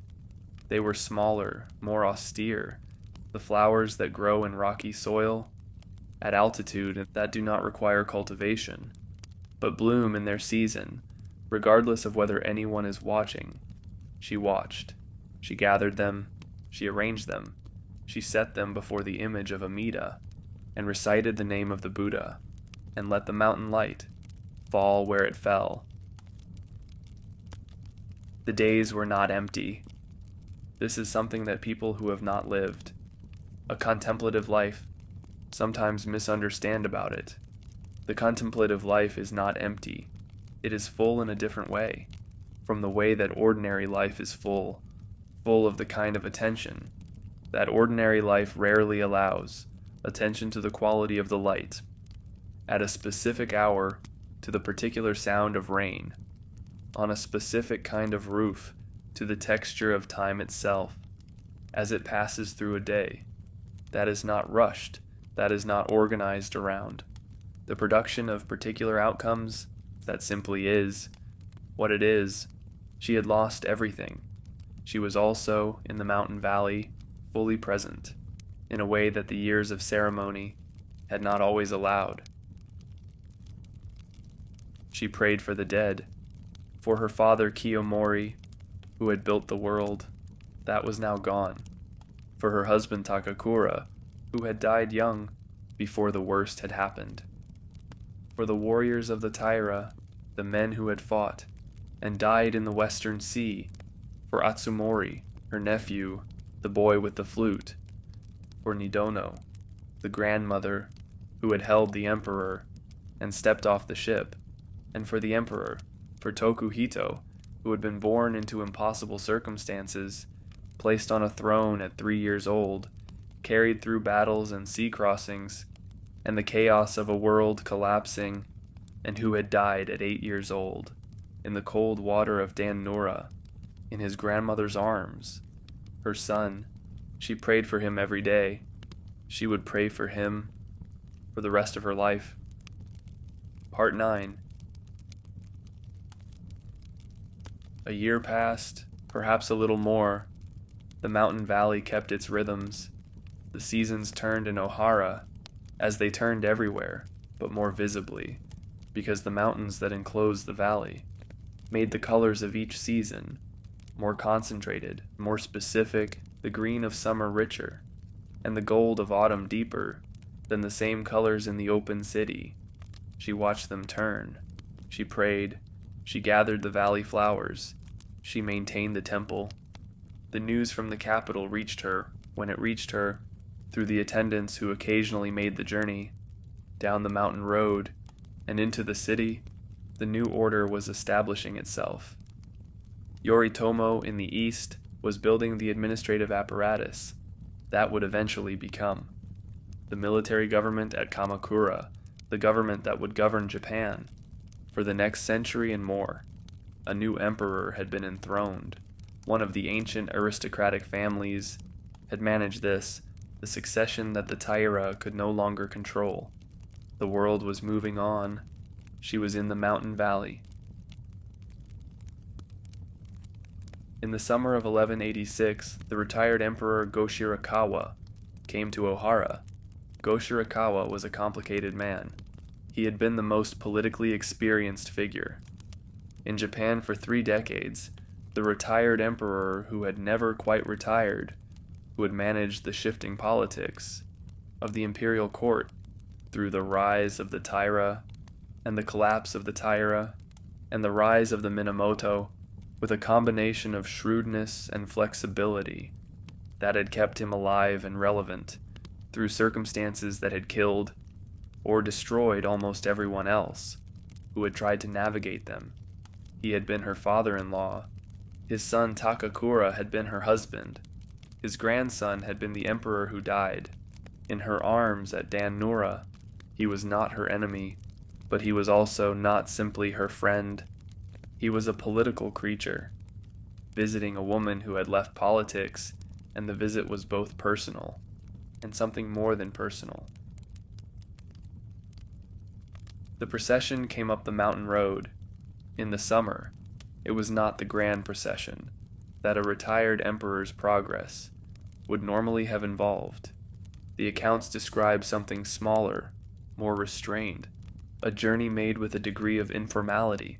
That suggests Go-Shirakawa was not making an official progress, but something closer to a personal pilgrimage. He came to see her. He had heard about the life she was living. He had heard about the temple in the valley, the small group of women, the daily prayers, the gathering of mountain flowers. He came. She received him. The accounts are careful here, careful in the way that Japanese literary accounts are often careful about the emotional content of scenes that are emotionally charged, which is to say, they give you the details and let the details speak. The hermitage was poor. This is mentioned. The buildings were simple. The ground was covered with pine needles. The garden had been kept, but had the austere quality of a garden maintained by people with other priorities. He saw her in her nun's robes, the plain cloth. That was the uniform of the renunciate. Her hair was short. She had no ornament. She had nothing of the elaborate presentation that had surrounded her in the years of the court. He wept. This is in the accounts. He wept when he saw her, and the accounts suggest that his weeping was genuine, not performative, not the formal expression of sentiment that the Heian court had codified into a set of expected gestures. He wept because of what he saw in the difference between what she was now and what she had been. The daughter of Koremori, the wife of his son, the mother of the child emperor, the woman who had held the world at the center of her hands and had lost it entirely and had come to this mountain valley and this simple building and these plain robes.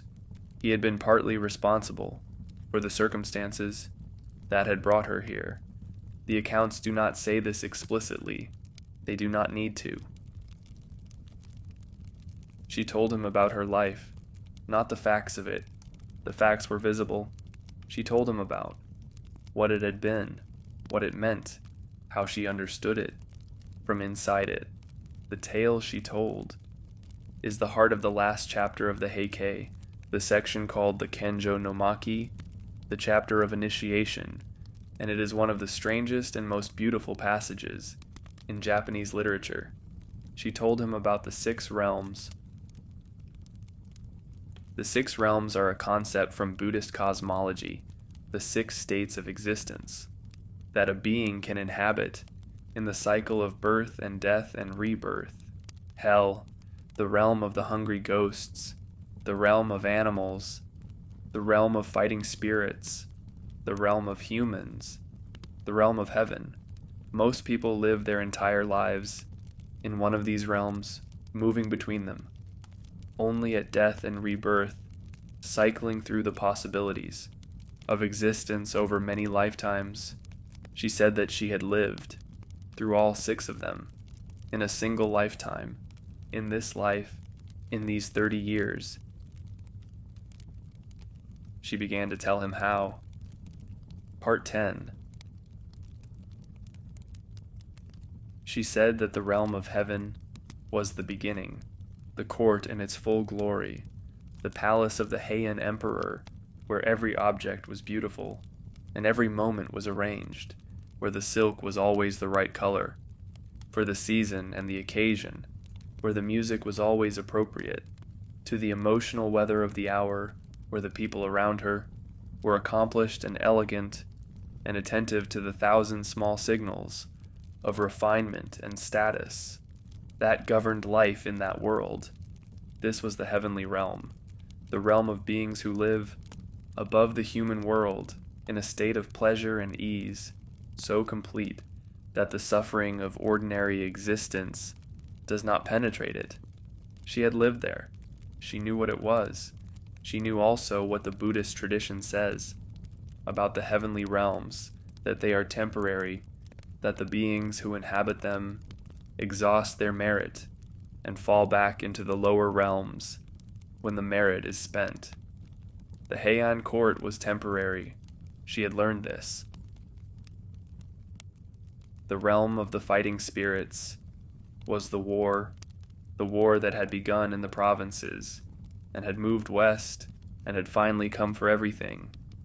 The Asura realm in Buddhist cosmology is not hell exactly, but it is a realm of constant conflict, of beings who fight, not because fighting is necessary, but because fighting is what they are, because the nature of the Asura is to be in opposition, to meet every situation with aggression, to find in conflict the only form of life.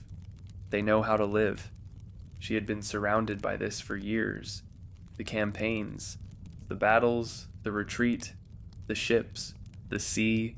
She had not been a fighter herself, but she had lived inside the fighting world, had been carried by it and through it, had understood it from the inside, had felt the way that constant conflict reshapes the people who live within it, makes them harder and faster and less attentive to the things that are not immediately relevant to survival. She had seen the Asura realm. She had lived inside it. The realm of animals was the flight. The chronicles of the Western campaign describe the Taira court in terms that are sometimes explicit about the degradation of conditions, the loss of the forms and rituals that had distinguished court life from ordinary life. The animal realm in Buddhist cosmology is not a realm of cruelty, but a realm of pure necessity, of existence organized entirely around basic needs, food and shelter and warmth and safety. The animals do not compose poetry, they do not arrange flowers, they do not burn incense and contemplate the quality of the autumn light. They eat, they sleep, they move away from danger, they move toward what sustains them. In the years of the flight, she had been reduced at times to something close to this. Not entirely. The court maintained its forms. She continued to write poetry. The incense was still burned when incense was available, but the necessities of survival had taken precedence over the forms of civilization in a way that she recognized from the distance of the mountain valley as the animal realm. The realm of hungry ghosts was the aftermath. The Heian cosmology of hungry ghosts describes beings whose desire is so intense and whose capacity for satisfaction is so limited that they are perpetually starving in a world that appears to offer food but never actually satisfies. Their mouths are small, their throats are narrow, their bellies are vast. They reach for sustenance but cannot consume enough of it to fill the emptiness inside. She said that in the period after Dan-no-ura, in the small house on the edge of Kyoto, before she came to the mountain valley, she had understood this hunger. Not hunger for food, hunger for the world that was gone, hunger for the son who was gone, hunger for the life that was gone, a hunger that could not be satisfied, because the things that would have satisfied it no longer existed. The realm of hell was the sea. She did not elaborate on this at length. She said it simply and let it sit. The moment of going into the water, the cold, the intention, the weight of the robes pulling her down, and then the pull in the hair, and the being pulled back, and arriving, wet and cold and gasping, into a world she had not wanted to return to. That was the realm of hell, not because of the cold, not because of the fear, but because of the coming back, because of the being returned to a world that had just taken everything, and that she had tried to leave, and that had refused to let her go. She had not wanted to survive dan-no-ura. The survival was the hell. The human realm, she said, was now this, the valley, the temple, the plain robes, the daily prayers, the mountain flowers on the altar. The human realm in Buddhist cosmology is considered precious, precisely because it contains both suffering and the capacity for awareness. Animals suffer but cannot reflect on their suffering. Beings in heaven do not suffer enough to motivate the path to liberation, but humans suffer and know that they suffer, and can, if they choose, use that knowledge. As the beginning of the spiritual path, she was in the human realm. She was suffering, and she knew it, and she was using it. The prayer was real. The practice was real. The attention she brought to the flowers on the altar, and the quality of the morning light, and the sound of the water in the valley was real. Goshirakawa listened to all of this. He did not interrupt. He did not offer comfort or analysis. He listened in the way that the Heian world, at its best, knew how to listen with the full attention that the literary tradition had always required of its participants. When she finished, he wept again. The accounts say that the members of his retinue wept, the attendants wept, the women of the hermitage wept, the mountain valley held them all, in its particular silence, the silence of a place where the sound of the water is the only continuous thing. Part 11. Goshirakawa stayed for the day. He ate what the hermitage could offer him, which was simple food, mountain vegetables and rice, the food of a community. That had dispensed with elaboration. He participated in the evening prayers. He sat in the temple and listened to the recitation of the sutras and the Nembutsu, the name of the Buddha repeated in the darkness, the sound that Kenreimon-in had been making her life around since the months after dan-no-ura. And then, as the evening came down over the valley, he prepared to leave. The departure is one of the moments that the narrative of the Heike handles with particular care. The retired emperor, standing at the edge of the hermitage, the woman in the plain robes, standing at the gate of the temple, the attendants and the retinue, assembled in the autumn dusk. He turned back. More than once, the accounts say, he could not simply walk away. There was something in the sight of her that held him, that made the ordinary mechanics of leaving more difficult than leaving usually is, that made each step away from the gate feel like a finality he was not ready for. What was he leaving? This is the question the narrative raises, and does not answer directly, which is the Heian method, the method of a literary tradition, that believe the most important things are communicated through what is not said, through the gap in the text, where the reader's imagination must do its necessary work. He was leaving a woman who had been part of his world for almost 20 years. He was leaving the last living connection to the son he had outlived, the Emperor Takakura, who had died at 21. Without seeing what happened to his clan and his son, he was leaving the woman whose child, his grandchild, had died in the sea. On a day when everyone's choices had been impossible, he was leaving her here, in the mountain valley, in the austere life. That was the only life. The new world had left her, and he was returning to the capital, to the politics and ceremonies, and the constant management of a world in transition to the life of a man who had always known how to survive. She watched him go. She watched the procession move down the mountain road toward the narrowing of the valley and the place where the road disappears into the cedar forest.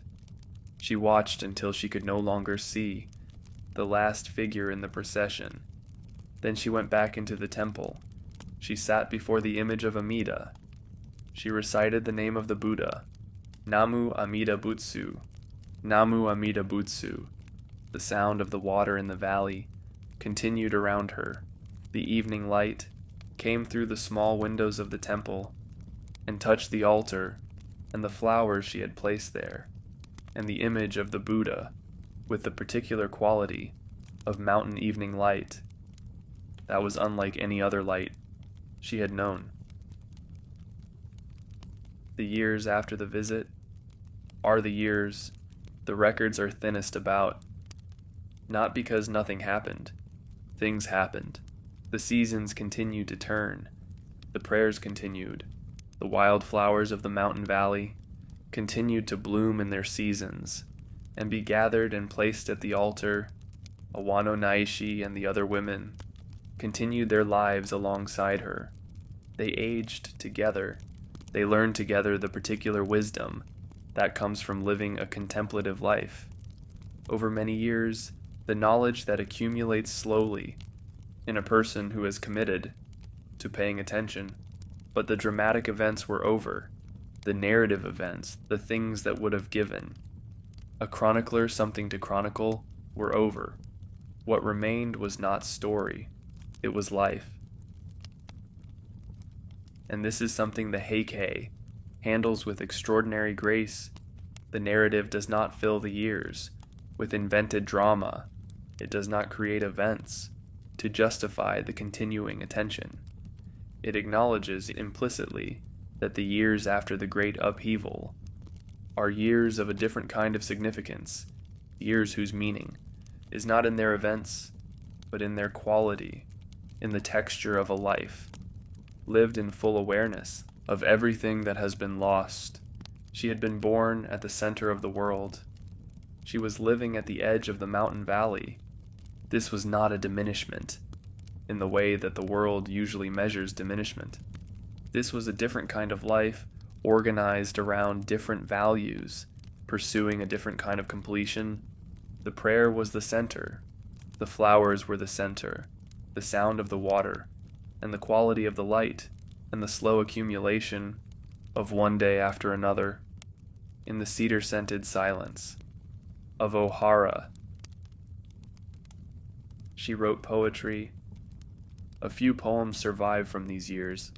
They are poems about the mountain valley, about the seasons, about the particular emotions of a life lived in the kind of stillness she was living in. They are quiet poems, not poems of complaint, not poems of grief, though the grief is there, beneath them, the way the bedrock of a mountain valley is there beneath everything that grows above it. They are poems of attention, poems that notice the precise thing worth noticing, and find the precise words for it. This was what the Heian tradition had spent centuries building, the capacity to notice and articulate the exact quality of a moment. She had that capacity. She used it in the mountain valley with the plain robes and the daily prayers and the flowers on the altar. She used the gift her education had given her. Part 12. The world outside the valley changed. Yoritomo consolidated his power in the east. The Kamakura government took shape, the military administration that would govern Japan from the eastern city rather than the ancient capital. The court in Kyoto continued, because Japan had not ended, because emperors were still enthroned, and the ancient ceremonies were still performed, and the aristocratic families still organized their lives around the ritual calendar. But the balance had shifted. The court was now what it had always, theoretically been, but in practice had never quite been, the seat of ceremony and culture without the seat of actual power. The power was in Kamakura. The culture was in Kyoto. Japan had divided itself in a way that would take centuries to resolve. Go Shirakawa navigated all of this. He was good at navigation. He had been navigating the impossible currents of Japanese politics for 30 years, and he continued to navigate them with the particular skill of a man who had learned early that survival requires flexibility, that the man who holds his position too rigidly in a world that is changing will be broken by the change. He corresponded with Yoritomo in the East. He maintained the ceremonial functions of the retired emperor. He continued to be relevant. Occasionally, in the years after his visit to Ohara, he sent messages to Kenreimon-in. The messages are not preserved, or if they are not easily found. But the connection persisted. He had not forgotten her. The visit to the mountain valley had not been the last time. She was present in his mind. The seasons in Ohara followed each other with the reliability that the mountain valley had always had. Winter was the hardest. The snow came down into the valley in a way that isolated it completely from the capital, that made the cedar forest into a wall of white and gray, and turned the sound of the water into something lower and slower as the cold affected the stream. The small buildings were cold. The plain robes were not warm. The women of the hermitage added layers as best they could, and continued the prayers, and kept the fires in the small hearths that the buildings had. Spring was the relief. The snow melted.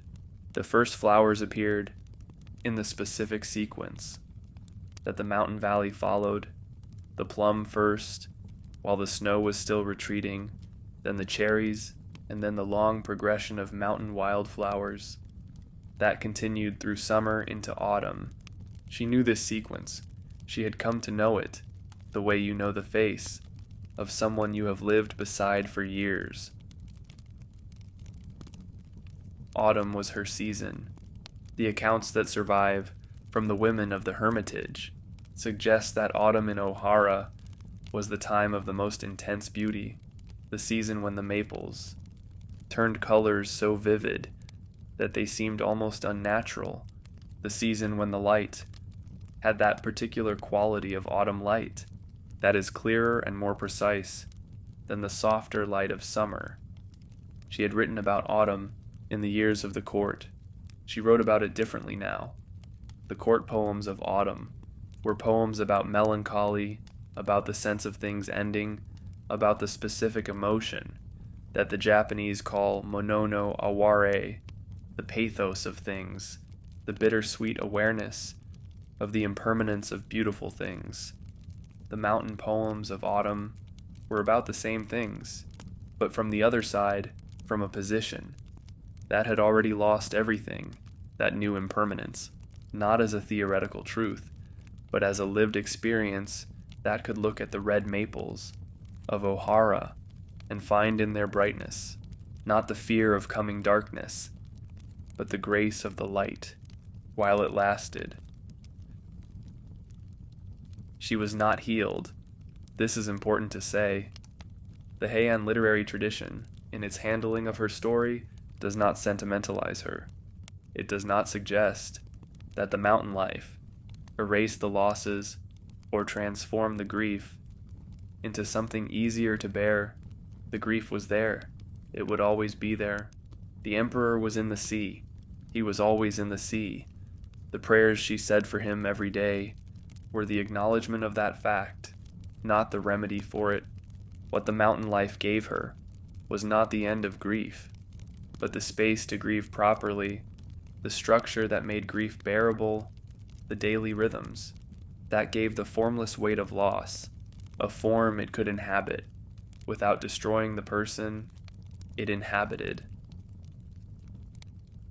The prayer was work. This is something that people outside contemplative traditions sometimes miss about them. The prayer is not passive. The nembutsu is not simply a sound one makes with one's mouth. It is a practice. It requires attention. It requires the daily commitment to bring the distracted mind back to the single point of the name.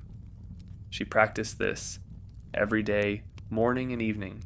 The name of Amida, the intention behind the name, the faith that the intention is not directed into nothing, that the Buddha's compassion is as real as the grief, that the light of the Pure Land reaches even into the mountain valley, where a woman in plain robes says the name of the Buddha in the sound of the water. She did not know if this was true. She acted as if it were. This is perhaps what faith is. Part 13. Go-Shirakawa died in 1192. He was 65 years old. He had been the dominant political figure in Japan for 3 decades, the retired emperor who had outlasted every political arrangement that Japan had produced. In the second half of the 12th century, the man who had watched the Taira rise and fall, the Minamoto consolidate, the imperial court transform itself from the center of actual power to the center of ceremonial authority, and who had found a way to remain relevant through all of it. He had been her father-in-law. He had wept at her gate. He had listened to the 6 realms. He was gone. The news of his death reached the mountain valley in the way that all news reached the mountain valley through the intermediaries who traveled the road between the capital and Ohara. She received it. What she felt is not recorded in the way that feelings are usually recorded, not in direct statement, not in the form of a reported reaction. What the accounts give is the poetry, a poem she wrote, after learning of Go-Shirakawa's death, that places his death in relation to the continuing presence of the mountain valley, the eternal indifference of the seasons, the fact that the autumn maples would continue to turn their colors, regardless of the political history of the world below. The poem does not mourn him directly. It mourns the accumulation, the ongoing subtraction of the people who had known her in the world she had come from. With Go-Shirakawa gone, she had fewer and fewer connections to the world before. Takakura, her husband, had died young. Kiyomori, her father, had died before the war ended. The emperor, her son, had gone into the sea. Most of the Taira men who had survived dan-no-ura had been killed or exiled afterward, the Minamoto completing their victory by removing the people who might have organized resistance. The women who had survived were in mountain valleys of their own, in convents and hermitages, scattered across the country, each one carrying her portion of what had been, and making what she could of it. Awano Naishi was still there. Of all the women who had come with her from the capital, Awano Naishi had been the most constant. She had been in the palace when Kenreimon-in was the empress. She had been in the Western Sea during the years of the campaign. She had been at dan-no-ura. She had survived and followed her mistress to the mountain valley and stayed. They had prayed together for 7 years now. They had gathered flowers together. They had watched the seasons turn together in the enclosed world of Ohara. The relationship between them was not, by the usual terms, equal. Awano Naishi had always been an attendant, a member of the household, not a peer, but the plain robes change things. The shared prayer changes things. The shared years of grief and attention and daily life in small spaces create a kind of equality that the hierarchies of the court do not. They were companions, they were sisters in the way that people who have survived the same thing together become sisters. The temple continued. Pilgrims sometimes came. The road from the capital to Ohara was not a famous pilgrimage route, but the temple was known, and people who were making the broader circuit of mountain temples north of the capital sometimes stopped. She received them when she could. She participated in the services that the presence of pilgrims required. She was, by this point, the senior figure of the hermitage, the woman around whose practice the community had organized itself, the one whose presence gave the place its particular weight. She was not performing, she was not maintaining a role. She was simply the woman who had been there longest, and who prayed most consistently, and who understood, by this point, something about what the prayer was for, and what it could and could not do. The Shibazuke no Densetsu. There is a legend attached to her years in Ohara that is told to visitors to the valley today. The legend says that she gave the people of the valley the recipe for the preserved vegetables that would become one of Kyoto's most famous foods. The vegetables of the mountain valley, preserved in salt and the purple leaves of the shiso plant, the combination that produces the deep purple color, and the particular sour-salty taste that has been associated with Ohara for 800 years. Whether she actually gave the recipe to anyone, whether there was a recipe to give, whether the legend preserves any historical fact at all, is not something the historians can resolve.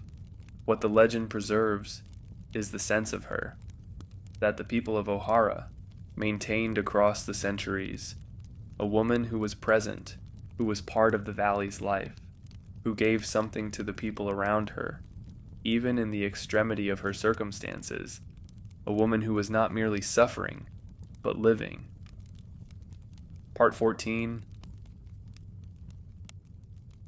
The date of her death is not precisely known. This is appropriate somehow. The life she chose was a life that had moved away from the precise recording of dates and events and official moments. The Heian court had kept records. The lives of emperors and ministers were documented with the obsessive specificity of a civilization that believed that the accurate recording of things was itself a form of power. The hermitage in Ohara did not keep those kinds of records. The best estimate is that she died sometime in the 1190s, probably between 1191 and 1195. She was somewhere between her mid-30s and early 40s. She had lived longer after Dan-no-ura than most people expected her to live. The accounts of her final period have the quality of things, remembered rather than recorded, the quality of oral transmission, of information that passed from person to person. Over the years between her death and the writing of the Heike in its current form, what they convey is a woman who died as she had lived, in the years of the valley, in prayer, in the daily rhythms of the religious life, in the specific attention to the small things that the contemplative life makes large. The tradition says that she died facing west. In the Pure Land Buddhist tradition, the west is the direction of the Pure Land of Amida, the direction from which the Buddha's compassion flows toward the world of suffering. To face west at death is to orient oneself toward liberation, to turn the dying body in the direction of the destination. She faced west. She recited the Nembutsu, Namu Amida Butsu, the name of the Buddha, in the mouth of the woman who had been born at the center of the most powerful and most beautiful court in Japan, who had been made an empress at 16, who had given birth to an emperor at 23, who had gone into the sea at 30 and been pulled back and brought to this valley and this temple and this prayer, Namu Amida Butsu, The name, that was the container for everything. That had no other container. Awano Naishi was with her. She had always been with her. She would continue for some years after to tend the temple and keep the prayers and maintain the garden in the mountain valley. The account suggests that Awano Naishi understood her role as the continuation of something, as the keeping alive of a practice. That did not die with its practitioner, but persisted in the place and the prayers and the flowers on the altar. The temple in Ohara still exists. Jacoin, the temple of still light. It has burned and been rebuilt, most recently in the year 2000, when a fire, set deliberately, destroyed the main hall and damaged many of the structures. That had survived. From the centuries of her connection to the place, the fire was a loss. The rebuilding was a statement. The temple was rebuilt because it contains something that cannot be lost even when it burns, the specific quality of intention. That has accumulated in a place over 800 years of continuous prayer. She prayed here, others prayed after her. Others pray there now.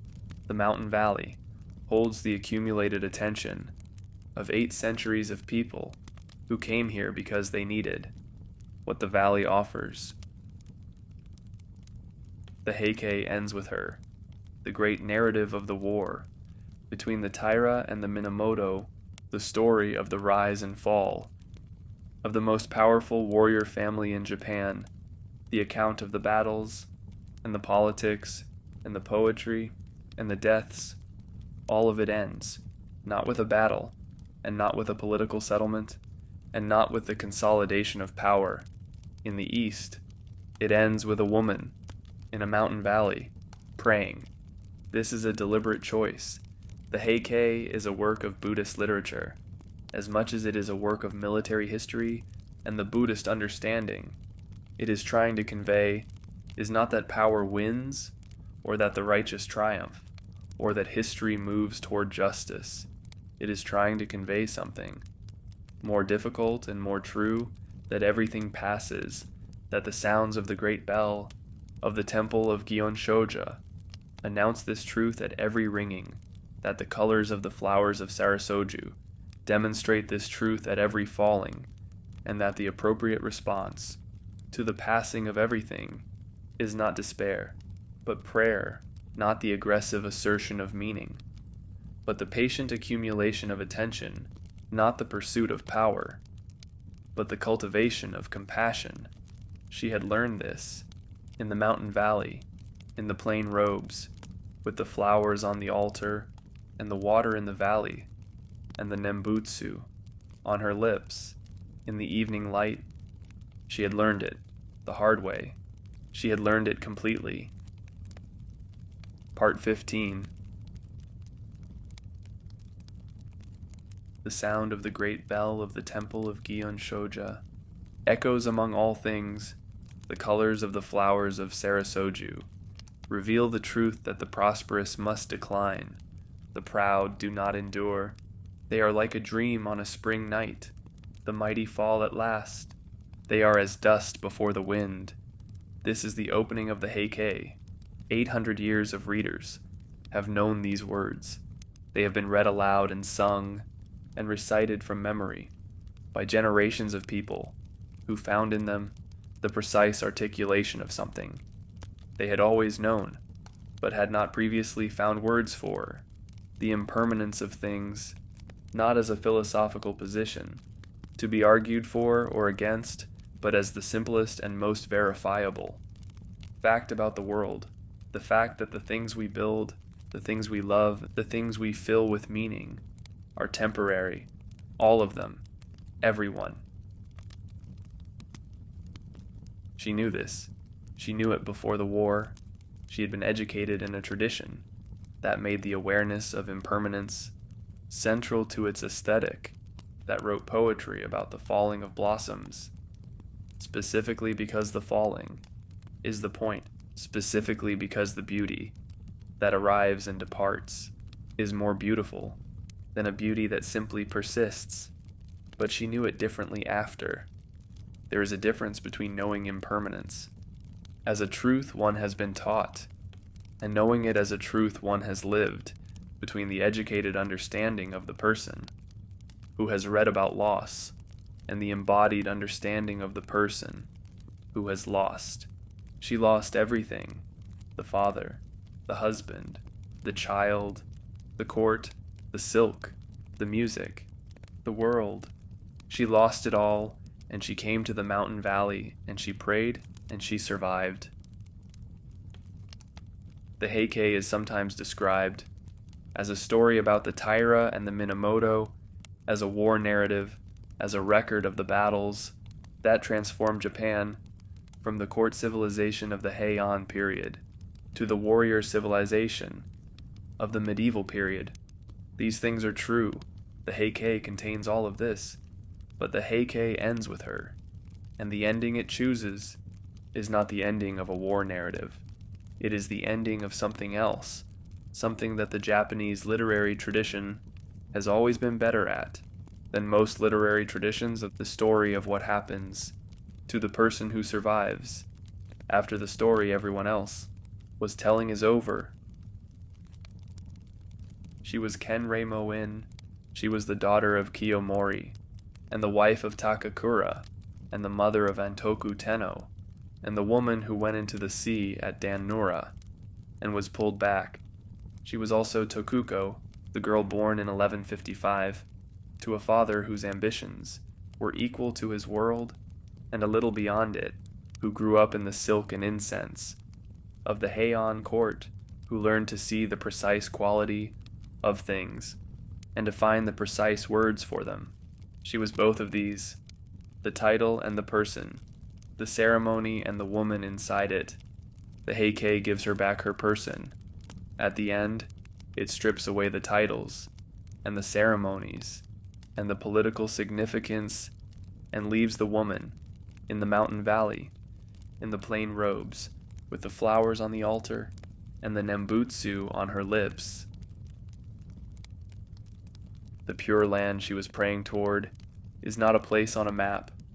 The pure land of Amida in the Buddhist imagination is not a geographic location, but a state of being, a condition of existence, in which the causes of suffering have been removed, in which the distorting effects of greed and hatred and delusion are no longer operative, in which the nature of things can be perceived clearly for the first time. She did not know if she would reach it. She did not know if it was the kind of thing one reaches. She prayed toward it anyway. She prayed toward it every day in the mountain valley, with the sound of the water and the flowers on the altar and the light coming through the small windows of the temple and touching everything it touched with the particular quality of still light that gives the temple its name.